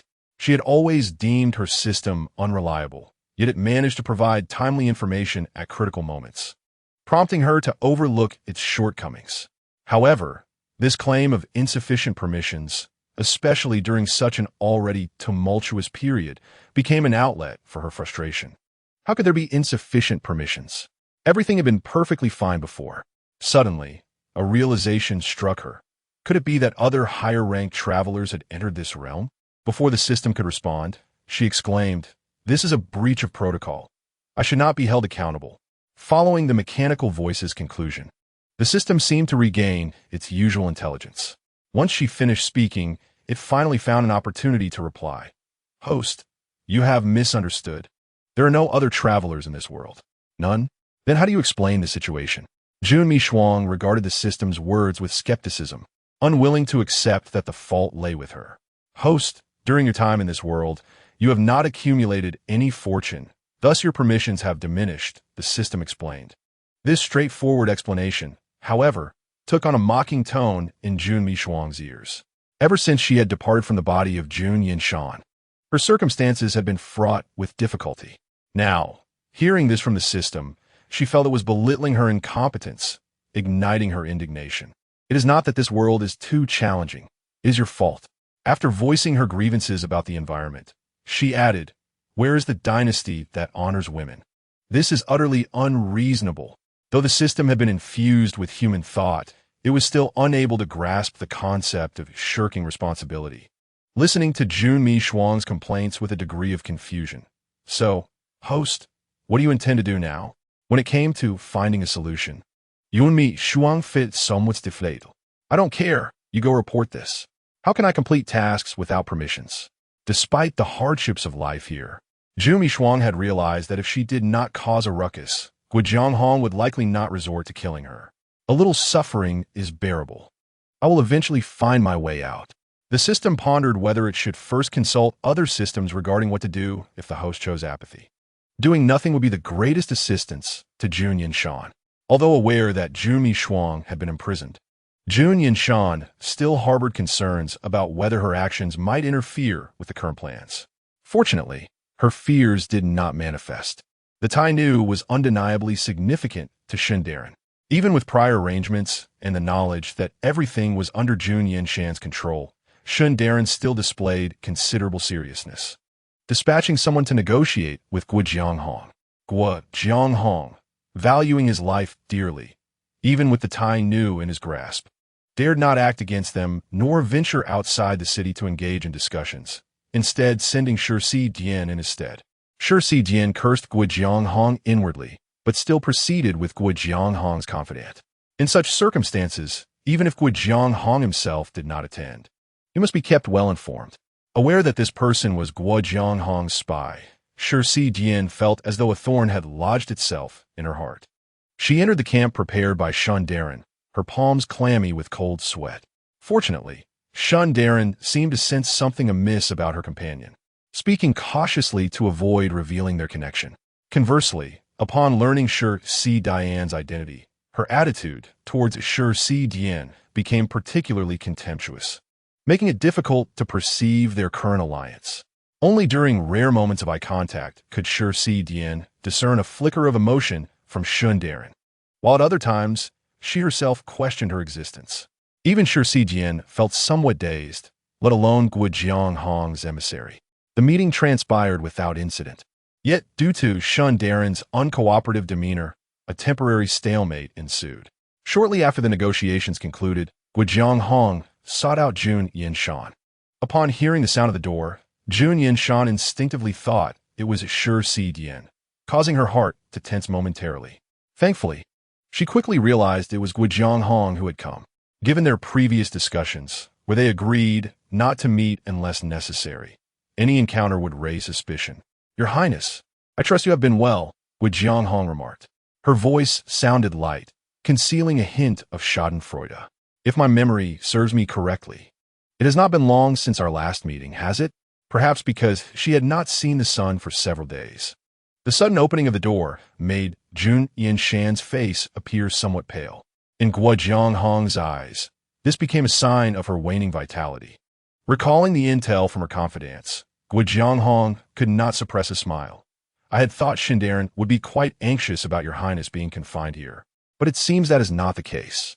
Jun Yanshan regarded her coldly, her lips pressed tightly together, remaining silent. "I have heard that Shun Daren's eldest son is your Highness's rightful lord, yet it appears your Highness has not treated him well of late. It seems Shun Daren harbors some resentment toward your Highness," Guo Jianghong chuckled. "Otherwise, why would Shun Daren utter such words as preferring your Highness to sacrifice herself for the country?" In truth, Shun Daren had only uttered those words out of anger, provoked by the conditions proposed by Shi Dian, preferring to see the Tai Nu suffer humiliation at their hands than allow her to be exploited. Jun Yanshan gazed at Guo Jianghong's face, momentarily uncertain of how to respond. The smugness on Guo Jianghong's face was all too evident. After her scheme was exposed, she appeared to have lost her wits entirely. She was well aware that this was a capital offense, but at this point, there was no turning back. She could only fight to the bitter end. Upon seeing the wild grin on Guo Jianghong's face, Jun Yanshan felt a flicker of pity, and in a swift motion, she hurled the teacup from the table at Guo Jianghong. Caught off guard by her sudden outburst, Guo Jianghong was struck squarely on the head. Despite being imprisoned for several days, Jun Yanshan's strength had not waned. The teacup hit Guo Jianghong hard. Unfortunately, it was merely a teacup, and although Guo Jianghong grimaced in pain, there was no sign of blood. "Get out!" In a fit of rage, Jun Yanshan seemed to forget that she was merely a captive as she forcefully expelled Guo Jianghong from the room. Guo Jianghong, still clutching her head in disbelief, was pushed outside, only to find the door barred from within upon her attempt to re-enter. Her subordinates nearby were equally stunned, unable to comprehend Jun Yanshan's sudden act of defiance. Hesitantly, one of them inquired, "My lord, should I go?" gesturing towards her throat. "No need," Guo Jianghong's eyes narrowed, fixated on the door that Jun Yanshan had just closed. She had anticipated that, in addition to being struck, she would face further misfortunes that day. Perhaps out of rage from a failed negotiation, Lord Shun launched an immediate assault on Jing'an that very night, without affording Guo Jianghong a moment of respite. Lord Shun had many capable individuals at his side. Guo Jianghong's emissaries, as soon as they attempted to speak from the city walls, were swiftly shot down by Lord Shun's archers. Simultaneously, Lord Shun began to manipulate the hearts of the soldiers. Though they were soldiers, they were also common folk, with families residing within the city. Jing'an is also a territory of Artachi. If you continue to assist the oppressor, are you not concerned that we will harm our own people? In truth, The most probable threat to the citizens of Jing'an was Guo Jianghong herself. If memory serves, even before the war, she had not refrained from bullying the commoners, oppressing women, and dominating men. Those are your families. Do you not harbor resentment? The calls for below were incessant, and many soldiers appeared swayed by the words, the noise continuing unabated. If you're determined to surrender, you shall remain subjects of the Qi. If anyone can slay Guo Jianghong, it will be a grand achievement, with a reward of 1,000 taels. Guo Jianghong's close confidant, who had remained at her side on the walls, furrowed her brow and glanced below. She drew her bow and loosed an arrow. But Lord Shun had long anticipated such a move, shielding the speaker with a shield. Those around appeared to waver in resolve. The confidant surveyed the surroundings and asked in a low voice, "What they say holds some truth. Is there anyone among you willing to surrender?" Her loyalty to Guo Jianghong was widely recognized, yet no one dared to speak, merely exchanging furtive glances. Upon witnessing their reaction, the confidant smiled. "Speak your mind. I will not hold it against you. Though I will remain by Lord Guo's side, everyone has their aspirations. Should you wish to leave the city, I will see you safely out." "Are you serious?" Someone finally could not contain themselves. "Of course I am serious. I have never spoken falsely." The confidant nodded with a smile. "So, have you given it thought?" "I have considered it." The individual pondered for a moment and nodded vigorously. The others could hardly believe that she was so accommodating. Seeing someone daring to step forward, they instinctively turned their gazes towards her. The confidant smiled gently. Approaching the person, "Very well. I shall escort you to meet Lord Shun." As soon as her words fell, she swiftly wrapped her arms around the waist of the speaker and hoisted her up, throwing her off the city walls. The surrounding chatter abruptly ceased, and all that could be heard was the brief scream of the individual before it was silenced with a thud. In the ensuing dead silence, the confidant was the first to break it. "After all, we are in the midst of war. I cannot simply open the city gates to let her out. So this is the only way, wouldn't you agree?" She peered outside, seemingly unfazed by the bloodied remains on the ground, merely smiling as she stated, "I have already sent her out. Whether Lord Shun accepts her is contingent upon her word." Having witnessed the archery skills of the commanders beside Lord Shun, the confidant did not take the risk of exposing herself while calling out, "Lord Shun, someone has expressed a desire to join you. I have sent the person down." The sudden fall of a soldier from the wall stunned even those on Lord Shun's side, but they quickly grasped that this was a display meant to intimidate. Hearing the words from the city walls, the lieutenant seethed. How can she treat lives with such disdain? It was not surprising that Guo Jianghong was such a person, and her followers shared her ruthless disposition. Despite this understanding, witnessing the event left Lord Shun feeling somewhat unsettled. She disregarded the provocation from above, treating the speaker as if they did not exist, and the area fell quiet. Guo Jianghong was a ruthless individual. Few truly followed her, with only 3 loyal confidants remaining. Of those, 2 were stationed at the city walls. After delivering her message, she had not expected a response, and she cautiously descended the stairs while glancing back, instructing, "Keep an eye on them. If anyone intends to defect, send them out." The matter of troop morale was of utmost importance, and having committed numerous wrongdoings, she knew that if these soldiers rebelled, she would be the first to perish, thus necessitating her vigilance. What Sure Sidian awaited was precisely her signal. Ordinarily, grinding ink was a task designated for the scribe. However, within Guo Jianghong's domain, it was often Sure Sidian who ground the ink. She seemed to believe that by doing so, she could instill a sense of hierarchy in Sure Sidian, preventing her from harboring any rebellious thoughts. Yet, she was unaware that in such a situation, once a spark was ignited, Sure Sidian would explode with fervor. Though Sure Sidian's gaze remained fixed on the inkstone, she mentally envisioned Guo Jianghong enduring 1,000 tortures. Having ascended to the position of Deputy City Lord, she was akin to a prime minister. Yet Guo Jianghong continued to treat her as a subordinate. How could she not feel indignation? Just as Guo Jianghong was inscribing the characters for Jing'an, the final stroke was interrupted by an abrupt voice, causing her to falter. "What is the rush? Are they breaking in?" Guo Jianghong's tone did not convey much urgency. Long before this thought crossed her mind, she had already begun planning defensive measures. even if Lord Shen's forces were at the gates. It would be challenging for them to breach the city swiftly. Not yet, but it is nearly time, the confidant remarked. And Guo Jianghong immediately lifted her head. What did you say? Not daring to delay, the confidant recounted everything that had transpired. Had Guo Jianghong been present, she would have acted similarly if she had the strength to bear the soldiers.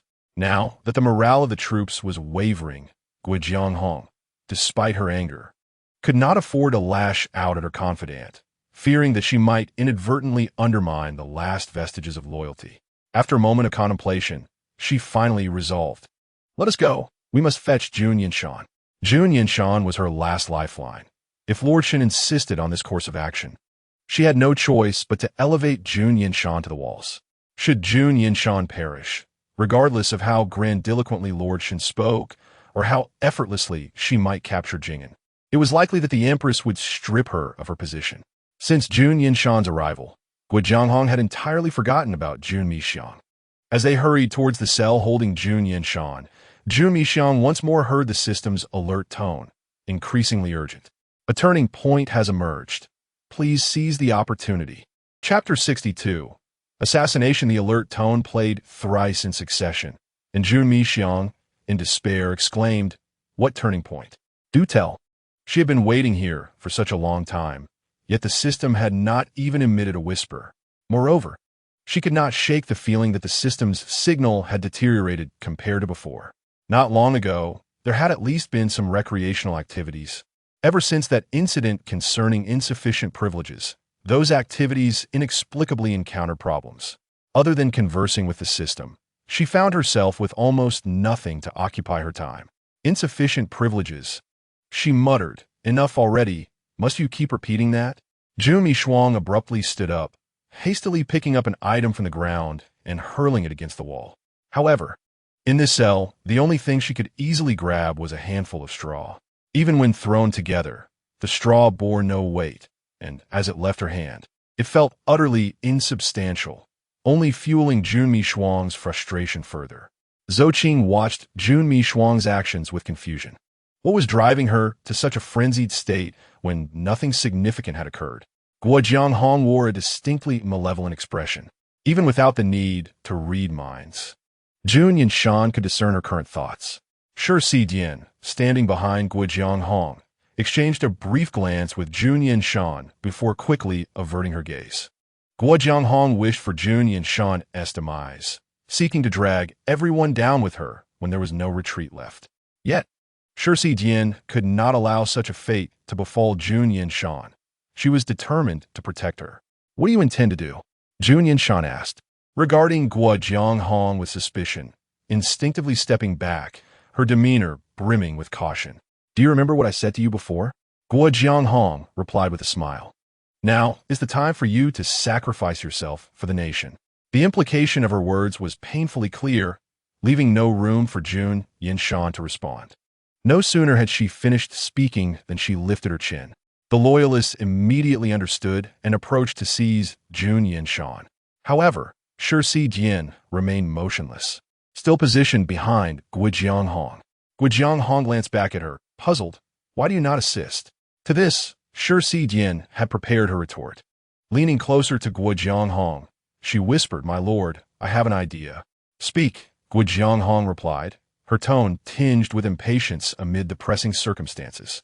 Shi Dian, sensing her mood, quickly leaned in and continued, I understand your intent, but if we simply kill her, I fear it may yield little result. Guo Jianghong remained silent, awaiting her elaboration. Rather, let her persuade Lord Shen. I refuse to believe Lord Shen would resort to killing her. As Shi Dian spoke, her gaze remained fixed on Jun Yanshan. At this moment, with only her beside Guo Jianghong, it was indeed the perfect opportunity for an assassination.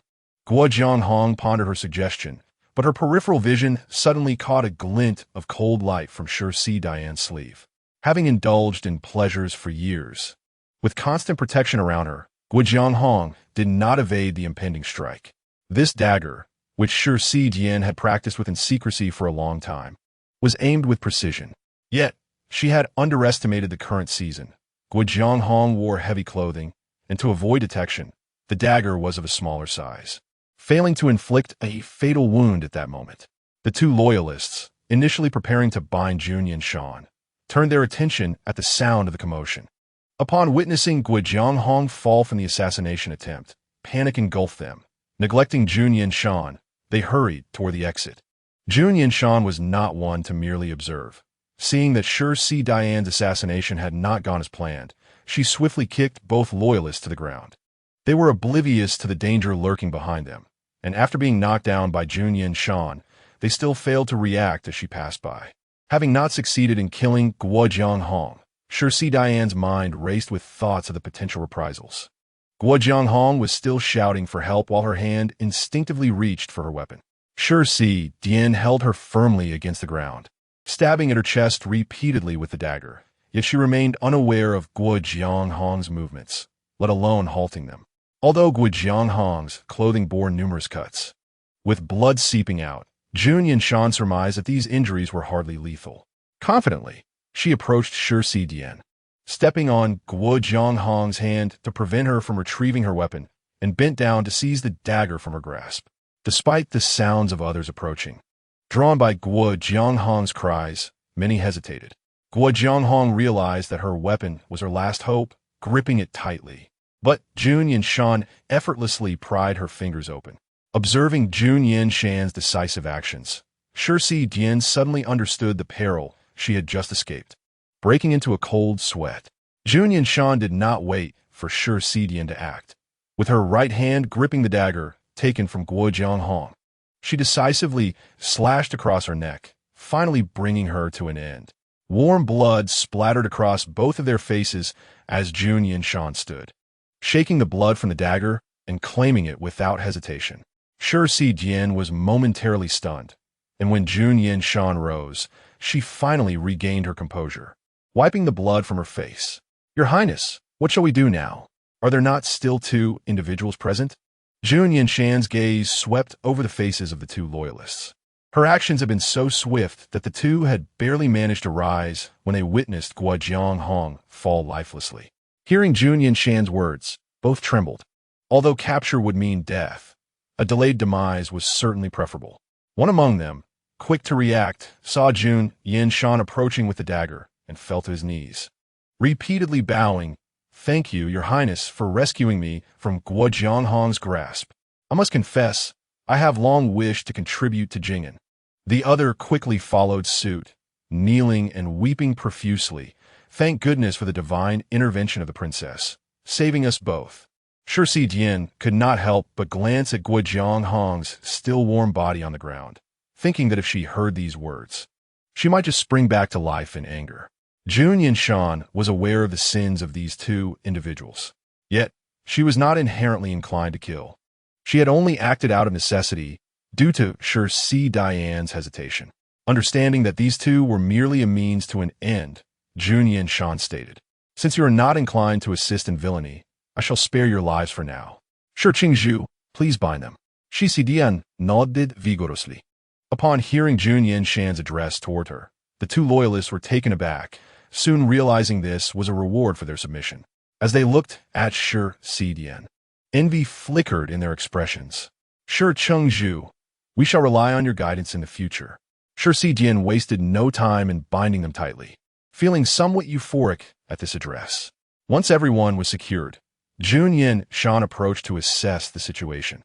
Eager to impress her, Si Dian ensured the bindings were tight. Jun Yanshan nodded, "Very well. You shall accompany me to open the city gates. As for you two, if you remain in this room, you will be safe. Should anyone see you outside, I will have no choice but to assume you are in league with Guo Jianghong. Yes. We will not leave this room for a moment. Even if we wanted to with so many ropes binding us, we could not move. Qingzhu, please drag Guo Jianghong out," Jun Yanshan instructed. Si Dian promptly nodded and pulled Guo Jianghong's body out of the room. As Jun Yanshan exited, she leisurely locked the door behind her, casting a sweeping glance over the guards surrounding the area. The gaze of the crowd towards her was filled with uncertainty, as they pondered whether they should still heed her commands following Guo Jianghong's demise. Jun Yanshan, however, showed no fear in the face of such scrutiny, Perhaps you are unaware of the reason why Guo Jianghong sought me out. Master Shun has already positioned his forces at the city gates, promising that if you abandon your dark allegiances, this matter can be resolved, with only the true culprits facing punishment. Yet, Guo Jianghong would not allow you to embrace a new life. He sought to eliminate me, ensuring that all would face doom alongside me. Jun Yanshan's words resonated with confidence. As a Tai Nu, her words carried weight and truth. Sidian listened intently, yet a sense of discord emerged within her. Did Guo Jianghong ever mention Master Shin's presence outside the city? Perhaps this was alluded to in the letter Jun Yanshan had sent earlier. Despite still being ensnared in captivity, Sidian felt a surge of respect towards Jun Yanshan. However, if that were the case, could her past deeds truly remain hidden? As trepidation lingered in her heart, Jun Yanshan had already calmed the emotions of those present. Noticing Sidian lost in thought, Jun Yanshan beckoned. Let us proceed. Jun Yanshan feigned ignorance of Sidian's inner turmoil. Once Sidian responded, Jun Yanshan's gaze swept over the group. Is there anyone willing to assist me in dragging her out? The bitterness among the crowd had festered deeply. Even with reservations towards Jun Yanshan, two individuals stepped forward. Before they dragged Guo Jianghong away, both kicked her, inciting fear in Sidian. Many held grievances against Jingyan, and once this matter concluded, she would ensure they were brought to justice. Jun Yanshan remained steadfast, as if oblivious to her thoughts. The distance to the city gates was considerable, and concerned about the situation beyond, Jun Yanshan procured a horse from the city lord's residence, tying Guo Jianghong behind it and dragging her towards the gates. The citizens of Jingyan had long ceased to venture outside, and the onset of conflict only heightened their fears. With every household shuttered tight, upon hearing the sound of hooves, the populace dared not peek out, fearing it was Guo Jianghong come to seize them. The two individuals who had followed Jun Yanshan now mounted their horses, and, at her gesture, called out towards the streets. Guo Jianghong is finally dead. His Majesty has sent someone to rescue us. The citizens struggled to discern the veracity of the claims, yet some, emboldened, ventured a glance outside. Upon seeing the bloodied and mangled body being dragged, most were initially struck with fear. However, once they discerned the face of the corpse, elation surged among them. The first brave soul emerged from their home, followed by a second, then a third, with an increasing number of individuals joining in, many armed with objects to hurl at Guo Jianghong's remains. Some, lacking precision, inadvertently startled Jun Yanshan's horse. Yet she recognized their need for an outlet for their pent-up emotions and refrained from intervening. Among the crowd, someone surmised Jun Yanshan's identity and admonished their companion. Stop throwing. Be careful not to harm Her Highness. Once the citizens had calmed, Jun Yanshan spoke. Everyone, please return home and rest.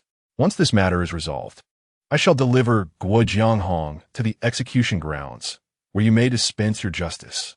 Despite her insistence that they need not escort her, the citizens followed in her wake.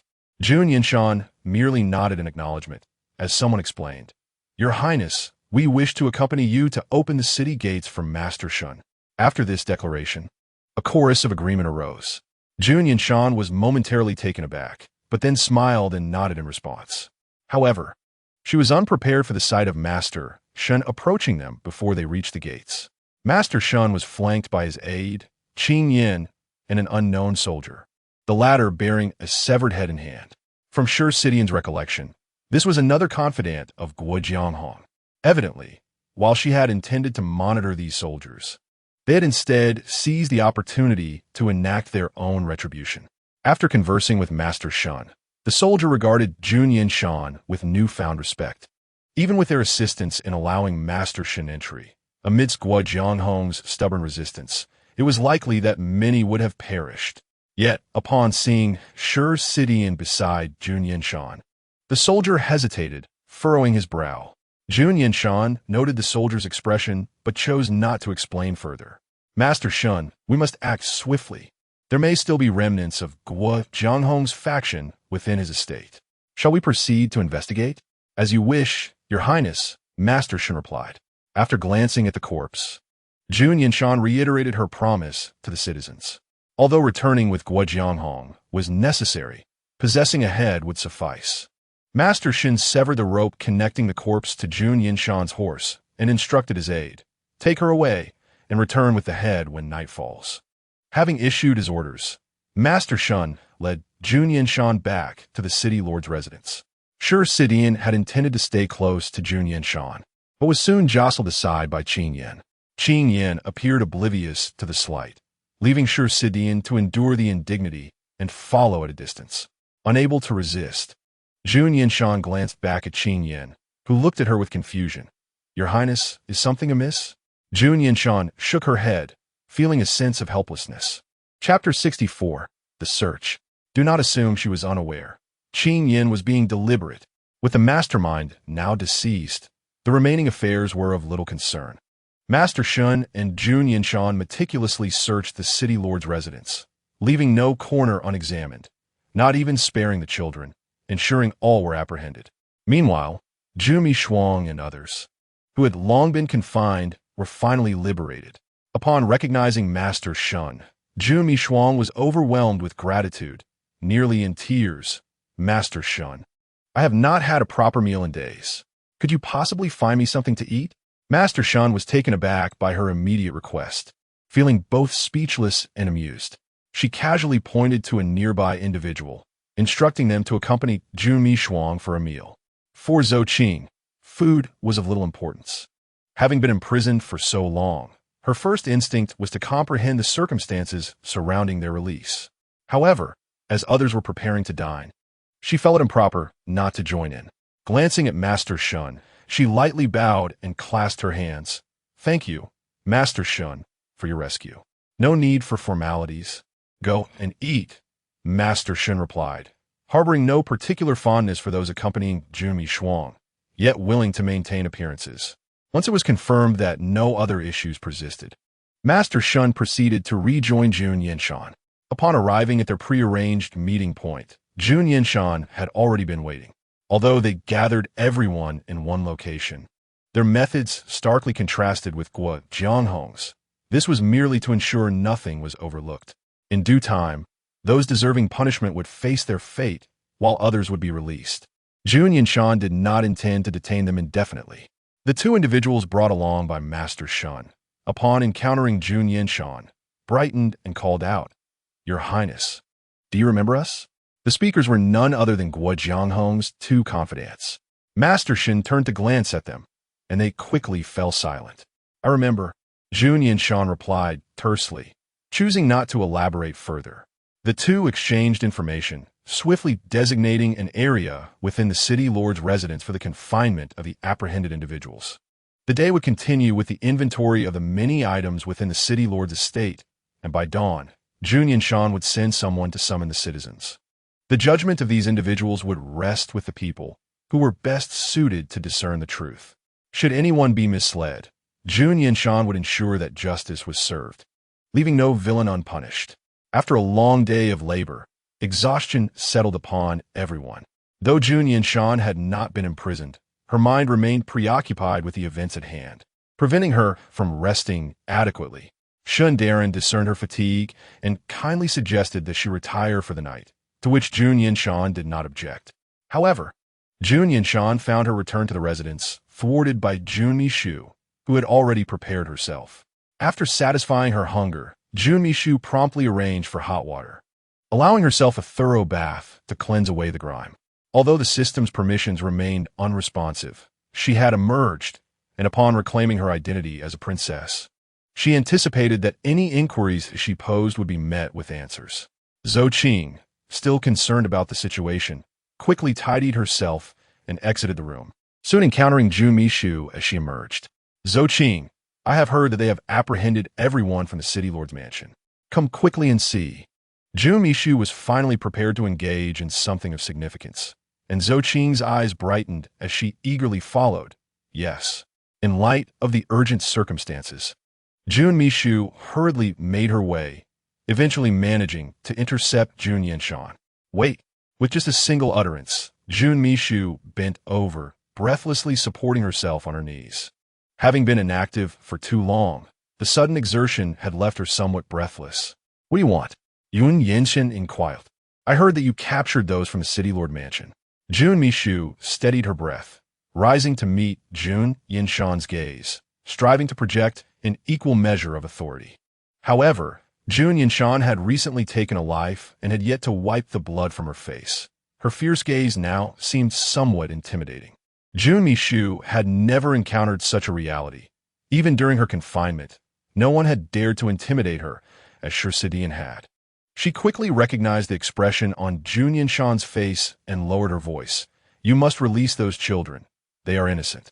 Zhou Qing, who had been contemplating Jun Mishu's growth, felt a surge of disbelief at her words, as if she could scarcely catch her breath. While others might not understand Jun Mishu, Jun Yanshan, having spent a year with her, comprehended her sentiment thoroughly. Innocent children, what about the common folk? Jun Yanshan retorted. Every grievance has its source. Let them seek out Guojianghong. Jun Mishu replied matter-of-factly. Her naivety was striking, and after addressing Jun Yanshan's query, she spoke in an almost hushed tone. I see you are merely bullying the weak, which is why you apprehended those children and men. Jun Yanshan was momentarily taken aback by her words, and the surrounding individuals fell silent.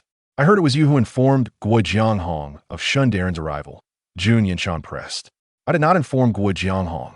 Jun Mishu protested, flustered and unwilling to concede to Jun Yanshan's assertion. I only meant to be kind. Indeed, you informed her lover, Jun Yanshan added. Jun Mishu sought to defend herself but found no justification, ultimately responding, we were just discussing the children. Why did you bring this up?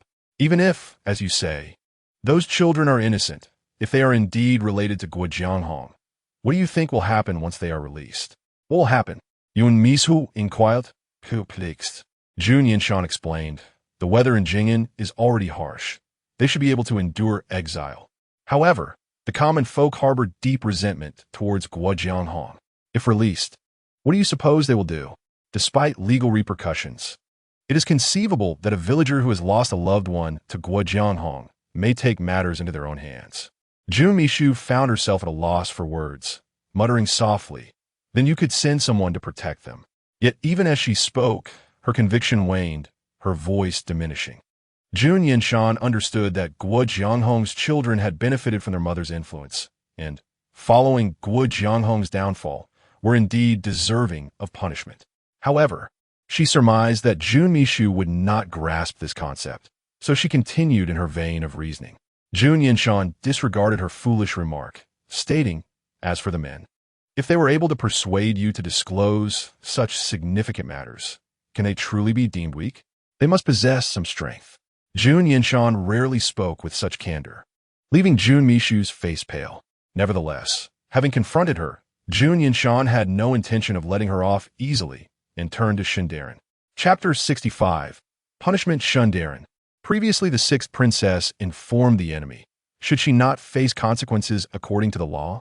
Jun Yanshan inquired. Jun Mishu, who had merely intended to advocate for others, suddenly found the focus turned upon herself, causing her great distress. This has nothing to do with me. Those children were ultimately not her kin, and even if she wished to save them, she must first ensure her own safety. Jun Mishu's mind raced faster than it ever had before, but Shundaren quickly recognized the predicament. With a stern expression, she regarded Jun Mishu. Your Highness speaks truthfully. Sixth Princess, do you comprehend the ramifications of your actions? I have heard that it was you who orchestrated the assassination of Guojianghong and subsequently persuaded the soldiers of the city gate to open it. Jun Mishu dismissively replied. There is hardly any significant loss. What you mentioned pertains only to today. From a minutiae of resource depletion to the grievous loss of life, Shundaren articulated the consequences, causing Jun Mishu's confidence to wane once more. System, what should I do in this situation? Having faced numerous battles, Shundaren's stern demeanor instilled fear within Jun Mishu. She had never encountered such a reality. Shundaren's sword still hung at her side, and she cast furtive glances at it, cautiously taking a step back, fearful that a single misstep would lead to her immediate demise. The system, having encountered more than Jun Mishu, though unable to access most databases, could still analyze her predicament. Host, She likely harbors no ill intent towards you. The system's understanding of Jun Mishu was profound, striking a chord within her. The system's reliability soon calmed her racing heart. Perhaps as a defensive mechanism, she paid little heed to shun Darren's earlier mention of lives lost. Up until now, she had never truly witnessed death. Initially confined within a cell, after being rescued by Shun Darren, she immediately attended to her personal needs, and only after the area had been sufficiently cleared did she come to plead on behalf of others. The mere sight of the blood on Jun Yanshan's face sent shivers through her. She could not fathom the reality of true death. To Shun Darren, Jun Mishu fell silent. Displeased with her demeanor, Shun Darren chose not to elaborate further, stating, "Sixth Princess, I will report this matter to His Majesty. And how it is to be dealt with is at His Majesty's discretion. Guards, escort the sixth princess away." Yun Misu attempted to assist, but the trained soldiers surrounding Shun Darren firmly seized her arms and led her away. Zhou Qing, as Jun Mishu's advisor, shared in her fate, and before she could grasp the full situation, she too was taken alongside Jun Mishu. Jun Mishu's cries faded into the distance. Shun Darren watched her retreating figure, then glanced at Jun Yanshan, sighing with resignation. "I wonder how she has suddenly changed so. The Empress is extraordinary, and each of the princesses possesses unique talents. Yet there is Jun Mishu. She is unwell. Then I shall take my leave," Jun Yanshan stated. Shun Darren promptly nodded. "Go ahead. You may rise later tomorrow, and I will arrange matters regarding the identification." Jun Yanshan did not protest and turned to depart. After walking a short distance, Jun Yanshan finally spoke. "Shi Changzhu, why have you been following me?" Shi Sidian, having previously been close to Guo Jianghong, now found herself trailing another. This was not out of a desire to remain subservient, but rather due to the multitude of soldiers in the city lord's mansion, fearing that a single misstep could lead to her demise. Furthermore, should she encounter any common folk outside, she doubted her ability to defend herself. Naturally, she could not voice such sentiments in front of Jun Yanshan and instead sought to ingratiate herself, saying, "I wish to see if your highness has any further instructions." Jun Yanshan did not avert her gaze, saying, "That's enough. You may go and rest." "Where should I rest?"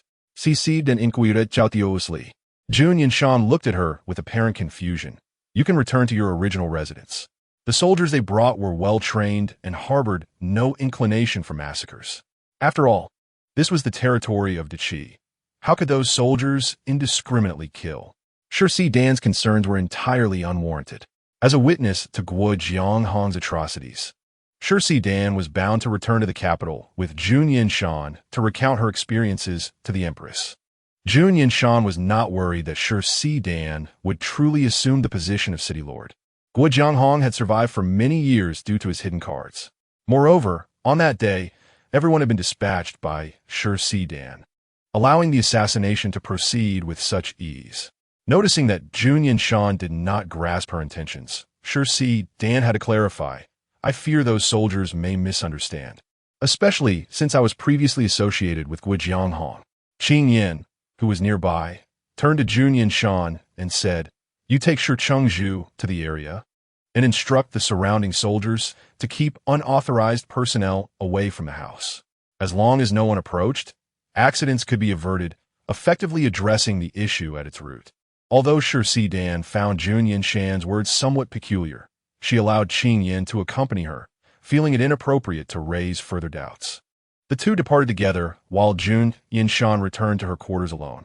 So much had transpired in just one day that Jun Yanshan had not taken the time to tidy her attire. The bloodstains on her face had already dried. As she walked back, she received numerous admiring glances from soldiers, many of whom greeted her, to which she responded with a smile and a nod. After Guo Jianghong's demise, the atmosphere in the city lord's residence felt noticeably fresher than before. Hot water was quickly prepared. In Jun Yanshan cleansed herself of the grime, donning a garment brought by Qing Yin before retreating to her chamber. To her surprise, the bedding was entirely new, evidently having been recently changed. Yet, based on her understanding of Guo Jianghong, such conditions should not have existed. After inquiring with the servants, she quickly confirmed her suspicions. Qing Yin was indeed meticulous, having prepared everything in advance, just as she had done in the past. The foods Jun Yanshan favored, the fabrics she enjoyed wearing, and even the type of quilt she preferred had all been arranged by Qing Yan. Reflecting on the previous actions of Jun Mi Shuang towards Qing Yan, Jun Yanshan felt a surge of suppressed anger. Fortunately, the culprits had already been captured. Originally, her intention was merely to assist Jing in overcoming a crisis. But being able to hold Jun Mi Shuang accountable was an unexpected delight for Jun Yanshan. With all matters resolved, and the prospect of reuniting with her family upon returning to the capital, Jun Yanshan enjoyed a rare and restful sleep. Chapter 66. Morning Court. By the time Jun Yanshan awoke, most matters had been settled. Early in the morning, Lord Shun had sent someone to identify those apprehended from the city lord's residence and assigned a scribe to draft their statements for their signatures. It was impossible to bring all the witnesses back to the capital. She would have to carry the documents with her. After rising, Jun Yanshan was quickly presented with the statements by Lord Shun, who remarked, "We should prepare to return to the capital." Jun Yanshan glanced through the documents and noted that Si Dan was mentioned. Si Dan was not a virtuous person, however, due to her contributions. Jun Yanshan had deliberately isolated her in another room, away from the common folk. Nevertheless, some of those she had harmed would not forget her. Ensuring that these matters were brought to light, fearing that Jun Yanshan might let Si Dan off the hook. Lord Shun was indeed correct. Jun Yanshan returned the documents to him, saying, "Then let us set off today."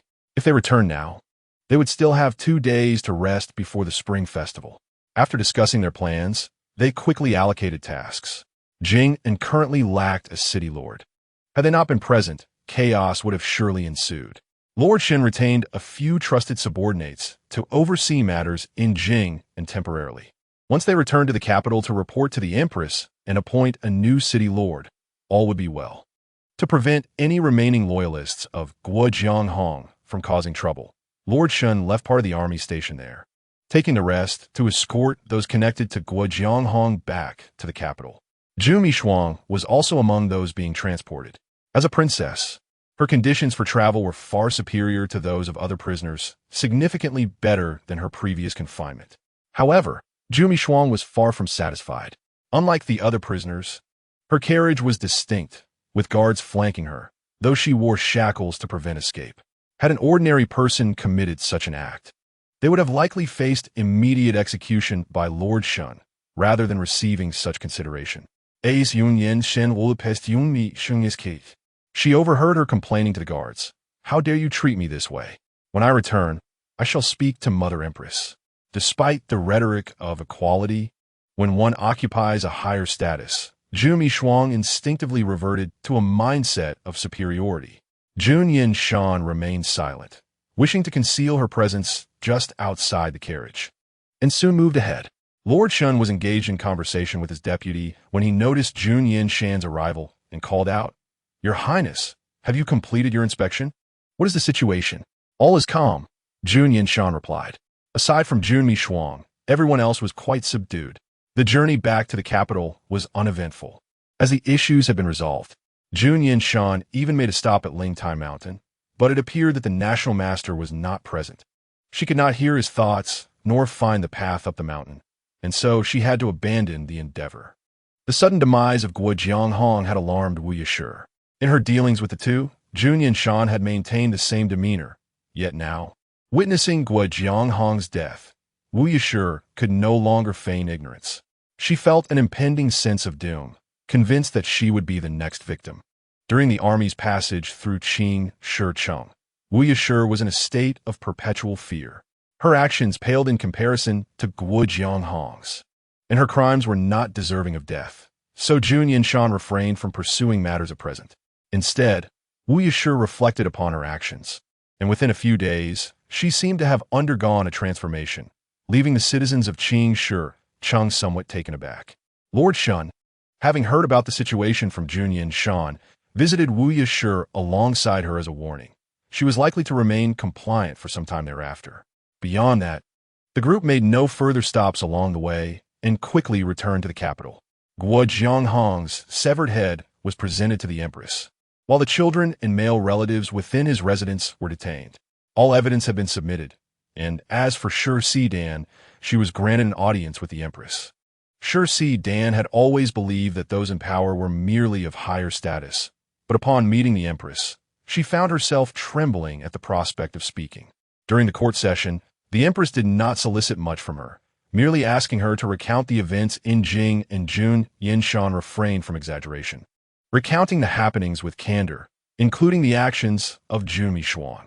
The Empress had already been informed of Jun Yanshan's actions, and, upon hearing them again, maintained an impassive demeanor. However, Jun Yanshan understood that Jun Yanshan had irrevocably disappointed the Empress this time.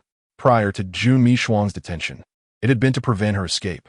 Now that they had returned to the capital, Lord Shun ordered her release, contemplating the potential consequences she might face upon return. Jun Yanshan indeed felt the urge to flee. However, after the lengthy journey from Jing'an, she could hardly fathom how long it would take to truly escape the Qi. Moreover, she had nowhere to go. Although Jun Yanshan had contemplated feigning illness to avoid attending court, she was taken aback to discover that the Empress had anticipated this and had sent someone in advance to deliver the message. Thus, Jun Yanshan dared not refuse.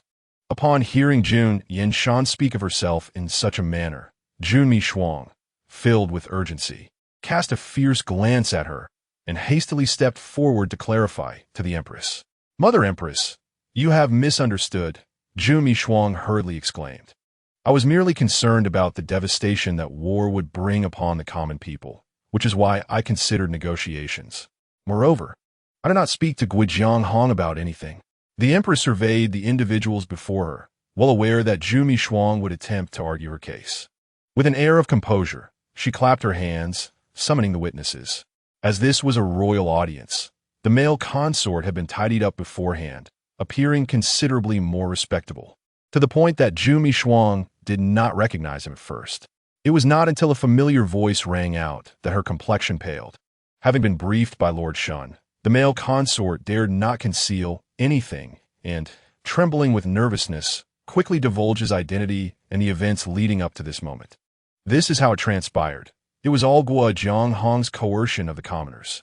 In his concluding remarks, he did not forget to shift all blame onto Guijiang Hong, fabricating a victimized persona. Jun Yanshan listened, utterly dumbfounded. If what he claimed were true, he would be an innocent flower, having never intended to deceive her, but merely seeking a casual conversation out of desperation. How could she possibly fall for his ruse? Surely, she would not voluntarily seek out punishment, placing herself in a prison cell. As these thoughts crossed her mind, she began to rebut him on the spot. "What are you saying? Was it not you who asked me those questions first? If you were coerced," before she could finish her words, the male consort appeared as though he had been struck by fear, turning pale and looking as if tears were about to fall at any moment. In Chapter 67, titled House Arrest, it is evident that Guijiang Hong could only favor individuals of notable beauty, and at that moment he appeared quite pitiful, causing many officials to avert their gazes. Jun Yanshan had previously found his appearance endearing. However, now, as they stood in opposition, her mind cleared. Upon witnessing his woeful expression, any sympathy she might have felt was replaced with anger. What kind of man cries like that? Noticing several officials casting her peculiar glances, she quickly launched an attack. Yet, remaining acutely aware of her own status, she continued to believe she was still in her former world. Her accusation only served to elicit more strange looks from the onlookers. Was it not normal for a man to weep? The system, ever mindful of the host's well-being, could not directly intervene in Jun Yanshan's actions, but could observe the surrounding dynamics. Noticing her struggle to manage the situation, the system promptly advised, "Host, you find yourself in a matriarchal society. Thus, it is entirely normal for men to express their emotions openly. Yunmi Shuang Kombelt internally cursing these unreasonable era." And then listen to the system's counsel. "Host, you cannot avoid punishment now. It would be wise to admit your faults and leverage your concern for the populace to persuade the Empress to lessen your sentence." With Jun Yanshan and Lord Shun watching closely, if she continued to deny her misdeeds, they might uncover more evidence against her. Admitting one's mistakes is not shameful. What is disgraceful is stubbornly refusing to acknowledge irrefutable evidence. Acknowledging this as the most prudent path, albeit reluctantly, Jumi Shuang murmured, "Mother Empress, I was wrong." She cast a disgruntled glance at the male consort, wishing to say something further, but the system interjected, "Ignore him. He is merely a man." Yunmi Shuang, nearly devoid of her own opinions, complied with the system's commands, thereby narrowly navigating this crisis. Regardless of how justified the male consort's claims might be, he remained a mere plaything of Guo Jianghong. Although Junmi Shuang had erred, the Empress, despite her disdain for her, would not harm her, as she shared the royal bloodline. "Your actions were reckless," the Empress stated, glancing at Junmi Shuang. "You shall remain under house arrest for a month to reflect upon your actions." Junmi Shuang's voice dipped, responding sullenly, "Oh, I understand." Su Yuro, in a state of confusion, pondered whether being connected to royalty inevitably led to such outcomes. The system, aware of her thoughts, felt a sense of helplessness towards her whimsical imaginings. However, as she had made her own choices, silence was the only recourse. As the farcical scene concluded, the male consort was escorted away, and the court returned to its usual order. After the audience, the officials departed one by one, leaving only Jun Yanshan behind with the Empress. The Empress did not rush to speak, but instead led her on a leisurely stroll through the palace, eventually stopping before a snow-covered pond. The surrounding atmosphere was tranquil, with even the palace attendant scarce. The servants behind them, perceptive to the situation, discreetly withdrew, sensing that the Empress had something to discuss with Jun Yanshan. Alone, the Empress inquired, "Today, I have merely imposed house arrest upon her. Do you harbor any discontent?" Jun Yanshan shook her head, "None whatsoever. The outcome of punishment I anticipated aligns with this. After all, Mi Shuang is of royal lineage, and there are too many uncertainties surrounding her. This is the only course of action I can take." Perhaps due to their intimate conversation, the Empress exhibited a rare hint of fatigue. Jun Yanshan turned to regard her and continued, "Though Mi Shuang has long been neglected, she remains my sister, my father's daughter. Now, with an unknown spirit possessing her, I must find a way to expel it. Before that, I must extract all her value." She possessed knowledge that transcended this era, and the Empress, recognizing this, resolved to utilize her effectively, ensuring that her arrival was not in vain. Jun Yanshan realized this truth and nodded in understanding. "I comprehend." The Empress, seeming somewhat hesitant, ventured to ask, "If the national master has the means to expel the spirit from within her, can my sick sister return?" Jun Yanshan gently shook her head. "That is unlikely." No wonder she had not encountered the national master during her recent visit to Ling Tai Mountain. It appeared he had been summoned by the Empress. Jun Yanshan did not have a profound impression of her sister, but reflecting now, she felt a twinge of melancholy. The Empress shared a similar sentiment and discussed a few matters related to the otherworldly spirits with Jun Yanshan before gesturing for her to depart. As she exited the palace, Jun Yanshan's peripheral vision caught sight of a familiar figure. After taking a few steps, she realized that the person was likely Du Ziyan. He had appeared hurried, seemingly seeking the Empress for urgent matters, entirely devoid of his usual composure, which momentarily hindered her recognition.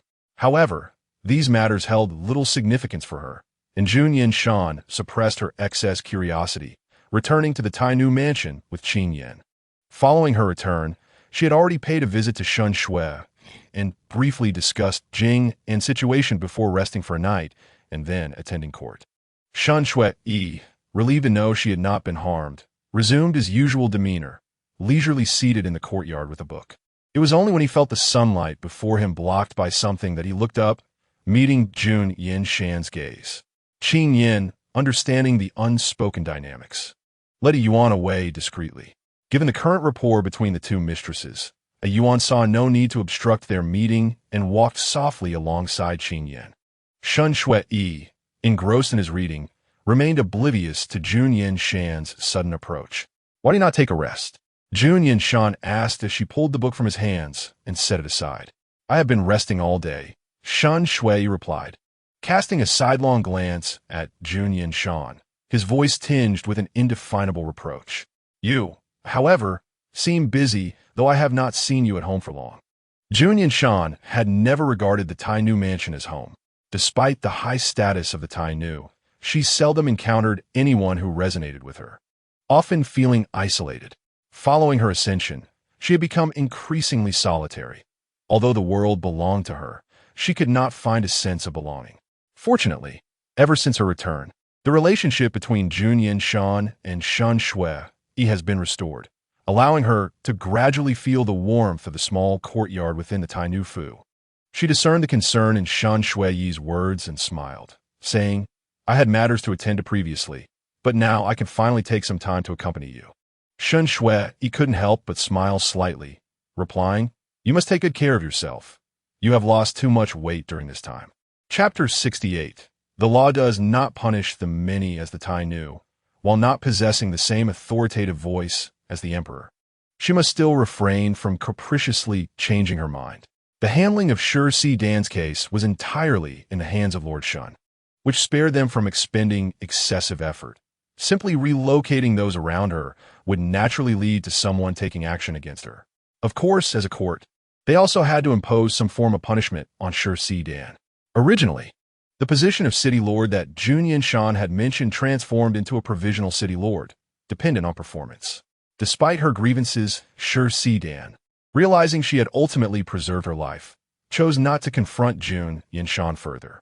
Lord Shun dispatched someone to escort her back to Jing but discreetly had her personal guards detained. The guards, loyal to their master, had committed numerous misdeeds when their master was not virtuous and thus deserved punishment.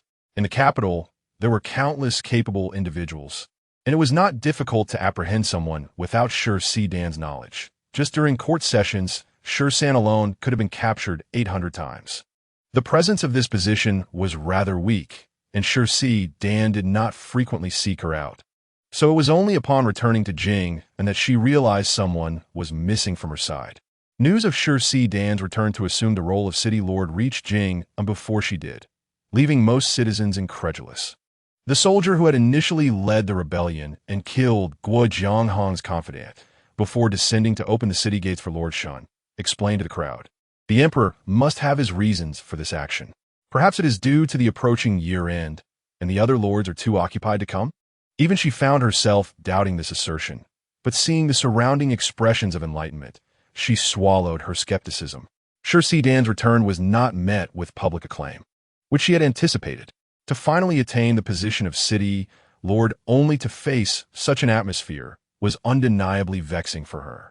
However, having just assumed the role of provisional city lord with Jing and in a critical state, if she were to emulate Guo Jianghong's conduct, she would likely find herself imprisoned before long. Shi Dan endeavored to speak and act cautiously, but trouble soon found her. A citizen claimed vengeance for a family member, filing a lawsuit against Shi Dan. Fortunately, she noticed the developing situation in time and intercepted the individual on the way. The disappearance of one person raised little suspicion, so Shi Dan had her detained. However, unexpectedly, the event was leaked, and upon witnessing the gruesome fate of Guo Jianghong, the populace was unafraid of Shi Dan, their anger boiling over. A mob surged into the city lord's residence, and the guards could not deter them.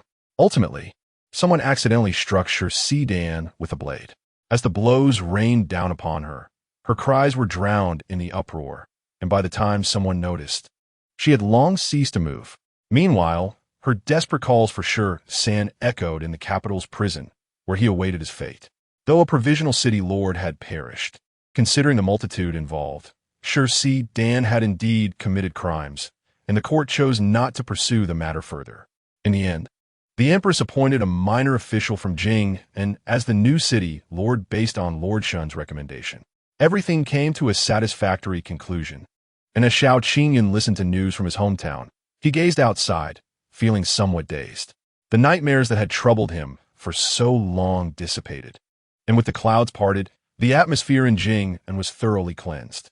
Furthermore, evidence related to Guo Jianghong implicated several other officials, leading to a significant reform in the nation's atmosphere by year's end. Sun Yi had stayed in the capital for some time and found suitable employment. Yet the differing culinary customs between the two places made her yearn to return home as the spring festival approached. During her downtime, she sat in the courtyard with Granny Du, saying, "Granny Du, isn't it time for us to return to Jing'an?" Granny Du, unconcerned about their residence, glanced at the tightly shut door and the slightly ajar window, hesitating to agree. "Are you planning to move back?" "I haven't decided yet," Sun Yian replied. While she preferred the scenery and warmth of Jing'an, which ambitious woman would not wish to venture to the capital? After a moment's thought, Granny Du remarked, "We were brought to the capital by His Highness. If we are to return, we should inform him in advance." Jun Yanshan, who typically did not place much importance on such matters, found Granny Du's point reasonable and nodded. "Then we shall proceed as you suggest." Xiao Qingyun, listening to their conversation from within, quickly grasped Granny Du's intention. He pressed his lips together, pondering that returning to Jing and would be quite agreeable, and that His Highness was busy with official duties and should not be disturbed. However, the words lingered unspoken on his lips. He cast a few glances out the window before ultimately closing it again. Jun Yanshan frequently received invitations to gatherings from others, but as the Tai knew, such occurrences were commonplace. If she were to accept every invitation, she would hardly find time for rest throughout the year. Nevertheless, they were individuals she had brought with her, and having finally established themselves, it would not be inappropriate to visit. After some consideration, Jun Yanshan decided to agree. After all, there was a male relative in the other party's household who held some affection for her, and she reported this matter to Shun Shui. Given Shun Shui's status, accompanying her would not be an issue, yet Shun Shui did not exhibit much reaction upon hearing this. "Go ahead," Shun Shui said, "but remember to drink sparingly." Jun Yanshan nodded, perceiving that he did not seem jealous, yet felt a tinge of reluctance. "You are just going to agree like this?" Shun Shui gazed at her for a moment, unable to suppress a smile. "What do you think I should do?" Having read numerous tales from Jun Mishuang, where men were portrayed as possessive and unreasonable, Jun Yanshan found those stories somewhat difficult to comprehend. However, when she considered Shun Shui's perspective, it took on a different charm. Yet, Shun Shui appeared to be a mature individual, dismissive of such behavior. Shun Shui discerned her thoughts and chuckled. "Surely, you do not expect me to act like those jealous husbands?" In truth, Shun Shui believed that such men were not genuinely envious, but rather compelled to assert their existence due to a capricious spouse. Jun Yanshan was unlike other women. Although jealousy was a man's nature, Shun Shui could exercise restraint. Noticing Jun Yanshan furrowing her brow, seemingly displeased, Shun Shui approached her, their eyes meeting. "As the Tai knew, I will not prevent you from going. But as your partner, I hope you return early." Chapter 69. Drinking even with newfound courage. Shun Shui struggled to voice such direct sentiments as "do not fall for another."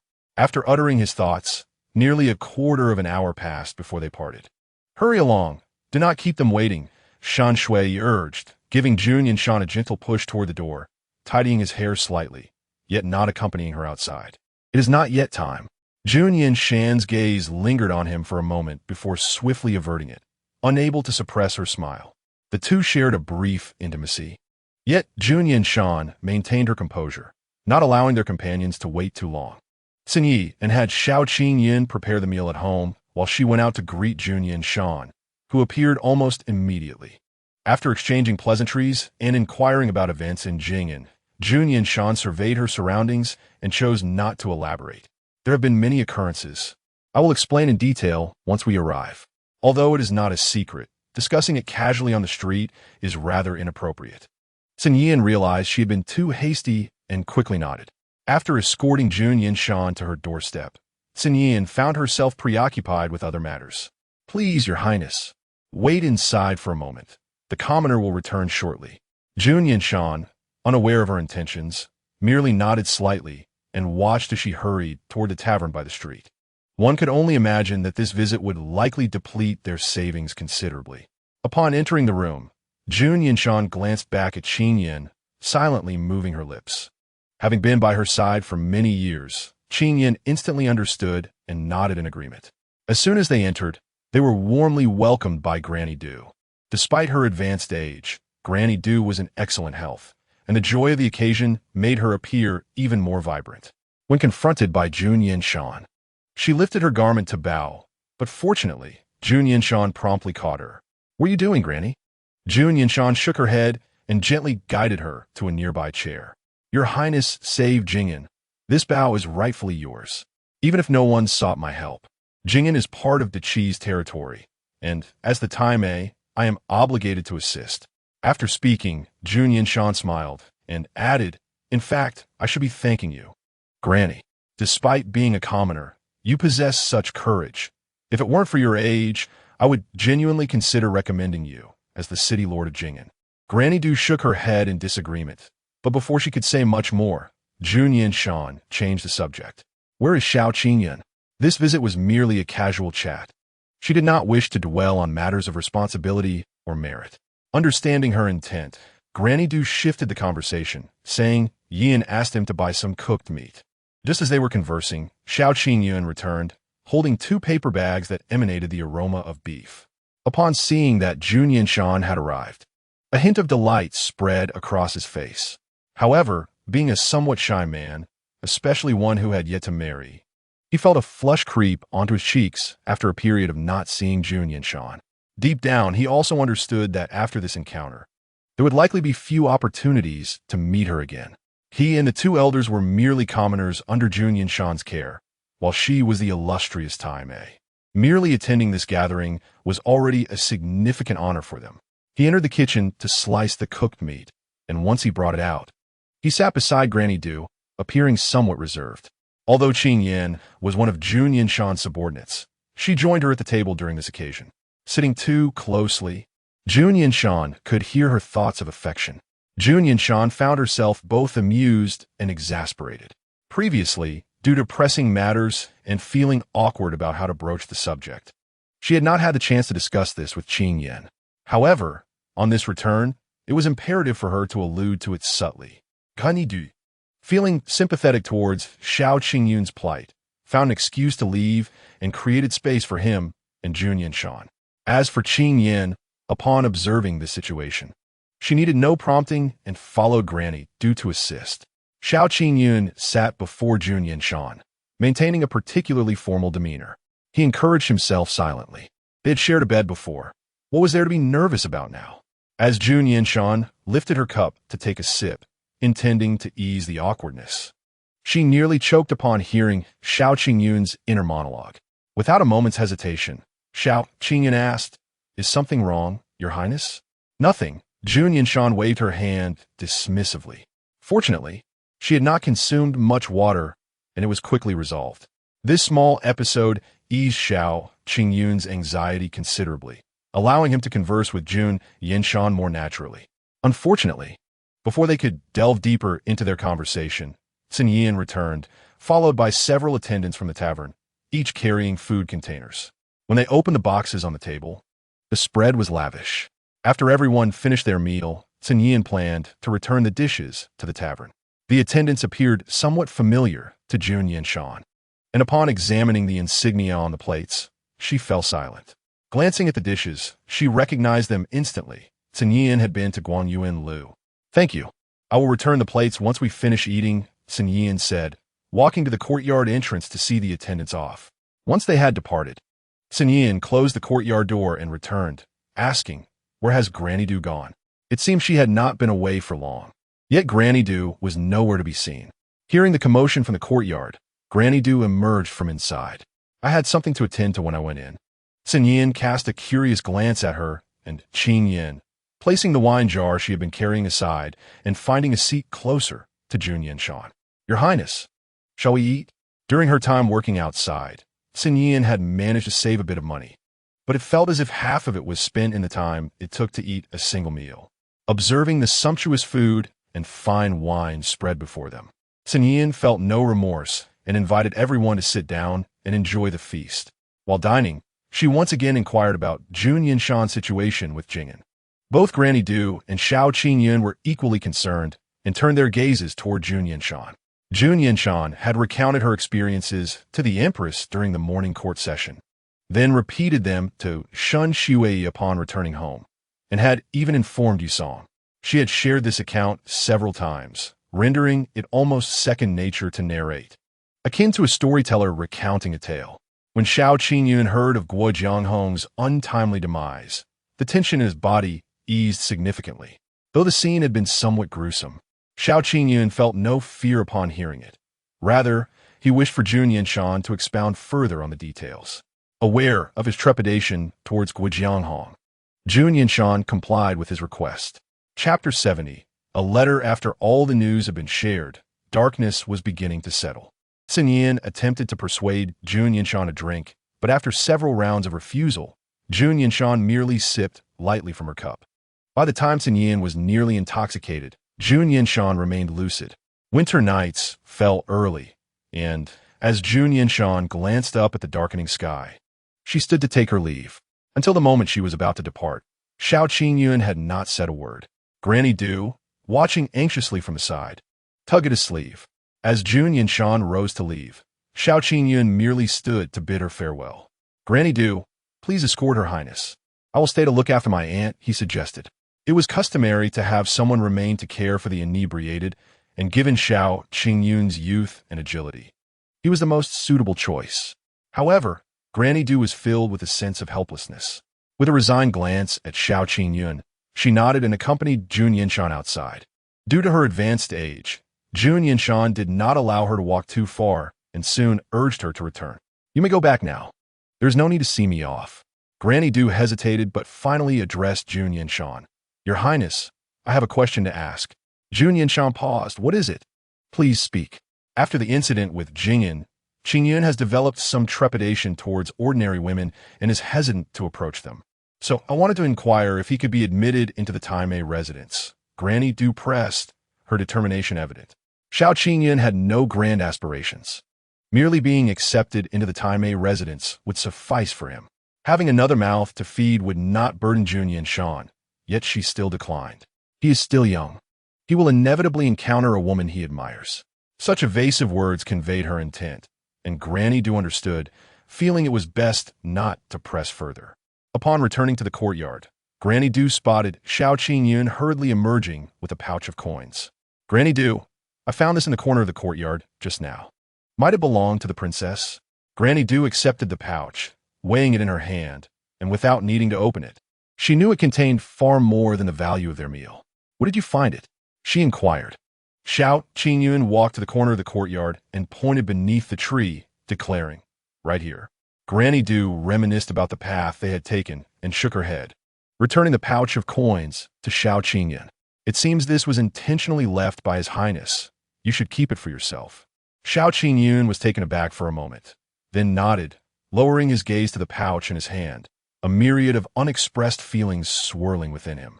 Granny Du retrieved empty bowls and plates from her home, tidying up the remnants of their meal. By the time she sent Jun Yanshan off, Xiao Qingyun had already assisted Sun Yin into a seated position. Observing Sun Yin, who appeared to be sleeping soundly, he moved alongside Granny Du to lend a hand. Granny Du, perceptive to his unspoken thoughts, sighed and remarked, I've subtly broached the subject. His Highness holds no interest in you. Xiao Qingyun was momentarily stunned but quickly regained his composure. Thank you for your concern, Granny Du, noting his reticence to elaborate. Granny Du refrained from further discussion to comfort him. Glancing at the sky, which had yet to darken entirely, she packed the empty bowls into a food box and handed it to him. It is still early. You should return these dishes promptly. Xiao Qingyun nodded, accepting the items and leaving without a backward glance. Meanwhile, after Jun Yanshan departed, she endeavored to persuade Qingyun. Although Qingyun contemplated the matter internally, she refrained from voicing her thoughts. Jun Yanshan, unable to speak directly, alluded to her feelings for Shun Shui. When Qingyun finally expressed a semblance of understanding, Jun Yanshan sensed a premonition that she had misinterpreted the situation. Indeed, Qingyun's voice echoed her inner thoughts. Your Highness, I believe the relationship between Shun Jingjun and yourself has eased considerably. You may boldly express your sentiments to him. Jun Yanshan mused. This misunderstanding is quite profound. Upon returning to the Tai Nu mansion, Shan Shui had just finished his evening meal. Jun Yanshan, with a faint scent of alcohol lingering on her, was welcomed into the room by Shan Shui, who also took her chilly outer garment. The warmth from the hearth within the room soon dissipated the chill from Jun Yanshan's body. She intended to speak to Shun Shui, but, upon glancing outside, was met with Qing Yan's encouraging gaze, causing her words to falter. "What is it?" Shun Shui inquired. Jun Yanshan shook her head. "It is nothing." She had lost her words. During the meal, Xin Yin shared her thoughts of returning to Jing'an with Jun Yanshan, who offered no advice in response. Though she was a Tai Nu and considered herself empathetic to the people's sentiments, she ultimately could not fully immerse herself in their experiences, choosing instead not to mislead others. Jun Yanshan omitted mentioning Granny Du's earlier words and only exchanged a few remarks with Xin Shui. Despite not having done anything particularly noteworthy, she felt a tinge of anxiety while speaking, fearing Shun Shui might discern something amiss. Fortunately, Shun Shui remained oblivious and nodded in agreement after hearing Jun Yanshan's words. In that case, whether staying in the capital or returning to Jing'an, they should be able to live comfortably. After a few exchanges, Shun Shui suddenly recalled something and rose to retrieve an item from the table. Jun Yanshan looked on with curiosity as he produced several sheets of paper. Upon returning, Shun Shui handed one of the papers to Jun Yanshan. "In the past few days, I had someone inquire about Ji Ling's situation. This is the letter he sent." The note contained little, merely expressing gratitude towards them. Jun Yanshan quickly read through the letter, casually asking, "How has he been lately?" Although Jun Yanshan was responsible for sending Ji Ling away, her busyness had left Shun Shui to monitor the situation. Shun Shui shook his head. "It appears there are no issues. After all, the matters at hand stemmed from the actions of a woman who traversed time in her own body." And Jun Yanshan acknowledged her share of responsibility with a nod. Once this topic concluded, Shun Shui presented her with the remaining sheets of paper, and Jun Yanshan glanced at them. "These are preparations for the upcoming banquet. Please review for any oversights." When Jun Yanshan departed, Shun Shui remained occupied, discussing plans for the banquet with Yu Ting. The notes encapsulated all the details they had deliberated, with every expenditure meticulously itemized, even down to each dish. After a brief perusal, Jun Yanshan returned the papers to Shun Shui, saying, "You have worked hard during this time." She truly wished to refrain from meddling in the household finances and trusted both him and Yu Ting entirely. Nonetheless, Shun Shui felt compelled to share, seated before Jun Yanshan, detailing his recent arrangements. With no alternative, Jun Yanshan could only listen with a smile. Chapter 71. Freedom. Ji Ling had been residing here for some time now. Following the incident of his feigned death, he had gained some understanding of Jun Yanshan's influence. As a man in unfamiliar territory, even being close to the capital posed potential dangers. Fortunately, Jun Yanshan had made adequate arrangements, publicly declaring him to be a relative of the innkeeper named Ji Wangping. He had chosen the name himself, despite his demeanor being distinct from the ordinary and his appearance more striking than that of other men. Ji Ling harbored no lofty expectations for his future after experiencing all that had transpired. He was content with a life of simplicity, whether or not he found a beloved partner. The innkeeper, Zhang Songshuang, was significantly older and could easily beat Ji Wangping's mother. Initially appearing somewhat aloof, Ji Ling soon discovered her warm-hearted nature through genuine interactions.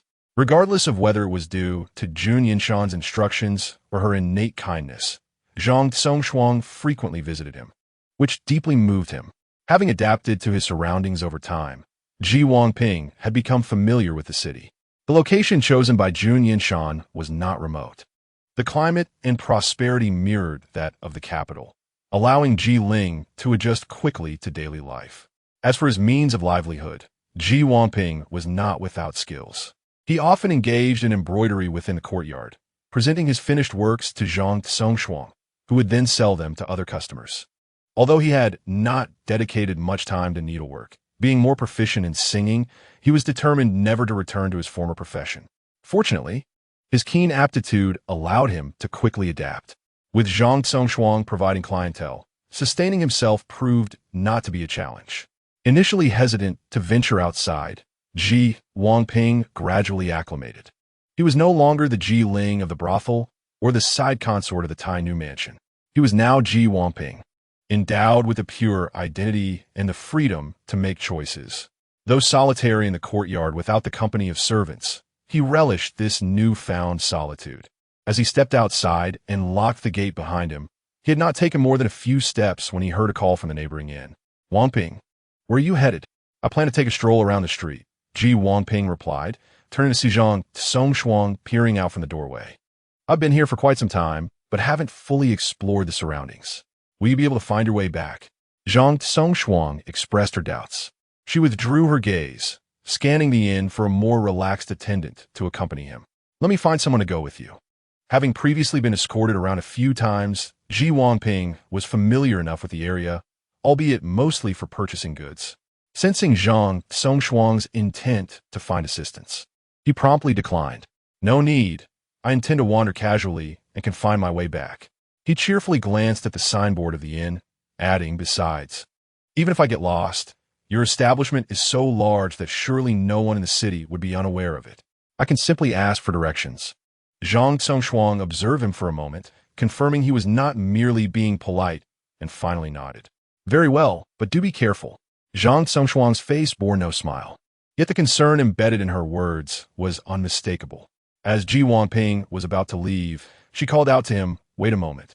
He halted and turned to face her, observing her reach into her bosom, seemingly searching for something. "I have money. I brought some silver with me when I left home." Ji Wangping nearly let slip his thoughts, but he quickly regained his composure. When departing from Tai Nu Fu, Jun Yanshan and the others had discreetly slipped him some large denomination banknotes, tucked away at the bottom of his luggage. After all, one must not flaunt their wealth. And he had also received a fair amount of small change.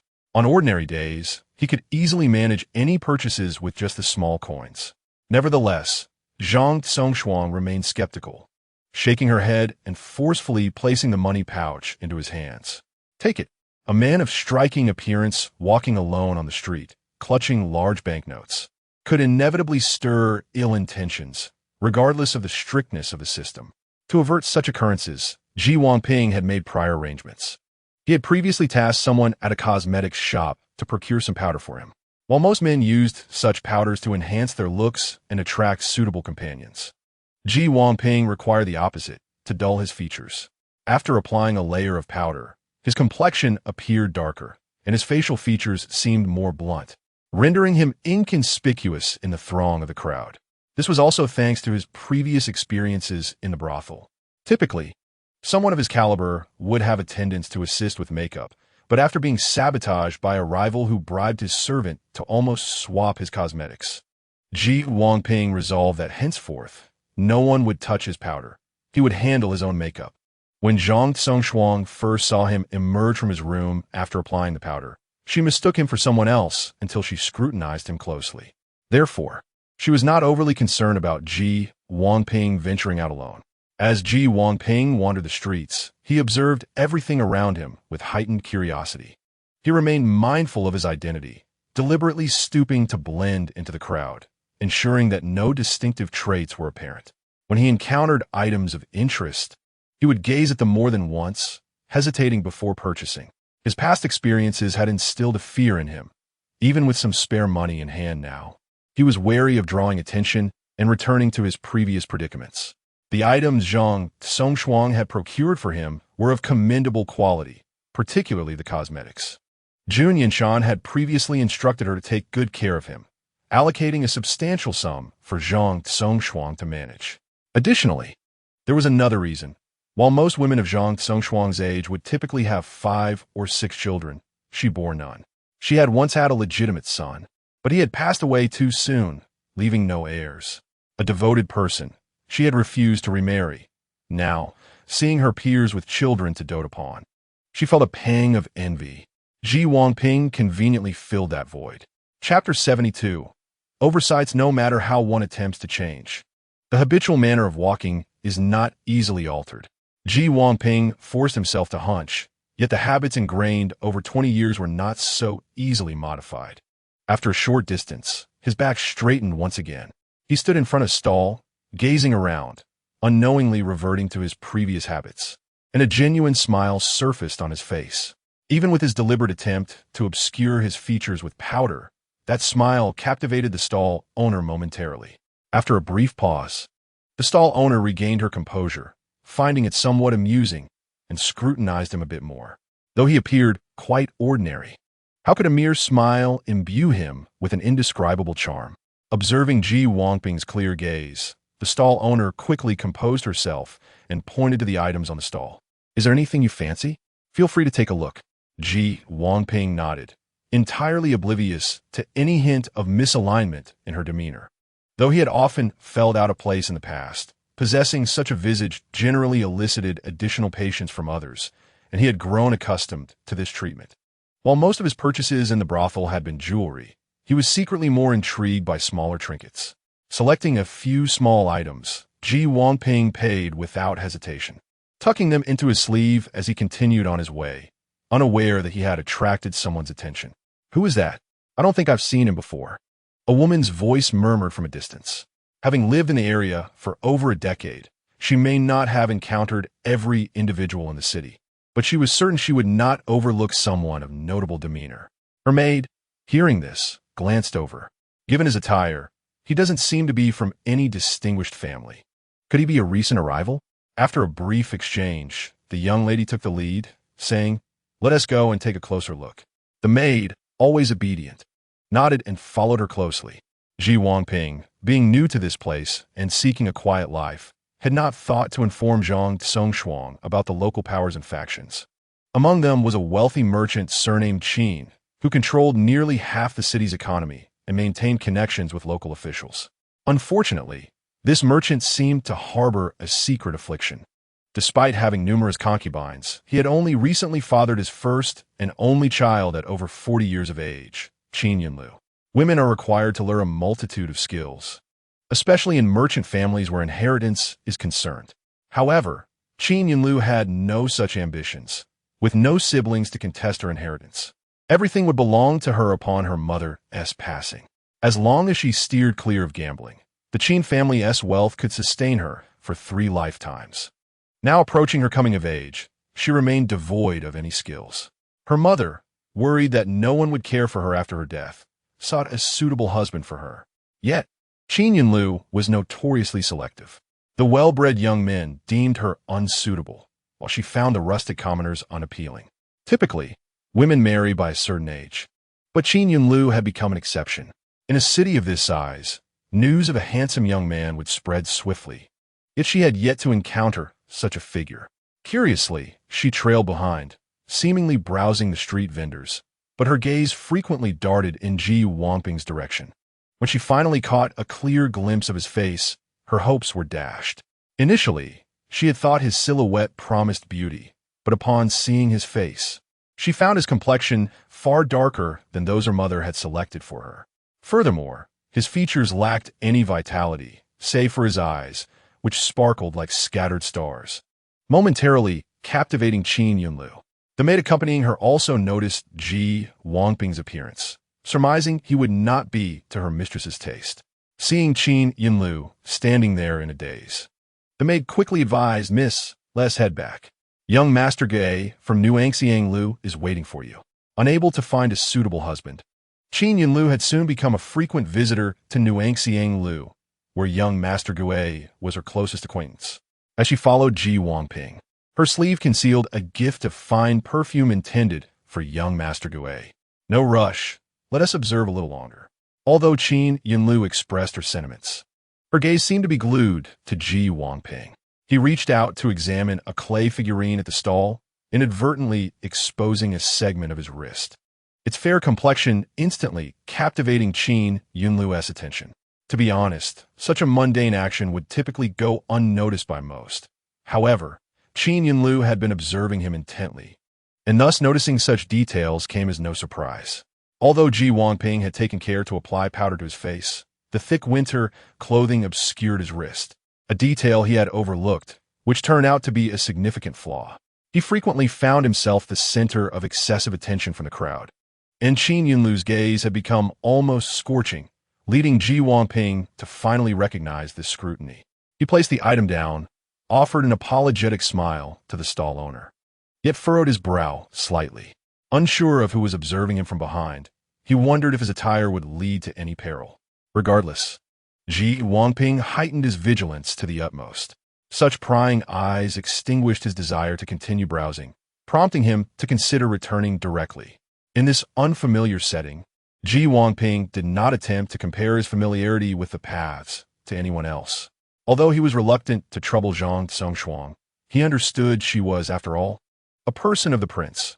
No matter the predicament he found himself in, as long as it wasn't illegal, the prince could resolve it. Ji Wangping had a clear understanding of himself, and soon realized something, causing his shoulders to sag slightly, and he quickened his pace on the way back.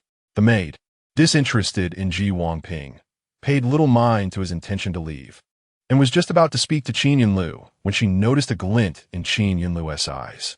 "Quickly, catch up to him," Qin Yunlu whispered, not waiting for the maid's response as she hastened towards him. Initially merely speculating, upon witnessing the change in Ji Wangping's demeanor, Qin Yunlu understood he was indeed deliberately concealing his identity. Frequent visits to the warm fragrance pavilion had made her well acquainted with the cosmetics used by men, and the disparity in Ji Wangping's complexion confirmed her suspicions. Chapter 73. Flirting at home, she was assertive as she maintained that demeanor upon venturing outside, coupled with her mother's teachings that a man's duty was to serve women and bring them joy. Qin Yunlu had never contemplated why Ji Wangping felt the need to disguise himself. She trailed after him with her maid, for as a young lady of the Qin family, she still valued her reputation and sought a more secluded spot for a detailed conversation. Ji Wangping, oblivious to her intentions, could only hear footsteps following him, a cold sweat gradually forming on his brow. Encountering such circumstances on his first outing alone inevitably left him anxious. He reached into his pocket to feel the money pouch, confirming he had only a few pieces of silver. With neither wealth nor charm, what could the person tailing him desire? During his time at the brothel, he had heard patrons recount strange tales from all corners of the land. Some individuals, he had learned, possessed peculiar proclivities, deriving pleasure from killing despite having no enmity with their victims. Surely, was he encountering such a person today? Ji Wangping calculated how long it would take to return to the inn, but after a moment of reckoning, he felt a chill settle in his chest. Earlier, lost in the joy of exploration, and without concerns about returning late, he had strayed rather far. Getting back quickly now seemed quite challenging. Contemplating the relentless pursuer behind him, he gritted his teeth and decided to seek refuge in a nearby shop. At this moment, for Ji Wangping, the larger the establishment, the greater the security. Surely, in a place bustling with people, no one would dare to act against him. Conversely, small shops could provide temporary shelter, but if the crowd was insufficient, his presence could endanger others, a risk not worth taking. Ji Wangping glanced up at the sign of Qin's fabric shop and stepped inside. Approaching noon, the shop was moderately populated, more so than others. As he entered, his gaze swept across the fabric samples, quickly discerning their expensive quality. He merely sought a place to hide, not intending to make any purchases. However, the shopkeeper, upon noticing him, immediately approached. Ji Wangping was taken aback, ready to speak, only to see the shopkeeper bypass him and head straight for the person behind him. Instinctively, he turned to glance back, locking eyes with the very stalker he had noticed earlier. Qin Yunlu was not unpleasant to look at, yet there was a spoiled air about her that made Ji Wangping frown. Furthermore, despite being a woman, she exuded a heavy scent of cosmetics, which displeased him. He had encountered many like her, and it was apparent she spent considerable time in brothels. Noticing the dark circles under her eyes, he could surmise her current state of health. He had no intention of meddling in others' affairs, yet he was equally uninterested in further encounters with such individuals. Unexpectedly, within those mere seconds, the shopkeeper had reached her, respectfully inquiring, "Miss, what brings you here?" Qin Yunlu waved her hand dismissively, though her gaze was already fixed on Ji Wangping. "It's nothing, I'm just browsing, you need not mind me." The shopkeeper followed her gaze, momentarily taken aback upon seeing Ji Wangping, and hurriedly approached him. "Young master, what can I assist you with?" "I'm just looking." Ji Wangping quickly shook his head. The shopkeeper nodded, casting another glance at Qin Yunlu before returning to the counter. He was aware of Qin Yunlu's scandalous affairs, Yet the young man's appearance hardly struck him as someone who would attract her interest. However, as it was not his place to interfere in matters of the family, he stood at a distance, occasionally stealing glances their way. Upon hearing the title directed at him, Ji Wangping's mind momentarily blanked, realizing he had chosen the wrong place. The one trailing him was no killer, but someone he would rather not encounter at all. He had firmly resolved to avoid entanglements with the powerful. Regaining his senses, Ji Wangping sighed internally and swiftly turned to leave. As he brushed past Qin Yunlu, he felt a surge of tension, soon realizing his sleeve had been tightly grasped by her. "May I ask how this young master is addressed?" Qin Yunlu inquired, lowering her gaze to follow his line of sight, yet showing no intention of releasing her grip. Observing Ji Wangping's demeanor, Qin Yunlu's curiosity only intensified. Though this was their first meeting, his evident disdain intrigued her, leading her to suspect there was more to the story. Ji Wangping mustered a forced smile. "It is not proper for a lady to inquire such things upon first meeting. What is improper about it?" Qin Yunlu, oblivious to her own audacity, commenced her self-introduction. "I am Qin Yunlu, a young lady of the Qin family. Surely you have heard of the Qin family?" Although he had not heard of the Qin family since arriving here, a mere glance at the street-side shops revealed their influence. If Qin Yunlu had approached him for his looks, Ji Wangping thought she should have retreated upon encountering his appearance. Momentarily at a loss regarding Qin Yunlu's intentions, Ji Wangping found himself without a plan of response. "I have long admired the esteemed name of Miss Qin," Ji Wangping said politely. He intended only to exchange pleasantries. Yet Qin Yunlu took it to heart, her expression brightening with pride. "It is good that you have heard of it. Now it is your turn. Do share your name." Ivanka Pink. Confronted with such lineage and a woman willing to trail unfamiliar men, Ji Wangping knew that even if he did not speak, his identity would soon be discovered. What he most desired now was to swiftly extricate himself from Qin Yunlu and return to strategize with Zhang Songshuang. Ji Wangping? Qin Yunlu mused over the name, unable to discern its significance. Yet she remarked, "A fine name. Though we have exchanged names, I suppose that makes us friends now?" "Indeed, you are quite forward," Ivanka Pink replied. The maid stood behind Qin Yunlu, glancing outside at the sky. The gentlemen in Wanxian Tower typically conducted their business at night. Yet, since Qin Yunlu was a regular patron, visiting during the day was permissible. Young Master Gue had already conferred with her, and, as the appointed time approached, Qin Yunlu showed no inclination to move.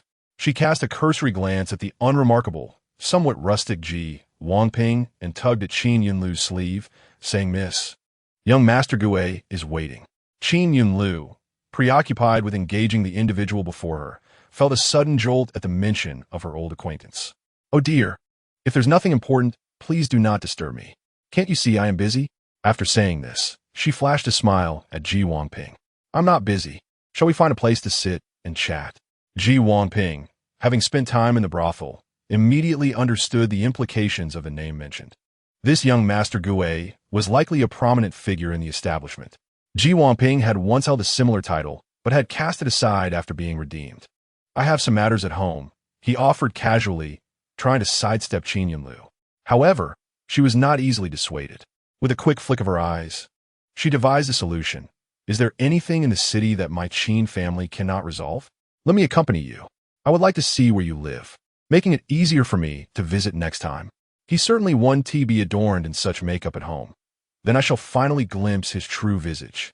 There's no need for Miss Qin to concern herself. Ji Wangping shook his head firmly, managing to navigate around her. The primary reason was that it was his first time facing the powerful elite with such a demeanor, and he felt a twinge of anxiety.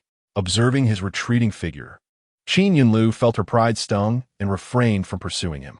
Once Ji Wangping was out of sight, Qin Yunlu beckoned to her maid, "Come here." Unbeknownst to Ivanka Pink. The two behind him were conversing softly. He swiftly returned to Zhang Songshuang's inn. At that moment, Zhang Songshuang was standing near the account's room and, sensing something, looked up just in time to meet Ji Wangping's gaze. Ji Wangping appeared troubled, prompting Zhang Songshuang to approach him immediately and usher him into a secluded room within the inn. "What did you encounter out there?" Zhang Songshuang inquired. Before entering, Ji Wanping glanced back to ensure no suspicious individuals followed him, allowing himself to relax slightly. He recounted the various events he experienced after stepping outside, and Zhang Tsungshuang, having been in this place for many years, was well acquainted with the Qin family he spoke of. Zhang Tsungshuang scrutinized Ji Wanping closely, but found nothing particularly noteworthy. Could this matter escalate significantly? Ji Wanping's concern was palpable, and Zhang Tsungshuang reassured him, "It will be fine. Though mine is modest. I have made many connections over the years, and I should be able to mediate with my own capabilities. Furthermore, with support from Guanyuan Tower, I believe this should not pose a considerable problem." However, when Zhang Tsungshuang looked at Ji Wanping, her expression remained inscrutable. She was somewhat aware of Ji Wanping's background, and given that this was his first time venturing out alone, she felt a pang of sympathy for him. Although she provided comfort, she understood that after this incident, Ji Wanping would likely be more hesitant to venture out again. The courtyard Ji Wanping resided in was connected to the inn through a discreet door, allowing him to return without leaving the premises. With the familiar surroundings in view, and after ensuring the courtyard door was secure, Ji Wanping felt a measure of relief. Qin Yunlu's reaction undoubtedly stemmed from some other cause. As long as he remained hidden, she would likely cease her inquiries over time. As Ji Wanping contemplated this, a hint of frustration surfaced on his countenance. Zhang Tsungshuang observed him departing the inn, pondering how to handle the situation. Given Ji Wanping's unique status, the other party would wish to keep his identity concealed, which Zhang Tsungshuang also had to strive to uphold. Over the years, while she had befriended many talented individuals through her inn, none were aware of her connections to the capital. To shield Ji Wanping from the Qin family, she could not expose this relationship and would need to approach the matter from another angle. First, she needed to ascertain what Qin Yunlu truly saw in Ji Wanping. The inn, taverns, and brothels were rife with intrigue, and any news could be unearthed. As the innkeeper, Zhang Tsungshuang quickly acquired the information she sought. After navigating numerous twists and turns, she learned that Qin Yunlu had taken a liking to Ji Wanping and appeared intent on settling down. This was not merely about severing ties with past lovers. She was already discussing betrothal gifts with her mother. It seemed excessive for such a brief encounter to lead to this. Before Zhang Tsungshuang could fully comprehend the situation, members of the Qin family arrived. In such a city, while not everyone knew each other, the Qin family, being prominent, could easily inquire about recent arrivals. Zhang Tsungshuang had not doubted they would come to her, but was taken aback by the speed of their arrival, especially with Qin Yunlu herself appearing. "Manager Zhang, I have heard that young Master Ji is your distant relative?" Qin Yunlu surveyed the inn, clearly finding the environment rather humble. Observing the meals consumed by the patrons, she wondered if Ji Wanping typically resided in such a place. A sense of pity welled within her as she scanned the surroundings. "Why is young Master Ji not here today? What can I assist you with, Miss Qin?" Zhang Tsungshuang did not answer her question, maintaining an air of aloofness with a polite smile. "I have come to discuss a matter with him." As Qin Yunlu spoke, a woman emerged from behind her, appearing to be of similar age to Zhang Tsungshuang. Zhang Tsungshuang recognized her as the steward of the Qin estate. Having her elders employed by the Qin family and possessing remarkable capabilities, she was highly regarded and had been granted the Qin surname. Upon seeing Zhang Tsungshuang, the steward first offered a slight smile before quickly presenting several ornate boxes. "Manager Zhang, these are gifts for my young lady. Why are you bringing gifts for merely visiting?" Zhang Tsungshuang remarked, casting a glance at the boxes. While the inn was not extravagant, she was knowledgeable enough to recognize that the craftsmanship of the boxes suggested considerable value. The Qin family seemed intent on using wealth to sway her. Understanding the implication, Zhang Tsungshuang declined the gifts. He is rather shy and prefers not to meet many outsiders. "If Miss Qin has matters to discuss, I am at your service." Qin Yunlu displayed a hint of reluctance, yet the steward swiftly interjected. "This matter indeed ought to be discussed with Manager Zhang. Is young Master Ji currently betrothed? Since Ji Wanping might eventually seek a wife." Zhang Tsungshuang found it difficult to deflect with the excuse of an existing engagement and could only vaguely respond. He is not considering such matters at the moment. Given the Qin family's influence, having Ji Wangping become the side consort would elevate his status immensely within the city. This contradicted what she had recently heard. Previously, she was informed that Qin Yunlu wished for Ji Wangping to be the primary consort, and now the proposal had seemingly diminished. Perhaps the head of the Qin family had intervened. Zhang Songshuang shook her head. He is merely an ordinary man. How could he possibly aspire to Ms. Qin? Perhaps you could reconsider, the steward interrupted, sensing Qin Yunlu's eagerness. In the Qin family, everyone had subconsciously catered to Qin Yunlu, who had never learned to consider others. However, as she sought to bring Ji Wangping into her home, the steward felt compelled to intervene, concerned that she might jeopardize the arrangement. According to Qin Yunlu's earlier sentiments, if Ji Wangping deemed himself unworthy, he could merely serve as her male companion. She had not even considered that this might be Master Zhang's subtle refusal. If those words were to escape her lips, Master Zhang would likely raise her voice to chase them away. The Qin family stood there, while the diners around frequently cast glances in their direction, exchanging looks, eager to witness the unfolding drama. Before Zhang Songshuang could speak, Butler Qin promptly inquired whether there were any vacant rooms available. Her gaze discreetly swept the surroundings, indicating that conversing here might not be particularly convenient. Indeed, it was so. As the group showed no intention of leaving anytime soon, Zhang Songshuang could only nod, permitting them entry. Follow me. The inn lacked many things, but vacant rooms were certainly not one of them.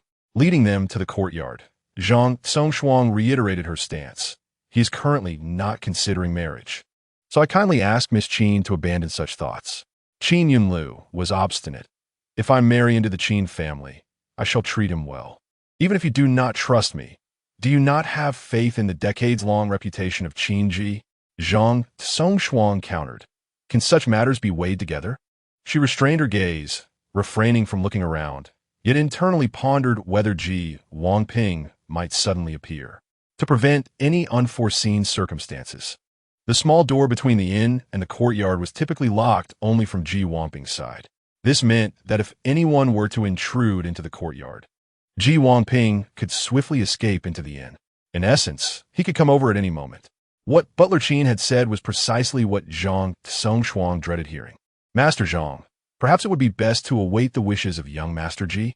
Gutler Qin's smilaglid an ulterior motive. As no one could ascertain whether he could genuinely remain indifferent towards the young lady. Should this marriage be agreed upon, it would elevate one's status immensely, a direct leap in class. Although running an inn did not necessarily lead to financial distress, it was unlikely that anyone would complain about an abundance of wealth. Butler Qin had already anticipated the response, viewing Zhang Songshuang's reaction as a lack of sincerity on their part. Women, after all, value their pride, especially those like Zhang Songshuang, who had a semblance of a career. Zhang Songshuang was aware of Ji Wangping's current state. At such a time, he would undoubtedly be unadorned, sitting barefaced in the courtyard. It was fortunate that Qin Yunlu had not yet seen his true appearance. Had she done so, this matter would have escalated. Zhang Songshuang declined. I am merely entrusted by his mother to care for him. Matters of marriage are beyond my authority. If Miss Qin truly harbors such intentions, I would appreciate the opportunity to send a letter to his mother. How long will that take? Qin Yunlu asked eagerly, her gaze fixated on Zhang Songshuang. Zhang Songshuang did not blink. Results should be forthcoming after the new year. Ji Wangping's mother had long since vanished, and Zhang Songshuang's delay was twofold: to allow Qin Yunlu to forget him and to report the situation. She had not anticipated that Qin Yunlu genuinely wished to bring him into her family, nor had she consulted her superiors. Observing Qin Yunlu's demeanor, it seemed she would resort to even forceful means to achieve her desires. Qin Yunlu, oblivious to Zhang Songshuang's intentions, gasped, appearing somewhat reluctant. Butler Qin discerned Zhang Songshuang's attempt to delay. Yet traditionally, marriage matters were indeed at the discretion of the mother, leaving her with little to contest. Qin Yunlu glanced at Butler Qin, who promptly turned his head away. Understanding her implication, Qin Yunlu, in a state of resignation, retreated further. Very well, but before that, may I at least meet him?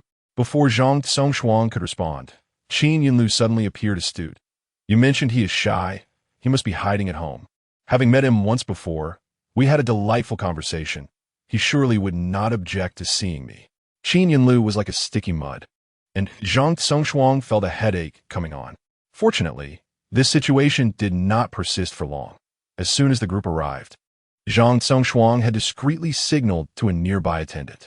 The attendant, quick-witted, recalled her previous words and hurriedly dashed out of the inn while no one was paying attention. Now, she returned with reinforcements. The sound of hurried footsteps echoed behind them, followed by a series of protests such as, "Young master, you cannot enter the courtyard." Qin Yunlu turned to see her old acquaintance, young Master Gui. Though he had never been to the Qin residence, he was familiar with Butler Qin's appearance. His pallid face scanned the group, his figure slender, seemingly capable of being toppled by a gust of wind. The white garments draped over him appeared ethereal, and coupled with his pale lips, Qin Yunlu felt a pang of sorrow at the mere sight of him. "Your health is poor. Why have you come here?" She stepped forward to embrace him, disregarding the onlookers.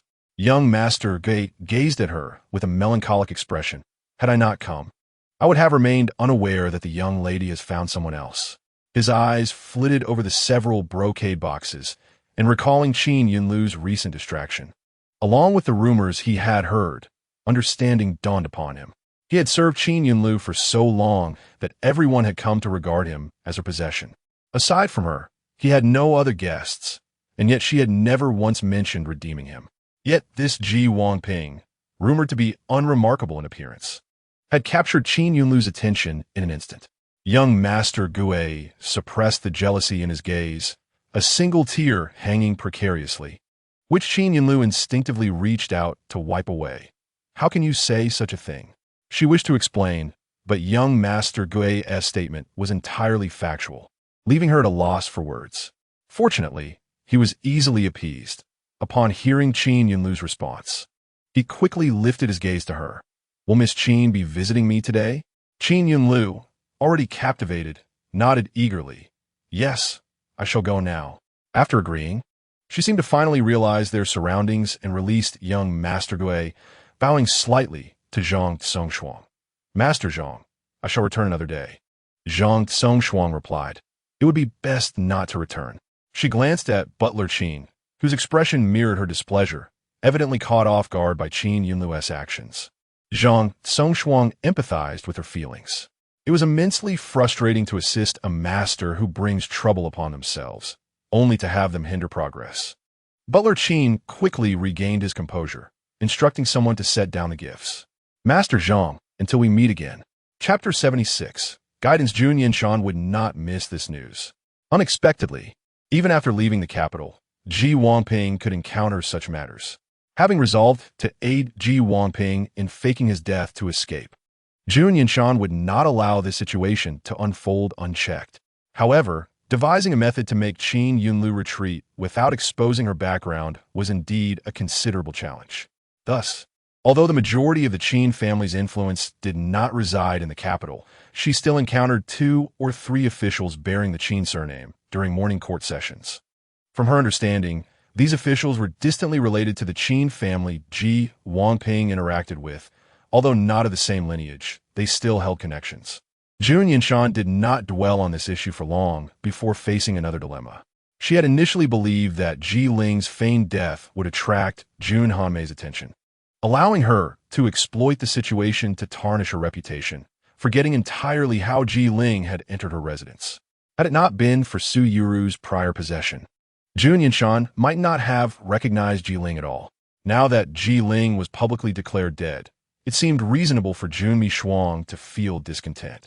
Previously, Jun Mishuang had sought Ji Ling from her, only to be outright rejected, and this time, she appeared to be still apprehensive, merely sending a letter through an intermediary. Fearing humiliation at Jun Yanshan's hands, while also wary of defying the confinement order and incurring the Empress's displeasure, this was the best solution Jun Mishuang could conceive. Jun Yanshan unfolded the letter and perused its contents. Jun Mishuang eloquently praised the virtues of a good woman who cherishes her husband, implicitly accusing Jun Yanshan of failing to care for her concubine. After finishing the letter, Jun Yanshan casually placed the paper aside and turned her gaze to the servant who had delivered it. "Is there anything else?" she inquired. She was not one to lose her temper easily, and her gentle demeanor eased the servant's tense nerves. The crown princess did not appear as fearsome as the legend suggested. Rather, she seemed like an ordinary royal. The servant shook their head repeatedly. During this exchange, Jun Yanshan had already gleaned her thoughts. Zhu Mishuang, the most devoted lover throughout history, was unable to let go of her beloved, even though he was the consort of another and had tragically passed away. In fact, she had even set up a mourning hall in her own residence. Jun Yanshan was perplexed by Zhu Mishuang's musings, recalling their previous dialogues with the system, which she found incomprehensible. Zhu Mishuang was not foolish to the point of being hopeless. The matter of the mourning hall was minor, known only to a few within the estate, and ordinary folk would refrain from gossiping about it. This way, she could indulge in her own feelings without consequence. And Zhu Mishuang was likely reflecting on her own affection and wisdom. However, she never anticipated that Jun Yanshan possessed the ability to read minds. If there were intentions to deal with Zhu Mishuang, this was indeed a prime opportunity. Yet upon hearing the servant's thoughts, Jun Yanshan fell into deep contemplation about whether action was necessary. She was reluctant to intervene, feeling that to do so would lower her to the same level as Zhu Mishuang. "Return and inform your master to take care of her own matters and not to concern herself with others," Jun Yanshan instructed. The servant nodded with a forlorn expression and departed, while Jun Yanshan swiftly retreated to her study. She wished to remain unperturbed by Zhu Mishuang, but she was aware there were others to consider. Jun Yanshan flexed her wrist, switched hands with her writing instrument, and when she resumed writing, her strokes were noticeably less fluid, and the characters had changed in appearance. She penned a note and summoned Qing Yin into the room. "Find a child to deliver this letter to Jun Hanmei." Qing Yin accepted the note with a nod. Given that this letter was to be sent in such a manner, it was imperative to conceal Jun Yanshan's identity. Jun Yanshan had no doubt that Jun Hanmei, given her character, would not immediately believe the contents upon receiving the letter, but she would certainly have her own means of verification. Despite her initial skepticism regarding the source of the message, even suspecting it could be linked to herself, Jun Hanmei would not forfeit this opportunity to stabilize Zhu Mishuang and ultimately extract value from her. The Empress's attitude towards Zhu Mishuang was currently not overly hostile. Moreover, aside from Jun Yanshan, who was a first-hand experiencer of possession, others would find it difficult to accept this reality. The Empress had not disclosed the inner workings to Jun Hanmei. Committing such an error was merely met with house arrest. Given the current information asymmetry between the two, even if Jun Hanmei had doubts, she would not relinquish the chance to eliminate Zhu Mishuang. Although it seemed that such actions would not greatly benefit Jun Yanshan on the surface, Zhu Mishuang's existence was undeniably an eyesore. To amend her previous missteps, Zhu Mishuang must contribute to the state swiftly, thus her departure would likely be hastened. The city where Jiling resided was not far from the capital, and Jun Yanshan hoped the two would not encounter one another again. Qing Yan's efficiency was remarkable. From receiving Jun Yanshan's handwritten order to completing the task and returning, not much time had elapsed. With the ability to read minds, many matters had become more convenient than before. For instance, whenever Qing Yin completed such a task, Jun Yanshan would routinely inquire upon her return, "Was your presence undetected?" "Rest assured, Your Highness, my actions were discreet," Qing Yin responded. Observing Qing Yan's return, Jun Yanshan instinctively posed the question. Given that Qing Yan's martial prowess had not diminished, she had exercised even greater caution this time. As for Yun Hanmei's reaction, they would have to wait until the next court session to ascertain. Jun Yanshan had previously stationed individuals within Jun Hanmei's estate, but since nothing significant had occurred, she had never permitted them to relay messages, mindful of the potential for exposure. Presently, this minor affair was evidently not yet the opportune moment. Having nearly resolved her tasks for the day, Jun Yanshan decided to allow Qing Yin some rest. After the visit from Zhu Mishuang, Jun Wangping's matters had begun to take shape in Jun Yanshan's mind. After some contemplation, she picked up her pen once more to write another line. Are you saying that this paper was delivered by a child? Jun May pondered as she examined the handwriting on the note, which bore no resemblance to that of anyone she recognized. Almost instantly, several possible candidates flashed through her mind. Engaging in a rivalry with Jun Yanshan would undoubtedly benefit Jun Yanshan. But how could Jun Yanshan be aware of such matters? The individuals under Jun May were not inept. Upon receiving the note, they promptly set out to investigate the identity of the messenger. However, Qing Yin was exceedingly cautious, having concealed her identity entirely from the child, leaving Jun May's subordinates oblivious to any clues. After listening to their report, Jun May immediately dispatched her own informant position within Jun Yanshan's ranks to gather intelligence. The morning hall would not remain in place for long, and she hoped the news would be timely. Competing with Jun Yanshan alone was already vexing enough, and now, with Jun Yanshan added to the mix, Yun Mei was genuinely incensed. Chapter 77. Intrusion. Jun Yanshan appeared to be no ordinary adversary. Although she was not particularly astute, she seemed to possess some valuable assets, a fact that Jun Mei recognized clearly. The individuals she had sent out quickly returned with news. It turned out that Jun Yanshan had indeed established a morning hall at her own residence for a minor consort from Jun Yanshan's household. Jun Mei did not believe the words on the paper, yet faced with the reports from her subordinates, she had no choice but to accept them. The morning hall had been set up the day prior, and Jun Mei moved to the window to check the sky, promptly deciding, "Let's go and see Jun Yanshan." Unbeknownst to Jun Yanshan, she had received word from her subordinates about the return message from Jun Yanshan, and her dissatisfaction reached its peak. While they conversed in the morning hall, devoid of any photographs, Jun Yanshan had asked an artist to paint a portrait of Ji Ling to serve as a memorial, placing it prominently in the center. After venting her anger, she turned her gaze back to the portrait. "You may leave now." Ji Ling's body was not present, even if Jun Yanshan provided it. She would hastily proceed with the burial. In facing only the formalities of the morning hall, Jun Yanshan found it easier to let go. She waved her hand, dismissing all the servants, leaving only herself and the system in the chamber. System, how could he have been such a wonderful person, only to be wronged by Jun Yanshan? The system replied, it was only after encountering Jun Yanshan that the system realized human emotions are beyond its comprehension. In response to Jun Yanshan's tears, the system could only remain silent. It was still unaware that certain individuals were inherently theatrical, and that by simply indulging her performance, offering a few compliments would suffice. "Host, do not be too sorrowful," the system offered clumsily. Jun Yanshan seemed dissatisfied with the system's response, recalling her initial misfortune of being in the wrong body. "If you had allowed me to use the correct body from the start, I certainly would not have given Ji Ling to Jun Yanshan. Perhaps this would not have happened." The system pondered. That seems somewhat reasonable, yet there is something amiss. It struggled to identify the flaw in this logic, but thought of a potential solution. "Host, the energy you have accumulated in the previous world should be sufficient to reconstruct his physical form."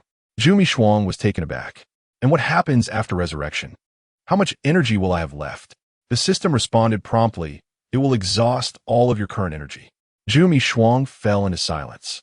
Although she loved Ji Ling dearly, upon hearing the system's words, she instinctively rejected this choice. Even if energy could be replenished, Ji Ling was a person, and eventually, he would face death. Jun Yanshan did not wish for her energy to go to waste. In her heart, she completed her logic, melancholically reflecting that even if he were resurrected, he would still remain as the side consort of Jun Yanshan, and there was no telling when he might be ground down to death once more. The host need not worry. The reconstitution of his physical form would accompany a new identity, ensuring he would no longer be taken away by Jun Yanshan. The system believed it had fully comprehended the host's infatuation and had already devised countermeasures when offering suggestions. Jun Yanshan choked momentarily, struggling to find a reason. It was Jun Yanshan who had caused his demise. How could I be made to pay the price?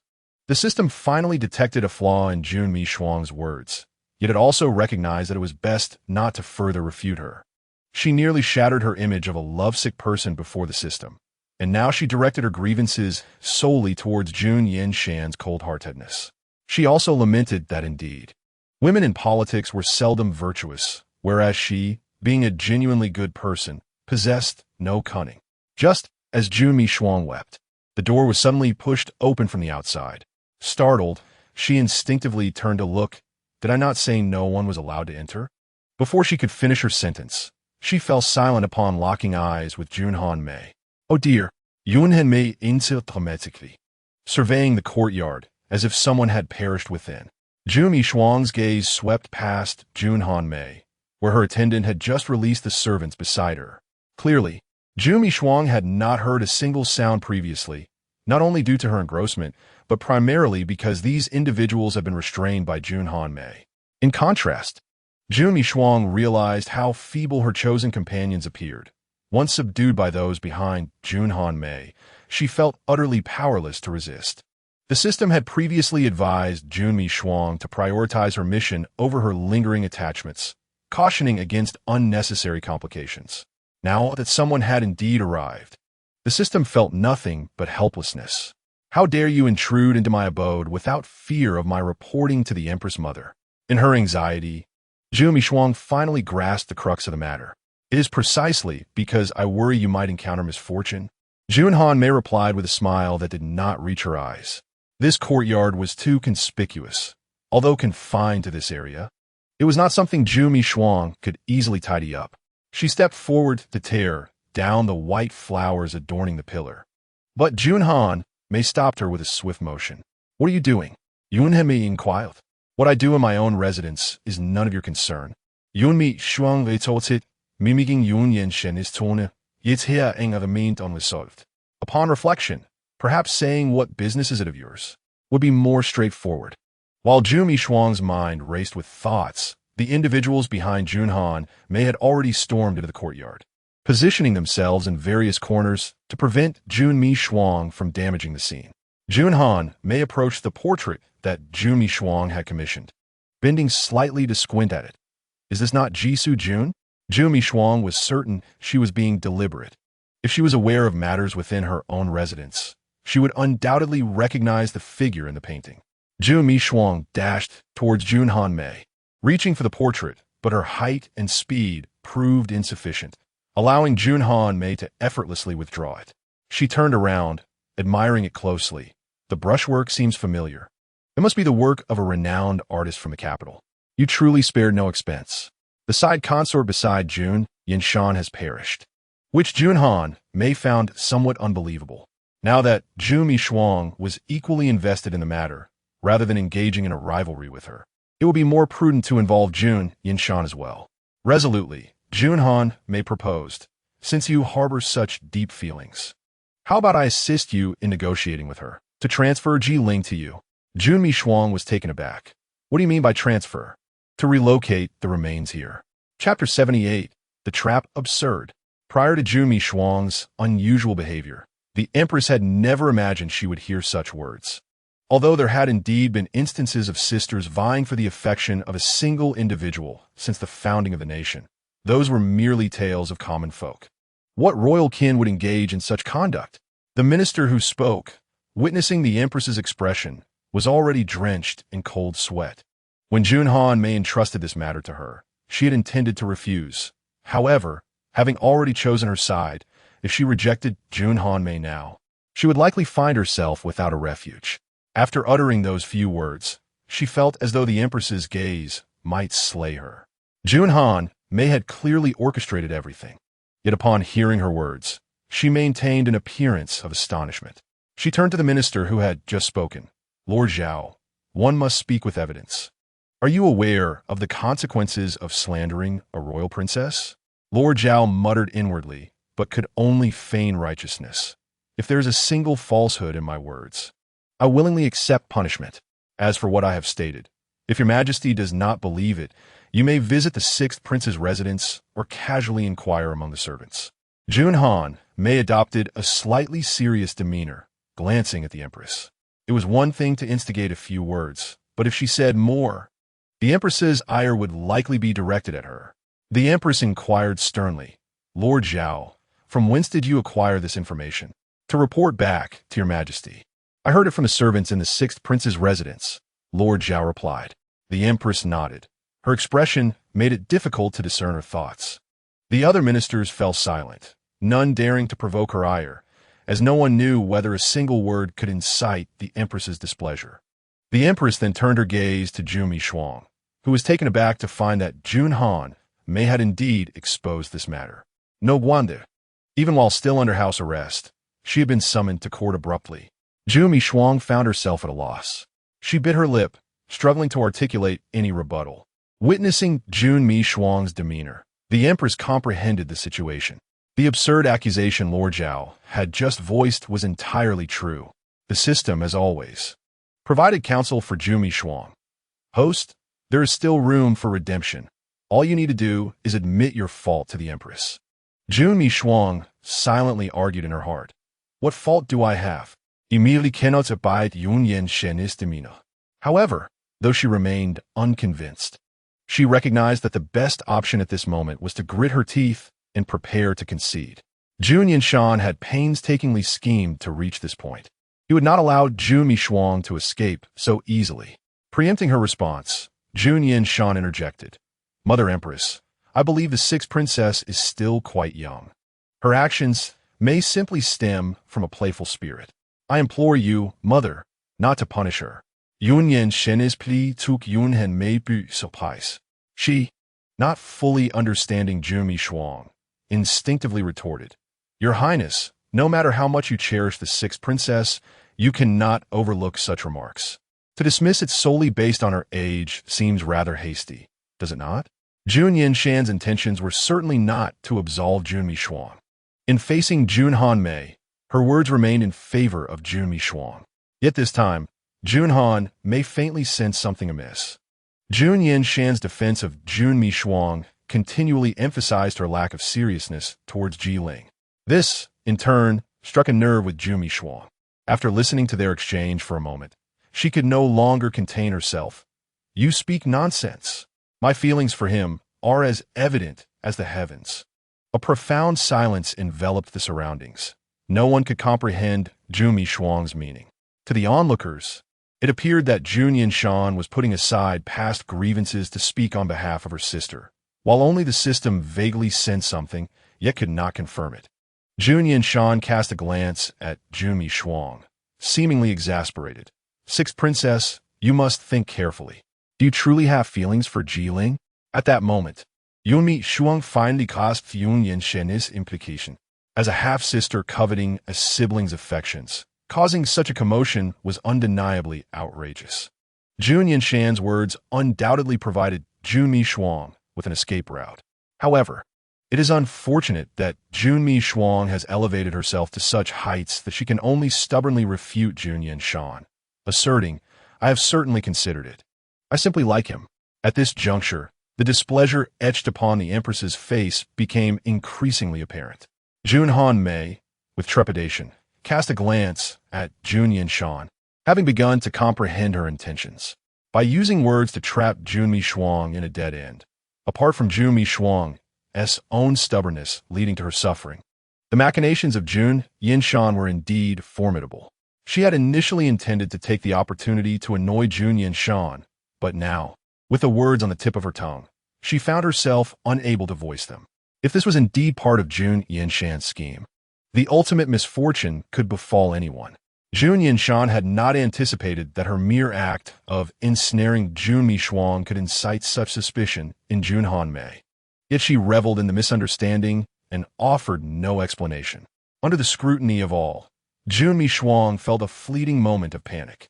However, this was not her first experience of traversing different realms, and her psychological resilience was stronger than that of an ordinary individual. In the gaze of the crowd, Jun Yanshan managed to console herself, believing that love could overcome all obstacles. The worldly doubts cast upon her were inconsequential. In response, Jun Yanshan remained silent. She rarely felt sympathy for the system of Jun Yanshan. With such a host, one could only wonder what the system's sentiments were. As an artificial intelligence, the system did not experience human emotions with great intensity, yet it too found itself perplexed. It could not fathom why, amidst countless optimal choices, the host consistently opted for the most detrimental path. Could this indeed be what humanity calls love? The system, partially understanding, was momentarily distracted until it heard Jun Yanshan's voice. System, think quickly, what should I do now? Jun Yanshan was not particularly adept at reading others' expressions. But in this situation, such skills were unnecessary. With urgency in her tone, she prompted the system, which promptly suggested a course of action. Host, you can still choose to atone for your mistakes. Speak plainly. Jun Yanshan's mind was a whirlwind, and upon hearing the system's suggestion, her immediate reaction was irritation, leaving her unable to contemplate further. The system could only deduce the next steps based on the existing circumstances, with its information wholly aligned with that of the host. Previously, Suyu Ro had higher privileges and could obtain additional information from the system, but that was no longer the case. The system failed to realize that Jun Yanshan's intent was to extract knowledge from Suyu Ro's mind as swiftly as possible, and it continued in accordance with her wishes, saying, Host, you could use your knowledge from the future to win the Empress's favor. However, by doing so, Jun Yanshan would inevitably attract the Empress's suspicion. Jun Yanshan did not allow the system to finish speaking and stepped forward to meet the Empress's gaze. Mother Empress, I have something I wish to discuss with you privately. Chapter 79. Testing as events unfolded as Jun Yanshan had anticipated, the Empress temporarily set aside the matter. And Jun Yanshan resolved to reveal her true intentions to the Empress after the court session. This royal secret was finally addressed, and the ministers, especially Lord Zhao, breathed a sigh of relief. Although they had shifted to other topics of discussion, Jun Yanshan could still sense that some gazes lingered upon her. These inquisitive or curious stares made her particularly uncomfortable, but she understood that it was best to remain quiet. During this time, Jun Yanshan primarily dealt with matters concerning Jing'an, intervening little in other affairs. Thus, while she had some understanding, she refrained from speaking up. After the court session, feeling the probing gaze of Lord Shen, Jun Yanshan approached her directly. Lord Shen had not expected Jun Yanshan to come to her. Momentarily taken aback before following her to a secluded spot, Lord Shen hesitated before speaking. It may not be appropriate for me to inquire about this matter, but considering my son is in the Tai Nu Fu, it is only natural for me to be concerned when someone suddenly dies there. Jun Yanshan perceived Lord Shen's hesitation and smiled gently at her. In truth, he is not dead. Upon hearing this, Lord Shen immediately glanced around to ensure no one was listening, then turned back, her expression serious. Who else have you mentioned this to? Jun Yanshan Shukiahit. Shui knows. Although Lord Shen was her mother-in-law, Jun Yanshan would not disclose the matters concerning Guang Yuan Lu and Yusong. Jun Yanshan deliberately left part of her statement vague, and Lord Shen picked up on her implication. Jun Yanshan had always been a reliable person, and upon noticing this, Lord Shen did not press further. I will keep this matter to myself, despite their special relationship, which clearly placed them in alliance. Forming cliques for personal gain remained a serious taboo in court. The two exchanged only a few brief words before parting ways, and, as Jun Yanshan stepped outside, she soon spotted Jun Han Mei waiting at the entrance. Jun Han Mei appeared to be waiting for someone, and when her gaze fell upon Jun Yanshan, her expression brightened. Sister Empress, Yun Heme epotit Jun Yanshan, here the mino noticeably more amiable than before. As Lord Shen passed by them, she cast them a few curious glances before quickly averting her eyes and leaving. Is there something you need? Yun Yanshan inquired. Yun Heme smiled. I wonder if Sister Empress has time today to grace me with your presence at my residence? After a brief consideration, Jun Yanshan agreed. Then I shall impose upon you, fifth younger sister. The two left the palace with their respective attendants and boarded the carriage heading to the fifth royal daughter's residence. Compared to Tai Nu Fu, Jun Han Mei's estate was further from the palace, necessitating either a carriage ride or horseback journey. Jun Han Mei had always harbored a grievance about this, though she had never voiced it. Only today, as they shared a carriage, did Jun Yanshan realize the depth of her sentiments. Qing Yin and Jun Han Mei's maid sat outside the carriage, both quietly gazing ahead at the road, allowing no one to disrupt their silence.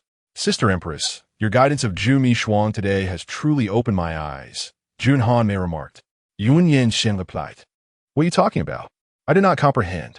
Jun had intended to clarify her holds, but Jun Yanshan stubbornly evaded her intent, pretending to be oblivious. Jun Han Mei took no offense. Rather, she nodded in agreement. That is true. It seems Sister Empress does not harbor such thoughts.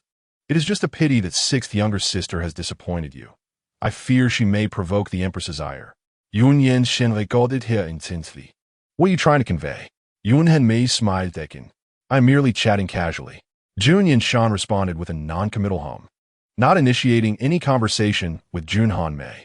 Currently, Jun Han Mei's thoughts were somewhat tangled, and distinguishing them posed a challenge. However, one thing was certain, she was testing Jun Yanshan's hand. Sister Empress, what do you think sixth younger sister wishes to convey to the Empress? Jun Han Mei gazed at Jun Yanshan, and such an overt question could no longer be ignored. Perhaps she seeks to plead for leniency? To allow me to relinquish the position of Ji Su Jun to her? Jun Yanshan speculated casually. Yet, everyone knew that Jun Mi Shuang's choice of words was certainly not as simple as merely seeking leniency. Jun Han Mei believed that Jun Mi Shuang's actions were likely within Jun Yanshan's control. However, Jun Yanshan could not articulate the crux of the matter, and her expression finally turned cold. Perhaps, but the Empress dislikes such individuals the most. I hope sixth younger sister does not find herself at odds with her. After a period of silence in the carriage, Jun Yanshan finally discerned Jun Han Mei's true intentions amidst the chaotic thoughts. Jun Mi Shuang's actions had been overly conspicuous. The offering she presented to the Empress, along with her peculiar behaviors in Jing-un, had raised suspicions among others. Zhou Qing was a perceptive individual who, upon realizing she could not gain any advantage from Jun Mi Shuang, resolved to seek a new patron in Jun Han Mei. As for why she did not choose Jun Yanshan, she had her own speculations. When she encountered Zhou Qing, she could distinctly sense the animosity emanating from her. Such dissatisfaction could not be easily resolved. Her prior refusal of Zhou Qing stemmed precisely from her character flaws. Zhou Qing had shared Jun Mi Shuang's oddities with Jun Han Mei as a means of pledging allegiance, hoping to gain something in return from her. Although Jun Han Mei was not privy to the intricacies of the matter, she had gleaned its significance merely from what Zhou Qing had mentioned. It might even pertain to the eventual ascension to the throne. Yesterday, she had attempted to subtly probe Jun Mi Shuang, but to no avail. Today, however, she perceived that Jun Yanshan seemed to possess some knowledge about Jun Mi Shuang, prompting her to extend an invitation to Jun Yanshan to visit her residence, in hopes of discovering answers from a different perspective. Her intentions were admirable, yet Jun Yanshan was unlikely to acquiesce. Jun Han Mei swiftly shifted the topic back to Jun Mi Shuang, expressing her grievances about Jun Mi Shuang's capriciousness. She placed a hand on her chest, her expression betraying a lingering unease, had it not been for the wisdom of the Empress sister during that incident. She feared that the sixth princess might have caused dire consequences. It was merely luck, not wisdom. However, shortly after the Empress sister had departed, Jun Mi Shuang had proactively proposed a visit to Jing'an, and by the timeline, it seemed rather premature. Yun Henmai glanced at Jun Yanshan once more, pondering whether the Empress sister found this somewhat suspicious. What? Jun Yanshan's distracted demeanor disheartened Jun Han Mei, yet considering the secrets surrounding Jun Mi Shuang, she soon regained her composure. The Empress sister had visited Jing'an twice, and she should be well acquainted with the roads nearby. Was it truly possible for Jun Mi Shuang to reach Jing'an in such a brief span? Throughout her discourse, Jun Han Mei's gaze remained fixed on Jun Yanshan. Jun Yanshan shrugged. For that, you will have to wait until she concludes her house arrest and inquire directly with her. Chapter 80. Changing Jun Han Mei noted that Jun Yanshan had no intention of addressing the matters related to Jun Mi Shuang directly. Jun Han Mei, already somewhat impatient by nature, was now suppressing her frustration while questioning Jun Yanshan, and the latter's evasiveness was beginning to wear on her. Fortunately, they had arrived at their destination, and Jun Han Mei exhaled deeply as she descended the carriage alongside Jun Yanshan. Their relationship had always been tumultuous, and the servants at her residence were equally astonished to see Jun Yanshan accompany her. However, after the initial shock, the servants quickly regained their composure and bowed to Jun Yanshan. Jun Yanshan offered a slight nod and followed Jun Hanmei inside. She had heard that Jun Mixiang, after being possessed by Su Yuru, had made some alterations to her residence. Perhaps the dissonance brought about by the change in body led Jun Mixiang to endeavor to render her courtyard lavish, but due to insufficient funds, she had exhausted half of her treasury, resulting in a rather unimpressive appearance. Jun Hanmei was not particularly concerned with material possessions. Her residence appeared rather conventional. Nonetheless, to Jun Yanshan's discerning eye, the few pots of flowers blooming along the roadside, despite the winter chill, were likely of an extraordinary variety. Noticing Jun Yanshan's gaze, Jun Hanmei smiled casually. These flowers were gathered by the servants of the residence. If the Emperor's sister likes them, perhaps you could take some back? No need. Merely observing is sufficient. Jun Yanshan displayed little interest in the flora, and Jun Hanmei, feeling a subtle sense of relief, led her into the reception room. The servants by Jun Hanmei's side promptly departed to prepare tea, and as Jun Yanshan took her seat, a pot of tea at a comfortable temperature, accompanied by pastries, was served before her. Jun Yanshan cast a fleeting glance at the tea before turning her attention back to Jun Hanmei. Having tested the waters thoroughly, Jun Hanmei knew she must broach the main subject soon. Jun Yanshan had a fair understanding of Jun Hanmei, and shortly after her gaze lingered, Jun Hanmei spoke up. Empress sister, although we have had some misunderstandings in the past, you must have noticed the unusual behavior of the sixth princess recently. Yun Henmai post Milsentangs. Recalling how the sixth princess had never engaged in such conduct previously, she was referring to the matter of the leak at Jing'an. In the past, Jun Mixiang had been anything but disruptive. She was virtually invisible, and the Empress had dismissed her, providing no opportunity for involvement in such affairs. Jun Yanshan was somewhat taken aback by Jun Hanmei's candidness in discussing this matter, responding with a thoughtful hum. Perhaps she acted impulsively without considering the consequences. Jun Hanmei scrutinized Jun Yanshan's expression, uncertain whether she had been bewitched or was simply opposing her. Were it not for the fear that Jun Yanshan might gain the upper hand, Jun Hanmei would not have dared to voice these thoughts. Empress sister, do you not find that many of her recent actions exhibit strangeness? Jun Hanmei brought up the matter again, while she had not elaborated extensively during their carriage ride. Now that they were within her residence, she felt no need for restraint. Upon hearing Jun Hanmei's words, Jun Yanshan nodded. Indeed, that seems to be the case. Perhaps there is some sage guiding her recently. Jun Yanshan's assertion held a degree of plausibility, yet Jun Hanmei, having already interacted with Zhou Qing, was well aware of the individuals surrounding Jun Mixiang. Each one was a mere fool, possessing good looks but utterly lacking in substance. Jun Hanmei had also dispatched someone to investigate the people around Jun Mixiang, and the findings aligned with Zhou Qing's descriptions. She regarded Jun Yanshan, uncertain of her thoughts. Observing Jun Hanmei's temporary silence, Jun Yanshan took the initiative to inquire, "What is it? You seem to disagree with my perspective. Have you discovered something?" To earn her trust, Jun Hanmei knew she needed to divulge some information. However, to what extent she would go remained for her to consider. After a moment's contemplation, she leaned closer to Jun Yanshan, deliberately lowering her voice. "Empress sister, to be candid, I have recently encountered a remarkable individual." Jun Yanshan awaited her elaboration.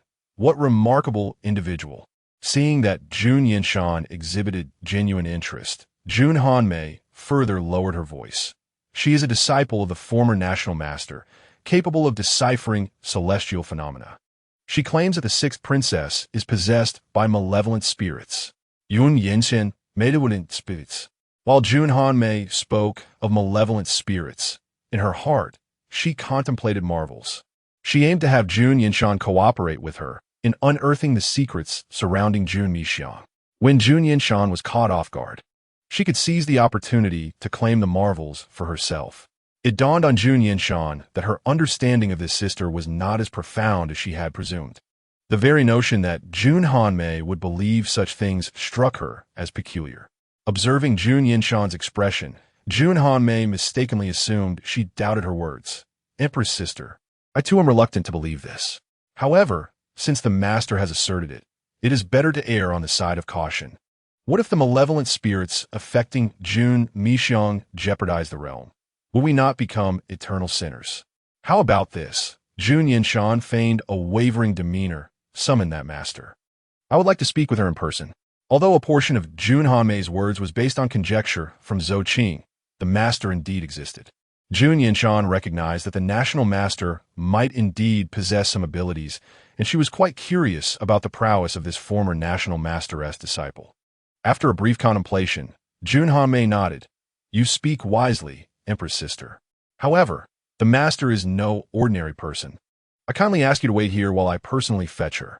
Seizing this opportunity to step away, she intended to give some instructions to her servants. Within the residence, she had stored some hallucinogenic substances. Once these were added to the tea, would she not fear that Jun Yanshan would not divulge the truth?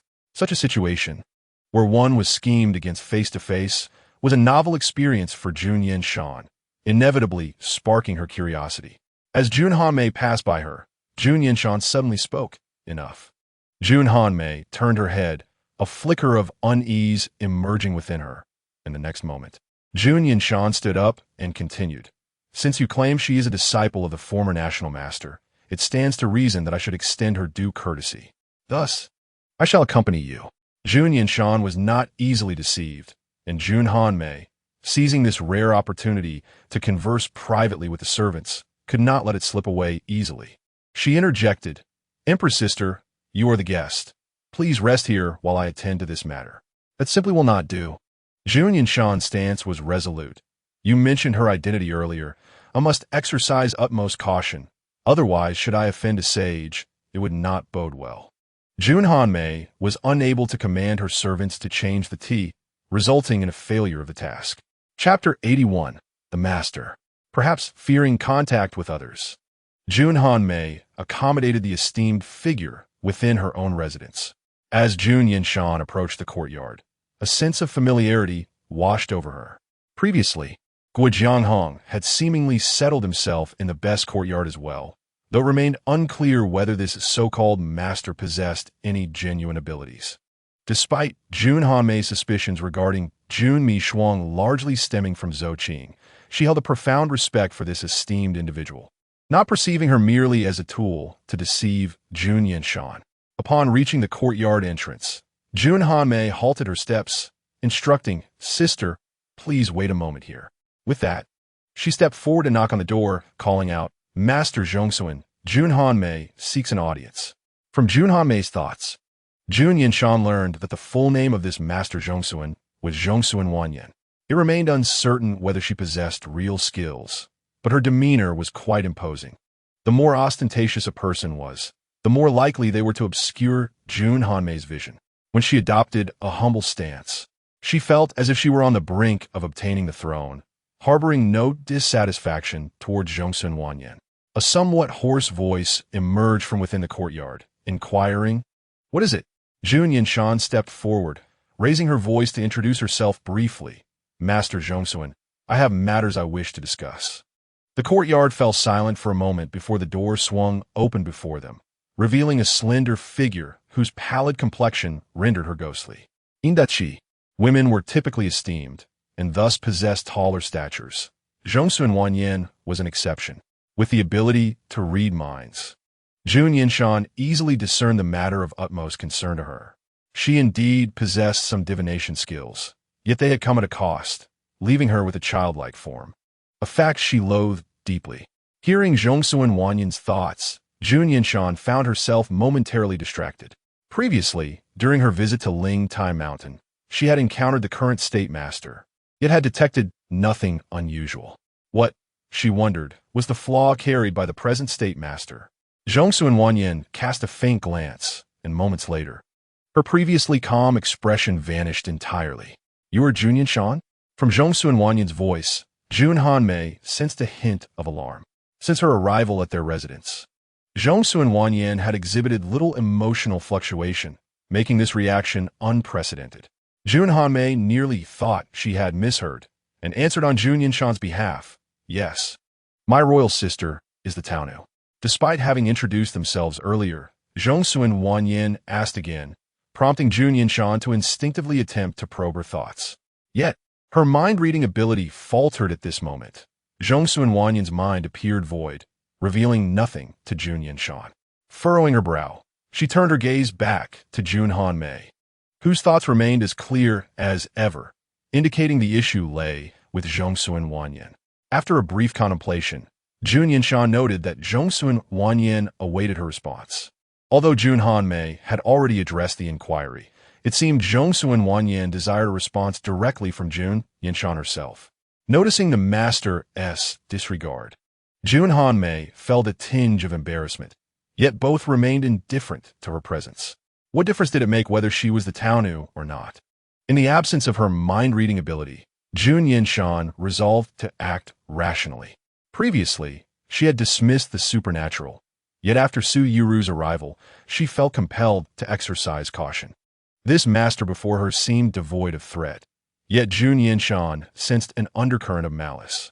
The moment she laid eyes on Zhongsun Wanyan, discomfort engulfed her. Trusting her instincts, she decided to return Zhongsun Wanyan's inquiry. Zhongsun Wanyan was taken aback by her response, momentarily stunned. While she was dazed, Jun Hanmei regained her voice. "Let us speak further inside. Bring forth the tea." As she spoke, she guided Jun Yanshan into the courtyard.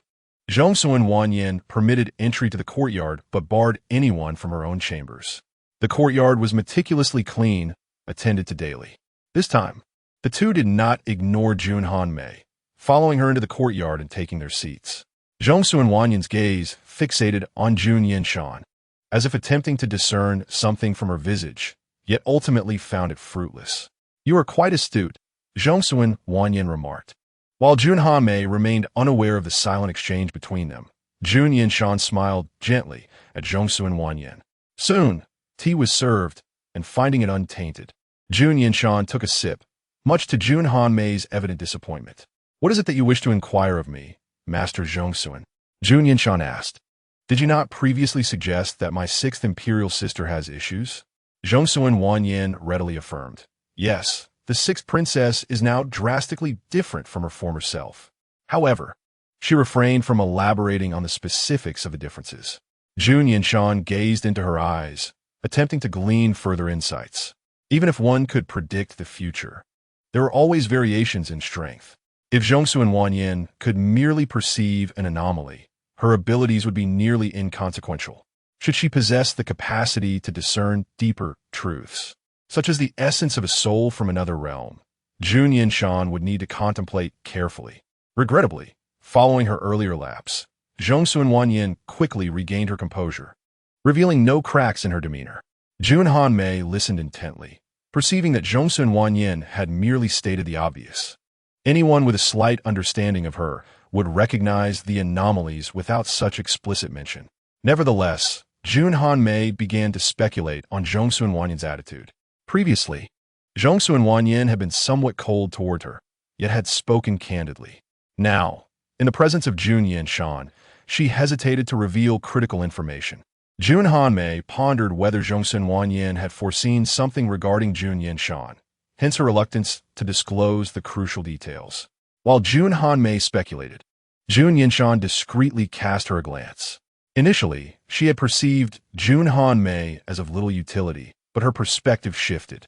If there was something to uncover, why not inquire directly with Jun Hanmei?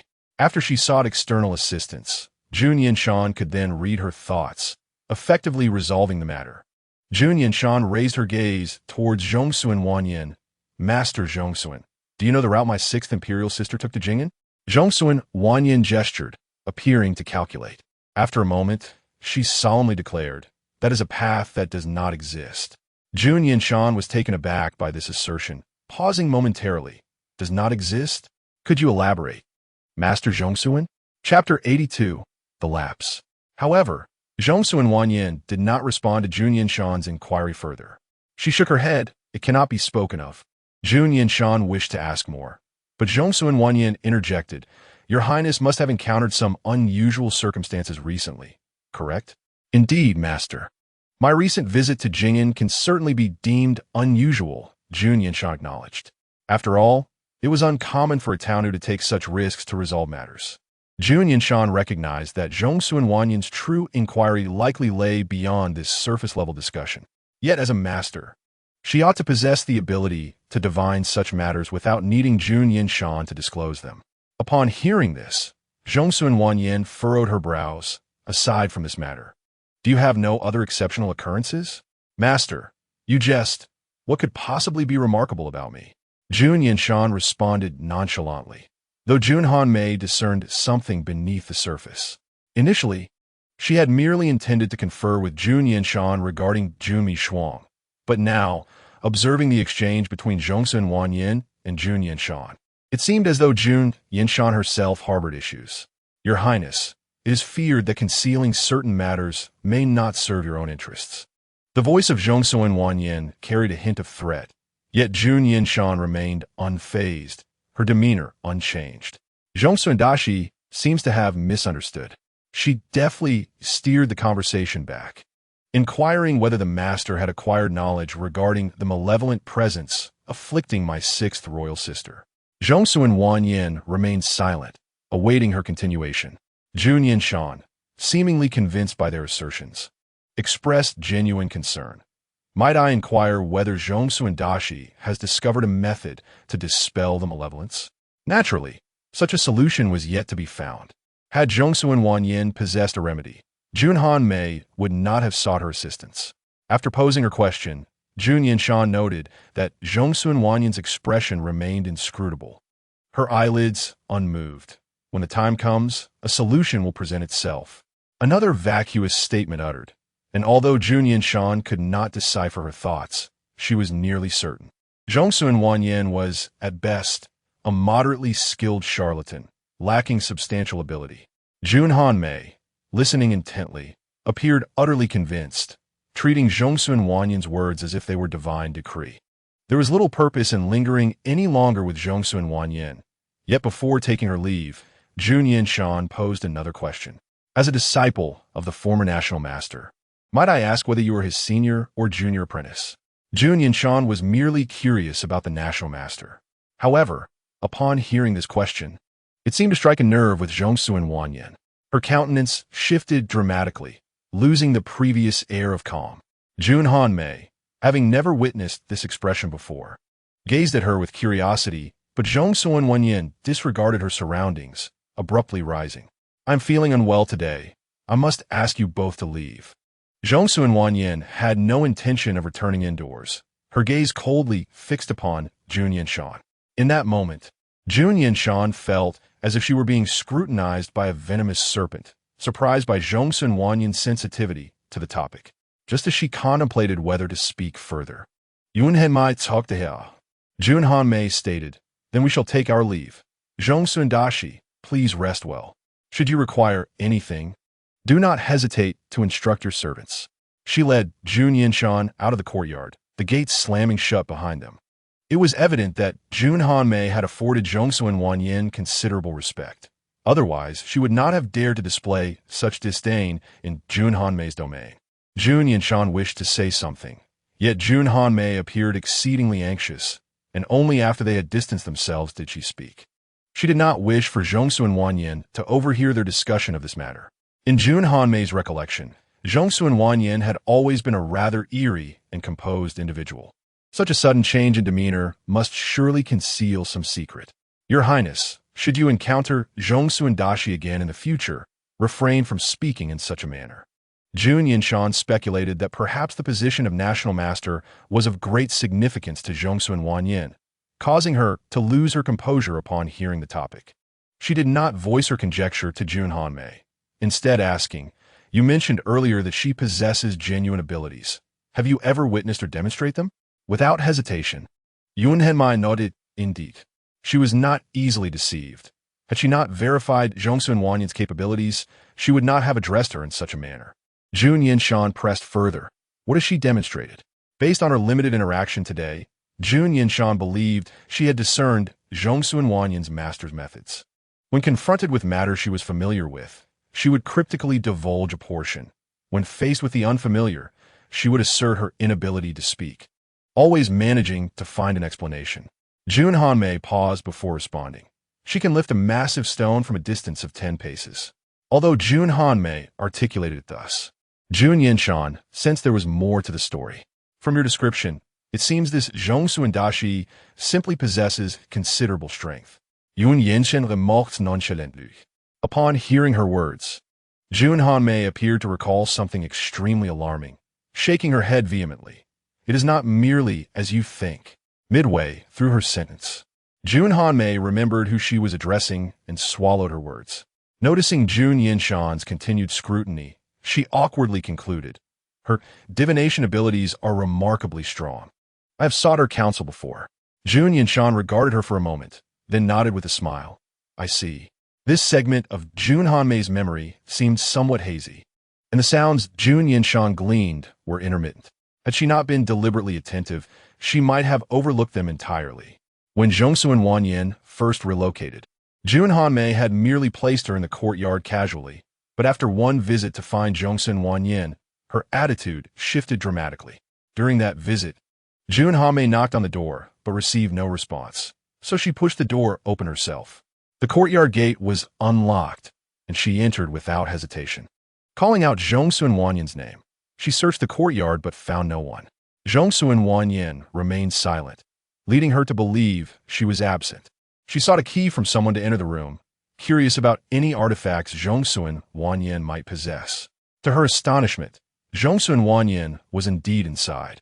As Jun Hanmei opened the door, she was descending from the bed, blood splattered across her face.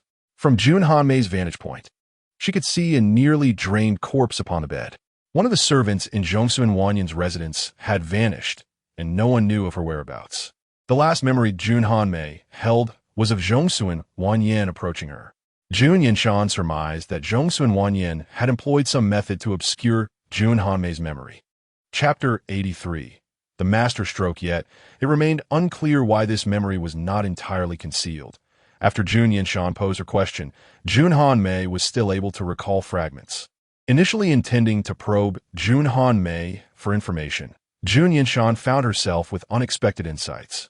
Not wishing to linger any longer, and with time still on her side, Jun Yanshan resolved to venture into the palace once more. The matters at hand had surpassed her comprehension, and to discern a resolution, she would require the assistance of a professional, namely the National Master. Although her previous attempt to locate the National Master at Lingtai Mountain had been fruitless, Jun Yanshan now recognized the fortunate turn of events. Had the National Master still been at Lingtai Mountain, she would likely have faced great difficulty in departing the capital, far removed from the ease of her current endeavor. However, the National Master was notoriously elusive, and to ascertain his whereabouts, she would need to consult the Empress. Upon entering the palace this time, Jun Yanshan found the Empress had just concluded a conversation with Jun Mijuan. As Jun Mijuan departed the palace, the Empress was engrossed in reviewing memorials submitted by her ministers in the imperial study. With the year-end approaching, the Empress had a significant amount of state affairs to address. Nevertheless, upon Jun Yanshan's request for an audience, she permitted her entry. "What brings you here so unexpectedly?" The Empress glanced at her, her hands remaining in motion as she annotated a few words on the memorial. Jun Yanshan, aware of her busyness, refrained from beating around the bush. "Mother Empress, I wish to inquire about the current whereabouts of the National Master." "Why do you seek the National Master?" Upon hearing this term, the Empress lifted her gaze, regarding her with a peculiar expression. Jun Yanshan replied, "I have discovered certain matters and wish to discuss them with the National Master." Given Jun Yanshan's assertion, the Empress surmised the nature of the issue. She refrained from questioning why it could not be discussed with her, instead retrieving a piece of paper from her desk and handing it to Jun Yanshan. "He is located at the address on this paper." The National Master's lineage has consistently earned the trust of the populace, possessing genuine abilities. The Empress had anticipated Jun Yanshan's visit and left her a note. After the initial surprise, Jun Yanshan bowed respectfully. "Mother Empress, I shall take my leave now." "Hold on." Having concluded her inquiries, the Empress finally raised her head to look at her, setting her brush down. Jun Yanshan halted her movement, standing respectfully before the Empress once more. The gaze of the Empress swept across her attendants, and without the need for excessive words or gestures, They understood her intent and vacated the imperial study, closing the door behind her. Observing the empress's demeanor, even without the use of mind reading, Jun Yanshan could discern that she was inclined to seek accountability. Indeed, in the next moment, the empress spoke. Today, the accusations made by your fifth sister against Jun Mishu, were they not orchestrated by you? Although Jun Hanmei had used Lord Zhao as a scapegoat, the empress was undoubtedly aware of Lord Zhao's affiliations. Her collaboration with Jun Hanmei was merely a ploy to undermine Jun Mishu. However, the empress had refrained from voicing this in the court. She did not believe Jun Hanmei would uncover the truth. Initially, if there were merely suspicions towards Jun Yanshan, her defense of Jun Mishu later only served to corner her further. At this point, the empress was entirely convinced of Jun Yanshan's involvement.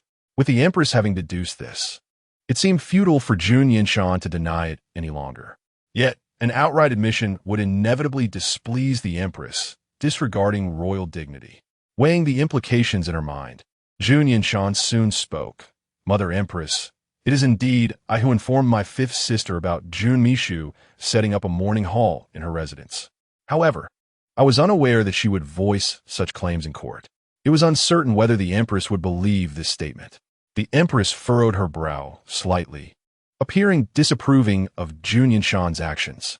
However, her focus did not linger on this. How did you come to know of this matter?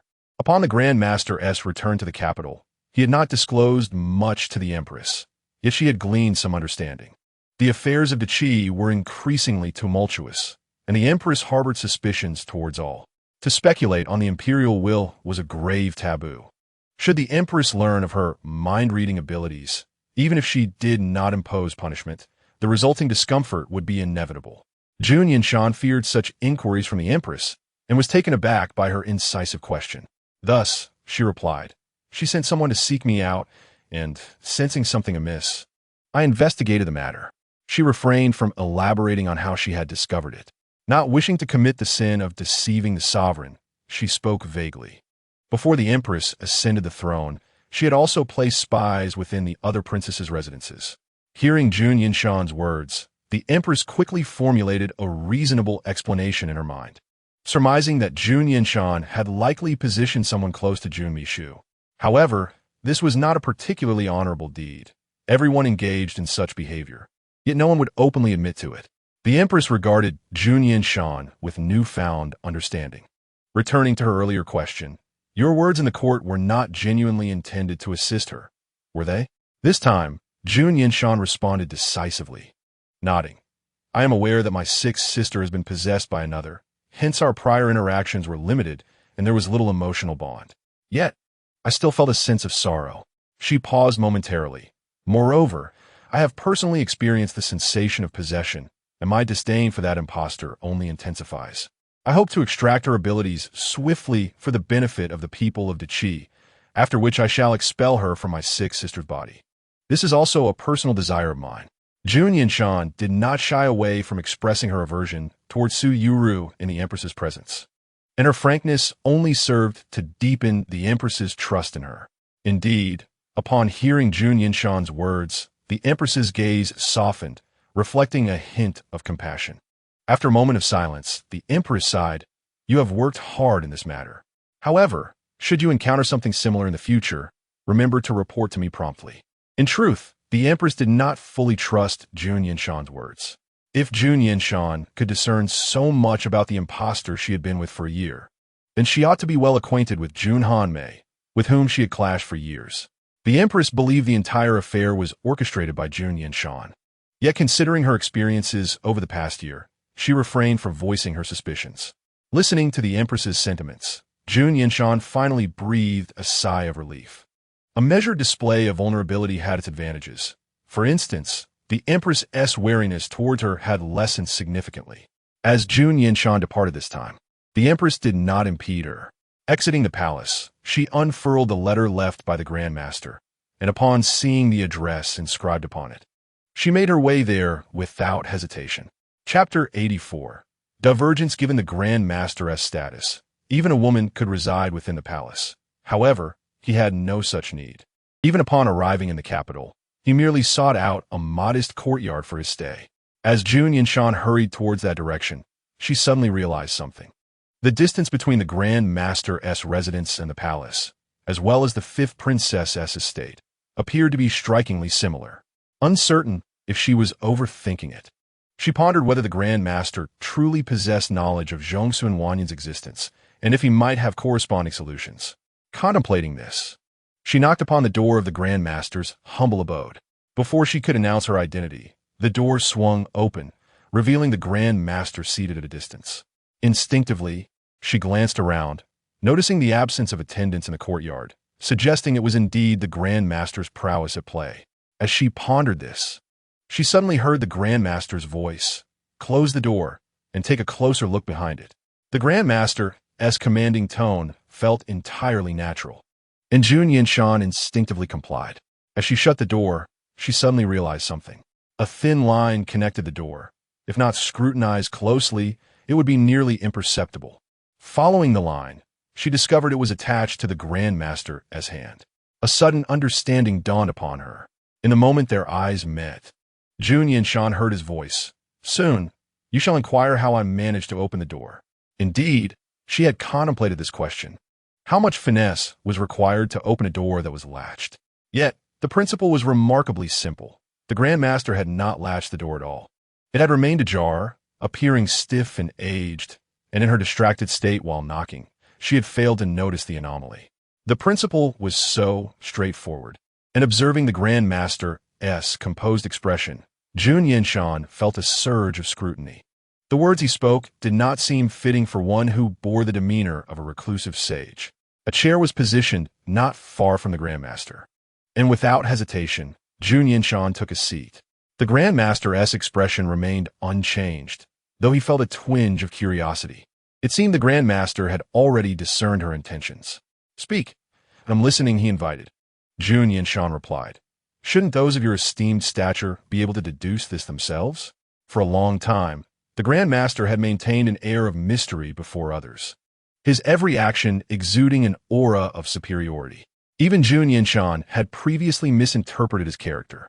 However, upon hearing the Grand Master's thoughts, she recognized her earlier misconceptions. As she sought his assistance, Jun Yanshan candidly relayed her circumstances. "Today, I encountered someone whom you should know, named Zhongsun Wanyan." Upon mentioning this name, a flicker of emotion crossed the Grand Master's face. It appeared he was aware she would come and had business to discuss, yet his understanding was not entirely comprehensive.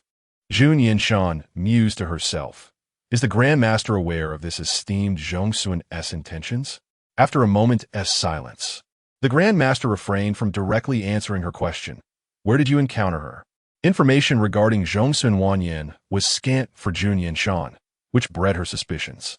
If she could hear the Grand Master's thoughts, why was she unable to perceive those of this esteemed Zhongsun in my fifth sister's estate? Before the Grand Master could inquire further, Jun Yanshan had already recounted her dialogue with Zhongsun Wanyan in detail.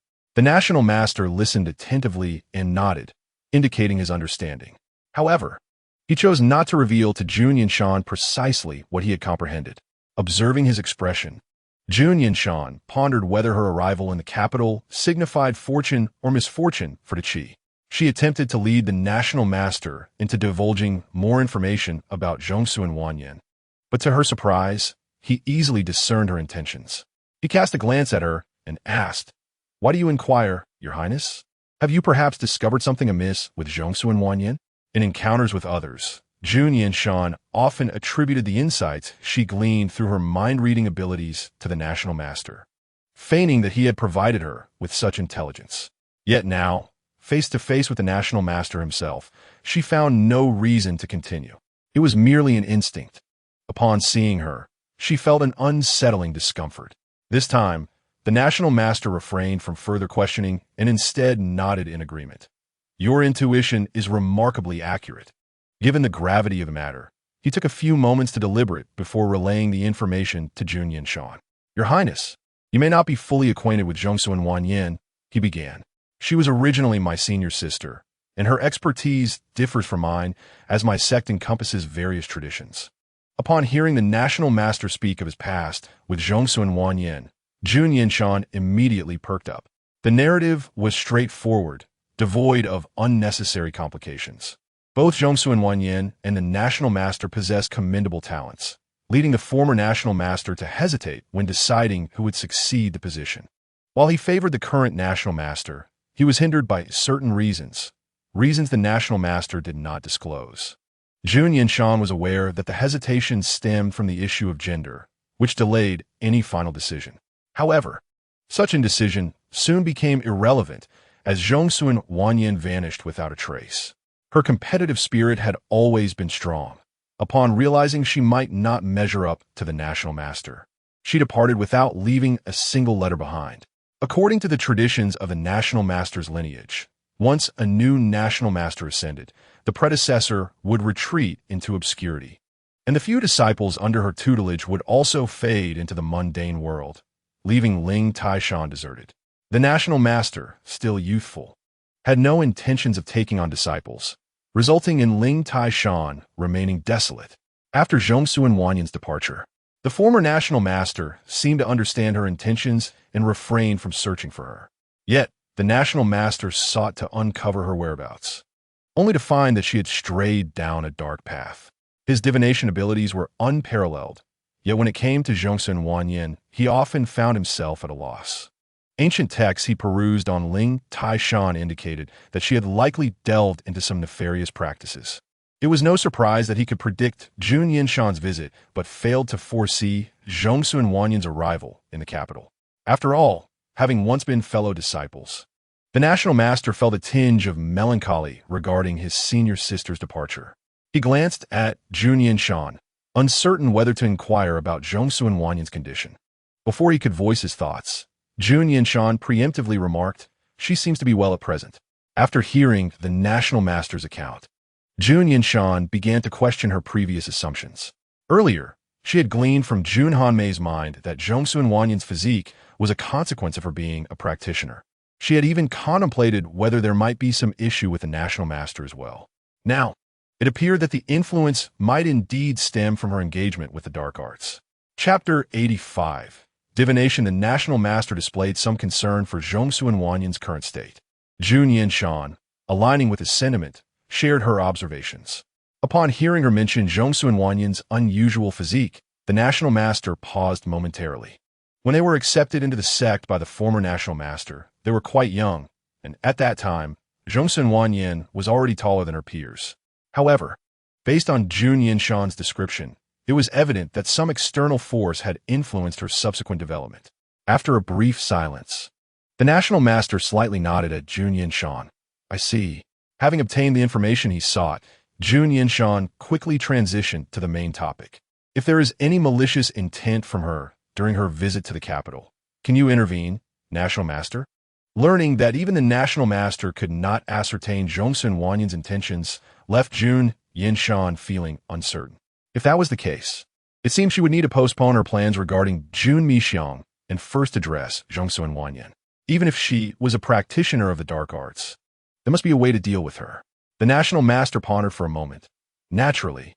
However, Your Highness, exercise extreme caution and endeavor not to be alone with her." Having heard of Zhongsun Wanyan's situation, the National Master understood that she had completely fallen from grace. The bond of former disciples was trivial in the eyes of the people of Dachi. Should Zhongsun Wanyan engage in any wrongdoing, the National Master would undoubtedly bear the consequences. Reassured by his affirmative response, Jun Yanshan contemplated for a moment. "Might you assist in divining the fortunes of my fifth and sixth royal sisters?"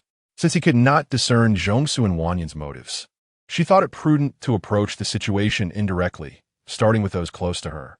Upon hearing Jun Yanshan's request, the National Master immediately grasped her intentions.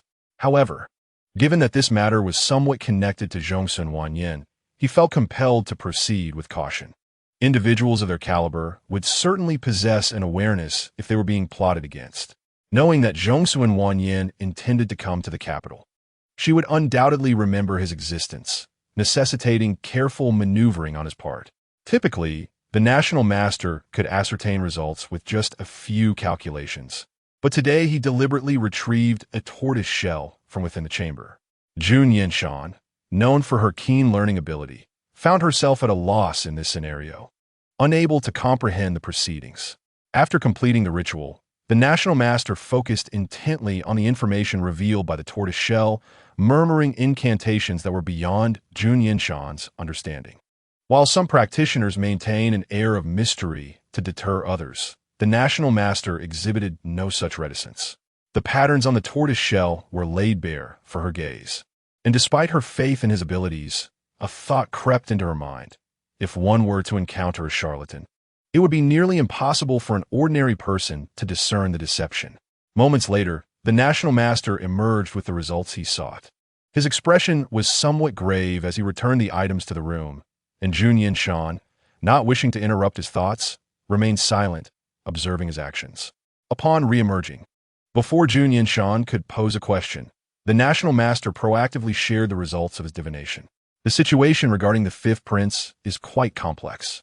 Perhaps due to the mention of royal bloodlines, the National Master appeared solemn, and his words were laden with caution. Influenced by various factors, the future seemed somewhat bleak. Were these words uttered by anyone else, Jun Yanshan might have dismissed them as mere quackery.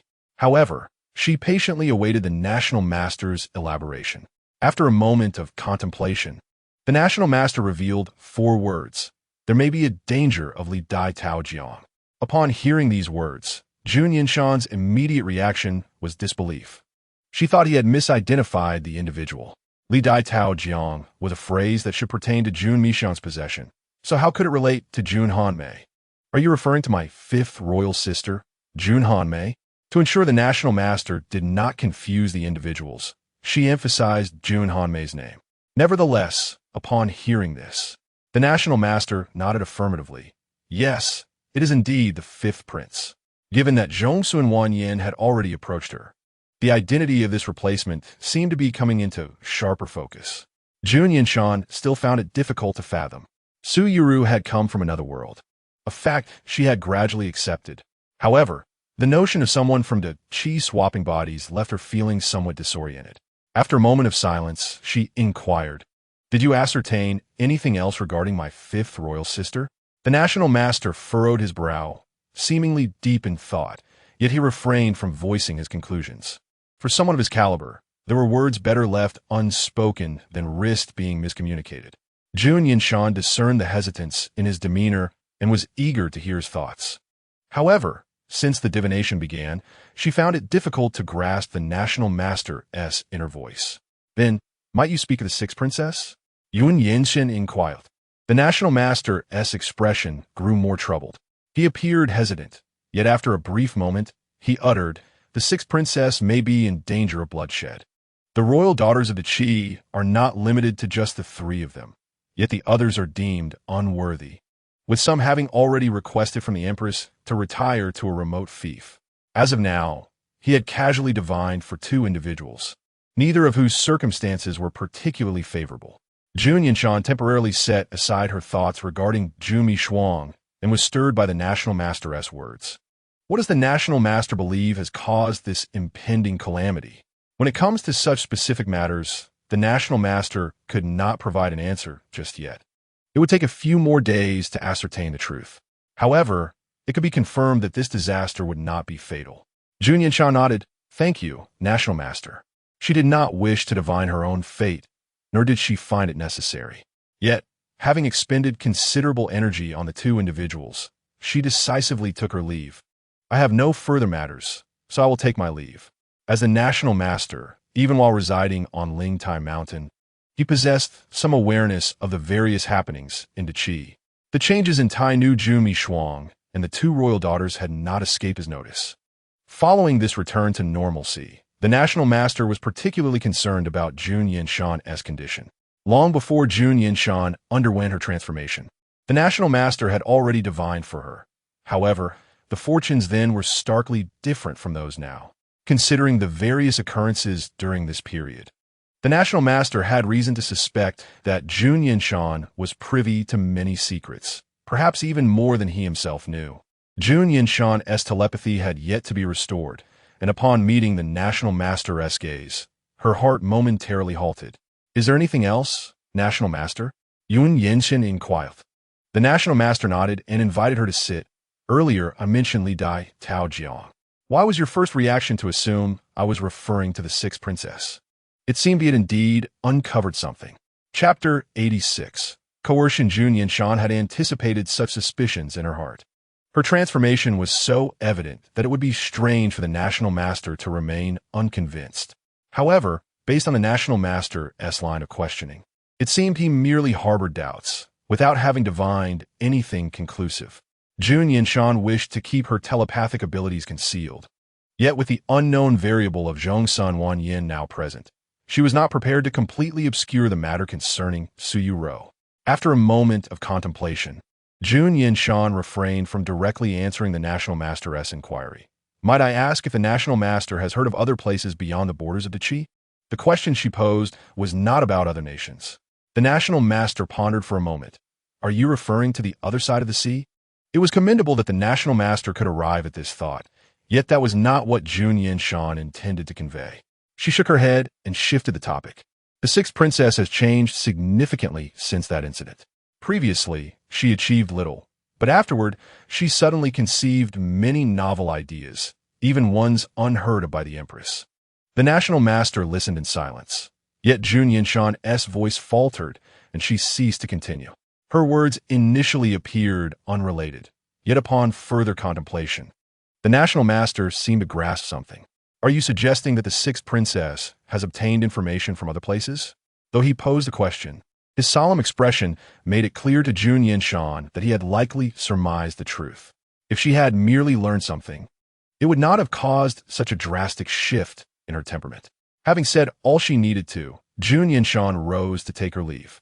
This time, the national master did not impede her, but instead watched her retreating figure, once again plunged into deep thought. After a flurry of activity, when Jun Yanshan returned to the Tai Nu mansion, it was still midday, and she even managed to join Shen Shui for a meal. However, she was fated to have little opportunity for meaningful interaction, as before she could finish her meal, she received news from her subordinate and had to hurriedly swallow a few bites before heading into her study. Recently, a yuan had grown more favorable towards Jun Yanshan. Seeing her unable to enjoy even a meal, he could not help but exclaim to Shen Shui, "Zheng Jun, it seems that even the Tai Nu finds it challenging." Shen Shui did not allow anyone else to serve them, and at that moment, they were alone in the courtyard. Such remarks were harmless, but Shen Shui would often remind him to be cautious with his words. After saying his piece, a yuan immediately felt it was inappropriate. Yet, after a moment of anxious waiting, he was relieved when Shen Shui did not reprimand him. Feeling fortunate, a yuan could not help but glance at Shen Shui, who seemed not to want to scold him, but was simply lost in thought. Even after Jun Yanshan had left for a while, Shen Shui's gaze remained fixed in the direction she had departed, appearing somewhat distracted. A yuan, perplexed, called out, "Zheng Jun, what troubles you?" He instinctively recalled the interactions between Jun Yanshan and Shen Shui over the past few days and found nothing unusual. It was as if Shen Shui had suddenly awakened from a reverie, his expression appearing somewhat unnatural. "It's nothing." A yuan did not quite believe his words, but since Shen Shui had said so, he refrained from probing further. Shen Shui seemed to have lost his appetite for continuing the meal. Shortly after Jun Yanshan's departure, he set down his bowl and chopsticks. "A yuan, please have someone come to clear this away." After saying this, Shen Shui rose and walked towards the inner room. A yuan glanced at the half bowl of rice left in his bowl and hurriedly followed. "Zheng Jun, are you not eating?" Shen Shui's usual appetite was not large. It was exceedingly rare for him to leave even a bowl of rice uneaten. Having been by his side for so long, a yuan immediately recalled the period when Jun Yanshan had encountered difficulties. "It's all right. I simply have no appetite. It's too cold. I cannot eat." A yuan thought that if the weather were hot, he could understand Shen Shui's reasoning. He knew Shen Shui was making excuses, but seeing him close the door behind him, he could only follow Shen Shui's instructions to clear the table. Once inside, with no one around, Shen Shui retrieved an object from within his robes. It was a wooden sword tied with a red cord at the end, only the length of a finger. Its blade dulled, devoid of any lethality, resembling a mere toy. This small sword had unexpectedly appeared on him. In recent days, Shun Shui had been busy with various matters, leaving the Tai Nu mansion several times. Despite a Yuan accompanying him, the two men walking on the street inevitably became somewhat careless. Shortly thereafter, a Yuan was lured away by a trick. During the half-tea time that a Yuan was absent, Jun Hanmei personally sought out Shun Shui. It was not until his return that Shun Shui discovered the short sword that had mysteriously come into his possession. In the past few days, Shun Shui had kept this matter from Jun Yanshan, carrying the short sword with him, fearing it might be discovered. Reflecting once more on Jun Hanmei's words, Shun Shui felt a twinge of unease. He knew he ought to trust Jun Yanshan, yet when it concerned his mother, he could only exercise extra caution. Shun Shui remained entangled in his thoughts, while Jun Yanshan remained blissfully unaware of the situation. Perhaps it was due to the connection with Zhongsun Wanyin or some action she had taken. But Jun Yanshan had not been privy to Shun Shui's thoughts during these several occasions. Aside from Yusong, Jun Yanshan had other sources of information, and this particular news did not originate from Yusong. After leaving the main courtyard, Jun Yanshan hurriedly brought her subordinates to the study. "You must inform me of the detailed circumstances." Her subordinate began. "The fifth princess has somehow managed to corrupt a portion of individuals. Had it not been for my timely discovery, our situation might have been exposed by them." As the Tai Nu, Jun Yanshan had nurtured some people herself. Although the Qi had explicitly prohibited the raising of private armies, the Empress turned a blind eye to the actions of her daughters. As long as the matter did not escalate or become public, the Empress would remain silent. As for the possibility of someone making a significant disturbance, the Empress would not show any mercy. The location of these private soldiers, their numbers, and the accounts of the shops under her command are crucial information that must remain confidential. Jun Yanshan listened intently as her subordinate mentioned several names, two of whom were her trusted confidants. During that year, Suyu Ro was unaware of their existence and had not contacted them. Therefore, Suyu Ro can be excluded from consideration. Jun Yanshan gazed at her subordinate, detecting no deceit in her mind, only a palpable sense of fear. Among Jun Yanshan's faction, there were ministers who typically considered themselves neutral, yet when Jun Yanshan truly required assistance, they would invariably step forward to help. The complete list of names was known solely to Jun Yanshan, though a few, including her two confidants, were also aware of it. Chapter 87. Interrogation. Initially, she did not take these matters seriously, but after hearing her subordinate's report, Jun Yanshan felt compelled to remain vigilant. "Your Highness, please give the order," the subordinate implored. Pulling Jun Yanshan back to her senses, "Once you command, we will certainly uncover all the spies." Jun Yanshan contemplated the statement. She was about to respond, but within moments, a realization struck her. Jun Hanmei's actions could be motivated not only by a desire to obtain information directly from her, but also by a strategy to disrupt Jun Yanshan's composure, potentially revealing their other cards during their actions. Understanding this, Jun Yanshan chose not to rush into action. She gently shook her head at her subordinate. "There is no need to hurry. You may leave for now. I shall deliberate on this matter further."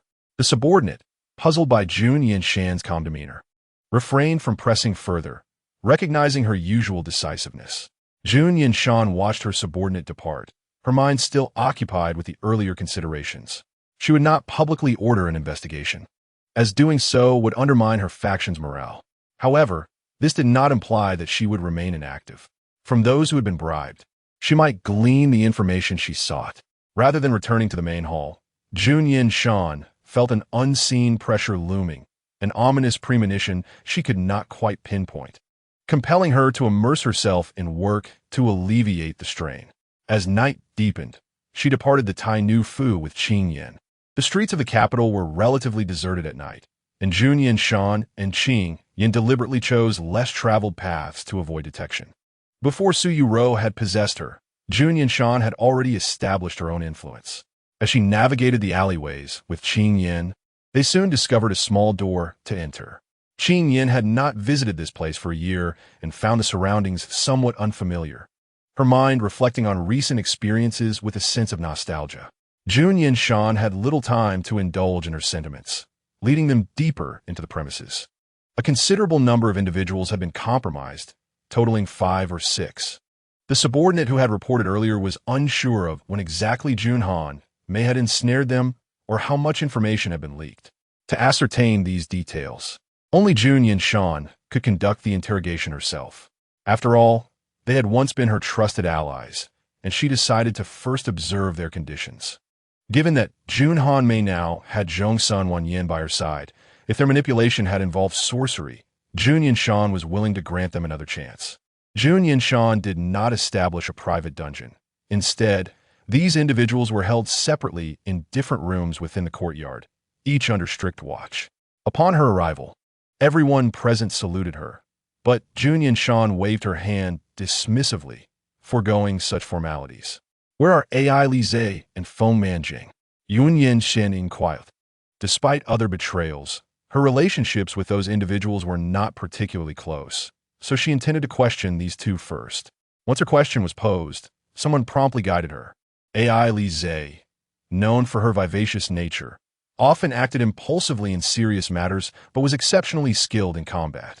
Conversely, Feng Manjing, while somewhat less adept in martial arts, possessed a steadier demeanor, making her more suitable for strategic planning. Typically, when there were tasks to delegate, Jun Yanshan would choose to involve both of them, as their collaboration allowed for more effective task completion. Although they had worked well together, Jun Yanshan had not anticipated that they would turn against her in unison. The tacit understanding between the two was evident to others, and they were confined in the most distant rooms from one another. Jun Yanshan first entered Ai Lize's room. Li Shiva shekelt. Yet she continued to pace within the confines of her space, refusing to cease her movements even when limited to shuffling. The sound of Jun Yanshan entering caught her attention. Upon seeing her, Ai Lize momentarily froze. "Your Highness, what brings you here?" she instinctively asked. Jun Yanshan took a seat before her, while her subordinate hesitated, wanting to advise her to maintain distance from Ai Lize. Following the capture, the others had been bound with ropes, but Ai Lize was treated differently. Initially, she had been restrained with ropes, but during the second meal delivery, the ropes had fallen off, almost allowing her to escape.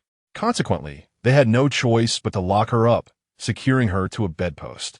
Although formidable, Ai Lize was not so overpowering as to escape capture entirely, which allowed her to remain until Jun Yanshan's arrival. Not long after Jun Yanshan sat before Ai Lize, she began to hear a cacophony of thoughts in Ai Lize's mind. Strange. Why is there no severe interrogation? With the Empress here, could she be planning something? The absence of warmth in this place made Ai Lize yearn for an opportunity to flee. Jun Yanshan realized that Ai Lize's nature remained unchanged. Even when confronted with the revelation of her spy identity, she seemed unconcerned for her own safety. Jun Yanshan turned to her subordinates. "You may all leave." Only Qing Yin and Jun Yanshan remained, yet her subordinates were still apprehensive. Some hesitated to speak. "Your Highness, this may not be appropriate." They did not dare to directly imply that Jun Yanshan's martial skills were inferior to Ai Lize's, fearing potential danger, but Jun Yanshan discerned their concerns. Jun Yanshan replied, "With Qing Yin here, you need not worry. You may leave." Her tone bore a hint of firmness, prompting her subordinates to recognize her resolve and take their leave. With their departure, Jun Yanshan felt a notable sense of relief. Qing Yin also exhibited hesitation. Her current abilities were significantly diminished. Even at her peak, she might not have been able to defeat Ai Lize, making Jun Yanshan's actions seem reckless. However, she instinctively regarded Jun Yanshan's commands as paramount.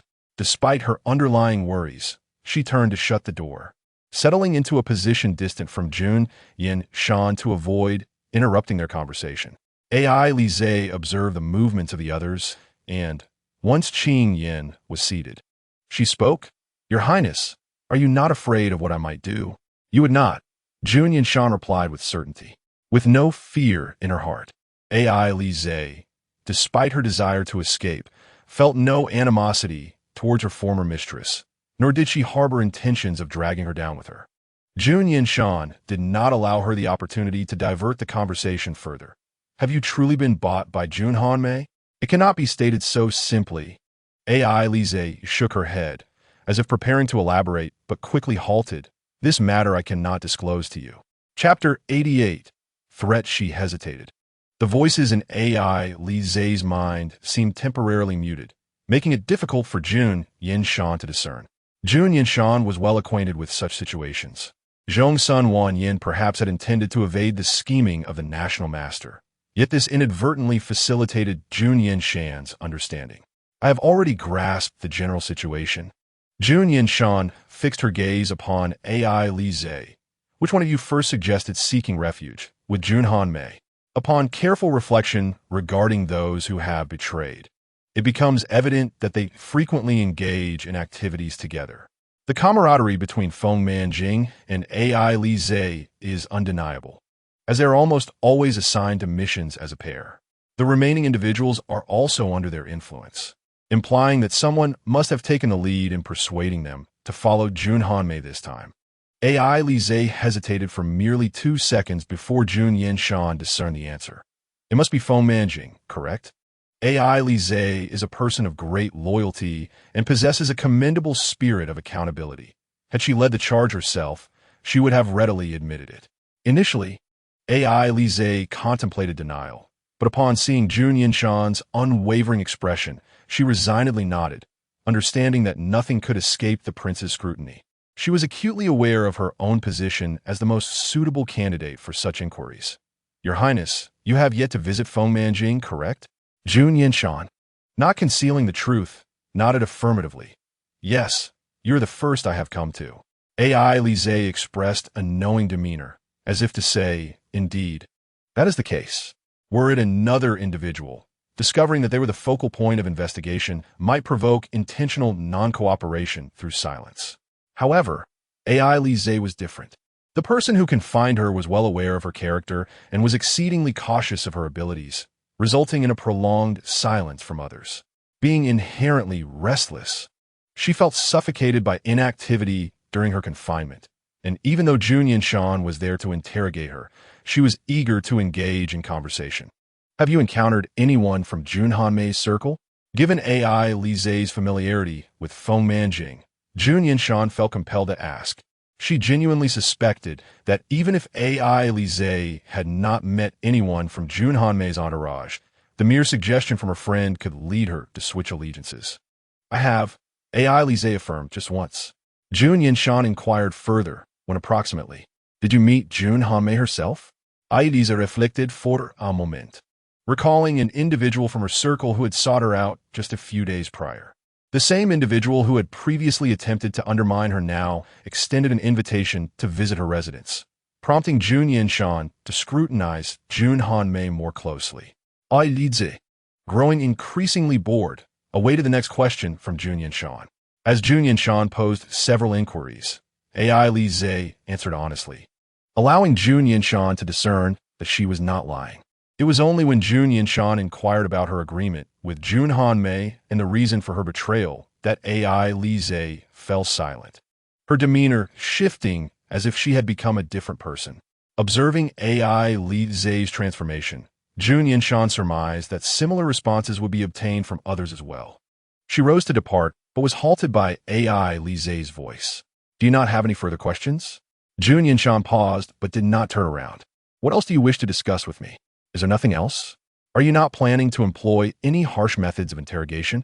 Jun Yanshan did not respond to AI Lise's inquiry and exited the room. AI Lise often struggled to stay on topic. Even when she did cooperate with Jun Yanshan's questioning, she would frequently divert the conversation. Jun Yanshan understood that this was not intentional. She was attempting to guide AI Lise, yet precious time was still wasted. Upon stepping out of the room, where AI Lise was confined, Jun Yanshan looked up at the sky and realized it had completely darkened. The few subordinates waiting outside were anxiously listening for any signs of conflict within, fearing they might need to intervene. Seeing Jun Yanshan emerge unscathed, they all breathed a sigh of relief. Where's Feng Manjing? Jun Yanshan inquired. The subordinates promptly led her to Feng Manjing's quarters. This time, no further instructions were needed. Upon entering, the door was thoughtfully closed behind them. Feng Manjing, skilled in psychological manipulation, while not entirely defenseless, posed no threat to Jun Yanshan. Upon Jun Yanshan's entrance, Feng Manjing appeared unfazed, as she had anticipated Jun Yanshan's arrival. Facing her without a hint of trepidation, she smiled. "Your Highness, it has been far too long. Engaging with an astute individual requires no circumlocution." Jun Yanshan took a seat across from her and directly addressed the matter at hand. "Why did you choose to betray?" Jun Yanshan's question was evidently anticipated by Feng Manjing, who pondered for a moment. "Do you truly wish to hear the truth, Your Highness?" "Speak," Jun Yanshan replied. "But if you claim that you believe Jun Hanmei offers greater prospects, I shall not be convinced." Feng Manjing was preparing to respond accordingly when Jun Yanshan interjected, leaving her momentarily taken aback. Fortunately, she quickly regained her composure. "But that is indeed the truth. Your Highness's unusual behavior over the past year has led subordinates to question their choices. Upon hearing the conditions presented by the fifth prince, it is not surprising that such a decision was made. The disadvantage of conversing with an astute individual lies in the fact that, unlike AI Li Zhe, who would remain silent if unwilling to speak the truth, Feng Manjing would incessantly employ various falsehoods to obscure her intentions, seizing the moment while her mind-reading ability remained effective. Jun Yanshan boldly dismantled her deception. "If that were truly your conviction, why wait until now to negotiate with Jun Hanmei?" Feng Manjing attempted to argue, but was swiftly silenced by Jun Yanshan's retort. "When I was still recovering, that should have been your best opportunity." Feng Manjing fell silent. After Jun Yanshan's recovery, her thinking seemed sharper than before, leaving Feng Manjing momentarily at a loss for counterarguments. Jun Yanshan would not afford her much time to hesitate. "Have you already met with Zhongsun Wanyan?" Though Feng Manjing did not envision Zhongsun Wanyan in her thoughts, Jun Yanshan had already begun to harbor suspicions. Jun Yanshan had always trusted her and AI Li Zhe. Even during the year when she was possessed, neither had shown any intent to betray her. This sudden defection was clearly aligned with the timing of Zhongsun Wanyan's arrival in the capital, linking the two events. Jun Yanshan's words were too unequivocal. Feng Manjing recognized that denying it now would be futile. She slightly nodded, indicating no desire to elaborate further. She possessed a greater composure than AI Li Zhe, and, noting her dwindling position in the conversation, promptly ceased speaking, occasionally offering trivial responses to Jun Yanshan's inquiries to obfuscate her judgment. Chapter 89. Ambiguity. Jun Yanshan had anticipated this situation. In dealing with Feng Manjing, she could no longer rely solely on questions. Rather, she needed to present some choices. Even if her mind-reading ability were to fail, having spent many years with Feng Manjing, Jun Yanshan was confident in her ability to discern clues from her expressions. She felt fortunate that she had previously consulted the national master regarding Zhongsun Wanyan. With this understanding, Jun Yanshan could roughly speculate various possibilities. She spoke slowly in Feng Manjing's presence. "I believe what they promised you is not wealth or power. Such things, even without collaboration, would naturally be afforded to you should you remain steadfastly loyal to me until my ascension." Feng Manjing pressed her lips tightly together, seemingly resolute in her silence. Observing her reaction, Jun Yanshan continued, "Since it is not these superficial gains, it must pertain to matters of life and death, correct?" Feng Manjing remained silent, though her expression softened slightly. Observing this shift, Jun Yanshan knew her assumption was accurate. These were individuals hidden in the shadows, distinctly different from the ministers of the previous dynasty, primarily engaged in clandestine affairs. Therefore, most of those Jun Yanshan had chosen were orphans. While a few had surviving family members, they had been relocated to secure locations for protection, making it difficult for outsiders to intervene. Feng Manjing and AI Li Zhe were two orphans selected by Jun Yanshan, and logically, they should not be subjected to such coercion. Thus, the remaining possibility became evident. "Does AI Li Zhe know why you have made this choice?" Jun Yanshan inquired.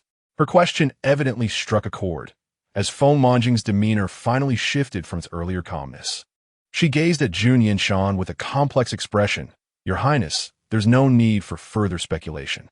If you continue guessing, you may unintentionally uncover the truth." Jun Yanshan cautiously inquired. You aren't using the same excuse you employed against me previously with AI Lizhe, are you? Reflecting on AI Lizhe's character, it was indeed plausible that she could be deceived. However, as soon as the words left Jun Yanshan's lips, she realized her oversight.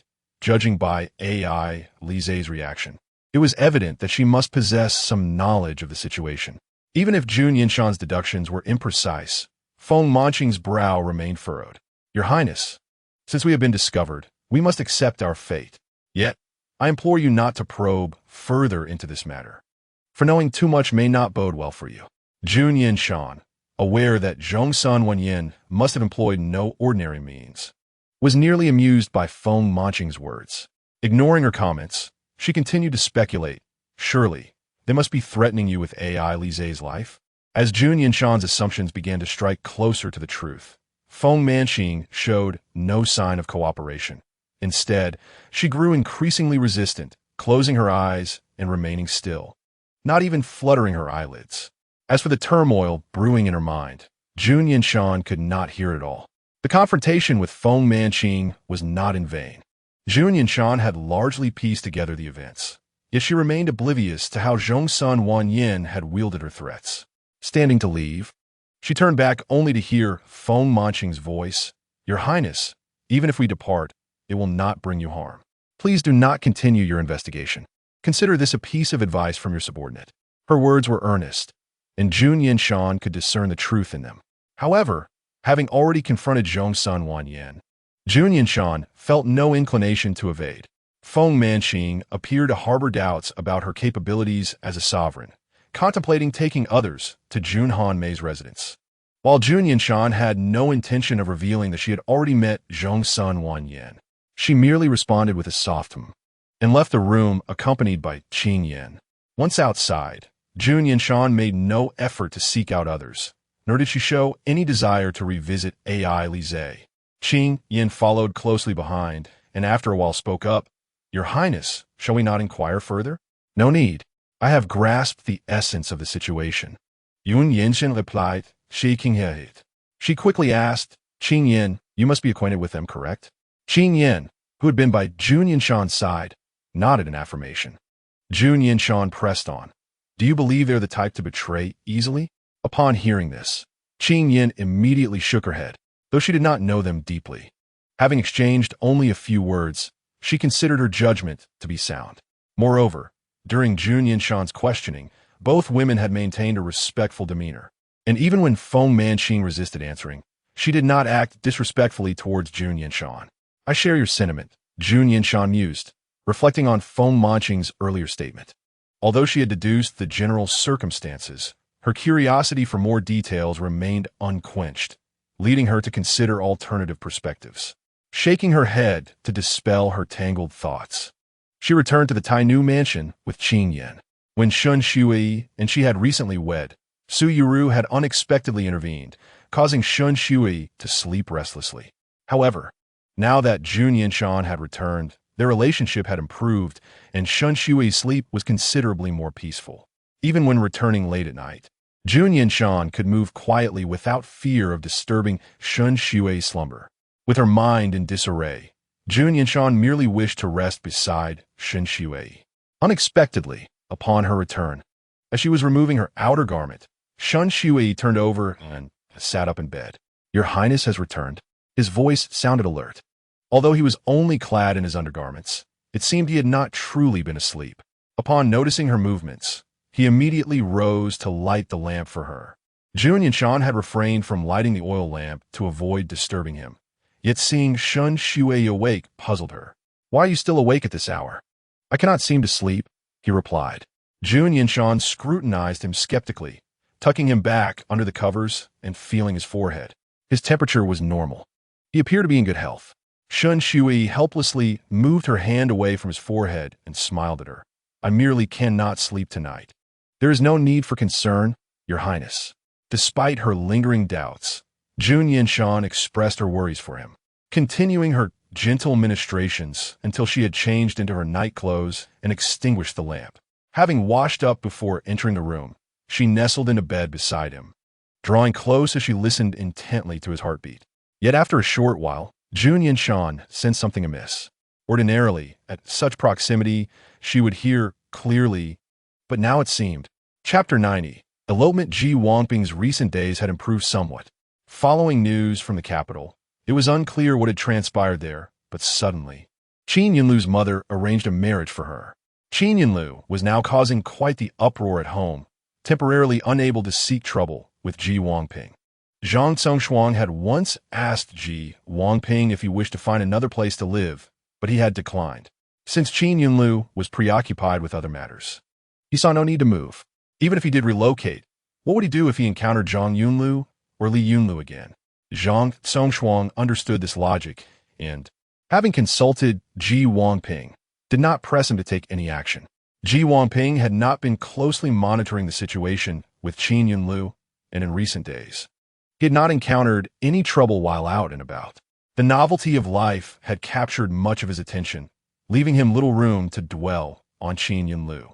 Zhang Songshuang recognized Ji Wangping's current state of mind, perhaps intentionally steering him away from matter. She felt it sufficient for her to keep an eye on the Qin family. There was no need for Ji Wangping to worry daily.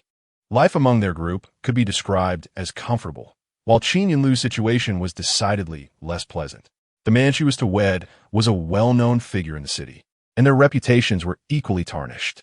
He was moderately handsome, but his self-awareness about his looks led him to dally with numerous women, his romantic escapades surpassing even those of Qin Yunlu.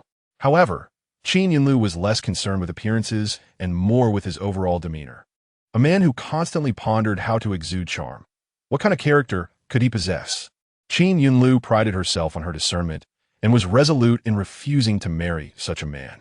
Initially, her mother had seemingly given up on this match. Yet for reasons unknown, she was now insisting on an engagement with Qin Yunlu, though he had initially opposed the arrangement. Hearing of Qin Yunlu's vehement resistance ignited a rebellious impulse within him. Not only did he consent to the marriage, but he also frequently visited, much to Qin Yunlu's annoyance. "Mother, I will never marry a man like him," Qin Yunlu exclaimed to her mother, recalling her mother's usual stance. She attempted to reason, "If a man like that enters our family, others will surely mock the Qin clan." Qin's mother knew this truth all too well. However, it was not her intention. The higher-ups desired a union but wished to keep it discreet, thus using them as pawns. With a sigh, Qin's mother had yet to respond when the gentleman promised to Qin Yunlu stepped into the room. "It seems Miss Qin harbors quite the prejudice against me," he remarked. The suitor, Fong Man, hailed from a respectable family in the city, but there had always been friction between their mothers, especially given the discord among the higher-ups.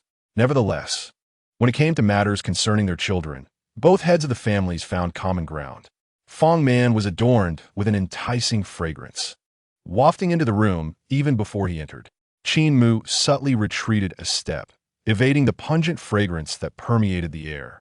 "You misunderstand." Yunlu was merely.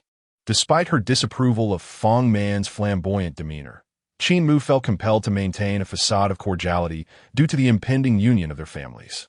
As she attempted to ease the tension with her words, she was abruptly interrupted by Qin Yunlu. With a gaze filled with disdain directed at Fong Man, she declared, "You should abandon any hopes. I will never marry you." The servants behind Fong Man, having never witnessed such blatant disrespect towards their young master, had begun to acclimate to the peculiarities of their frequent visits to the Qin residence. With heads bowed and gifts in hand, they resembled a group of mute observers. Fong Man, having developed a thick skin from such encounters, took no offense at Qin Yunlu's words. Instead, he smiled and remarked, "Miss Qin, your anger exudes a certain femininity. I dare say you will make an admirable wife in the future." He elongated his words with a soft, almost effeminate tone, which made Qin Yunlu feel a wave of nausea. This voice was a form of insult to Qin Mu. Noting the presence of Fong Man's entourage, which ensured his safety from any potential outburst from Qin Yunlu, Qin Mu cleared her throat. "I have matters to attend to. Yunlu, you entertain young Master Fong here." With that, she exited the room, fearing that lingering any longer would lead to her being overwhelmed by the cloying scent. Qin Yunlu wished to intervene, but was a moment too late, left seething in place. After observing Fong Man's near collapse under the weight of the atmosphere, a cunning plan formed in her mind. I understand that many wish to marry into the Qin family. But do you comprehend what such a union entails? Faced with this challenge, Qin Yunlu decided to employ her wits. If she could persuade Fong Man to abandon the marriage, not only would she evade her mother's ire, but she would also achieve her goal of breaking the engagement. Fong Man, sensing a worthy opponent, was perplexed. He had never heard of anyone desiring to enter the Qin family. Before he could fully grasp Qin Yunlu's intentions, he instinctively countered. What are you saying, Miss Qin? Did you not previously seek to marry a distant relative of an innkeeper, only to be rejected? At this, Fong Man couldn't suppress a chuckle. I heard that fellow is dark and unattractive. If you fancy such a man, it stands to reason you would wish to dissolve our engagement. Almost swayed by his mockery, Qin Yunlu remained focused on the seriousness of the marriage. After a few exchanges of banter, she returned to the matter at hand. As the rightful lord of the Qin family, one must rise at the crack of dawn. Fong Man instinctively glanced outside, then turned back. How is that possible? I hear you sleep until the sun is high in the sky. Qin Yunlu thought vehemently about the source of such rumors and interrupted his train of thought. Are women and men the same? In our Qin family, men hold no status. Even the lord must do laundry and cook. Isn't that akin to any common household? Fong Man queried. Perceiving the wavering in his expression, Qin Yunlu nodded emphatically. Indeed. Moreover, should one desire a divorce in our family, they can only be carried out of the estate. What do you mean by carried out? Fong Man asked, sensing the gravity of her words. Qin Yunlu gestured at her neck with a fierce glint in her eyes. Do you understand now? Fong Man, initially driven by pride and dazzled by the allure of wealth and status, was not yet ready to concede. Witnessing her intimidating gesture, he abandoned the gifts he had brought and fled the Qin residence in a disheveled state. Qin Yunlu breathed a sigh of relief, despite her maid's disapproving gaze, and declared, I shall elope. Chapter 91. The Night Raid. I shall elope. The intentions behind her words were lost on the maids, yet they sensed impending doom. Qin Mu had never been particularly harsh with the maids, primarily because it was unnecessary. However, should they allow Qin Yunlu to elope unchecked, they would surely face dire consequences before Qin Mu. A mere beating would be considered the lightest of punishments. One of Qin Yunlu's closest maids seized the opportunity. Miss, with whom do you intend to elope? If it were simply a solitary endeavor, it would amount to nothing more than running away from home. Qin Yunlu had no intention of concealing her plans, lifting her chin defiantly. Ji Wangping. Unbeknownst to Ji Wangping, he had once again been drawn into her schemes. Following his departure from the brothel, Ji Wangping had refrained from playing the Qin for a time. Jun Yanshan frequently visited his quarters, requesting him to play for her, but he had only acquiesced to her pleas twice before resolutely declining. The mere act of playing the Qin reminded him of the days spent entertaining others. Yet, after such a long passage of time, Ji Wangping had begun to emerge from those memories. He enlisted Zhang Songshuang's assistance to procure a Qin. Now sitting alone in his courtyard, his fingers trembling slightly as they caressed the strings. After all, he had once practiced diligently for his livelihood, even after a hiatus. He quickly regained his former proficiency. As he played for the first time, Ji Wangping found himself surprisingly unresistant. The experience of playing for himself felt entirely different from playing for others.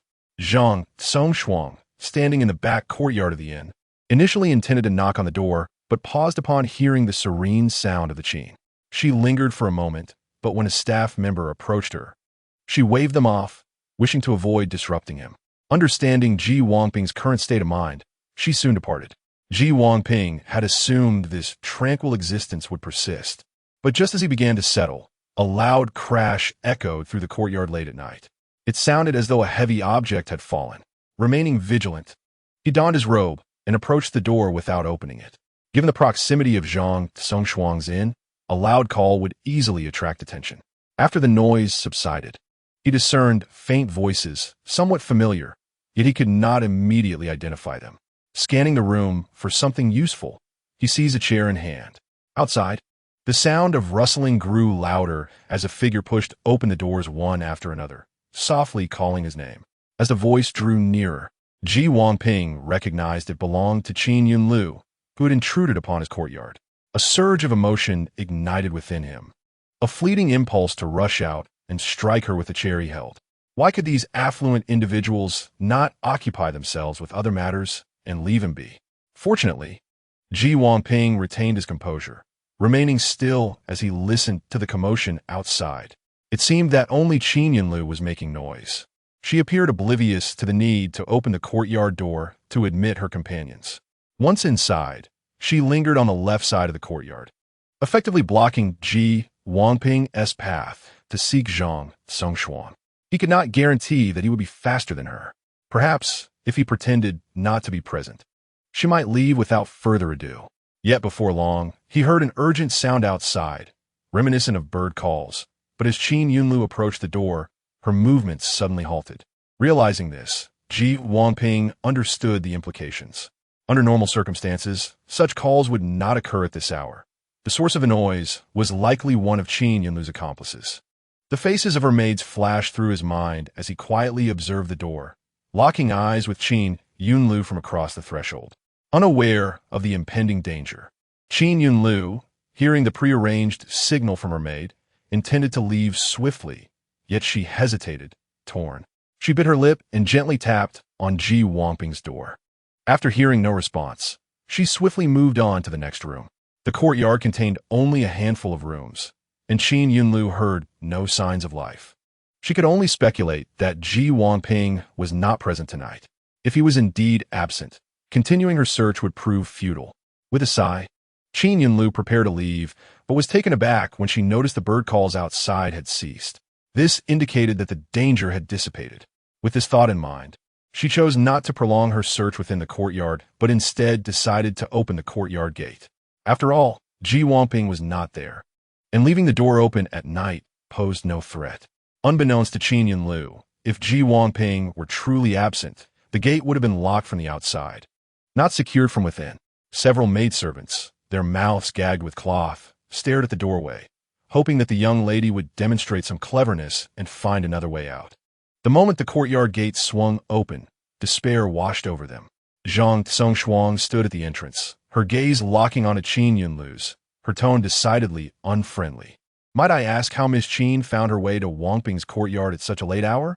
Qin Yunlu had not anticipated encountering anyone upon opening the door, and she gasped in fright, instinctively retreating and tumbling to the ground.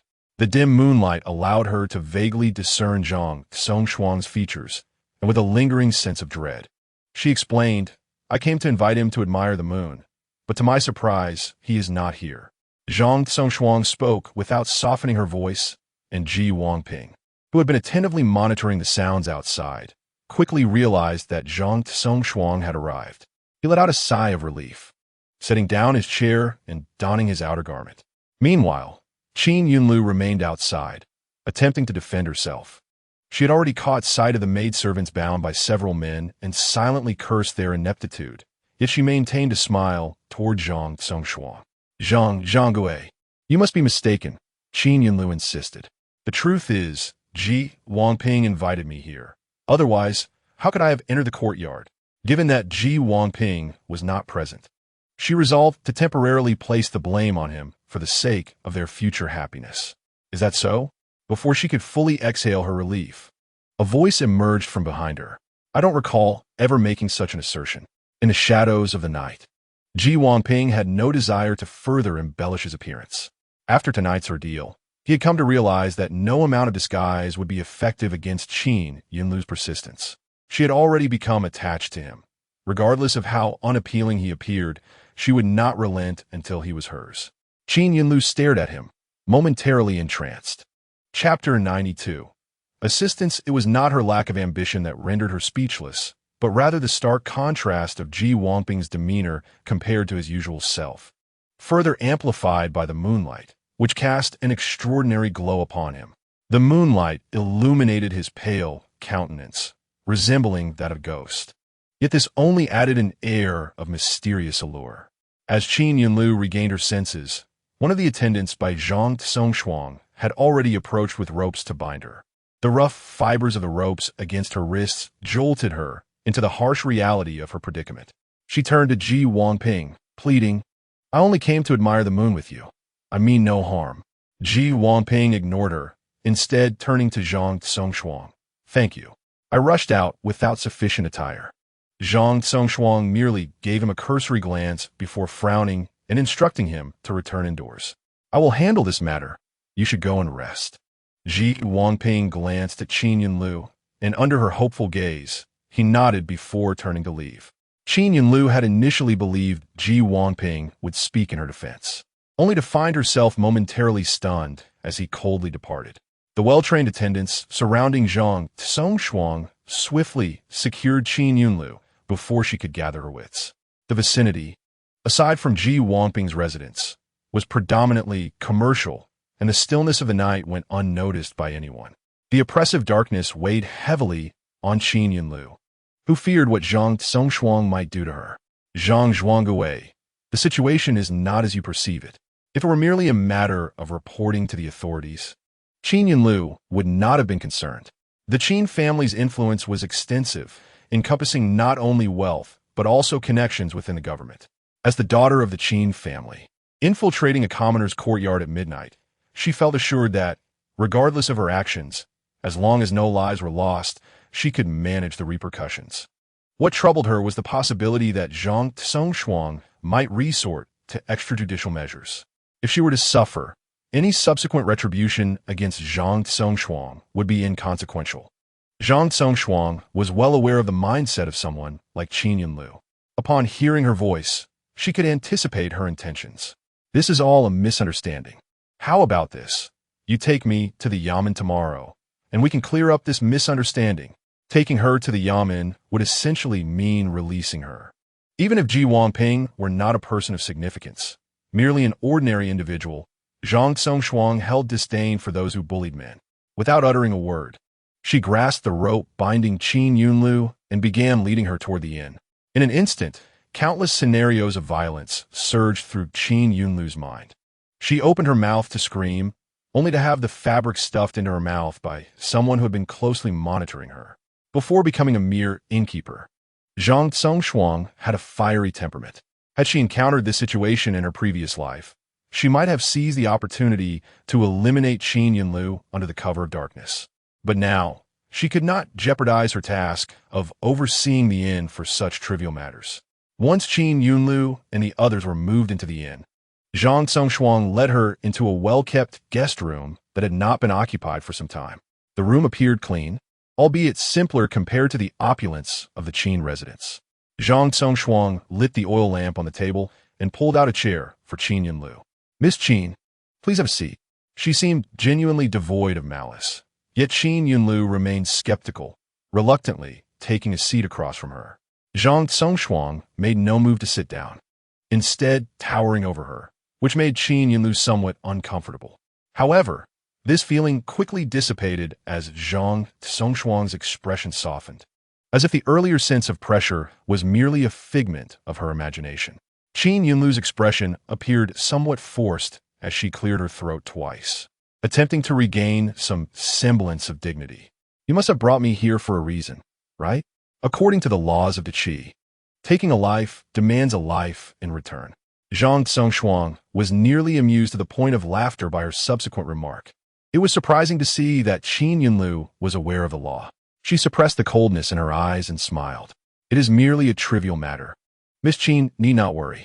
Qin Yunlu shifted the ropes, binding her hands, and signaled with her gaze for Zhang Tsongxuang to untie her, yet Zhang Tsongxuang feigned ignorance. Qin Yunlu remained oblivious to the true intentions behind her being brought here and hesitated to address the matter directly. "I heard Miss Qin is to be betrothed. How curious that you have suddenly appeared in Wang Ping's courtyard," Zhang Tsongxuang inquired. The entire city was aware of Qin Yunlu's aversion to the marriage, especially someone like Zhang Tsongxuang, who kept a close watch on such affairs. Upon hearing Zhang Tsongxuang's question, Qin Yunlu immediately focused on the betrothal. With indignation, she exclaimed, "This engagement was unilaterally arranged by my mother and them. I never consented to it. Such matters require the decree of parents and the words of a matchmaker. Miss Qin, your statement is misguided." Zhang Tsongxuang disapproved, regarding her with skepticism.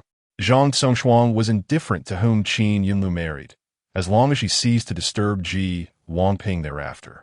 However, given the current circumstances, the outlook was far from optimistic. Chapter 93. Injury. Even if Qin Yunlu were to marry, it was plausible she might still sneak into Ji Wangping's courtyard in the dead of night, considering both Ji Wangping's reputation and his safety. This potential threat posed by Qin Yunlu needed to be eradicated. Yet, this matter was unrelated to Wangping. Zhang Songshuang redirected the topic. Qin Yunlu suddenly came to a realization and, without overthinking, inadvertently revealed her true intent. I have come here with the intention of eloping with him. Unaware of her slip of the tongue, her tone reflected an air of entitlement. After all, weren't such romantic escapes depicted in tales of the moonlit night? She was finally able to see Ji Wangping's true visage this evening. The mere thought of his face filled her heart with warmth. This was certainly not lust. It was merely an aspiration towards beauty. Zhang Songshuang interjected. An elopement requires mutual affection, does it not? Unable to contain herself, she spoke up. The moment Qin Yunlu thought of Ji Wangping, she conveniently overlooked his previous departure and raised her voice in rebuttal against Zhang Songshuang. How could he not like me? I am the eldest daughter of the Qin family. Zhang Songshuang responded, Is it not possible that after eloping, that may no longer be the case? If you truly care for Wangping, you should find a way to call off the engagement and pursue him honorably. Zhang Songshuang had already discerned the mindset of such individuals and adeptly used her words to manipulate the situation. As a woman, would you truly want your beloved to bear the burden of disgrace on your behalf? Qin Yunlu found herself momentarily speechless. She did not recall that when she had previously approached with her entourage to discuss the betrothal, Zhang Songshuang had firmly rejected her. Even if, as Zhang Songshuang suggested, there is ultimately no possibility for the two, she recognized that alternative approaches were necessary. Nevertheless, she continued to exert herself in an attempt to persuade Qin Yunlu. She made a point to mention, Wangping has always had a fiery temperament. Based on my understanding of him, should you force him into anything, he might even prefer to meet a tragic end. The mention of such a demise stemmed from Zhang Songshuang's awareness of the Qin family's past. Qin Yunlu had witnessed such a fate befall a male concubine within the Qin family. Upon hearing Zhang Songshuang's words, Qin Yunlu fell silent. Zhang Songshuang then casually exchanged a few more words before taking her leave. The hour is late, Miss Qin. If you return, you will undoubtedly face a barrage of questioning. It will be more prudent to remain here. Zhang Songshuang made her way towards the door, suggesting it was time to rest. She had not mentioned untying Qin Yunlu, and in the course of their conversation, Qin Yunlu had forgotten about it entirely. It was not until Zhang Songshuang had already stepped out that Qin Yunlu suddenly recalled the matter. She rose to rush towards the door, but the ropes binding her hands hindered her balance, causing her to stumble and fall to the ground. After considerable effort, she managed to shuffle to the door and called out, Hey, Zhang Zhanggui, you forgot to untie me. Please release me. Zhang Songshuang had not strayed too far away and heard her clearly. However, upon noticing two attendants approaching, she simply shook her head. No need to concern yourself with her. She can scale the wall by herself. There is no reason she cannot untie a simple rope. Inside, Qin Yunlu called out several times before feeling parched. Her eyes scanned the room and landed on a teapot on the table, but there was not a single cup in sight. Although the young ladies of affluent families typically adhered to decorum and would not pour tea directly into their mouths at this moment, Qin Yunlu could hardly afford to care about such niceties. She leaned against the door and gradually pushed herself up, taking great care as no one was there to assist her, fearing she might fall again. At last, she reached the table bent down and strained to grasp the spout of the teapot, tilting her head back to pour. However, the anticipated sweet nectar did not arrive as expected, and after an exhausting stretch, she realized there was no water in the pot. Had she not lacked such experience, she would have known this the moment she lifted the teapot. Who would leave an empty teapot on the table? Qin Yunlu felt a surge of anger, but quickly devised a plan. With a swift motion, she let go of the teapot, which shattered into countless pieces upon hitting the ground. She honed in on one of the sharper fragments and pressed it against the rope binding her. Had she not been aware that sleep would evade her while bound, Qin Yunlu would have almost disregarded the ropes entirely, knowing Zhang Tsongxuang would eventually help her untie them in the morning. Accustomed to a life of luxury, the act of providing for herself was an entirely novel experience for Qin Yunlu. After enduring a few cuts on her hands, she finally managed to wear the ropes down sufficiently, and with a final effort, she broke free from her constraints. This endeavor had drained nearly all her strength, and as she sat amidst the scattered debris, she sighed, not contemplating how to tidy up the mess, but rather considering what to wear that night. The garments she typically donned at home were crafted from the finest materials, soft enough to feel as if one were not wearing anything at all.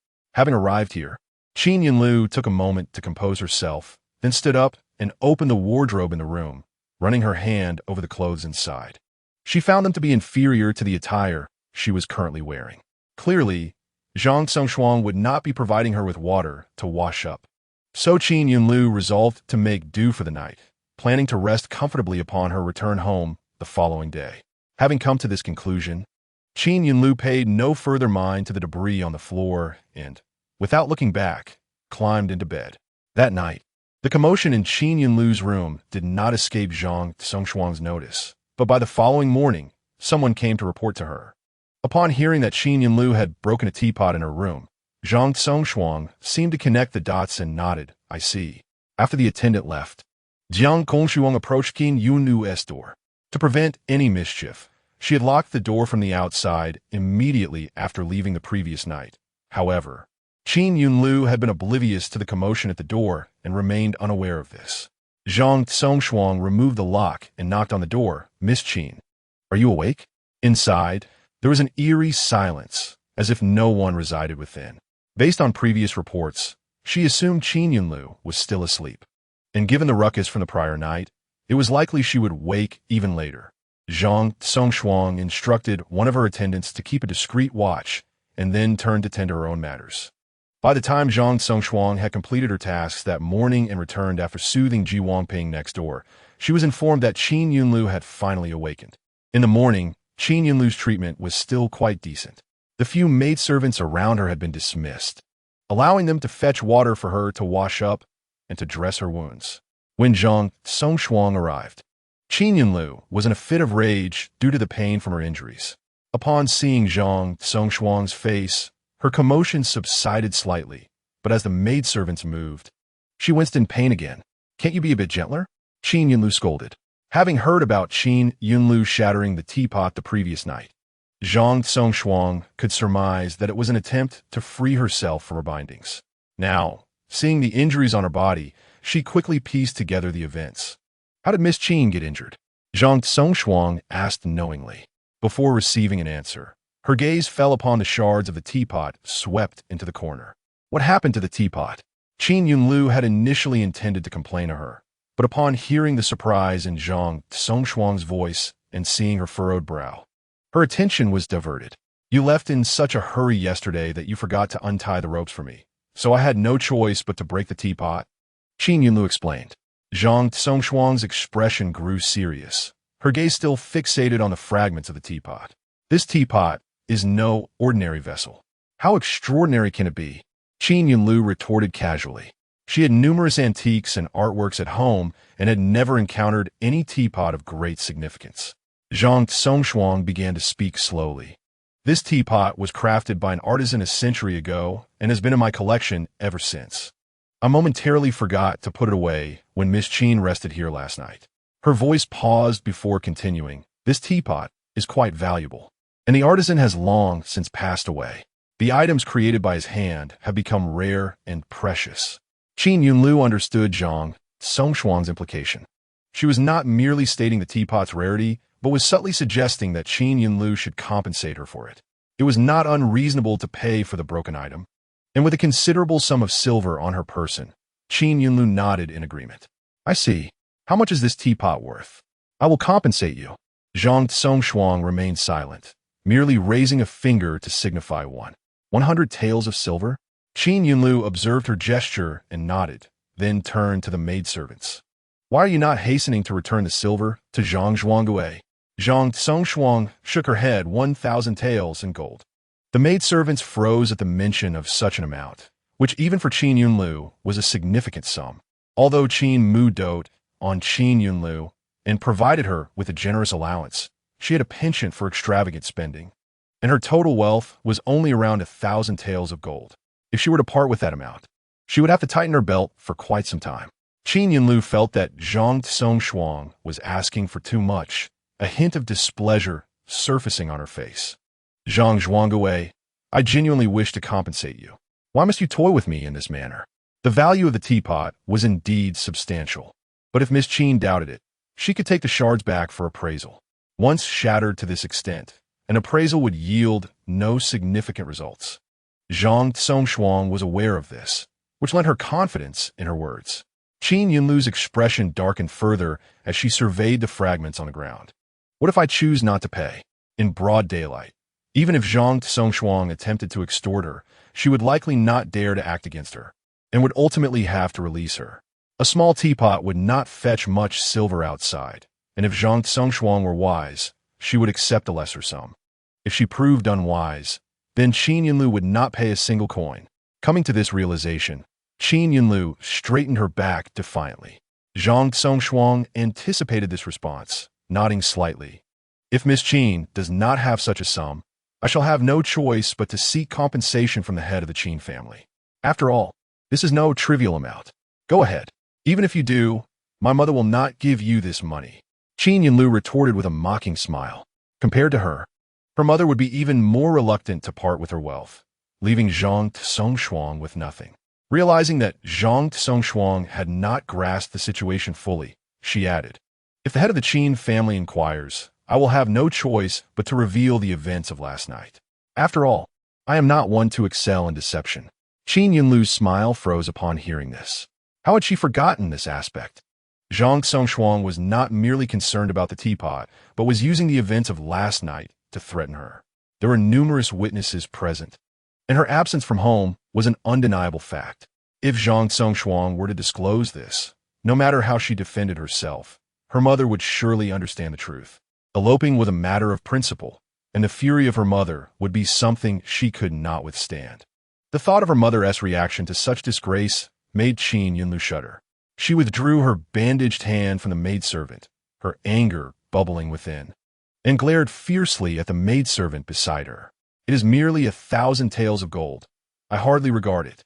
Qin Yunlu's voice trembled as she spoke. Hurry and give the money to Zhang Zhuangwei.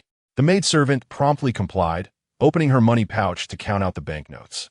Qin Yunlu often flaunted those large denominations, using them to display her wealth. After all, the Qin family's standing in the city was evident, and no one would dare to rob her. As the large banknotes were handed over, the envious gazes directed at Qin Yunlu made her heart flutter with delight, only to be swiftly snatched away by Zhang Songxuang. Watching the banknotes transfer from the pouch to Zhang Songxuang's hands, Qin Yunlu felt as if her heart was bleeding. Having overly obedient and rigid maidservants was not always a good thing. Seeing the maidservant diligently counting the banknotes, Qin Yunlu gritted her teeth in frustration. If only she were a bit cleverer, she would have found a way to hide a few notes in her sleeve. If she genuinely lacked sufficient funds, Zhang Songxuang would surely not press her too hard. Now, surrounded by dull-witted maidservants, she had no choice but to surrender all the banknotes. The amount in her pouch was even less than Qin Yunlu had anticipated.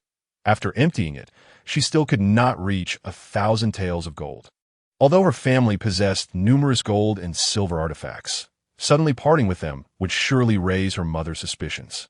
Qin Yunlu found herself in a quandary, pleading with Zhang Songxuang. Zhang Zhuangwei, I truly only have this much. The return was more than Zhang Songxuang had anticipated. She appeared somewhat troubled, but upon glancing at the expression, it seemed she had made up her mind. Very well, Miss Qin, Zhang Songxuang nodded, although I have incurred a loss in this matter. Having lived in the same city for so long, I shall not make it difficult for you. Let us conclude this matter here. Qin Yunlu thought. Those unaware would truly believe she was the one at a disadvantage. Frustrated at Zhang Songxuang's shamelessness, she stood and asked, Since that is the case, Zhang Zhuangwei, can we take our leave now? Of course, Miss Qin, please proceed. Zhang Songshuang stepped aside to allow them passage. If she continued her extortion, it would be excessive. Even if it meant risking her mother finding out, Qin Yunlu was prepared to confront her. Zhang Songshuang understood that she could not push too far. After receiving the money, she showed no desire to continue the confrontation, instead adopting a much gentler demeanor. Qin Yunlu wished to express her fury, but found no reason to do so, lamenting her regret within. As soon as she exited the inn, she turned to her maidservant. "Where is the money pouch?" After handing over the silver, the maidservant had put the pouch away again. In her previous anger, Qin Yunlu had not closely examined how much remained inside. Now, receiving the pouch, she felt something was amiss as she grasped the soft fabric. She prepared herself mentally and opened the pouch to inspect its contents, only to find it completely empty. Not even a single copper coin remaining. Despite witnessing this reality, Qin Yunlu was reluctant to accept it, shaking the pouch by its base, confirming that it truly contained nothing at all. Qin Yunlu felt a tightness in her chest, almost as if she might cough up blood. She hurled her money pouch at her maid, exclaiming, "What good is an empty bag to you? Can you not simply discard it?" Just as she was about to scold further, her gaze caught sight of Zhang Songshuang standing at the inn's entrance, forcing her to swallow her words. The money had already been given, and whatever had been placed into Zhang Songshuang's possession, she had no hope of retrieving. If she offended the wrong person and was reported, it would be a considerable loss. However, despite the loss of these banknotes and silver, she was not entirely bereft of savings. As a frequent patron of Nuanshang Lu, Qin Yunlu had accumulated a fair amount of gold and silver jewelry, as well as cosmetics, which could be exchanged for currency if needed. Determined, she hurried back with her maids in tow. Yet, halfway there, she recalled something and turned back towards Nuanshang Lu. Zhang Songshuang watched them disappear at the end of the street before returning to the inn. The adjacent courtyard had been eerily quiet since the previous night. After finishing her business here, Zhang Songshuang knocked on the door.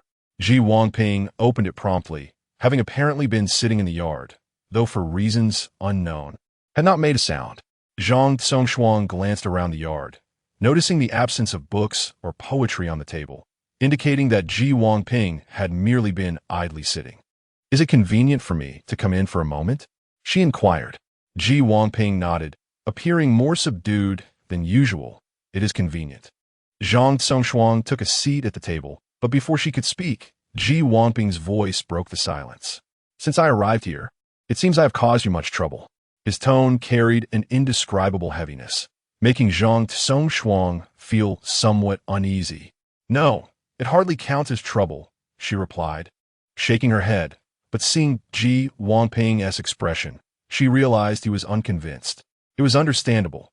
Even she did not believe her own words. The only solace Ji Wangping could cling to was the fact that he had once been associated with Jun Yanshan, and Zhang Songshuang was merely carrying out orders, treating it as a mission. Yet, he knew deep down that this was merely an excuse. And furthermore, why should he be a source of trouble for Jun Yanshan? Despite the fact that life now was far more enjoyable than in the brothel, Ji Wangping felt that perhaps he was better suited to that lifestyle. Nuanshang Lu was also a viable option, given his looks and talents.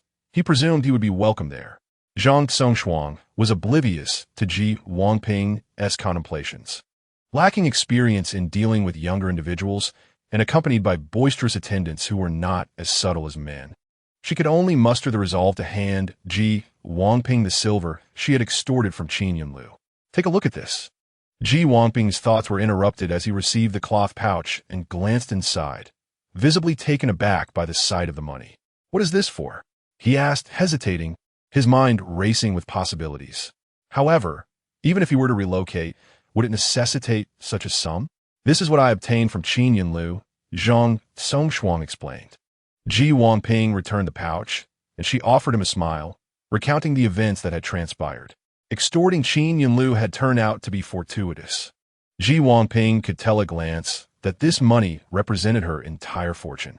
Zhang Songshuang noted the smile that finally graced Ji Wangping's face as she withdrew 2 banknotes from the pouch, declaring, "You contributed to this, so we shall split it 8-2. Initially, Zhang Songshuang had no desire for the money, although it would take her considerable effort to earn such an amount. She had no extravagant tastes nor interest in acquiring properties, and the money would serve little purpose remaining with her. Yet, perhaps accepting this, some would ease Ji Wangping's heart. Ji Wangping hesitated before attempting to refuse. I cannot accept this money. Even a mere 10% would suffice for an ordinary person to live several lifetimes, let alone 80%. I have never seen such a sum, even among the most extravagant patrons in a brothel. Zhang Songshuang calculated aloud for him. Mine earns such a surplus annually. Do the math. How long would it take me to earn 2% of these banknotes? She spoke earnestly. Your presence here has brought me much assistance.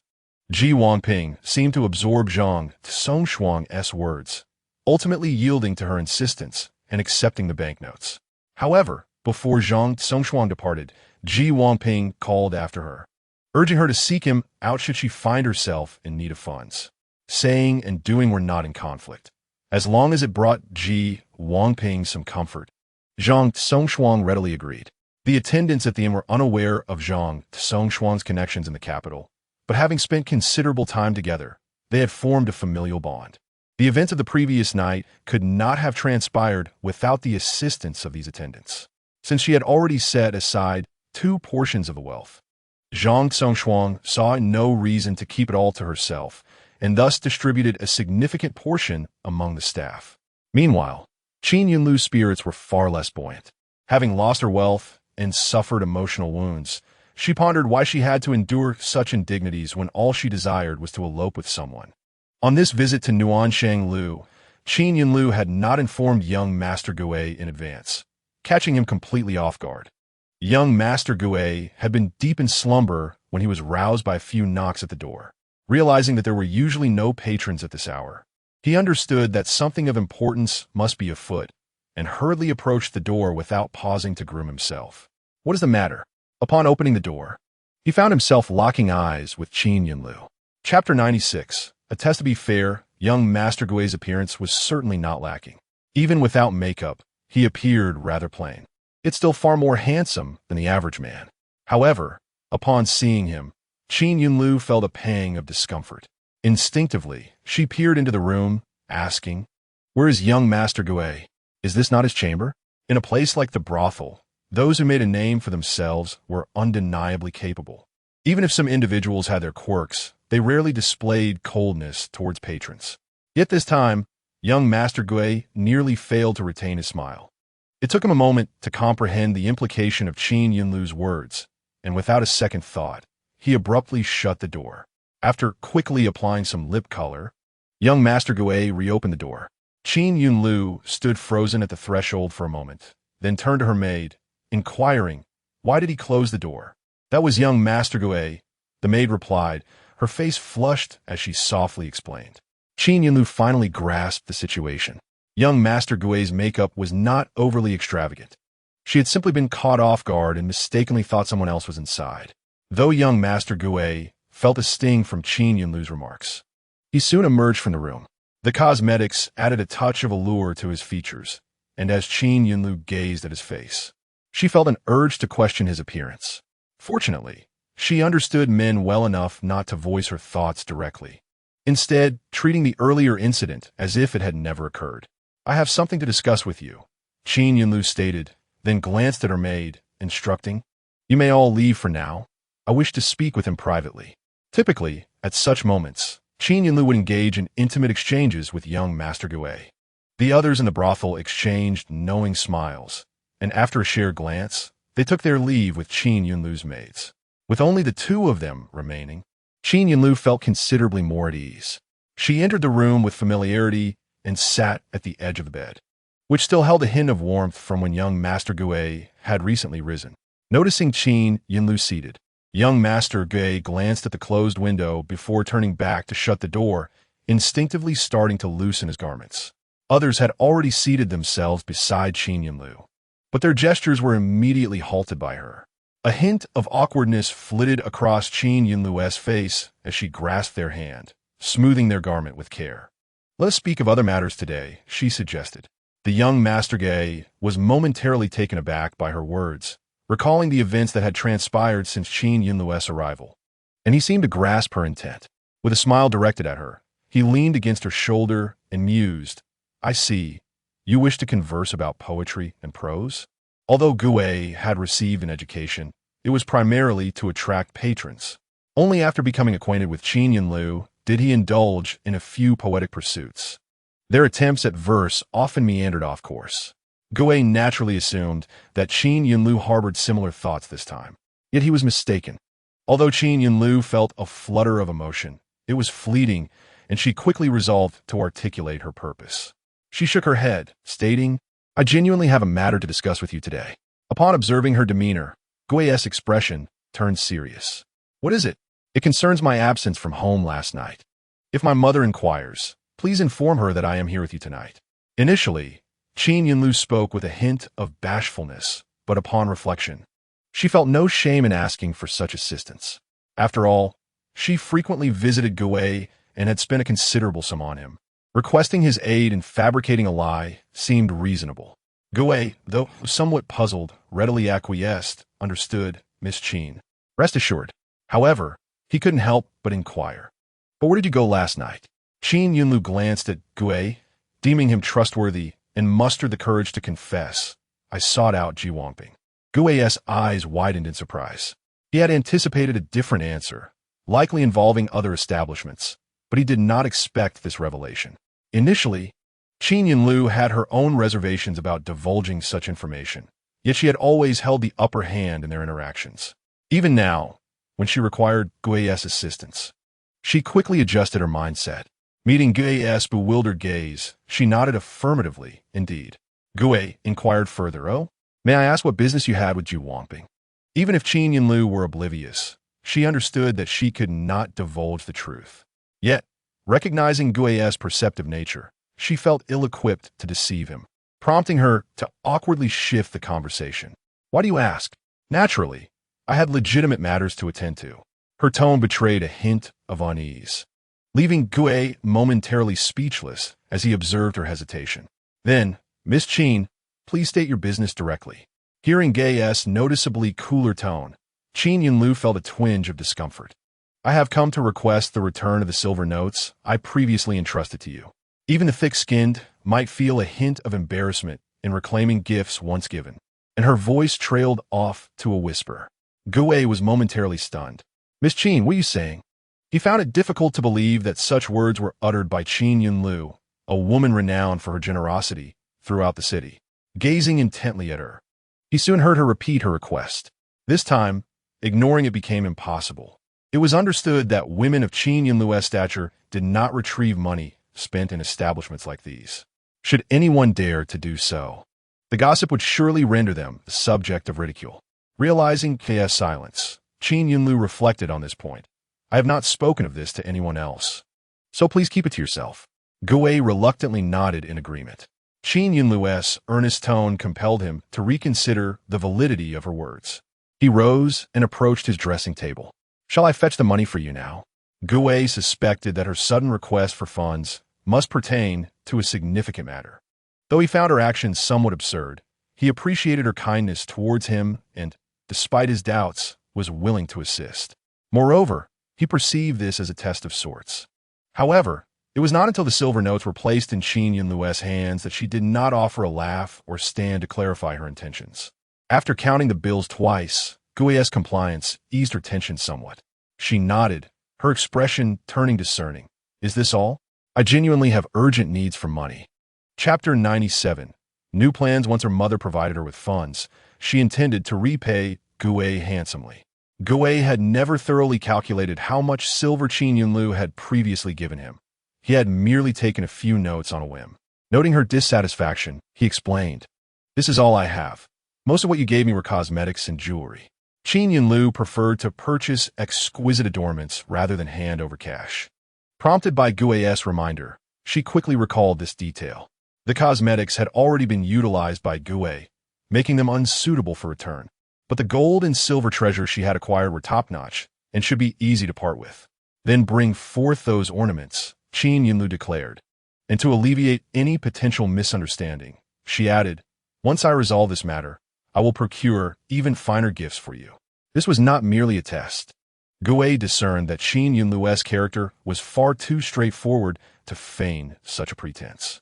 He refrained from fetching the jewelry, standing resolutely before her with a solemn expression. "What troubles you?" he inquired. He acknowledged his own fondness for wealth.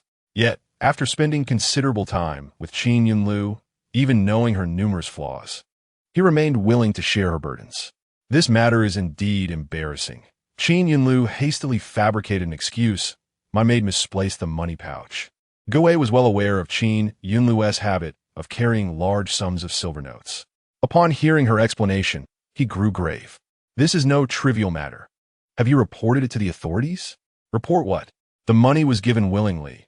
Qin Yunlu thought bitterly, knowing there was no recourse now. She shook her head. "This is too shameful. I would rather not involve the authorities."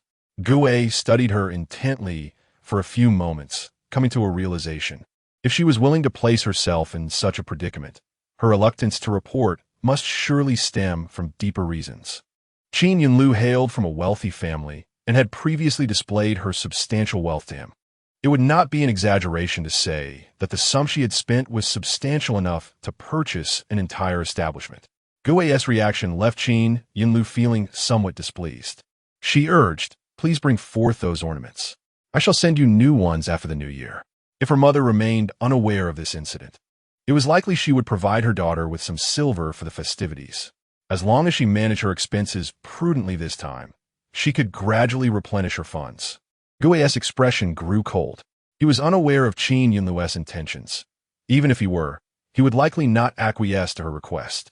This was not merely a matter of money. While he could part with the silver notes, after all, they bore no name. Those ornaments had always been of high quality, and he had often adorned himself with them. Those familiar with him had undoubtedly recognized the items. There were two others within the establishment who, though comparable in appearance to Gue, had been overshadowed by Qin Yunlu. Should word of this reach them, it would undoubtedly lead to scandalous gossip. Would he still be able to maintain his standing here? Regardless of how persuasively Qin Yunlu argued, Gue remained unmoved by her request. Clutching the silver notes tightly, Qin Yunlu's expression darkened considerably. Gue had always been gentle and considerate towards her. Such defiance was entirely out of character. Men are indeed materialistic. When faced with challenges, they can easily cast aside past affections.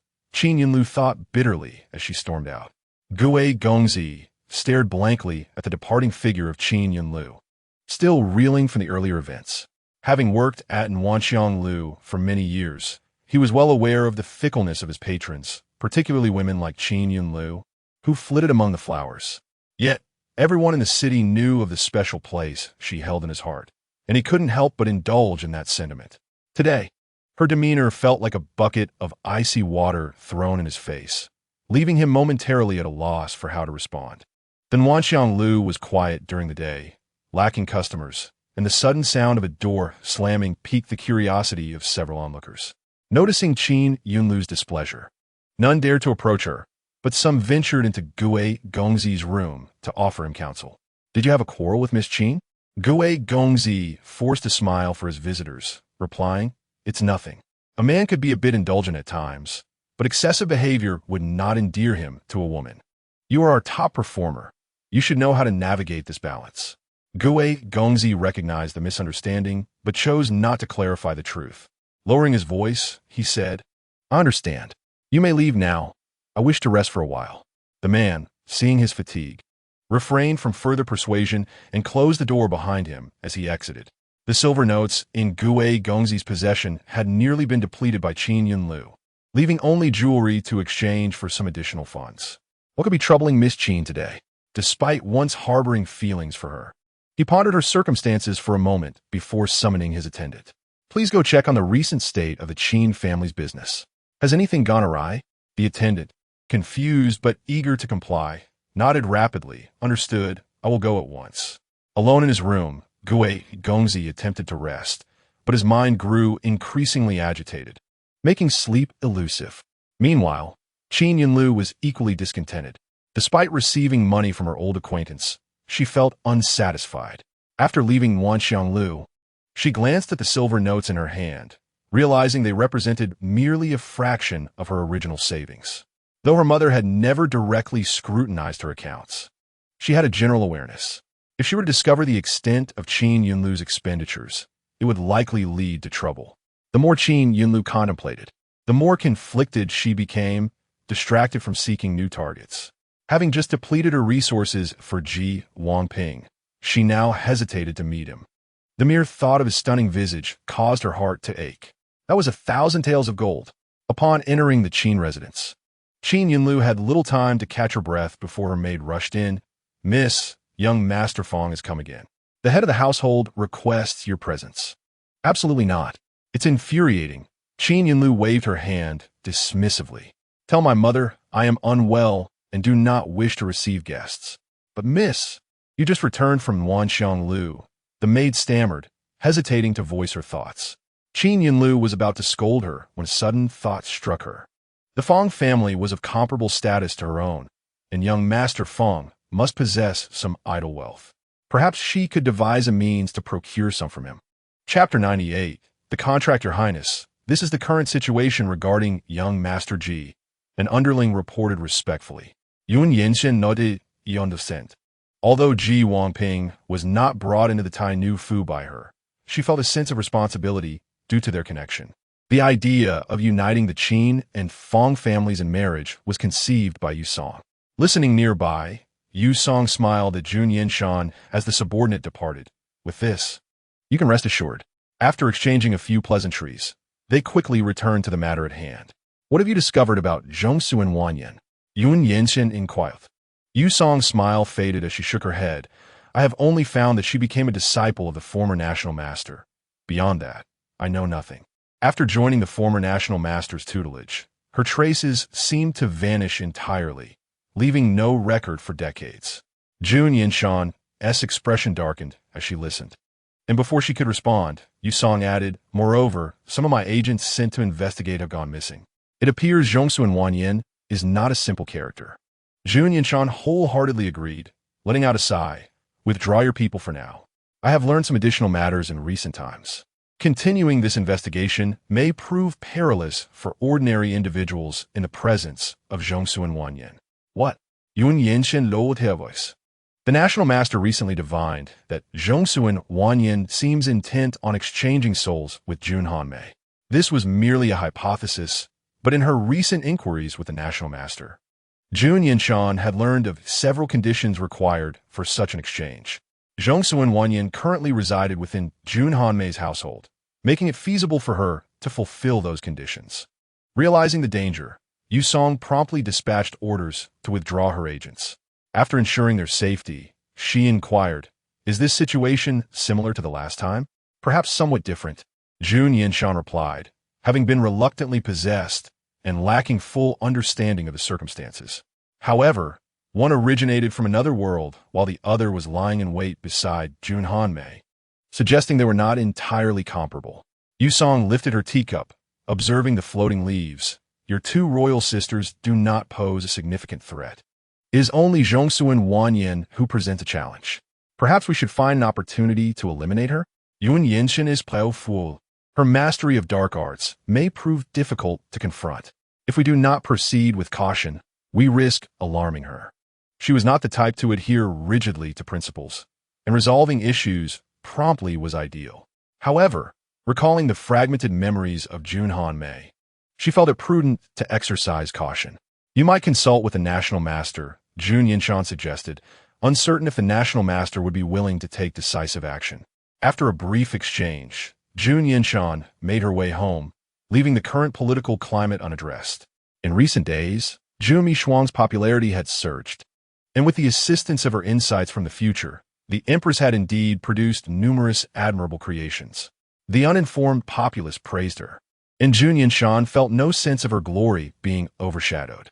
With Zhu Mishuang temporarily diverting attention, it was likely Zhongsu and Wanyan's scrutiny of her would diminish. Her assumptions proved accurate. Zhongsu and Wanyan not only focused on Zhu Mishuang, but had also made an unannounced visit, having finally escaped the empress's presence.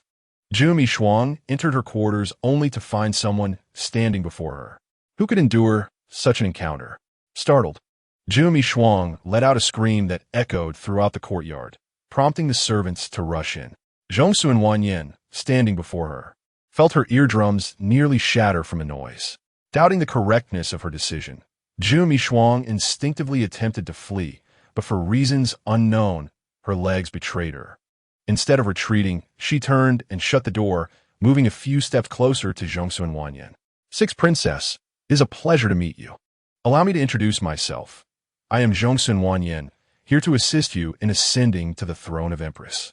Upon hearing those words, the fear in Jun Yanshan's eyes began to fade. Controlling a person required considerable effort, and observing Jun Yanshan's compliance, Zhongsu and Wanyan released her hold. As Jun Yanshan prepared to ask for further details, a knock interrupted her thoughts. Your Highness, how are you? The interruption left Jun Yanshan feeling quite displeased. As she had completely forgotten her earlier outburst, she shouted towards the door, "What could possibly be the matter in the residence? Go away, do not disturb me." Once the surroundings quieted, she turned back to Zhongsu and Wanyan. What did you mean by saying you would help me become Empress? Unbeknownst to her, from the moment she stepped into the room, the system had fallen silent. Zhongsu and Wanyan had confirmed that there was a secret tied to this individual. She has always been reluctant to engage with fools, yet if it serves her purpose, she is not averse to it.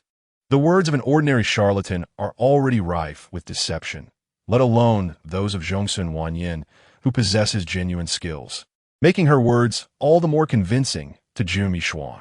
My purpose for coming to the capital is due to a celestial anomaly. It seems a uniquely fated princess has emerged in the capital, destined to become a formidable empress. This coincides precisely with the time when she first arrived in this body. Yun Yanshan's lips curled upwards. Though she maintained a facade of seriousness, how do you know that it is not my two princesses? This matter cannot be taken lightly. Thus, after arriving in the capital, I specifically observed the celestial phenomena, and I am now certain that the sixth princess is the person I seek. Jun Yanshan nodded in satisfaction, and before she could speak, Zhongsu and Wanyan added, "However, despite your extraordinary fate, ascending to the throne is not a simple task. In the capital, there exists an individual who may obstruct your path." "Who?" Yun Yanshan instinctively inquired. Jun Yanshan. Is indeed her. Jun Yanshan exclaimed, observing Jun Yanshan's reaction. Zhongsu and Wanyan realized that the rumors were true. Jun Yanshan and Jun Yanshan harbored deep-seated grievances. The sudden shift in their relationship was not a secret. Even though the Empress later attempted to suppress it, it did not hinder Zhongsu and Wanyan from seeing the truth. Although Jun Yanshan appeared oblivious, her awareness of the feasibility of soul exchange was enough to invigorate her. Rest assured, Your Highness, I have come to assist you, as long as you heed my arrangements. I assure you that I will help you ascend to the throne. She patiently engaged with Jun Yanshan, who was easily swayed and quickly believed her words. As for the subtle disdain in Zhongsu and Wanyan's tone, Jun Yanshan was entirely oblivious. However, I have a stipulation. If I am to assist anyone, a contract must be signed. Zhongsu and Wanyan scrutinized Jun Yanshan's expression, uncertain if the princess would agree. Of course, I am willing. Without waiting for the system to intervene, Jun Yanshan eagerly spoke, fearing that if she delayed, she might lose the opportunity to join. Zhongsu and Wanyan nodded and produced a porcelain vial.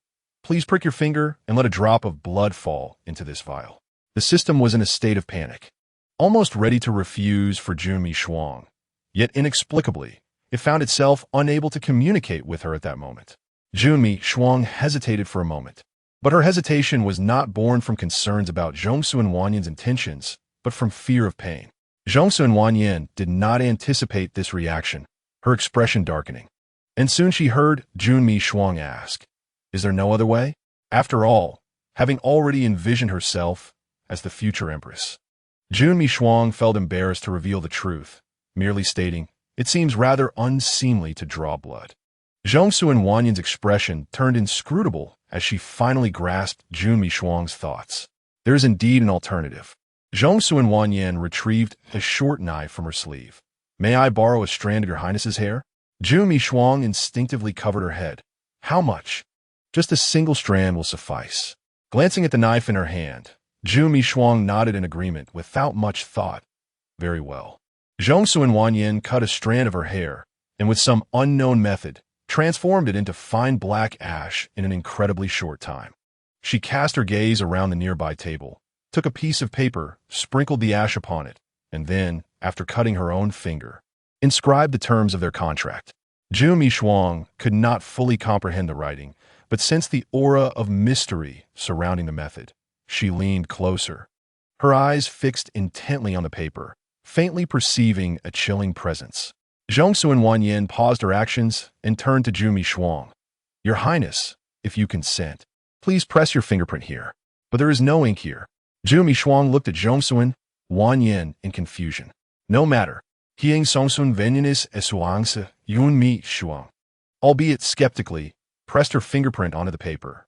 Suddenly, a red fingerprint appeared on the previously blank sheet, red as if it were bleeding. Zhu Mishuang jumped back in surprise, instinctively checking to see if she was injured, rubbing her fingers against her clothing. With the time now appropriate and the necessary matters concluded, Zhongsu and Wanyin neatly stored the paper. "Your Highness, until we meet again."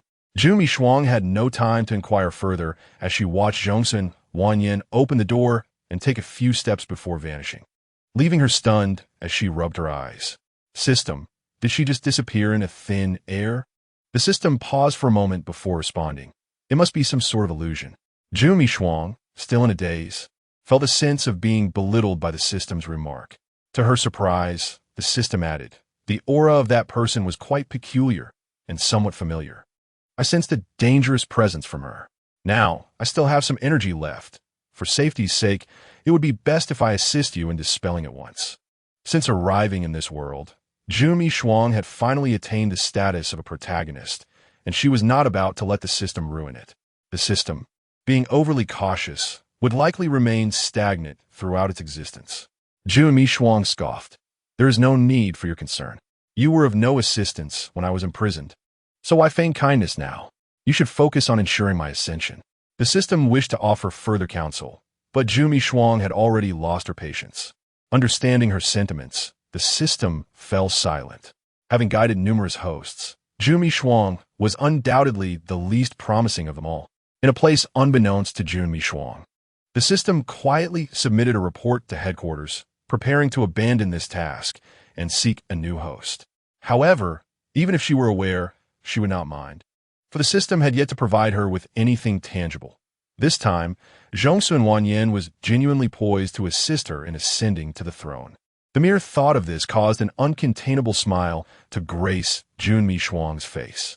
Upon exiting the courtyard, she encountered Zhou Qing, who was approaching. Seeing the smile on Zhu Mishuang's face, Zhou Qing was taken aback, despite her reluctance to engage in conversation. She could not help but inquire, "Why are you so happy, Your Highness?" Zhu Mishuang, unable to conceal her excitement, eagerly divulged, "Just recently, I received assistance from a master, and if I were to attain glory and wealth in the future, you will undoubtedly benefit from it." Zhou Qing looked at her in confusion, unsure of what she meant. "Yun Mi Shuang silently commended her own cleverness." Just a moment longer, and she might have inadvertently revealed the truth about the Empress. As Zhou Qing departed from her residence, she quickly pondered over the identity of the so-called master. Now that she was considered a trusted confidant of Jun Hanmei, she was aware of Zhongsu and Wanyin's existence. However, she also recognized Jun Hanmei's regard for Zhongsu and Wanyin, and, though she did not perceive Zhu Mishuang as a threat, decided to promptly report this to Jun Hanmei. With a superior like Zhu Mishuang, Zhou Qing felt she did not even need to disguise herself too much when approaching Jun Hanmei. Under the guidance of the servants at Jun Hanmei's residence, Zhou Qing swiftly arrived at the door of her study. Having just departed from here moments ago, she returned unexpectedly, causing Jun Hanmei's expression to darken as she waved off the attendants. Once they were alone, she spoke. "Why have you returned?" "I have just obtained some information from Zhu Mishuang." Zhou Qing did not dare to be negligent and recounted her conversation with Zhu Mishuang in full detail. Jun Hanmei frowned, contemplating the matter. To avoid influencing her judgment, Zhou Qing refrained from offering any interpretations, simply restating the events. Jun Hanmei could discern the implications behind Zhou Qing's words. had she claimed that Jun Yanshan was secretly in contact with Zhongsu and Wang Yan. Jun Han Mei might have doubted its veracity, but given Jun Mi Shuang's inability to keep secrets, a simple probing would confirm the situation, leaving Jun Han Mei somewhat uncertain. Do not make this public. You may return now, Jun Han Mei instructed. Zhou Qing understood that the subsequent matters were beyond her purview, bowed, and departed, leaving Yun Han Mei alone to ponder. Regarding Zhongsu and Wang Yan, it could be said that Jun Han Mei held a sense of respect, but it was more akin to fear. In the current circumstances, Zhongsu and Wang Yan has only interacted with herself, which has instilled great confidence in Jun Han Mei. She has forcefully brainwashed herself, convincing herself that when facing such a master, a sense of reverence is essential. Noticing Zhongsu and Wang Yan's dissatisfaction with Jun Yanshan, Jun Han Mei finally felt a sigh of relief, only to be reminded by Zhou Qing's words, leaving her in a state of uncertainty. The mere thought of seeking out Zhongsu and Wang Yan alone sent a chill through her, causing her to shudder. Contemplating her future power and status, she ultimately decided to proceed. Rather than harboring grievances, it would be more prudent to seek clarity. Upon entering the courtyard, Jun Han Mei observed that Zhongsu and Wang Yan had already set up a table with 2 cups of tea, clearly anticipating her visit. The moment their eyes met, Yun Han Mei fit deflated. She sat down across from Zhongsu and Wang Yan under immense pressure and directly inquired, Master Zhongsu, have you been in contact with outsiders these past few days? Zhongsu and Wang Yan looked up, betraying no hint of guilt on her face. You wish to ask why I met with Jun Mishu, do you not? Jun Mishu, that useless individual, was indeed disappointing. I had only just returned from there, and the next moment, she had already exposed my whereabouts. Her candid response eased Jun Han Mei's unease, and she nodded. Exactly so. I merely regarded her as a means to assist your rise. Given Jun Mishu's foolishness, why else would I have any contact with her? Zhongsu and Wang Yan replied in a calm tone, pausing for a moment before adding, furthermore, if I truly wished to keep this from you, you would likely never learn of it. This statement left Jun Han Mei feeling both delighted and perplexed. But what assistance can Jun Mishu offer me? The secrets of destiny cannot be divulged, Zhongsu and Wang Yan responded. Yun Han Mei understood. Seizing this rare opportunity to question Zhongsu and Wang Yan, she impulsively asked, Master Zhongsu, there is yet another matter that perplexes me. Why do you choose to assist me so? In terms of talent, my elder sister surpasses me slightly. Why not aid her instead? The scene from the previous meeting between Jun Yanshan and Zhongsu and Wang Yan lingered in her mind, and she felt there must be some hidden secret between them. Despite her reluctance, Jun Han Mei had to admit that Jun Yanshan's prowess indeed exceeded her own. If Zhongsu and Wang Yan truly wished to assist someone, the likelihood of her choosing Jun Yanshan should be considerably higher. The matter of the throne depends heavily on fortune. I have gazed at the celestial signs and discerned the identity of the next empress. Otherwise, why would I have chosen you? Their conversation had reached an uncommon depth, and Jun Han Mei was quick to grasp the implications of her words. Suppressing a smile, she rose to take her leave, stating, I apologize for troubling you today, Master. Now that my confusion has been resolved, I shall take my leave. Song Sun Venyan Watit Yun Hemes departing figure, here Paomnung following. The final step of the plan would encounter the greatest obstacle in Jun Yanshan. Unlike others, Jun Yanshan would pose a significant threat if she were to lower her guard. After a period of investigation, Zhongsu and Wang Yan discovered that Shun Shui might be the most significant breakthrough. However, despite having given him ample time, there had been no response, not even a whisper of news. Moreover, the Tai Nu Fu and Jun Mishu's residence were starkly different, heavily guarded, rendering any covert entry into the inner courtyard utterly impossible. To locate Shun Shui again, she could only wait for the opportune moment and seek alternative methods. Zheng, what are you thinking? A Yuan inquired. Shun Shui furrowed his brow and shook his head. Nothing. For some reason, ever since leaving the Tai Nu Fu, he had felt as though something was watching him. Initially, today was merely meant for a leisurely stroll, but the feeling of unease only deepened, prompting Shun Shui to lose interest in lingering. Just as he was about to suggest returning home, he was suddenly bumped into, followed by a hurried exclamation. Don't let him get away, my money pouch. A yuan instinctively shielded Shun Shui, and upon hearing the voice, he looked down to see that the jade pendant tied to Shun Shui's waist had been stolen by a little thief. Having been by Shun Shui's side for an extended period, a yuan's first instinct was still to protect him. Shun Shui patted his arm, reassured him, "I am fine." With so many people in the street, the little thief would undoubtedly struggle to escape. The stolen item would be easily recognizable, as his jade pendant bore his surname, and inevitably, officials would return it to the Tai Nu Fu. However, what concerned Shun Shui further was the familiar figure that appeared in the moment a yuan was distracted. The wooden sword felt like a hot potato in Shun Shui's hands. He sensed something was amiss, but dared not recklessly address it, so he kept it close at hand.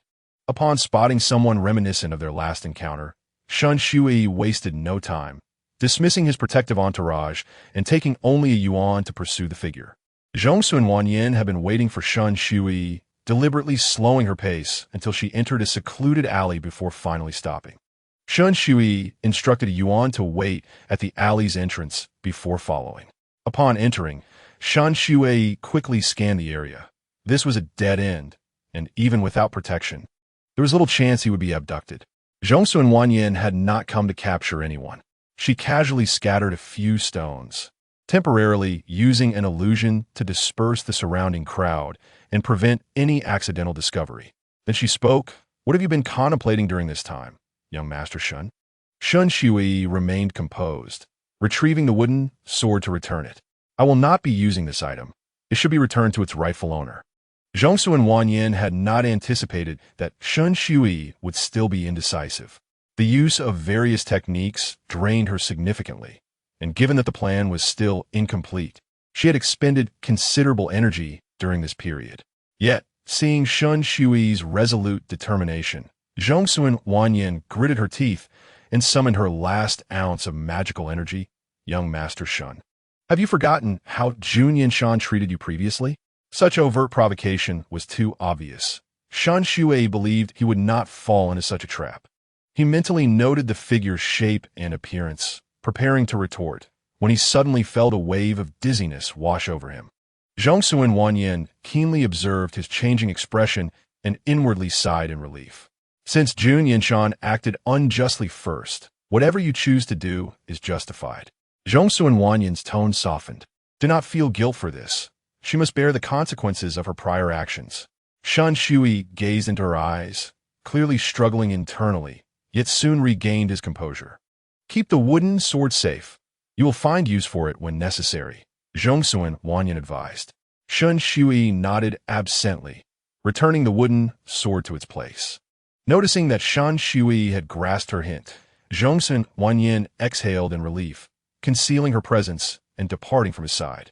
A yuan, influenced by her departure, had been so absorbed in observing the alley entrance that he was unaware of when someone had slipped past him.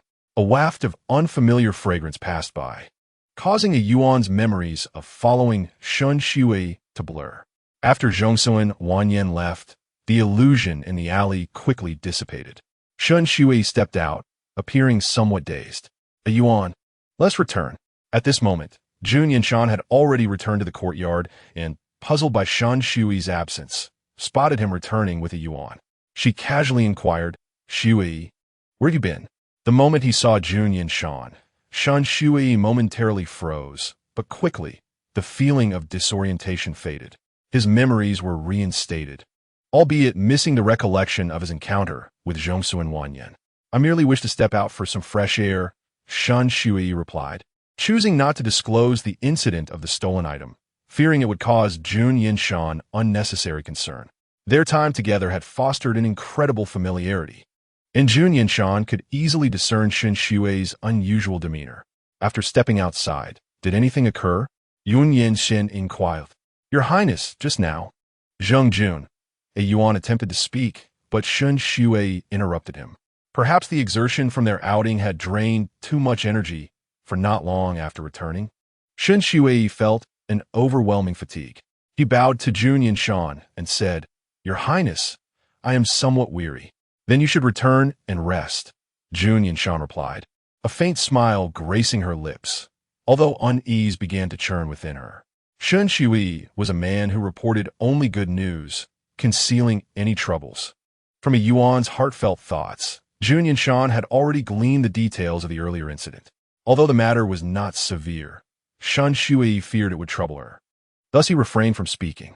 What troubled Jun Yanshan was that she could no longer hear Shun Shui's thoughts. During this period, her mind had been taut with the demands of state affairs. And it was only today that she realized she had not been able to hear Shun Shui's inner voice for some time.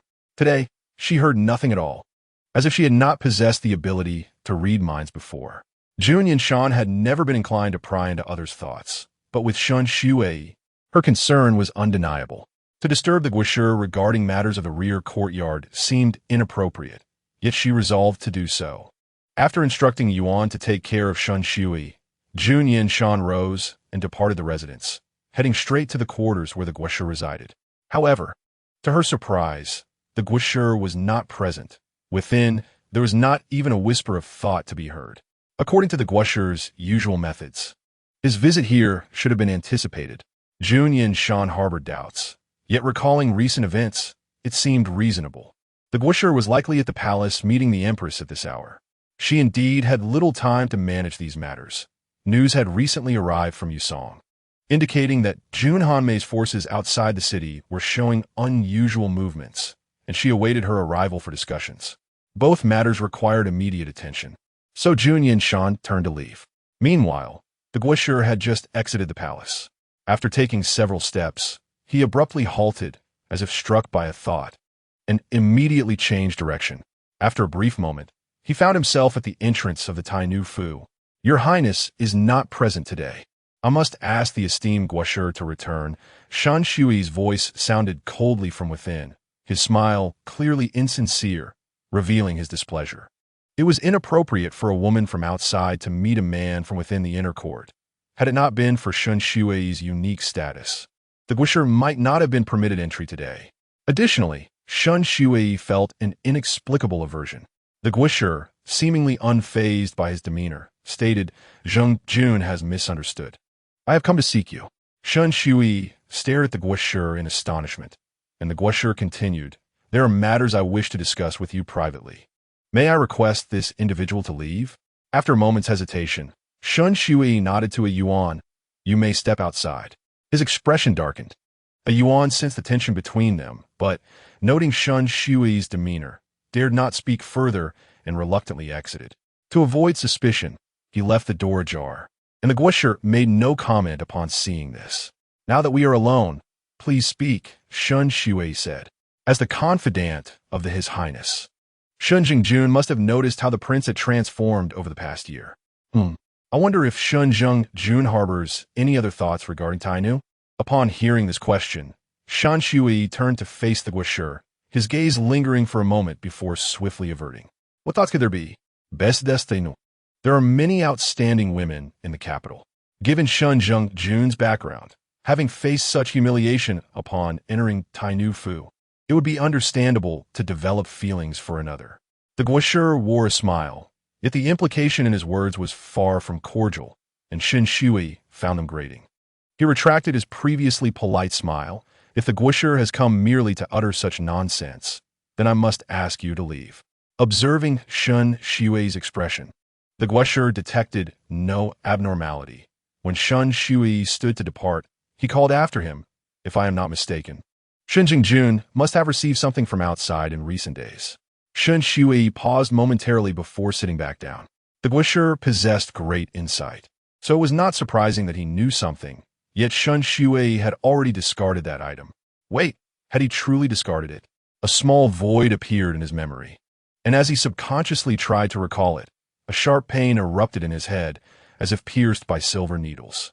Doubts swirled within him, and he hesitated to force the memory, merely asking the guisher, why do you inquire about this matter? I am already aware of this. That item was intended to harm your highness, which is why it was given to you. You should return it to me as soon as possible. Had this been a few days earlier, Shun Shui might have readily acquiesced. The guisher had always enjoyed a fine reputation, yet now Shun Shui felt a persistent aversion. Even the sight of him stirred irritation, making it impossible to listen further. Thank you for the warning, but I shall not trouble the Guosher with this matter. I will directly hand the item to Tai Nu for her to handle. Contact with that object may pose a danger to your highness. I urge you to consider this carefully. Shun Shui struggled to suppress his growing agitation. After all, it pertained to Jun Yanshan. Regardless of how odd his thoughts were, he managed to endure. Then let us speak of this when she returns. Shun Shui paused before adding, I will convey the matter to her in full. That is for the best. The Guosher nodded and rose to take his leave. I apologize for the disturbance today. I hope Shin Jingjun can forgive me. Shun Shui remained silent, merely escorting the Guosher from the hall. After exiting, servants quickly approached to guide the Guosher away. A Yuan observed the Guosher's departing figure, hastening to Shun Shui's side. Once the figure disappeared from view, he could not restrain himself from asking, Jingjun, what did the esteemed Guosher discuss with you just now? After a brief pause, Shun Shui did not respond. A Yuan, puzzled, looked up to find Shun Shui still gazing in the direction the Guosher had taken, seemingly oblivious to his voice. Chapter 102. Heightened vigilance. Having encountered the Guosher during the day, Shun Shui found himself restless throughout the night, tossing and turning in bed, unable to find slumber. Upon awakening the next morning and preparing his makeup, he applied a thick layer of powder beneath his eyes, striving to ensure that Jun Yanshan noticed nothing amiss. When Jun Yanshan finally returned from court, he mustered the gravity to call out to her, Your Highness, do you have a moment? There is something I wish to discuss. Jun Yanshan nodded. What is it? Shun Shui retrieved the wooden sword from his bosom, but did not hand it to her, instead merely allowing her to see it from a distance. Taking a deep breath, he said, A few days ago, after I left the residence, a stranger handed this to me. I intended to return it, but for some reason, I was unable to do so. The moment he produced the item, Jun Yanshan's gaze was irresistibly drawn to it, her instinct urging her to reach for it. Yet Shun Shui stepped back to evade her grasp. Yesterday, the Guosher specifically came to say that your highness should not come into contact with this object. Thus, I seek your guidance on how to proceed. Influenced previously by Zhongsun Wanyin, Shun Shui had been clouded in thought. Now, articulating these words required considerable effort. Jun Yanshan pondered briefly and quickly grasped the situation. The individual who had handed the item to Shun Shui, whether or not they were Zhongsun Wanyin, could not be unrelated to her. Like the wooden sword, she was immune to the effects of mind reading. No wonder she had frequently found it difficult to hear Shun Shui's thoughts in recent days.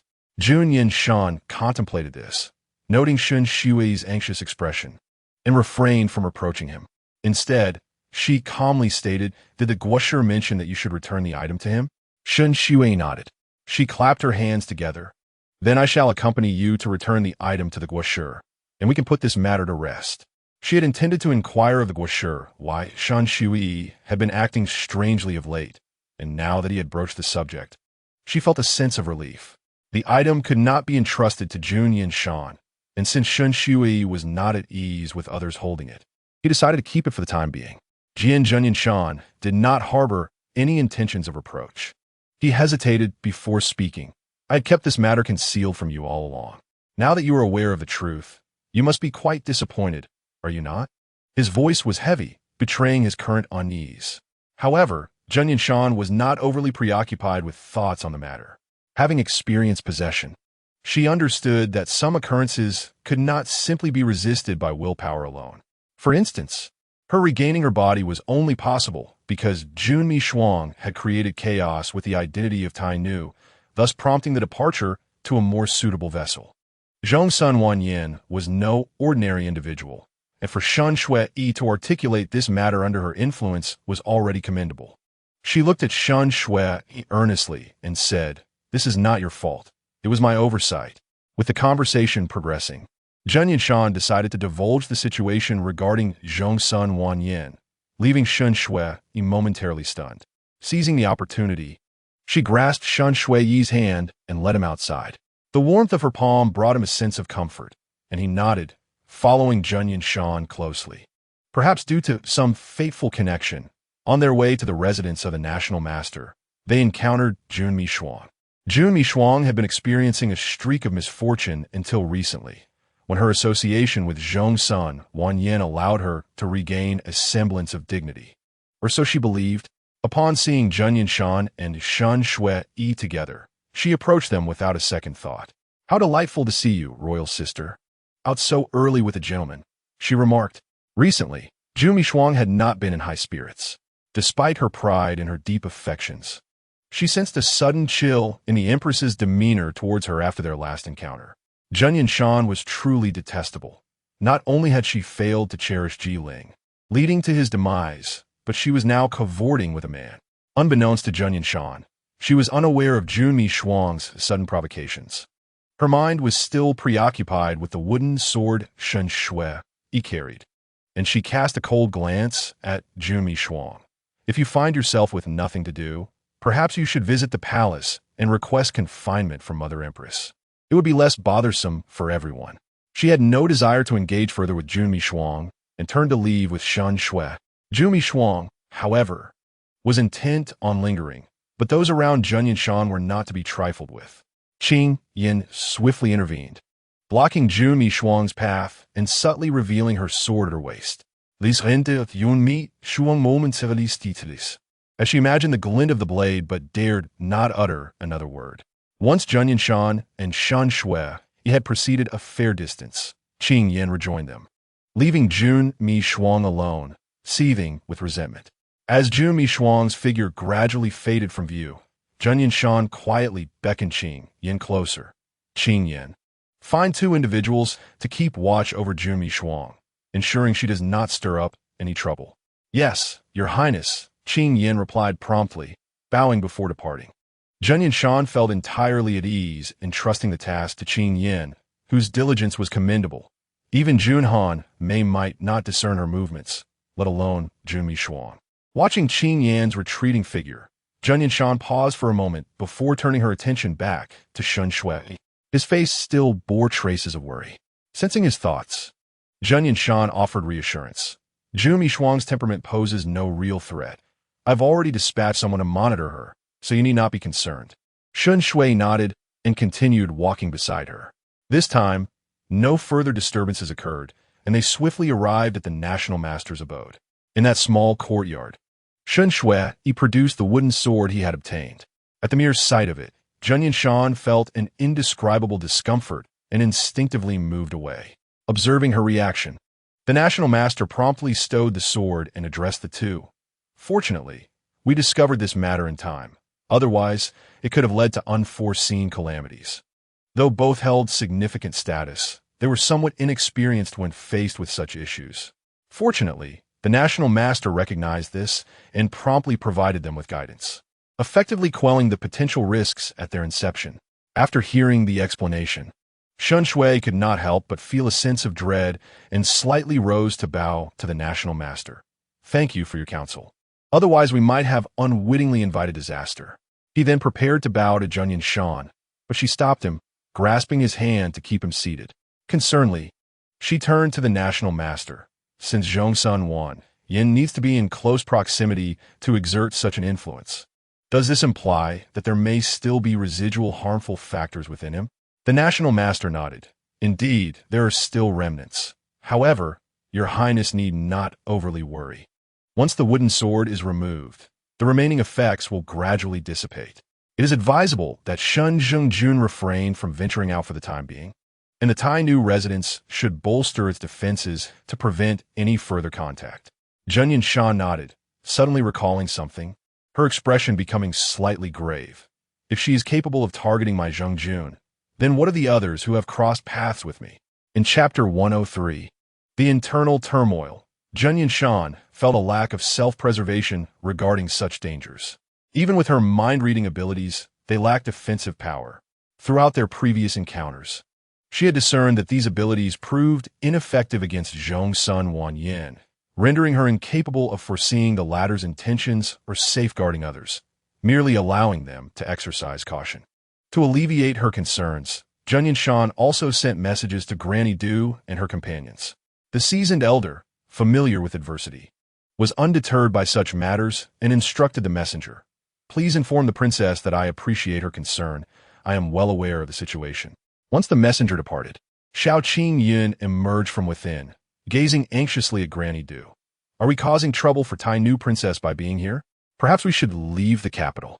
The safety of her beloved was far more significant than her own aspirations. Granny Du shook her head. If we stray beyond the princess's line of sight, we could become pawns in the hands of those with ill intentions, potentially inviting unnecessary complications. Moreover, the capital is where the princess's influence lies. Upon receiving the relayed response, Jun Yanshan was not surprised, as her thoughts aligned with Granny Du's.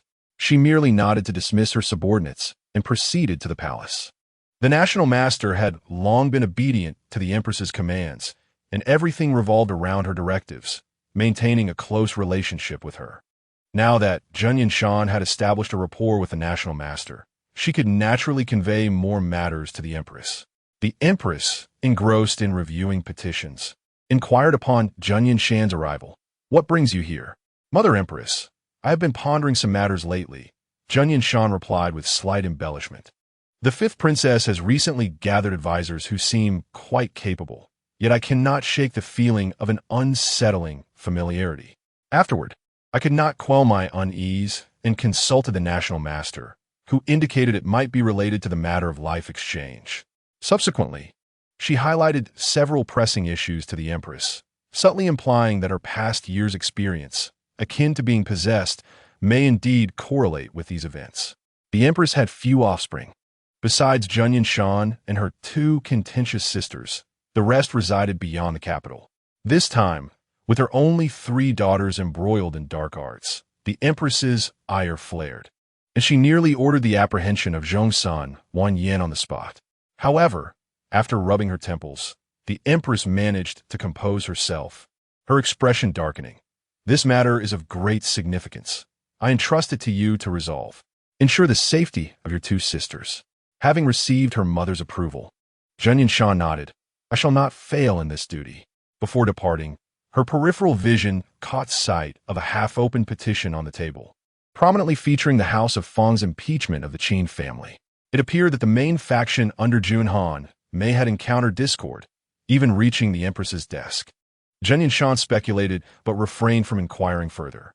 Communication between different cities was not swift, and the following morning during court, upon observing Jun Han Mei's agitated demeanor, Jun Yanshan felt a sense of curiosity and proactively inquired, did the fifth princess not rest well?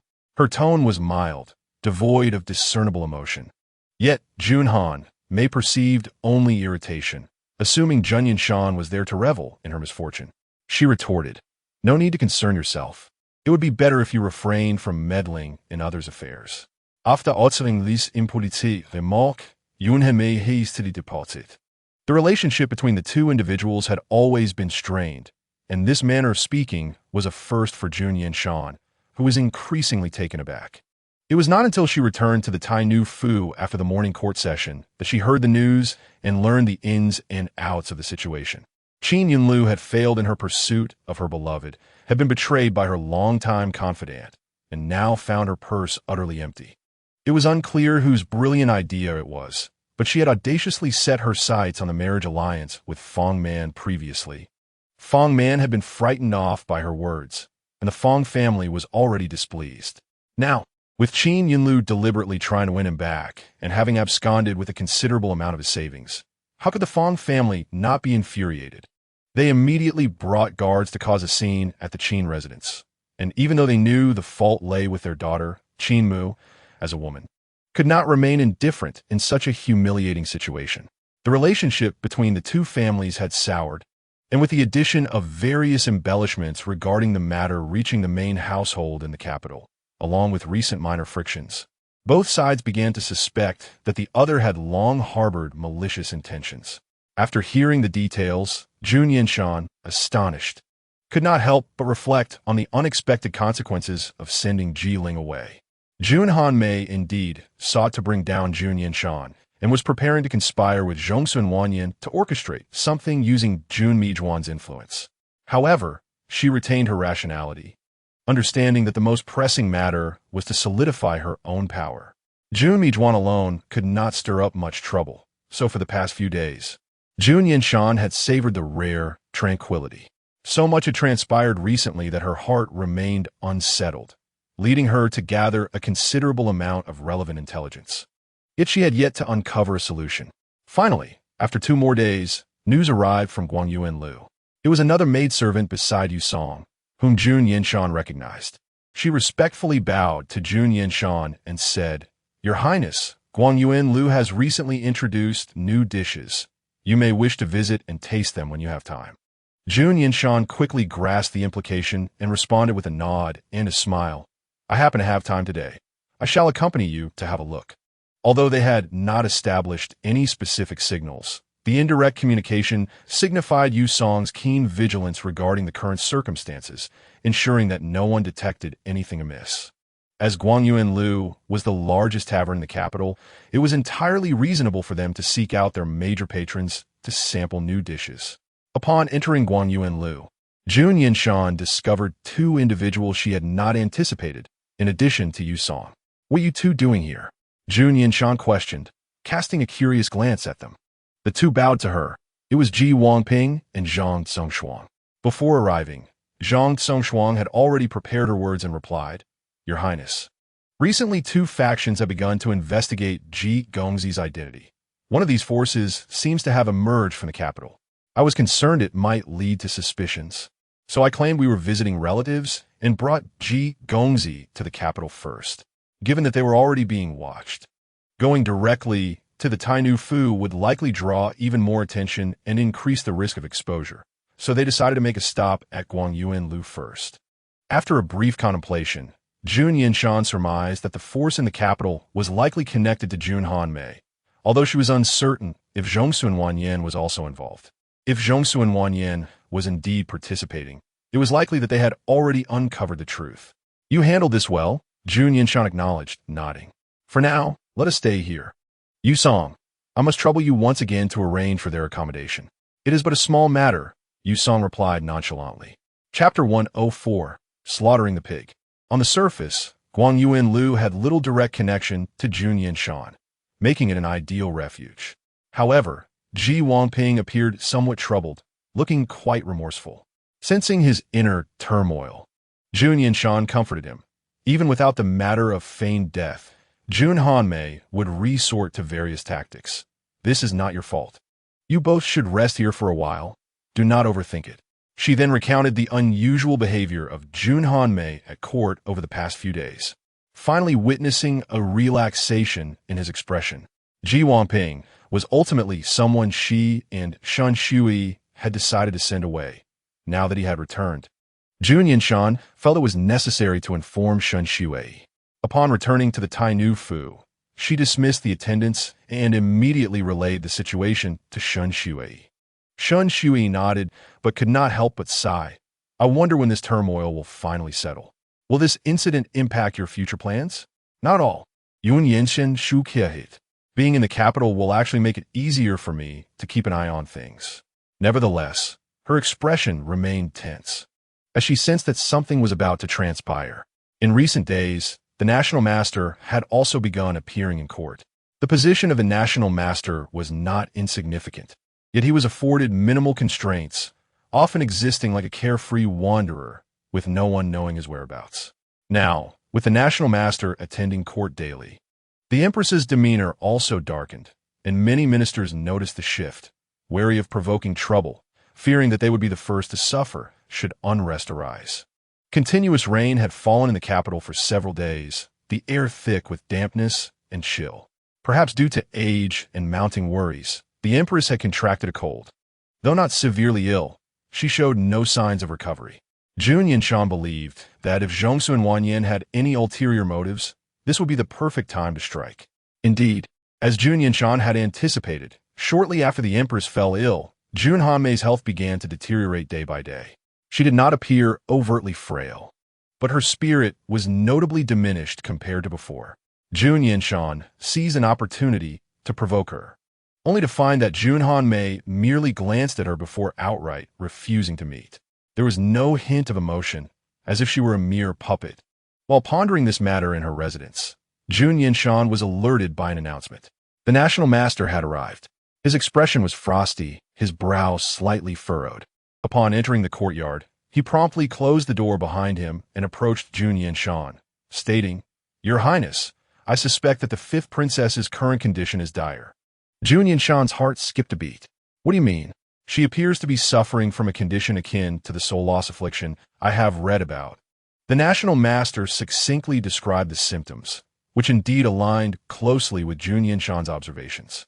During this time, Jun Yanshan had been busy reallocating personnel back to the capital, investigating the factions under Jun Hanmei and Jun Mijuan, aiming to capture both groups in one fell swoop. It was not merely a matter of apprehending a few individuals for execution. The severity of the situation took her by surprise. Compounded by the current state of the Empress's health, Jun Yanshan decisively declared, "We must apprehend Zhongsun Wanyan at once." The national master had also contemplated numerous countermeasures against the dark arts during this time. At this moment, he felt no compassion for his senior sister and nodded in agreement. Having brought the necessary tools for casting spells, the national master and Jun Yanshan set out from two different directions toward Jun Hanmei's residence.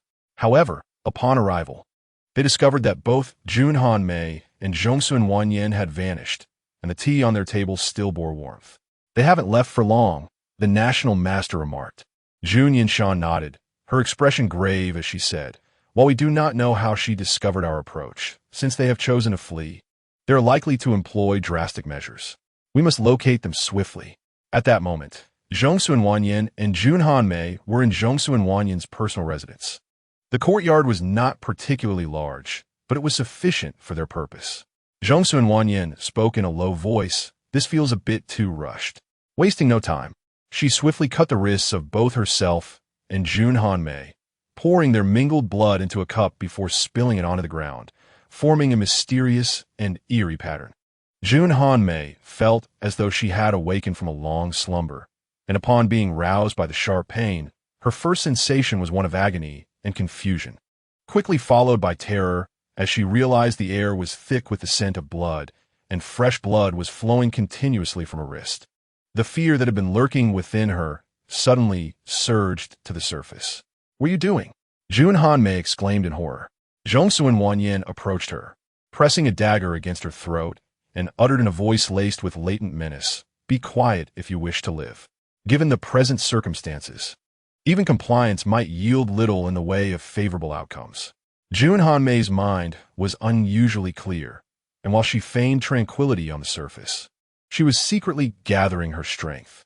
Seizing the moment when Zhongsun Wanyan was off guard, she delivered a swift kick to her abdomen. The binding ropes were not overly tight, providing her a fleeting opportunity for escape.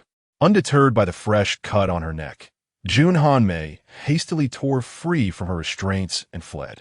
The only weapon within reach was the dagger in Zhongsun Wanyan's hand, and Jun Hanmei deemed it too perilous to take risks. She resolved to return to the manor first. However, for Zhongsun Wanyan, this was her final chance, and she would not allow Jun Hanmei to escape easily. "Come back," a hoarse voice called from behind Jun Hanmei, as Zhongsun Wanyan disregarded her own health and slashed at her back with the dagger. The two soon became entangled in a fierce struggle. Yun Henmai, observing the glint of the dagger, felt the warmth of her blood ebbing from her wrist, her strength waning rapidly. She sensed she could not hold on much longer. A sudden inspiration struck her, and she cast aside any thoughts of dignity, shouting at the top of her lungs, "Help! Murder!" Having trained in martial arts, despite her weakness, her voice possessed a penetrating power beyond that of an ordinary person. Zhongsun Wanyan momentarily froze, her eyes flashing with ferocity. Jun Hanmei had never encountered such a gaze. Swallowing hard, she continued to shout defiantly. Just as she was about to speak again, Zhongsun Wanyan, hearing the distant murmur of voices from outside, ceased holding back.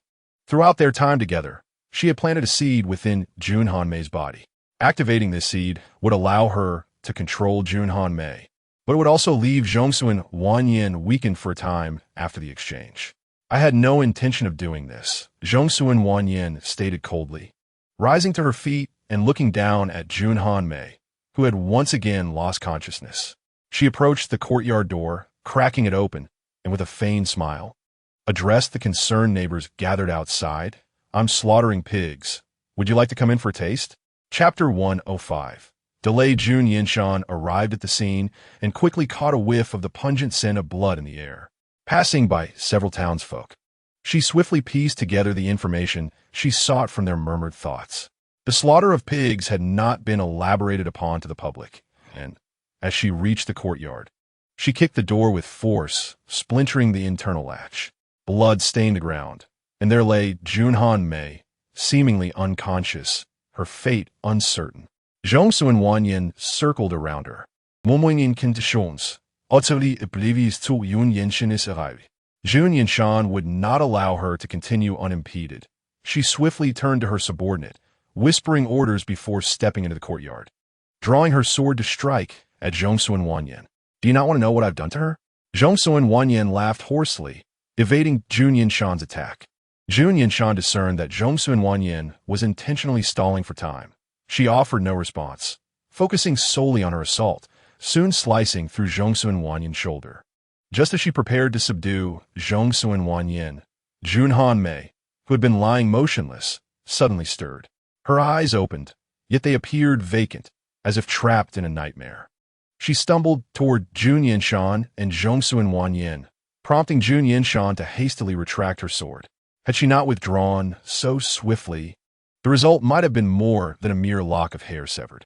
With Jun Han-mei's involvement, the previously favorable situation had shifted dramatically. Jun Yanshan understood the Empress's intentions. Regardless of the circumstances, Jun Han-mei had been deceived, and after this incident, she would no longer pose a threat to Jun Yanshan's position as the crown princess. However, if Jun Yanshan were to take her life, the Empress would inevitably reconsider the succession to the throne. As she contemplated her next move, a distorted shout reached her ears from behind. Separate them. Do not let them come into contact. It was the voice of the national master, though it bore an unusual tone, as if they had momentarily forgotten to conceal their identity in urgency. In this critical moment, no one had the luxury to ponder further. With the arrival of a knowledgeable ally, Jun Yanshan shifted her focus from offense to defense, striving to keep the two women apart. The national master had already ordered the clearing of blood from the ground, and soon the courtyard was doused with a mixture of animal blood and the ashes of talismans. The unsettling chill dissipating swiftly. With the momentum lost, Zhongsu Wanyan abandoned her struggle for survival, positioning Jun Han-mei in front of the others as she slipped away from the courtyard's rear. Employing some arcane method, she vanished from the crowd's sight. The soldiers were left with no means to pursue. Perhaps due to the distance, Zhongsu Wanyan's control over Jun Han-mei faltered, causing her to suddenly weaken. Jun Yanshan caught her just in time. Noticing the wound on Jun Han-mei's arm, she quickly bandaged it and turned to the national master, asking, can she be saved? The national master, momentarily distracted and anxious about Jun Yanshan discovering anything amiss, soon examined Jun Han-mei's condition, nodding towards Jun Yanshan. The fifth princess's life is not in jeopardy. However, I cannot guarantee anything regarding the others. Then, Jun Yanshan began, calling out to Qin Yin, take the fifth princess and the national master away first. As for myself, I must search for Zhongsu Wanyan's whereabouts. The national master raised no objections to this decision. Quickly administering a pill to Jun Han-mei to temporarily preserve her life before departing with Qin Yin. Zhongsu Wanyan possessed peculiar powers, but after such extensive exertion, she must be nearing her limits. Jun Yanshan ordered the city gates to be secured and searches intensified, ensuring that Zhongsu Wanyan would be trapped within the city, with no chance of escape. As for the unsettling artifacts in the courtyard, they had already been neutralized upon the national master's arrival, rendering them largely ineffective, though they still appeared somewhat intimidating. Jun Yanshan had the courtyard sealed off, forbidding anyone from entering. By nightfall, with no trace of Zhongsu Wanyan found, Jun Yanshan returned to the Crown Princess Manor. Upon her arrival, Shen Shuai approached her, asking what transpired today.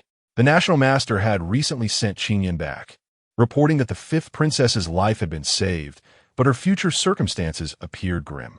Jun Yanshan listened in silence before nodding and recounting the events to Shen Shuai.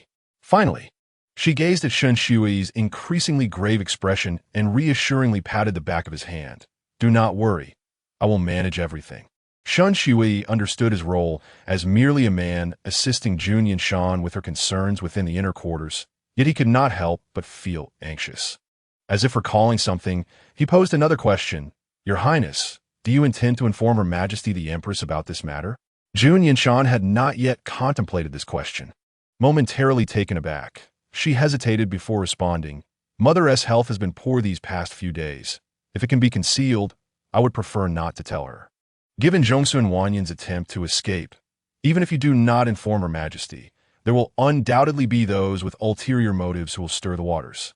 Upon hearing Shun Shui's analysis, Jun Yanshan's expression darkened slightly. I understand. Their concerns were indeed valid, and the following morning, someone arrived at the palace seeking Jun Yanshan. Due to the Empress's ailing health, she had not attended court in several days, and the sudden summons for Jun Yanshan was all too clear. Jun Yanshan exchanged glances with Shun Shui, both recognizing the unspoken thoughts in each other's eyes. The Empress had been bedridden, and they led Jun Yanshan directly into her chambers. Upon her arrival, the Empress dismissed her attendants before asking, "Do you know why I've called you here? Mother, you wish to inquire about the fifth princess. Do you not?" The Empress nodded, seemingly unfazed that Jun Yanshan could anticipate her inquiry. Jun Yanshan endeavored to convey some favorable aspects to the Empress. Although Zhongsun Wanyan attempted to exchange her life with that of the fifth princess, fortunately, her efforts were thwarted in a timely manner. On that day, the National Master also participated in the pursuit, and the fifth princess is currently unharmed, recuperating under the care of the National Master. The Empress murmured the phrase "life is safe," discerning the underlying meaning with keen insight. She coughed heavily, as if trying to expel her very lungs, and with great difficulty, she managed to calm herself, halting Jun Yanshan's hand as he prepared to offer her tea. "We must rigorously investigate Zhongsun Wanyan. She must be captured. Moreover, from whom did she learn such malevolent sorcery, and with whom has she associated that harbors ill intentions? These two shall fall within the purview of the Empress's future investigations. In this realm, those possessing extraordinary abilities are sufficiently represented by the lineage of the National Master. The existence of others merely serves to disrupt the court." Jun Yanshan acknowledged her comments repeatedly, only departing the royal chamber once the Empress had no further matters to discuss. Chapter 106. Not so intelligent I saved you. Should you not offer me some form of recompense? Zhu Mishuang stood before Zhongsun Wanyan, her face aglow with excitement. She had become intoxicated by the image of her savior, fixated solely on the splendid future that Zhongsun Wanyan had painted for her, utterly oblivious to any alternative possibilities. The only remnant of clarity, the system that could offer guidance, was presently silenced, tightly restrained by Zhongsun Wanyan's enigmatic sorcery. However, even if it could provide a warning, the system was disinclined to utter anything further. The host switching application previously submitted had been approved, and it would soon depart from this rather dim-witted host and escape this world. Unbeknownst to Jun Mishuang, who remained entangled with Zhongsun Wanyan as they deliberated future plans, she was aware that Jun Yanshan was actively searching for Zhongsun Wanyan throughout the city. Thus, after rescuing her, she intended to bide her time for a few days, ensuring that Jun Yanshan remained oblivious to her whereabouts. Yet, Zhongsun Wanyan deemed this unwise and personally guided Jun Mishuang's actions. Jun Yanshan, seeing no difference in Jun Mishuang's demeanor from before, momentarily failed to search her premises. Now that Junhan Mei is no longer reliable, and your subordinates are insufficient in number, we must seek alternative paths. Zhongsun Wanyan stated, her murderous intent unmasked, suggesting assistance from other nations. Other nations? Jun Mishuang faltered, reluctantly echoing the words. Zhongsun Wanyan's voice, akin to the sound of rusted blades scraping against one another, resonated ominously. Are you unwilling? If your loyalty to this nation is too fervent, I shall be left with no choice but to eliminate you and devise another means of escape. Jun Mishuang, entirely unaware of the danger, assumed a bargaining stance. It's acceptable to ally with them, but the one who ultimately ascends the throne must be me. After a moment of silence, Zhongsun Wanyan nodded, resigned. That is only natural. The two swiftly reached an agreement. When it came to selecting someone to relay the message, the options were limited, and without much hesitation, the identity of the unfortunate individual was determined. Upon learning the news, Zhou Qingtian was nearly overwhelmed. Having become familiar with both Jun Mishuang and Jun Hanmei, Zhou Qing was well aware of the events that had transpired concerning Jun Hanmei. While she indeed sought to find a wise leader to fulfill her ambitions, that did not imply she had a death wish. She had heard of the ordeal after associating with Zhongxuan Wanyan. Jun Han may have been quite literally carried away by Jun Yanshan's men. Even a princess of royal blood had fared poorly after encountering Zhongxuan Wanyan, let alone someone of her lowly status. Zhou Qing promptly set aside her previous grievances against Jun Yanshan, contemplating that this time she must either escape for her life or seek benefits from the Tai Nu, which was certainly preferable to boarding a pirate ship. She strove to project an air of calmness, smiling amiably at the two. Since it is the princess's directive, I shall certainly do my utmost. Yun Mishuang, trusting her implicitly, encouraged, hurry along. If all goes well and I successfully ascend the throne, I shall appoint you as the founding general. Zhou Qing nodded, preparing to depart, when suddenly a ghostly voice echoed beside Jun Mishuang. Wait. Her body froze momentarily, and with a mix of reverence and trepidation, she turned to Zhongxuan Wanyan. Do you require anything? Zhongxuan Wanyan's gaze fell upon her, instilling a sensation akin to being ensnared by a venomous serpent. Shortly thereafter, Zhou Qing felt a sharp sting on her hand as Zhongxuan Wanyan sliced it, capturing a few drops of crimson blood before stepping back to her original position. You may depart now. Zhongxuan Wanyan did not elaborate on the purpose of her recent action, yet the mere thought sent chills down Zhou Qing's spine, leaving her too fearful to entertain notions of reporting or fleeing. From a distance, Jun Mishuang's voice rang out. You have indeed thought this through. This way, success is assured. In the days that followed, Jun Yanshan had been tirelessly seeking traces of Zhongxuan Wanyan. In the vast capital city, concealing someone was exceedingly facile. After several fruitless days of searching, Jun Yanshan finally recognized a blind spot in her pursuit. Who said Zhongxuan Wanyan had to flee alone? If she could conspire with Jun Hanmei, she could certainly seek other allies. As to who those allies might be, Jun Yanshan quickly formed a suspicion in her mind.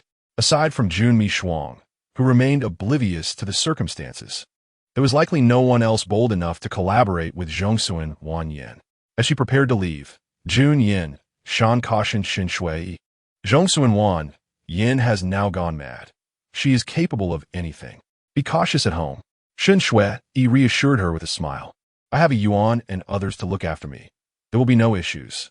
Jun Yanshan nodded, refraining from further conversation, dispatching someone to summon the national master before promptly departing from the Tai Nu's residence. However, upon arriving at Jun Mishuang's estate, she found the situation to be markedly different from what she had anticipated. Neither Zhongxuan Wanyan nor Jun Mishuang was present. The residence was eerily deserted, devoid of even a single servant. Initially, Jun Yanshan suspected it was a trap set by Jun Mishuang and Zhongxuan Wanyan, but upon entering, she discovered the truth. The place was genuinely empty. Not only had the people vanished, but valuables were also conspicuously absent, resembling Jun Mishuang's modus operandi. This indicated that Jun Mishuang had willingly chosen to ally with Zhongxuan Wanyan, negating any possibility of coercion. As she ordered the location to be sealed off and prepared to depart, a ghostly figure suddenly appeared before Jun Yanshan. The figure's face was pale, her garments worn and tattered, and she appeared exceedingly frail.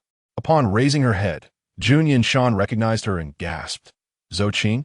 Zhou Qing seemed to have lost her wits, muttering, They are waiting for you at General Shun's residence. What? Jun Yanshan momentarily failed to grasp the situation. Xiao Qing, still in a daze, repeated her statement. And Jun Yanshan's expression shifted dramatically as she immediately instructed her men to detain Zhou Qing while she led the remaining individuals toward General Shin's residence. Regardless of her precautions, she had not anticipated they would take such an approach. With a connection to Shin Shui, Jun Yanshan could not afford to neglect General Shun. Given Zhou Qing's condition, It was evident that Jun Shuang and Zhongsun Yin had likely been there for some time, leaving no room for delay. As Jun Yanshan departed, the National Master arrived just in time, having heard the news. I must trouble the National Master to accompany me once more. Jun Yanshan moved hastily, and the National Master, observing her urgency, did not inquire further, following closely behind as she recounted the details of the unfolding events. They still need General Shun to serve as a hostage. I am sure they will not dare to harm him. Please do not worry too much, Your Highness. The National Master consoled. Yet, Jun Yanshan's expression remained tense as she gazed upon the approaching general's residence, sighing, I hope so. Chapter 107. Insufficient authority within the main chamber. Jun Shuang idly rested her chin on her hand, glancing between the bound General Shun and Zhongsun Yin. Unable to contain her boredom, she remarked, This is exceedingly dull. Do you truly believe Jun Yanshan will come? She will undoubtedly come, Zhongsun Yin replied. I think you are overestimating her, Jun Shuang retorted, rising from her chair and making her way toward the door. Zhongsun Yin called out to her, her tone unkind. What do you intend to do? I wish to take a stroll, to wander about for a couple of laps. If I remain here any longer, I fear I shall suffocate from boredom.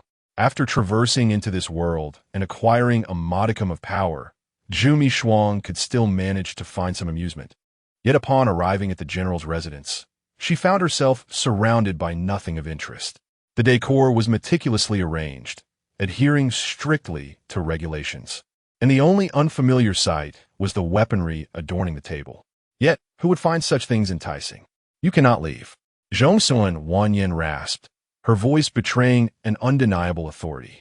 Is it not sufficient for you to keep watch over me? My departure would not disrupt anything, Jun Shuang retorted, glancing back only to find that Zhongsun Yin was not responding in her usual agreeable manner. Instead, she regarded Jun Shuang coldly, akin to a creature lying in wait in the shadows. Should Jun Shuang refuse, she would leap forth with the intent to sever her neck. Jun Shuang could not suppress a gulp, managing a nervous smile as she obediently retreated indoors. I suddenly find this place quite intriguing. I shan't leave after all. The fierce glint in Zhongsun Yin's eyes did not wane, casting a chilling glance at Jun Shuang, laden with warning, before finally averting her gaze. Jun Shuang, filled with dissatisfaction and trepidation, stepped back, distancing herself in the corner of the room, maintaining a respectful space from Zhongsun Yin. She raised her hand to her chest, unable to restrain her thoughts, calling out to the system within her mind. System, what is the matter with Zhongsun Yin? Why is she suddenly so fierce towards me? With a little distance from Zhongsun Yin, the system finally had the opportunity to respond, its voice ethereal as it prepared to depart. She has always been this way. How could that be? She previously stated her intention to assist me in ascending the throne. Jun Shuang counselled, disconcerting.This.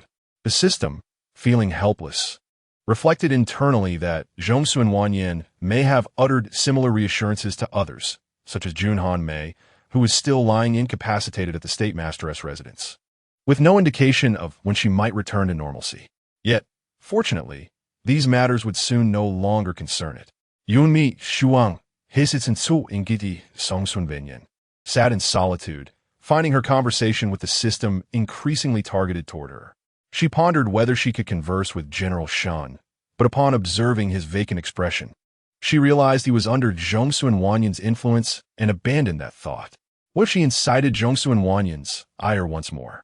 She paced around the room, and just as Zhongsun Yin's patience began to wane, Jun Yanshan finally arrived. In that moment, Jun Shuang could not help but exhale in relief. Her gaze toward Jun Yanshan infused with a blend of pride and gratitude. You have finally arrived.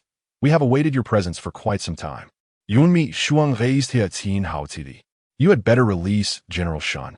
Jun Yanshan regarded the two with a cold gaze, her concern directed toward General Shun. Though his mouth was unimpeded, he remained silent, appearing as if he were under control. As Zhongsun Yin turned her attention to the State Master, Jun Yanshan suddenly noticed General Shun blinking at her twice. It was uncertain whether Her Highness the Tai Mei could decipher his signal. Jun Yanshan heard this thought emanating from General Shun's direction, a flicker of joy igniting within her, though she maintained her composure. I have now mastered the art of exchanging lives, Tai Mei. If you cooperate with me, I shall release her. Upon finishing her statement, Zhongsun Wanyan turned her gaze toward the dazed Jun Yanshan, adding, "You need not worry about your future. I have procured a new body for you." "What do you mean?" Jun Yanshan, listening to Zhongsun Wanyan's words, found herself momentarily bewildered. The system could not refrain from interjecting. "It means she intends to occupy Jun Yanshan's body and utilize yours as a fallback." Jun Yanshan was once again taken aback, hastily seeking confirmation from Zhongsun Wanyan. "Did you not promise to assist me in ascending the throne? You cannot be deceiving me." Zhongsun Wanyan offered no response, nor did she spare her a glance. The answer was glaringly evident. Yun mi shuangis de here in disbelief. Left at a loss for words, Jun Yanshan similarly disregarded Jun Yanshan, focusing solely on Zhongsun Wanyan. "Release General Shen first. As for the other matters you mentioned, we shall address them later." Zhongsun Wanyan slowly shook her head, advancing toward General Shen with a dagger in hand. "Tai Mei, you may have misunderstood. You possess no bargaining power with me." Just as the dagger was poised to press against General Shen's neck, he finally broke free from his restraints, delivering a forceful punch to her. General Shen's current position was a testament to his formidable strength and unparalleled will. Zhongsun Wanyan, ever so self-satisfied, had not anticipated that her control might falter, even after exhausting considerable energy without fully recovering. Following the strike, General Shen refrained from pursuing his advantage, instead retreating behind Jun Yanshan, melding back into the crowd. Having been bound for so long, his movements were not particularly nimble. If he were to falter and be captured again, it would only complicate matters for Jun Yanshan and her companions.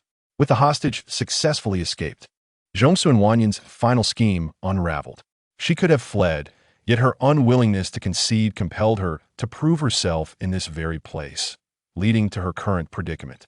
"Tai Mei is rather ruthless," Zhongsun Wanyan observed coldly, her expression betraying no panic. She beckoned, and inexplicably, Jun Yanshan found herself unable to control her body, stiffly and fearfully advancing toward Zhongsun Wanyan.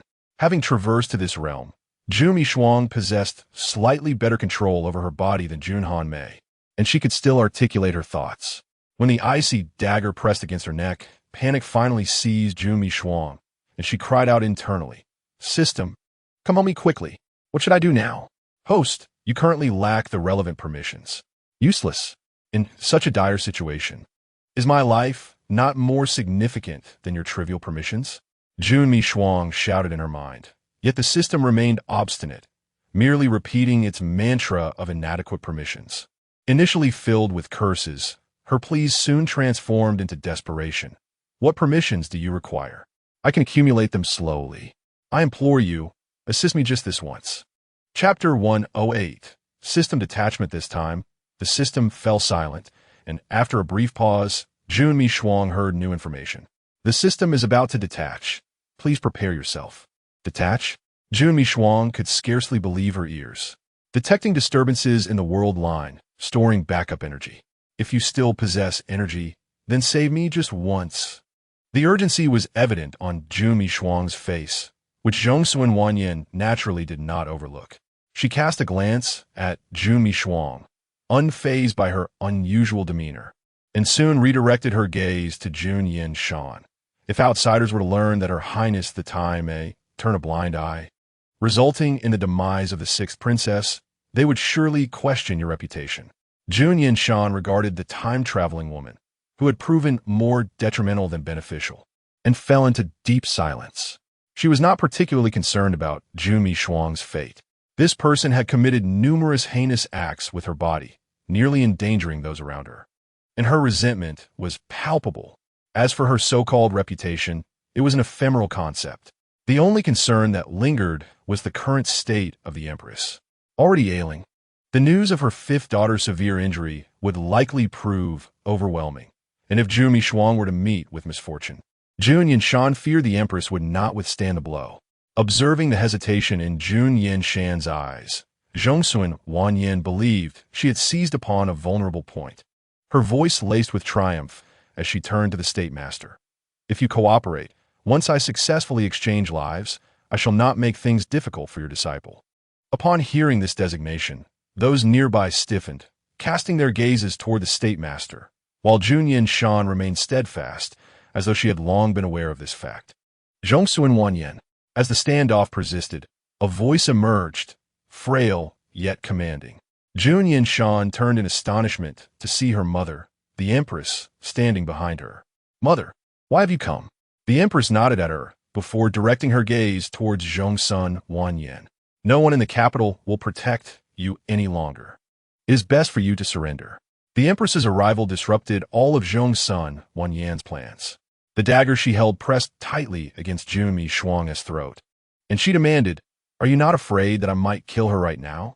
The true Jun Yanshan had long since perished, and the empress's voice bore no tremor, as if she had come to accept this reality.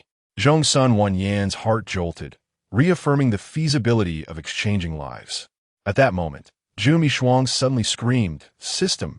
This exclamation caught Zhongsun Wanyan's attention. She turned to see Jun Yanshan's face contorted in terror as she pleaded for the system to return and save her.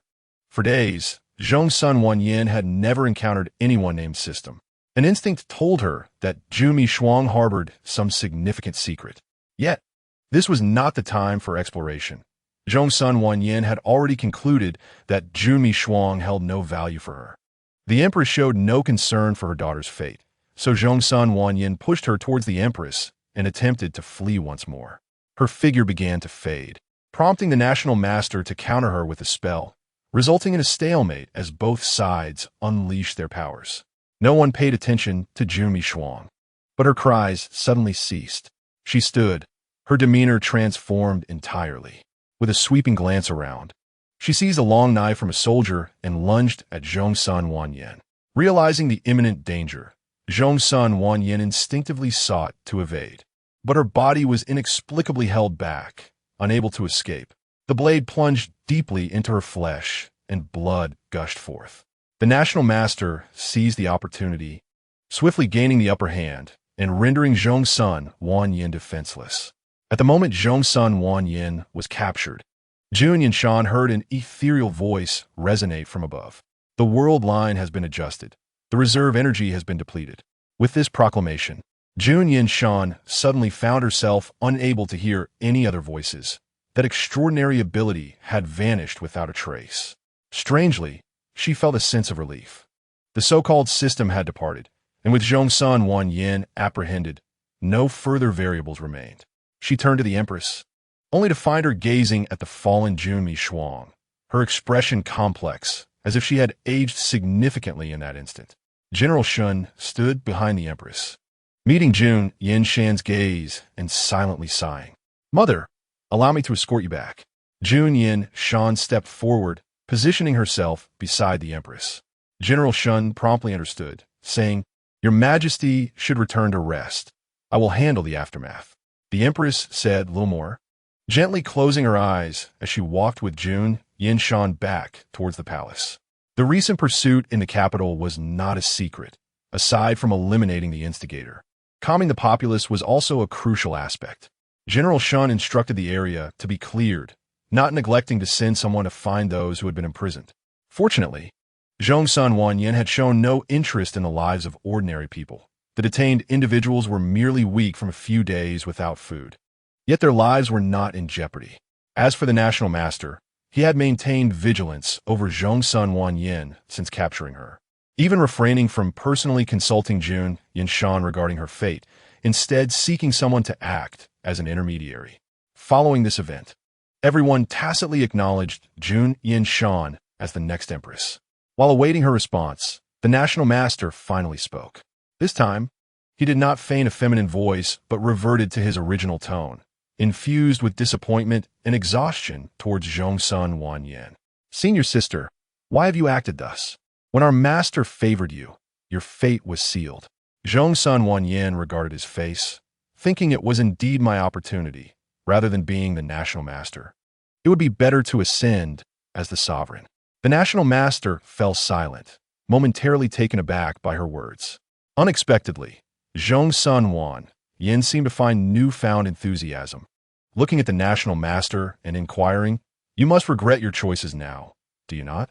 Had you chosen to assist me from the outset, your gender would not have been revealed. Even when I ascended the throne, you could have continued to serve as the national master, living in peace. I have no regrets." The national master replied, though his throat felt constricted. It seemed he had many questions for Jun Yanshan, yet he felt that everything was ultimately futile, leading him to remain silent by her side. "I do not regret either." In the ensuing silence, Jun Yanshan suddenly spoke again, her voice softer now. "I have never regretted the path I chose." Leaning against the wall, her wounds had ceased to bleed. Her gaze reminiscent as it drifted to a distant point in the air, her body gradually losing warmth. It was only when the national master sensed something amiss, stepping closer to check her breath, that he realized she had succumbed at some point. Chapter 109. The dust settles. Please accept my condolences. Jun Yanshan found herself at a loss for words, muttering the two phrases awkwardly. Opposite her stood the national master, now returned to his male attire. His appearance, already striking in women's clothing, was even more so in men's, radiating a youthful vigor. Jun Yanshan had addressed him as junior brother before many witnesses, leaving Jun Yanshan uncertain of how to proceed, especially as he seemed poised to shed his disguise. "Princess," with the threat now eliminated, "I see no necessity to continue my role as national master," he stated, shaking his head. "It has been historically inappropriate for men to hold the title of national master. My years in this position have already defied propriety." Observing Jun Yanshan's hesitation, he added, "Currently, your Majesty's health has yet to fully recover, and the other two princes, along with their prior collusion with external foes, pose a significant challenge. I am willing to assist you through this crisis before stepping down to restore public confidence." Rumors had indeed begun circulating, and while Jun Yanshan contemplated sending someone to suppress them, she had missed the opportune moment and could not identify the source. Seeing his resolute intent, she refrained from pressing further. "Since Jun Yanshan practiced malevolent arts, I intend to have her body cremated and return her remains to Ling Taishan. You may decide on this matter." Jun Yanshan was not overly concerned about this decision. She noted the national master's stance and felt no fear of him conspiring with Jun Yanshan to incite further turmoil. After casting one last glance at Jun Yanshan's lifeless form, she turned and departed for the Tai Nu mansion. Shun Shui had already been informed of the day's events, remaining silent as he stood behind Jun Yanshan, gently massaging her shoulders. Without the need for mind-reading, she easily sensed his concern. She reached back to grasp Shun Shui's hand and whispered, "I have many matters to attend to in the coming days. I fear I cannot give you my full attention for a while." "I am willing to share your burdens," he replied. Jumi Shuang had perished. The reserve energy left by the system was insufficient, leading to the withdrawal of what was originally promised to Jun Yanshan, a portion that had been previously advanced to Suyu Ro. The spirit of Suyu Ro could not withstand the strain and disintegrated on the spot. As for Jun Shuang's body, it began to exhibit signs of having succumbed to frostbite and drowning after Jun Yanshan's capture. After some deliberation, Jun Yanshan decided to inform the Empress of this matter, ensuring her sister received a proper burial. Upon receiving the news, the Empress displayed no outward signs of distress. As both mother and sovereign, she could not afford to be consumed solely by grief at such a time. However, having once read her heart, Jun Yanshan could surmise the Empress's thoughts and proactively summoned several of her other sisters back to the capital to keep her company. The imperial consort, Du Ziyan, also displayed remarkable empathy, already by the Empress's side without needing any prompting. Those who had been influenced by Jun Yanshan had mostly begun to recover, though Zhou Qing found herself rather unfortunate. When Jun Yanshan exerted control over her, she was not in a rational state of mind, completely disregarding her well-being. This forced her to manage an overwhelming number of matters in a short span of time. Now, though she has regained her senses, her body bears the scars of that ordeal. She wishes to distance herself from the affairs of the capital, longing instead for a place to recuperate and live as an ordinary person. As for Jun Hanmei, after a period of recuperation, she has awakened. albeit occasionally experiencing moments of confusion. After all, she is the first alternative body chosen by Zhongsun Wanyan, and while her physical form remains intact, the prolonged control has left her mind with some non-lethal vulnerabilities. Surviving itself is a blessing. What more could she possibly wish for? She had initially sought land from the Empress, intending to withdraw from the capital, but upon hearing of Jun Yanshan's impending ascension, she found herself lingering in a state of deep contemplation. Meanwhile, Granny Du and others, including Ji Wangping, knowing that the danger had subsided, initially planned to leave immediately, but postponed their departure due to this situation. The one most troubled by these events is undoubtedly Shen Shui.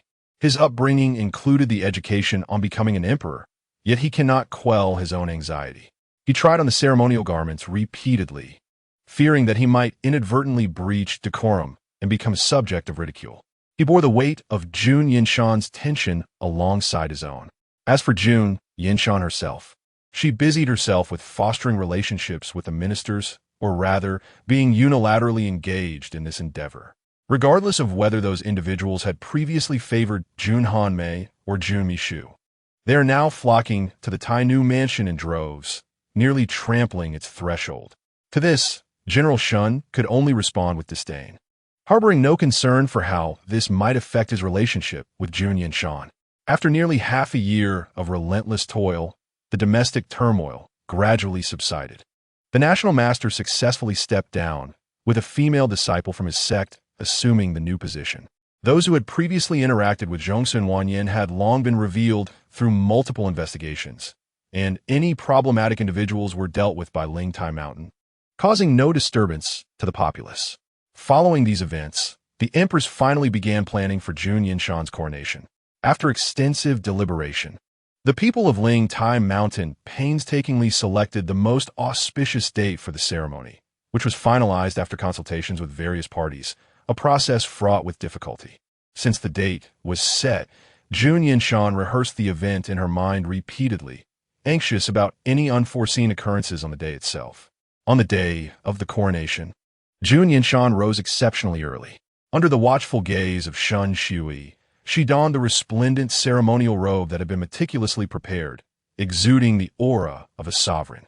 As she passed by Jun Hanmei, she heard a sigh escape from her lips. Jun Hanmei gazed at her, momentarily taken aback, her expression a blend of longing and contemplation. In a hushed voice, audible only to the two of them, she said, "In the end, I could not surpass you, but I congratulate you." She had come to terms with it. Jun Yanshan did not turn her head, but offered a slight nod in acknowledgement. The weight of the ceremonial attire pressed upon her. Every step she took resonated with a sense of gravity, evoking memories of armor and familiar faces flashing before her eyes. Regardless, she was now prepared to shoulder the fate of the entire nation. Inside the grand hall, the incense smoke curled upwards, and the officials from the Ministry of Rites chanted their formalities, guiding the proceedings with an air of solemnity. Jun Yanshan ascended the jadestone steps towards the dragon throne, each footfall echoing throughout the hall. Her expression was grave, and her earlier anxiety had dwindled significantly. She seated herself firmly upon the dragon throne, resting her hands gently on the armrests, momentarily experiencing a sense of resolution within her heart. Her gaze swept over the assembly of ministers, and amidst their collective cries of "Long live," she slightly inclined her head before directing her attention to the expanse beyond the hall, surveying the vast territory under her command.